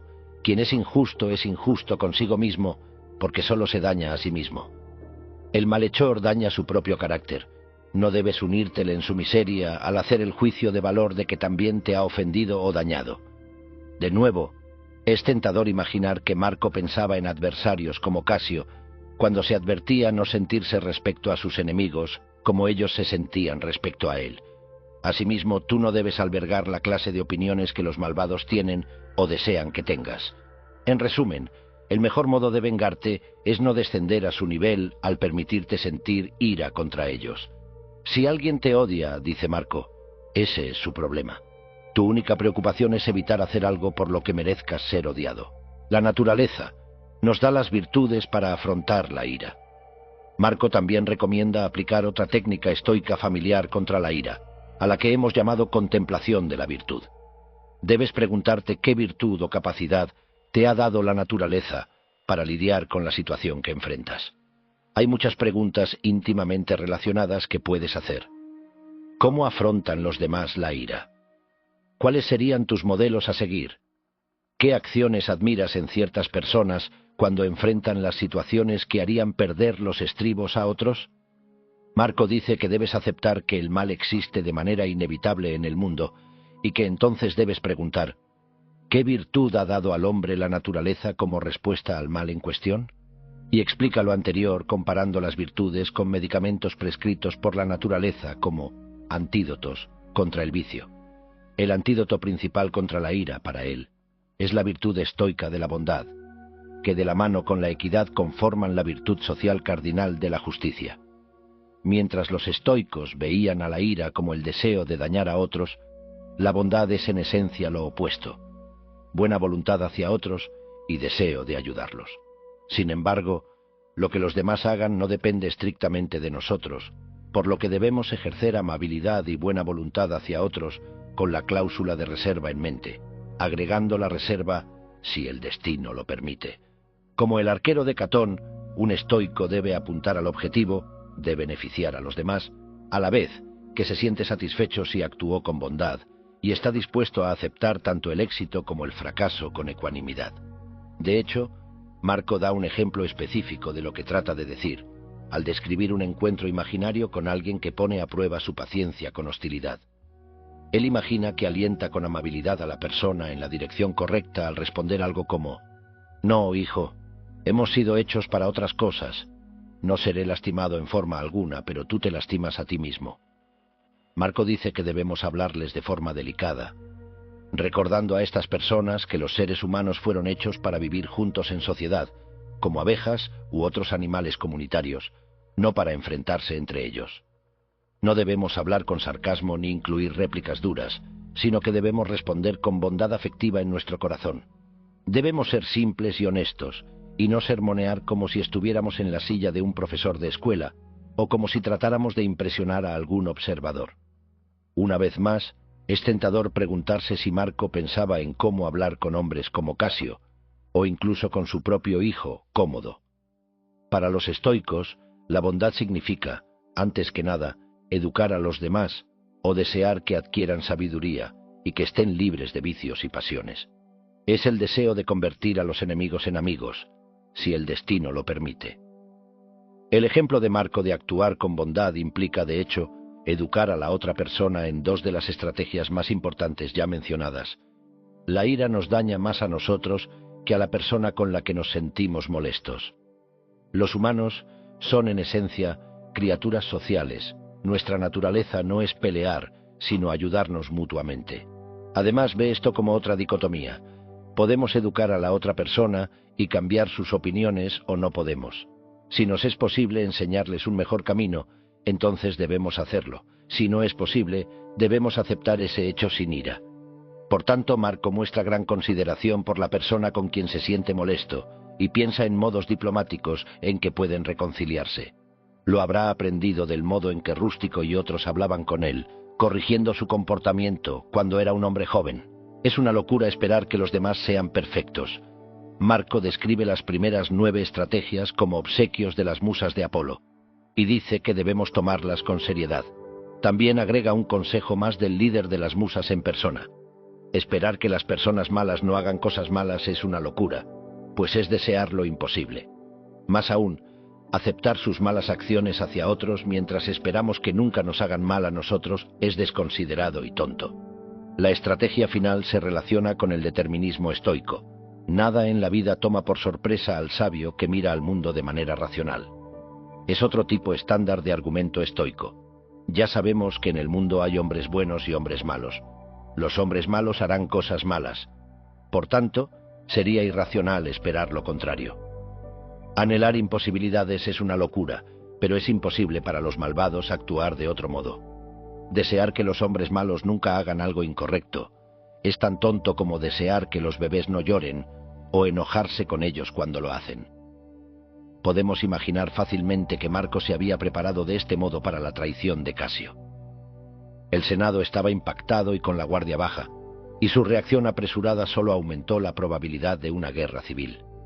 Marco, en contraste, respondió de forma tranquila y confiada, como si esperara que algo así ocurriera. Las personas dicen, no puedo creerlo, cuando están alteradas, pero es usual que describan cosas muy comunes, como la traición, el engaño o los insultos.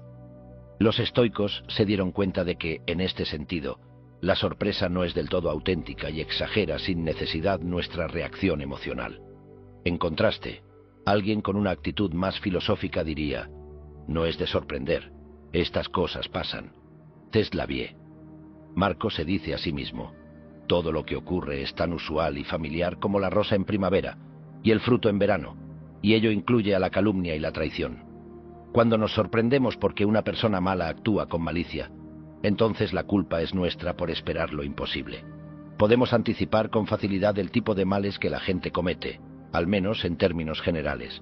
Pero cuando ocurren de verdad, nos comportamos como si fuera algo impactante. Debes aprender a formularte de inmediato esta pregunta retórica cuando te ofende el comportamiento desvergonzado de alguien. ¿Acaso no existe gente aborrecible en el mundo? Desde luego, existe. Debes recordar no demandar lo imposible y aplicar esta técnica a todas las formas de actos indebidos. Marco cree que serás capaz de mostrar bondad hacia los demás si haces a un lado la sorpresa fingida y adoptas una actitud más filosófica respecto al vicio. Marco usó estos 10 obsequios de Apolo para afrontar la ira. A lo largo de meditaciones, vuelve una y otra vez a esta lista. Es peculiar al hombre amar incluso a quienes hacen lo indebido. Y esto ocurre si cuando hacen el mal te das cuenta de que son congéneres, y de que hacen el mal por ignorancia y sin intención, y de que pronto ambos morirán. Y sobre todo de que el malhechor no te ha hecho daño, pues no ha hecho el carácter de tu mente peor de lo que era antes. Es claro que se trata de una táctica derivada de los 10 obsequios de Apolo, al igual que la siguiente: ¿con qué te sientes disgustado con la maldad de los hombres? Toma esta conclusión con seriedad, que las criaturas racionales han sido hechas las una para las otras, que la tolerancia es parte de la justicia, que los actos indebidos son involuntarios. Piensa en cuántos antes de hoy, luego de pasar su vida con hostilidad, sospecha y odio implacables, con dagas empuñadas en contra de otros, han sido sepultados y se han convertido en polvo. Piensa en esto, y pon fin a tu preocupación de una vez. Sin embargo, la estrategia en la que más se apoya cuando afronta la ira es el primer obsequio de Apolo y sus musas. Se recuerda ver a los demás como sus congéneres, hermanos o hermanas, y que la naturaleza de las personas es trabajar juntas. Debemos ver a nuestros enemigos como parte de nuestra familia. Es nuestro deber aprender a vivir en armonía con ellos, de modo que nuestra vida avance sin problemas, incluso si alguien intenta oponérsenos. Pero luego de listar los 10 obsequios de Apolo, Marco también se recuerda tener este precepto a la mano cuando siente que podría perder los estribos. Enfadarse no es masculino, pero una disposición más bien amable y gentil es más masculina porque es más humana. Esto es impactante porque, como hemos visto, Casio lo insultó al llamarlo anciana filósofa. Su intención era insinuar que Marco era débil. Sin embargo, Marco creía que, en realidad, alguien que es capaz de practicar gentileza y generosidad ante la provocación es más fuerte y más valeroso que quien se permite la ira, como Casio tendía a hacer. Mientras las personas como Casio confunden a menudo esta ira apasionada con la fuerza, los estoicos la veían como una señal clara de debilidad. Esto nos trae de vuelta a nuestra historia. ¿Cuál fue el desenlace de la guerra civil entre el halcón Casio y la paloma Marco? La marcha al sureste y muerte de Casio. Al principio, parece que Casio tiene una fuerte posición. Con las legiones sirias bajo su mando y Egipto, el granero del imperio, uniéndose a su causa, otros han comenzado a brindarle su apoyo. Sin embargo, falla en ganar respaldo al norte de Siria. Las legiones de Capadocia y Bitinia permanecen ferozmente leales a Marco Aurelio, quien también retiene el respaldo general del Senado romano. Casio comanda 7 legiones, 3 en Siria, 2 en la Judea romana, 1 en Arabia y 1 en Egipto. Sin embargo, en total son apenas menos de 1/3 de las tropas que aún son fieles a Marco a lo largo de todo el imperio. Más aún, las legiones del norte que este último comanda se componen de veteranos formidables y bien disciplinados, mientras que las legiones de Casio todavía son notoriamente débiles a pesar de sus intentos draconianos por imponer disciplina. Ahora, precisamente 3 meses y 6 días luego de que Casio fuera proclamado emperador, conforme el ejército principal de Marco marcha hacia Siria, otro mensajero llega con noticias sobrecogedoras. Mientras caminaba por su campamento, Casio fue atacado por un centurión llamado Antonio, quien lo embistió a caballo y lo apuñaló con una espada. Casio quedó muy malherido, pero logró escapar. Sin embargo, un oficial de caballería joven se unió a la emboscada y juntos, los 2 oficiales cortaron la cabeza de su recién proclamado emperador, y están de camino para entregarla a Marco en una bolsa. La revuelta de Casio llegó a este repentino final luego de que sus legiones descubrieran que Marco estaba vivo y marchaba para enfrentarlos. Luego del paso de varios días, Antonio y su compañero llegaron con la espeluznante evidencia del fin del usurpador. Marco los aparta, negándose a mirar la cabeza cercenada de un hombre que alguna vez fue su amigo y aliado. Les ordena enterrarla. Aunque sus tropas están eufóricas, él no celebra. Sin darse cuenta, al perdonar a las legiones rebeldes había firmado la pena de muerte de Casio. Los hombres del usurpador ya no tenían motivos para luchar contra el ejército superior que se aproximaba desde el norte. Lo único que se interponía entre ellos y su perdón era Casio, quien se negó a deponer las armas, sellando así su destino. De nuevo, y a lo largo de todo el imperio, Marco fue reconocido como único emperador en julio del año 175 después de Cristo. Casio se había ganado la reputación de ser cruel, voluble y poco fiable. Al final, sus propios hombres le dieron el mismo trato cruel que él les había mostrado durante años. La historia probó que su enfoque autoritario fue contraproducente. En contraste, Marco fue conocido por su constancia y sinceridad, y cuando sus legiones en Capadocia fueron recíprocas con su firme lealtad, se aseguró la victoria. Recompensó a la 12ª legión, conocida como Legión del Trueno, con el título Certa Constans, verdadera constante, y a la 15ª, la Legión de Apolo, con el título Pia Fidelis, fiel y leal. Casio, en contraste, había intentado aterrorizar y coaccionar a sus propios hombres para que arriesgaran su vida por él. A la primera señal de peligro se pondrían en su contra. Luego de que terminara la guerra civil en Siria, Marco no tomó medidas severas en contra de los familiares o aliados de Casio. Solo ejecutó a un puñado de hombres involucrados en el complot, aquellos que habían cometido crímenes adicionales. Como se acordó, no castigó a los legionarios bajo el mando del usurpador, sino que los envió de vuelta a sus estaciones usuales. También perdonó a las ciudades que se habían aliado en su contra. Marco escribió una carta a los padres conscriptos del Senado, rogándoles actuar con clemencia hacia los involucrados en la rebelión.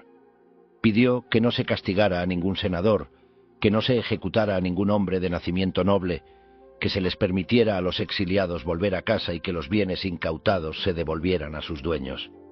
Los cómplices de Casio debían ser protegidos de cualquier tipo de castigo o daño. Si pudiera, también devolvería de la tumba a los condenados, dijo. Los hijos de Casio, así como su yerno y esposa, también debían ser perdonados, pues no habían hecho mal alguno. Incluso fue más allá y ordenó que vivieran bajo su protección, libres de viajar como les placiera, y que la riqueza de Casio se repartiera entre ellos de forma justa.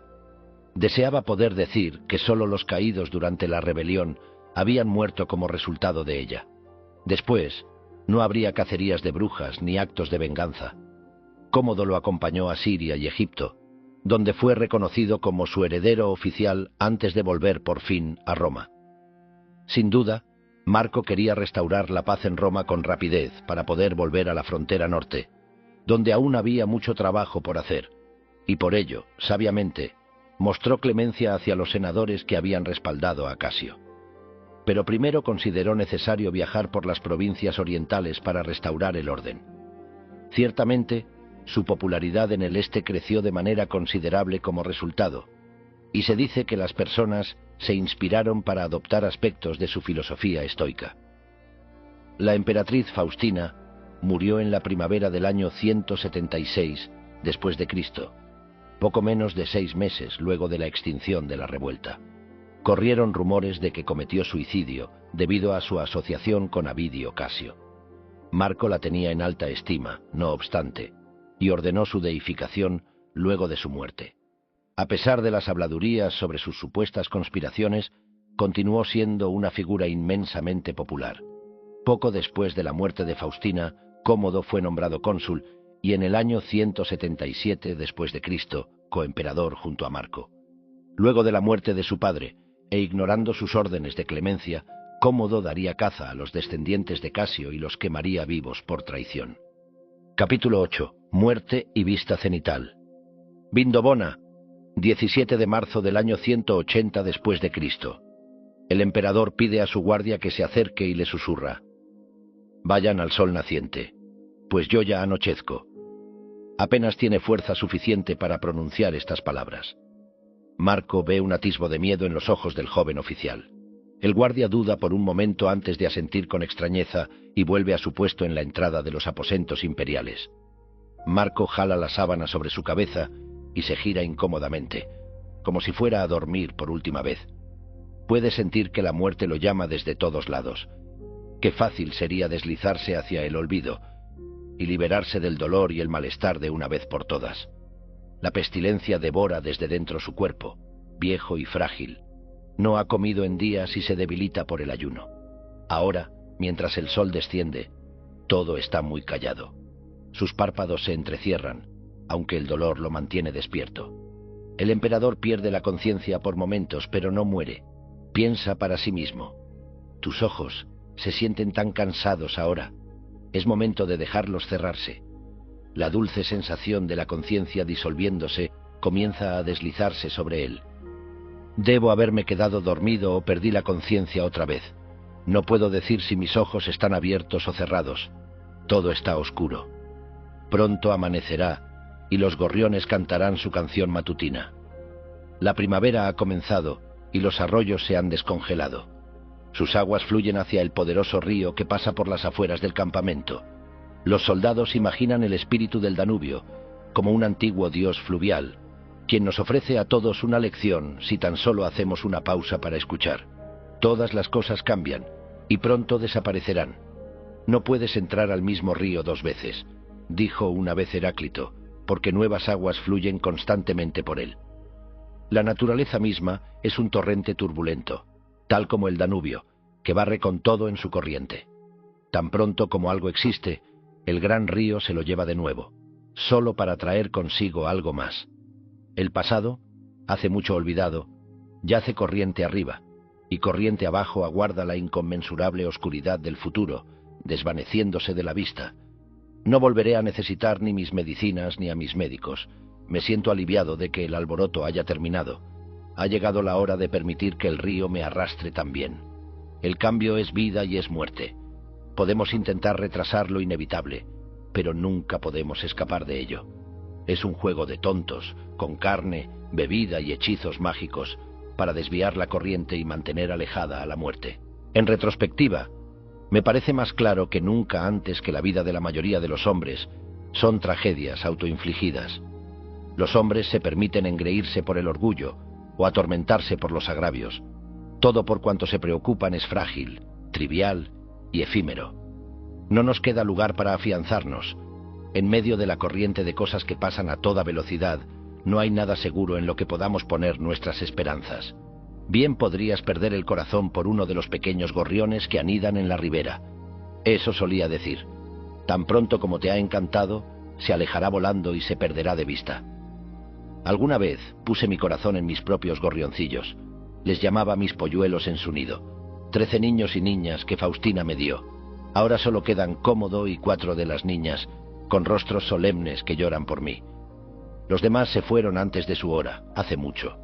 Al principio me afligí terriblemente, pero los estoicos me enseñaron cómo amar a mis hijos y soportar cuando la naturaleza los reclamara.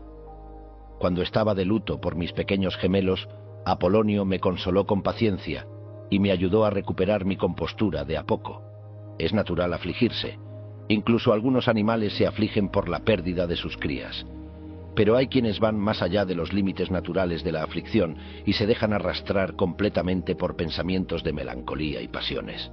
El hombre sabio acepta su dolor, lo soporta, pero no le suma. La naturaleza también reclamó a mi amado hijo Marco Annio Vero, poco después de que mi hermano Lucio muriera. Le di el mismo nombre que yo llevaba cuando era niño, y que pasó por mi familia de generación en generación. Mi pequeño Marco se desangró hasta morir en la mesa del doctor, mientras removían un tumor detrás de su oreja. Apenas pude llorarlo 5 días antes de tener que dejar Roma debido a la guerra en Panonia. Más tarde, el gentil Apolonio me recordó un dicho de Epicteto: solo un loco busca higos en invierno. Tal es el hombre que languidece por su hijo cuando su préstamo ha sido devuelto a la naturaleza. Los amé de toda forma posible, pero también aprendí a aceptar que eran mortales, hojas que el viento esparce por el suelo. Así son las generaciones de los hombres. ¿Y qué eran mis hijos sino tales hojas? Llegaron con la primavera y cayeron por el frío del invierno. Entonces otras crecieron y tomaron su lugar.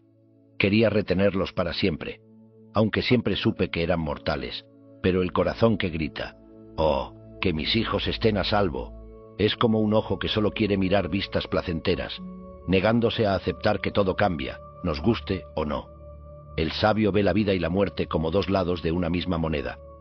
Cuando Jenofonte, uno de los estudiantes más nobles de Sócrates, recibió la noticia de que su hijo había caído en batalla, ¿qué dijo? Sabía que mi hijo era mortal. Comprendió con firmeza el precepto de que es seguro que perezca todo lo que nace.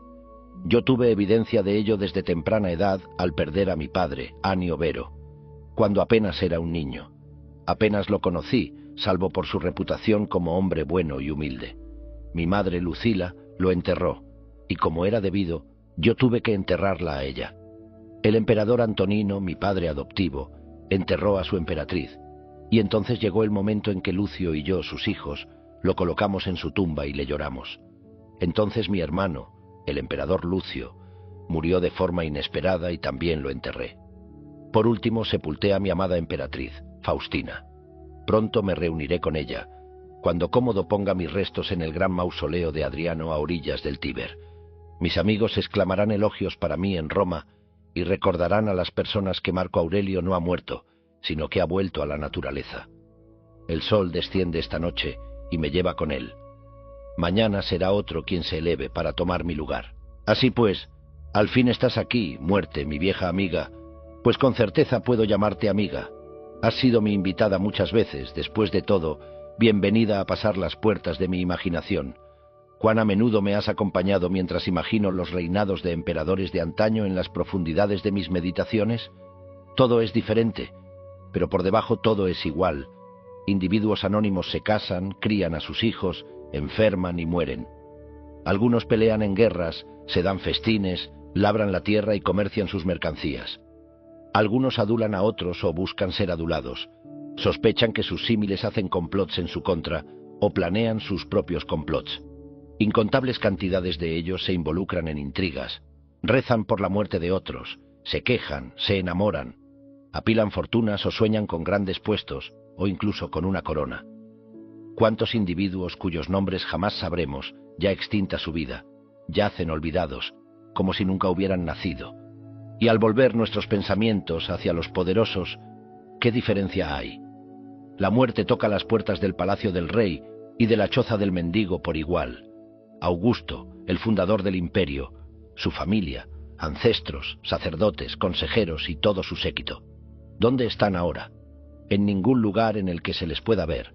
Alejandro Magno y el jinete de su mula, ambos reducidos a polvo, igualados por la muerte.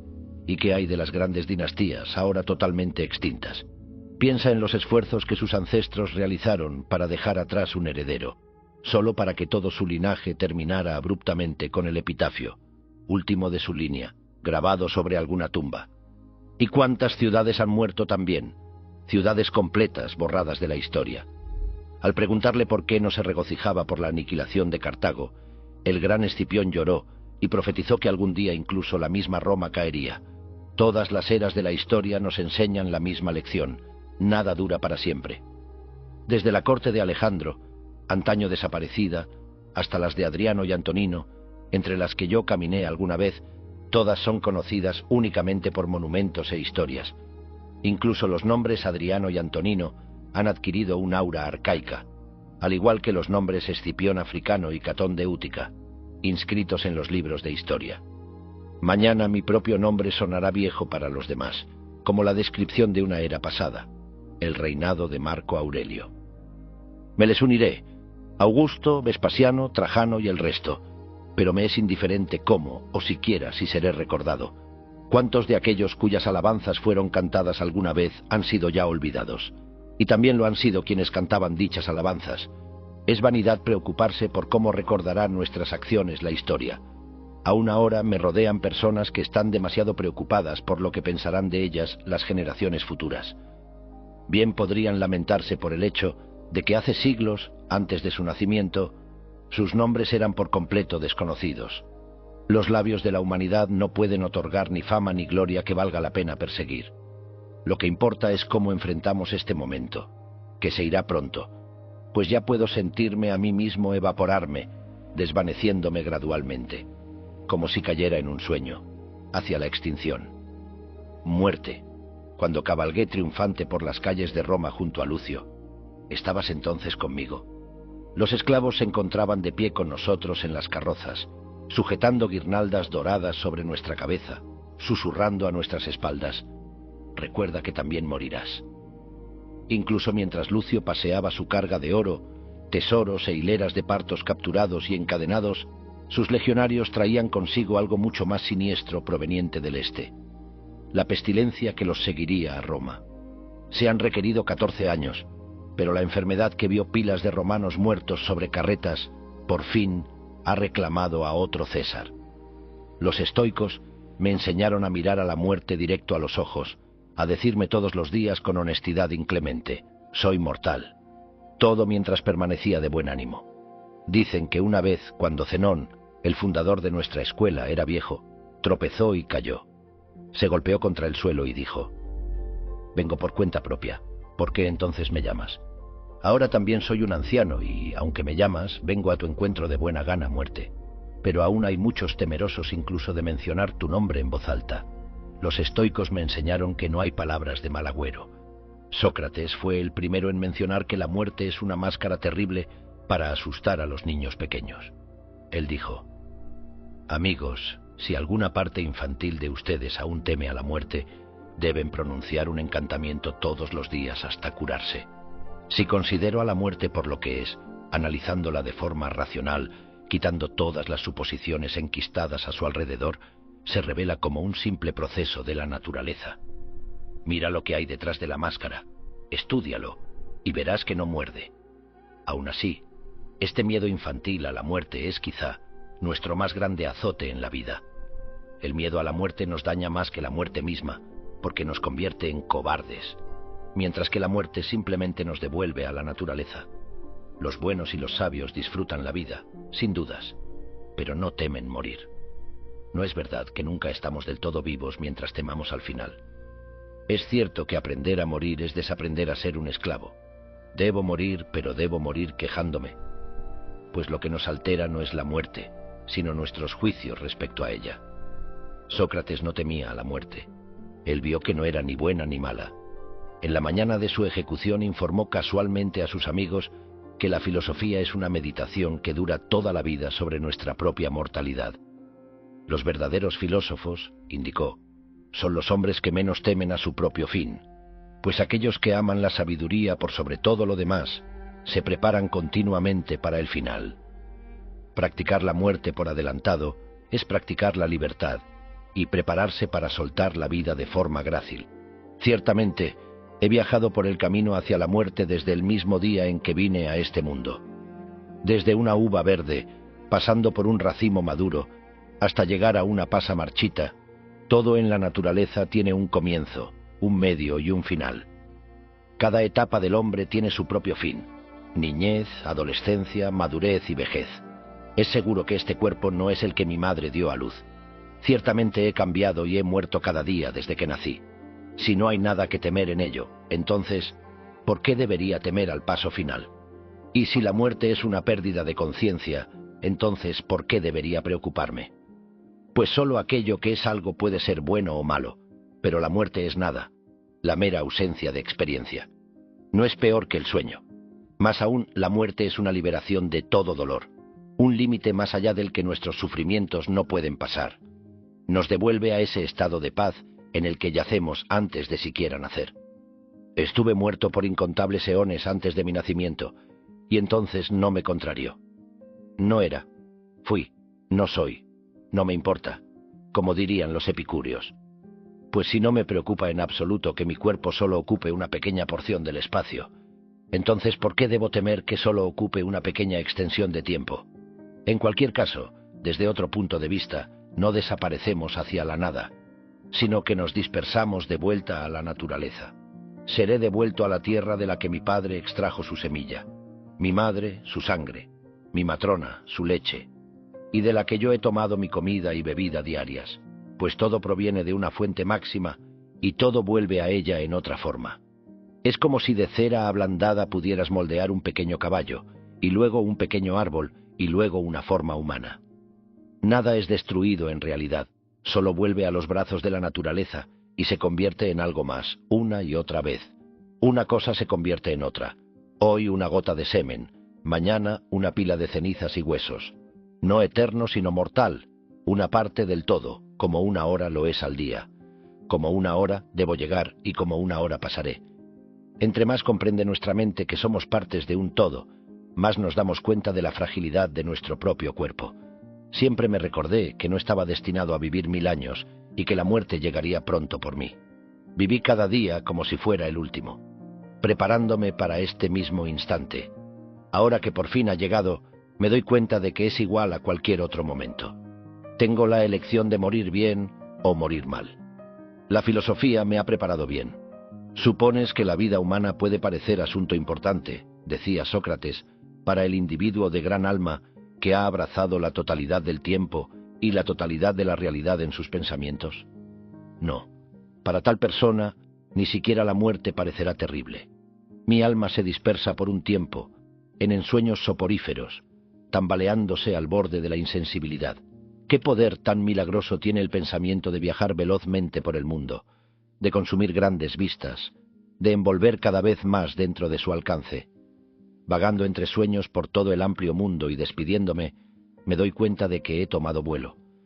Como el Zeus de Homero, contemplando el mundo desde el monte Olimpo, observando las tierras de los tracios, amantes de los caballos, y ahora Grecia, Persia, India, y rodeándolo todo, el mar oscuro como el vino, o como nuestro Escipión Emiliano, quien al dormir en Numidia, soñó que era transportado por los aires, permitiéndosele brevemente, entre las estrellas, mirar el mundo de los hombres.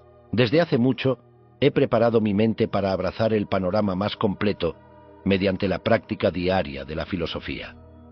Platón dijo que cualquiera que busque entender los asuntos humanos debe mirar a todas las cosas terrenas de este modo, como si se vieran desde lo alto de una atalaya.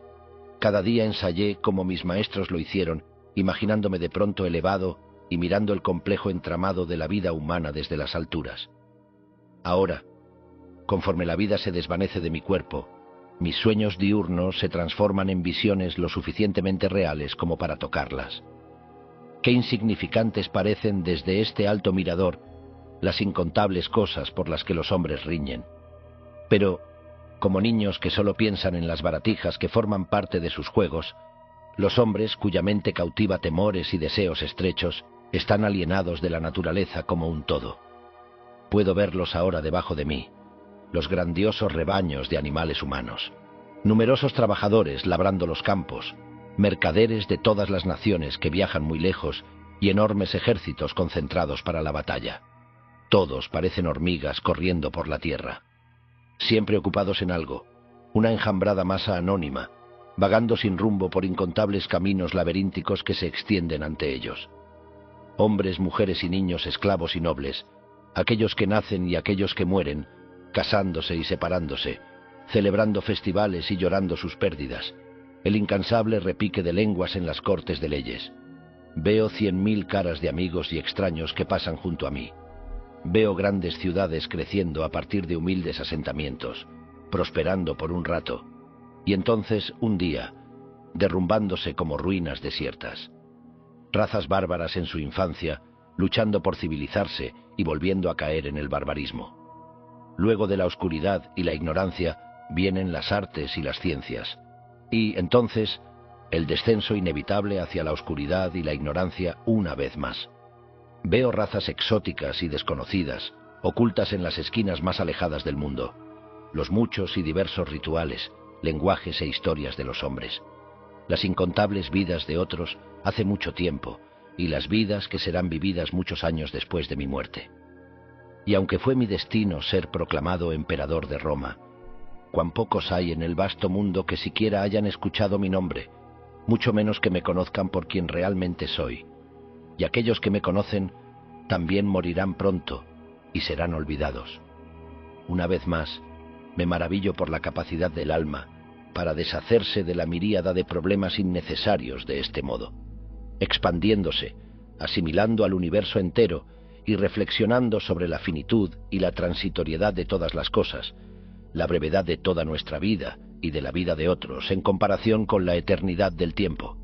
Nos volvemos magnánimos, de almas grandiosas, al expandir nuestra mente y elevarnos por encima de las cosas triviales, que permanecen por debajo de nosotros. El alma vuela libre cuando no la retiene el peso de miedos y deseos terrenales y vuelve a su hogar, ciudadana del cosmos entero, haciendo de la inconmensurable vastedad de la naturaleza universal su hogar. Agradezco a los dioses por haber sido alentado a tener el hábito de imaginar todo el cosmos y contemplar la inmensidad de tiempo y espacio. Aprendí a comparar con el ojo de mi mente cada particularidad de la vida con la sustancia total del universo, a verla como si fuera mucho menos que una semilla de higo y a medirla contra la totalidad del tiempo, como si no fuera más que el giro de un tornillo. Pues aquello que es imposible de ver con ojos mortales es, no obstante, posible de asir con el intelecto. Ante mí se forma ahora una imagen mental, la representación de una esfera resplandeciente que envuelve toda la creación, cada parte distinta, pero como una unidad, reunida como una sola visión. Todas las estrellas de los cielos, el sol, la luna, nuestro mundo, tierra y mar, y todas las criaturas vivientes, como si fueran vistas dentro de un globo transparente, el cual casi puedo imaginar que sostengo con la palma de mi mano.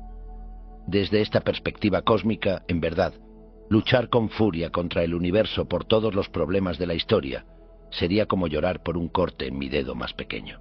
La mente del sabio es como una estrella o nuestro propio sol, desde la cual brillan la pureza y la simplicidad. He tenido la fortuna suficiente de observar estas características en otros. Hombres como Apolonio, Junio Rústico y Claudio Máximo, a través de su ejemplo, me mostraron cómo vivir con sabiduría y virtud, y en concordancia con la naturaleza. Libre de apegos terrenos ahora, siento mi alma transformarse y limpiarse, revelando dentro de mí cierto brillo de la profunda sabiduría que alguna vez atisbé en las palabras y acciones de mis queridos maestros. Mientras dejo que la vida se me vaya, satisfecho por nuestra separación, mi mente por fin se libera para seguir su verdadera naturaleza sin obstrucción. Veo las cosas con más claridad que antes. El sol no hace el trabajo de la lluvia o el viento. El sol mismo y cada estrella en el cielo me dicen: nací para hacer lo que hago, y yo también nací para seguir mi propia naturaleza de aspirar a la sabiduría. Innumerables estrellas marcan el cielo nocturno. Cada una es diferente de las demás, pero todas trabajan en conjunto, formando la panoplia total del cielo. El hombre fue hecho para ser así, para esforzarse toda su vida con paciencia, para cultivar la luz pura de la sabiduría dentro de sí mismo y permitirse brillar para beneficio de los demás. Solo y al mismo tiempo, en comunidad con sus congéneres a su alrededor, viviendo con sabiduría y en concordancia con ellos. Los pitagóricos de la antigüedad tenían razón. Contemplar la pureza inquebrantable y la simplicidad de las estrellas de este modo es limpiar nuestra mente de la escoria terrenal y liberarla. Los rayos de Apolo caen en todas direcciones, pero no se agotan. Extendiéndose, la luz toca los objetos y los ilumina sin debilitarse ni corromperse. Descansa donde cae, acariciando los objetos y exponiendo sus rasgos. No es desviada como el viento ni absorbida como la lluvia. Es cierto, la mente del sabio es en sí misma como una esfera celestial irradiando la luz más pura. Cae con gracia sobre las cosas, iluminándolas sin enredarse ni degradarse por ellas, porque aquello que no acepta de buena fe la luz se condena a la oscuridad. Pero en la mente de quien ha sido purificado, nada está velado ni oculto. La sabiduría pura, como el fuego abrasador de un sol, consume todo lo que se le arroja y brilla con más fuerza. La razón se adapta a cualquier obstáculo si se le permite y encuentra la virtud adecuada para responder. Se nos ha dado el deber de cuidar de este cuerpo insignificante, con sus indómitos sentimientos, pero solo nuestro intelecto es en verdad nuestro. Soltamos nuestro apego a todo lo externo, purificándonos y separándonos de las cosas, cuando asimos con firmeza la comprensión de que es algo transitorio y en última instancia indiferente. Cuando cortamos nuestros lazos con el pasado y el futuro y nos centramos en el momento presente, liberamos nuestra alma de lo externo y le permitimos involucrarse de lleno en el cumplimiento de su propia naturaleza. Aquello que es externo a nuestro carácter, como la salud, la riqueza y la reputación, no es ni bueno ni malo. Tan solo presenta oportunidades que el sabio utiliza bien y el tonto utiliza mal. Aunque el hombre desea riqueza y otras cosas, éstas no mejoran su alma, como una brida de oro no mejora un caballo. Nos contaminamos con estas cosas externas, mezclándonos y fundiéndonos con ellas cuando las confundimos con el bien natural de nuestra alma. Al elevarse por encima de las cosas indiferentes, la mente del sabio se convierte en una esfera perfecta, como Empédocles solía decir. No va más allá de sí misma, no se mezcla con las cosas externas ni se le aleja de ellas. Su luz se esparce de manera uniforme por el mundo a su alrededor, completa en sí misma, lisa y perfecta, brillante y reluciente. Nada se aferra a su superficie, ni puede tocarla daño alguno. Aún puedo sentir el dolor allá, en mi cuerpo, esa parte de mí que aún yace sangrante y temblorosa bajo las sábanas. Ahora parece tan lejana. No me molesta en lo más mínimo. Pronto me volveré a deslizar hacia la inconsciencia. Pienso que será por última vez, y así me despido de mí mismo, de buen ánimo, sin resentir la pérdida. Doy un último paso al frente para alcanzar a la muerte no como una enemiga, sino como una vieja amiga y compañera de prácticas, apretando los puños con suavidad y arrojándome hacia lo desconocido y lo imprevisto. Me armo una vez más con los preceptos de mi filosofía. La duración de la vida de un hombre es apenas un pequeño punto en el tiempo. Su sustancia siempre fluye, el sentido se eclipsa, y toda la composición del cuerpo tiende a descomponerse. Su alma es un vórtice incansable, la buena fortuna es incierta, y la fama no es de fiar. En pocas palabras, como una corriente que fluye, es todo aquello que pertenece al cuerpo, como un sueño o un vapor, todo aquello que pertenece al alma. La vida es guerra y una estadía en tierras extranjeras. Nuestra reputación luego de la vida no es sino olvido. Entonces, ¿qué será lo que guíe al hombre? Solo una cosa, la filosofía, el amor por la sabiduría. Y la filosofía consiste en esto, en que un hombre conserve ese genio interno o esa chispa divina dentro de él, alejada de la violencia y las injurias, en especial, de dolores y placeres nocivos, en nunca hacer nada sin propósito, con falsedad o hipocresía, independientemente de las acciones o inacciones de los demás, en abrazar con satisfacción lo que le ocurra, como si viniera de la misma fuente de la que él mismo proviene, y sobre todo, con humildad y alegría apacible, en anticipar que la muerte no es nada más que la disolución de aquellos elementos de los que se compone cada ser viviente. Y si los elementos mismos no sufren por nada de esto, por su conversión perpetua de uno a otro, por esa disolución y alteración que les es tan común, ¿por qué debería temerle cualquier hombre? ¿Acaso no ocurre en concordancia con la naturaleza? Y nada que ocurra en conformidad con la naturaleza puede ser malvado. Debe estar amaneciendo afuera, pero ya no puedo estar seguro. Mis ojos se sienten tan débiles, rodeados de oscuridad por todos lados. No viviré para ver otro amanecer, no importa.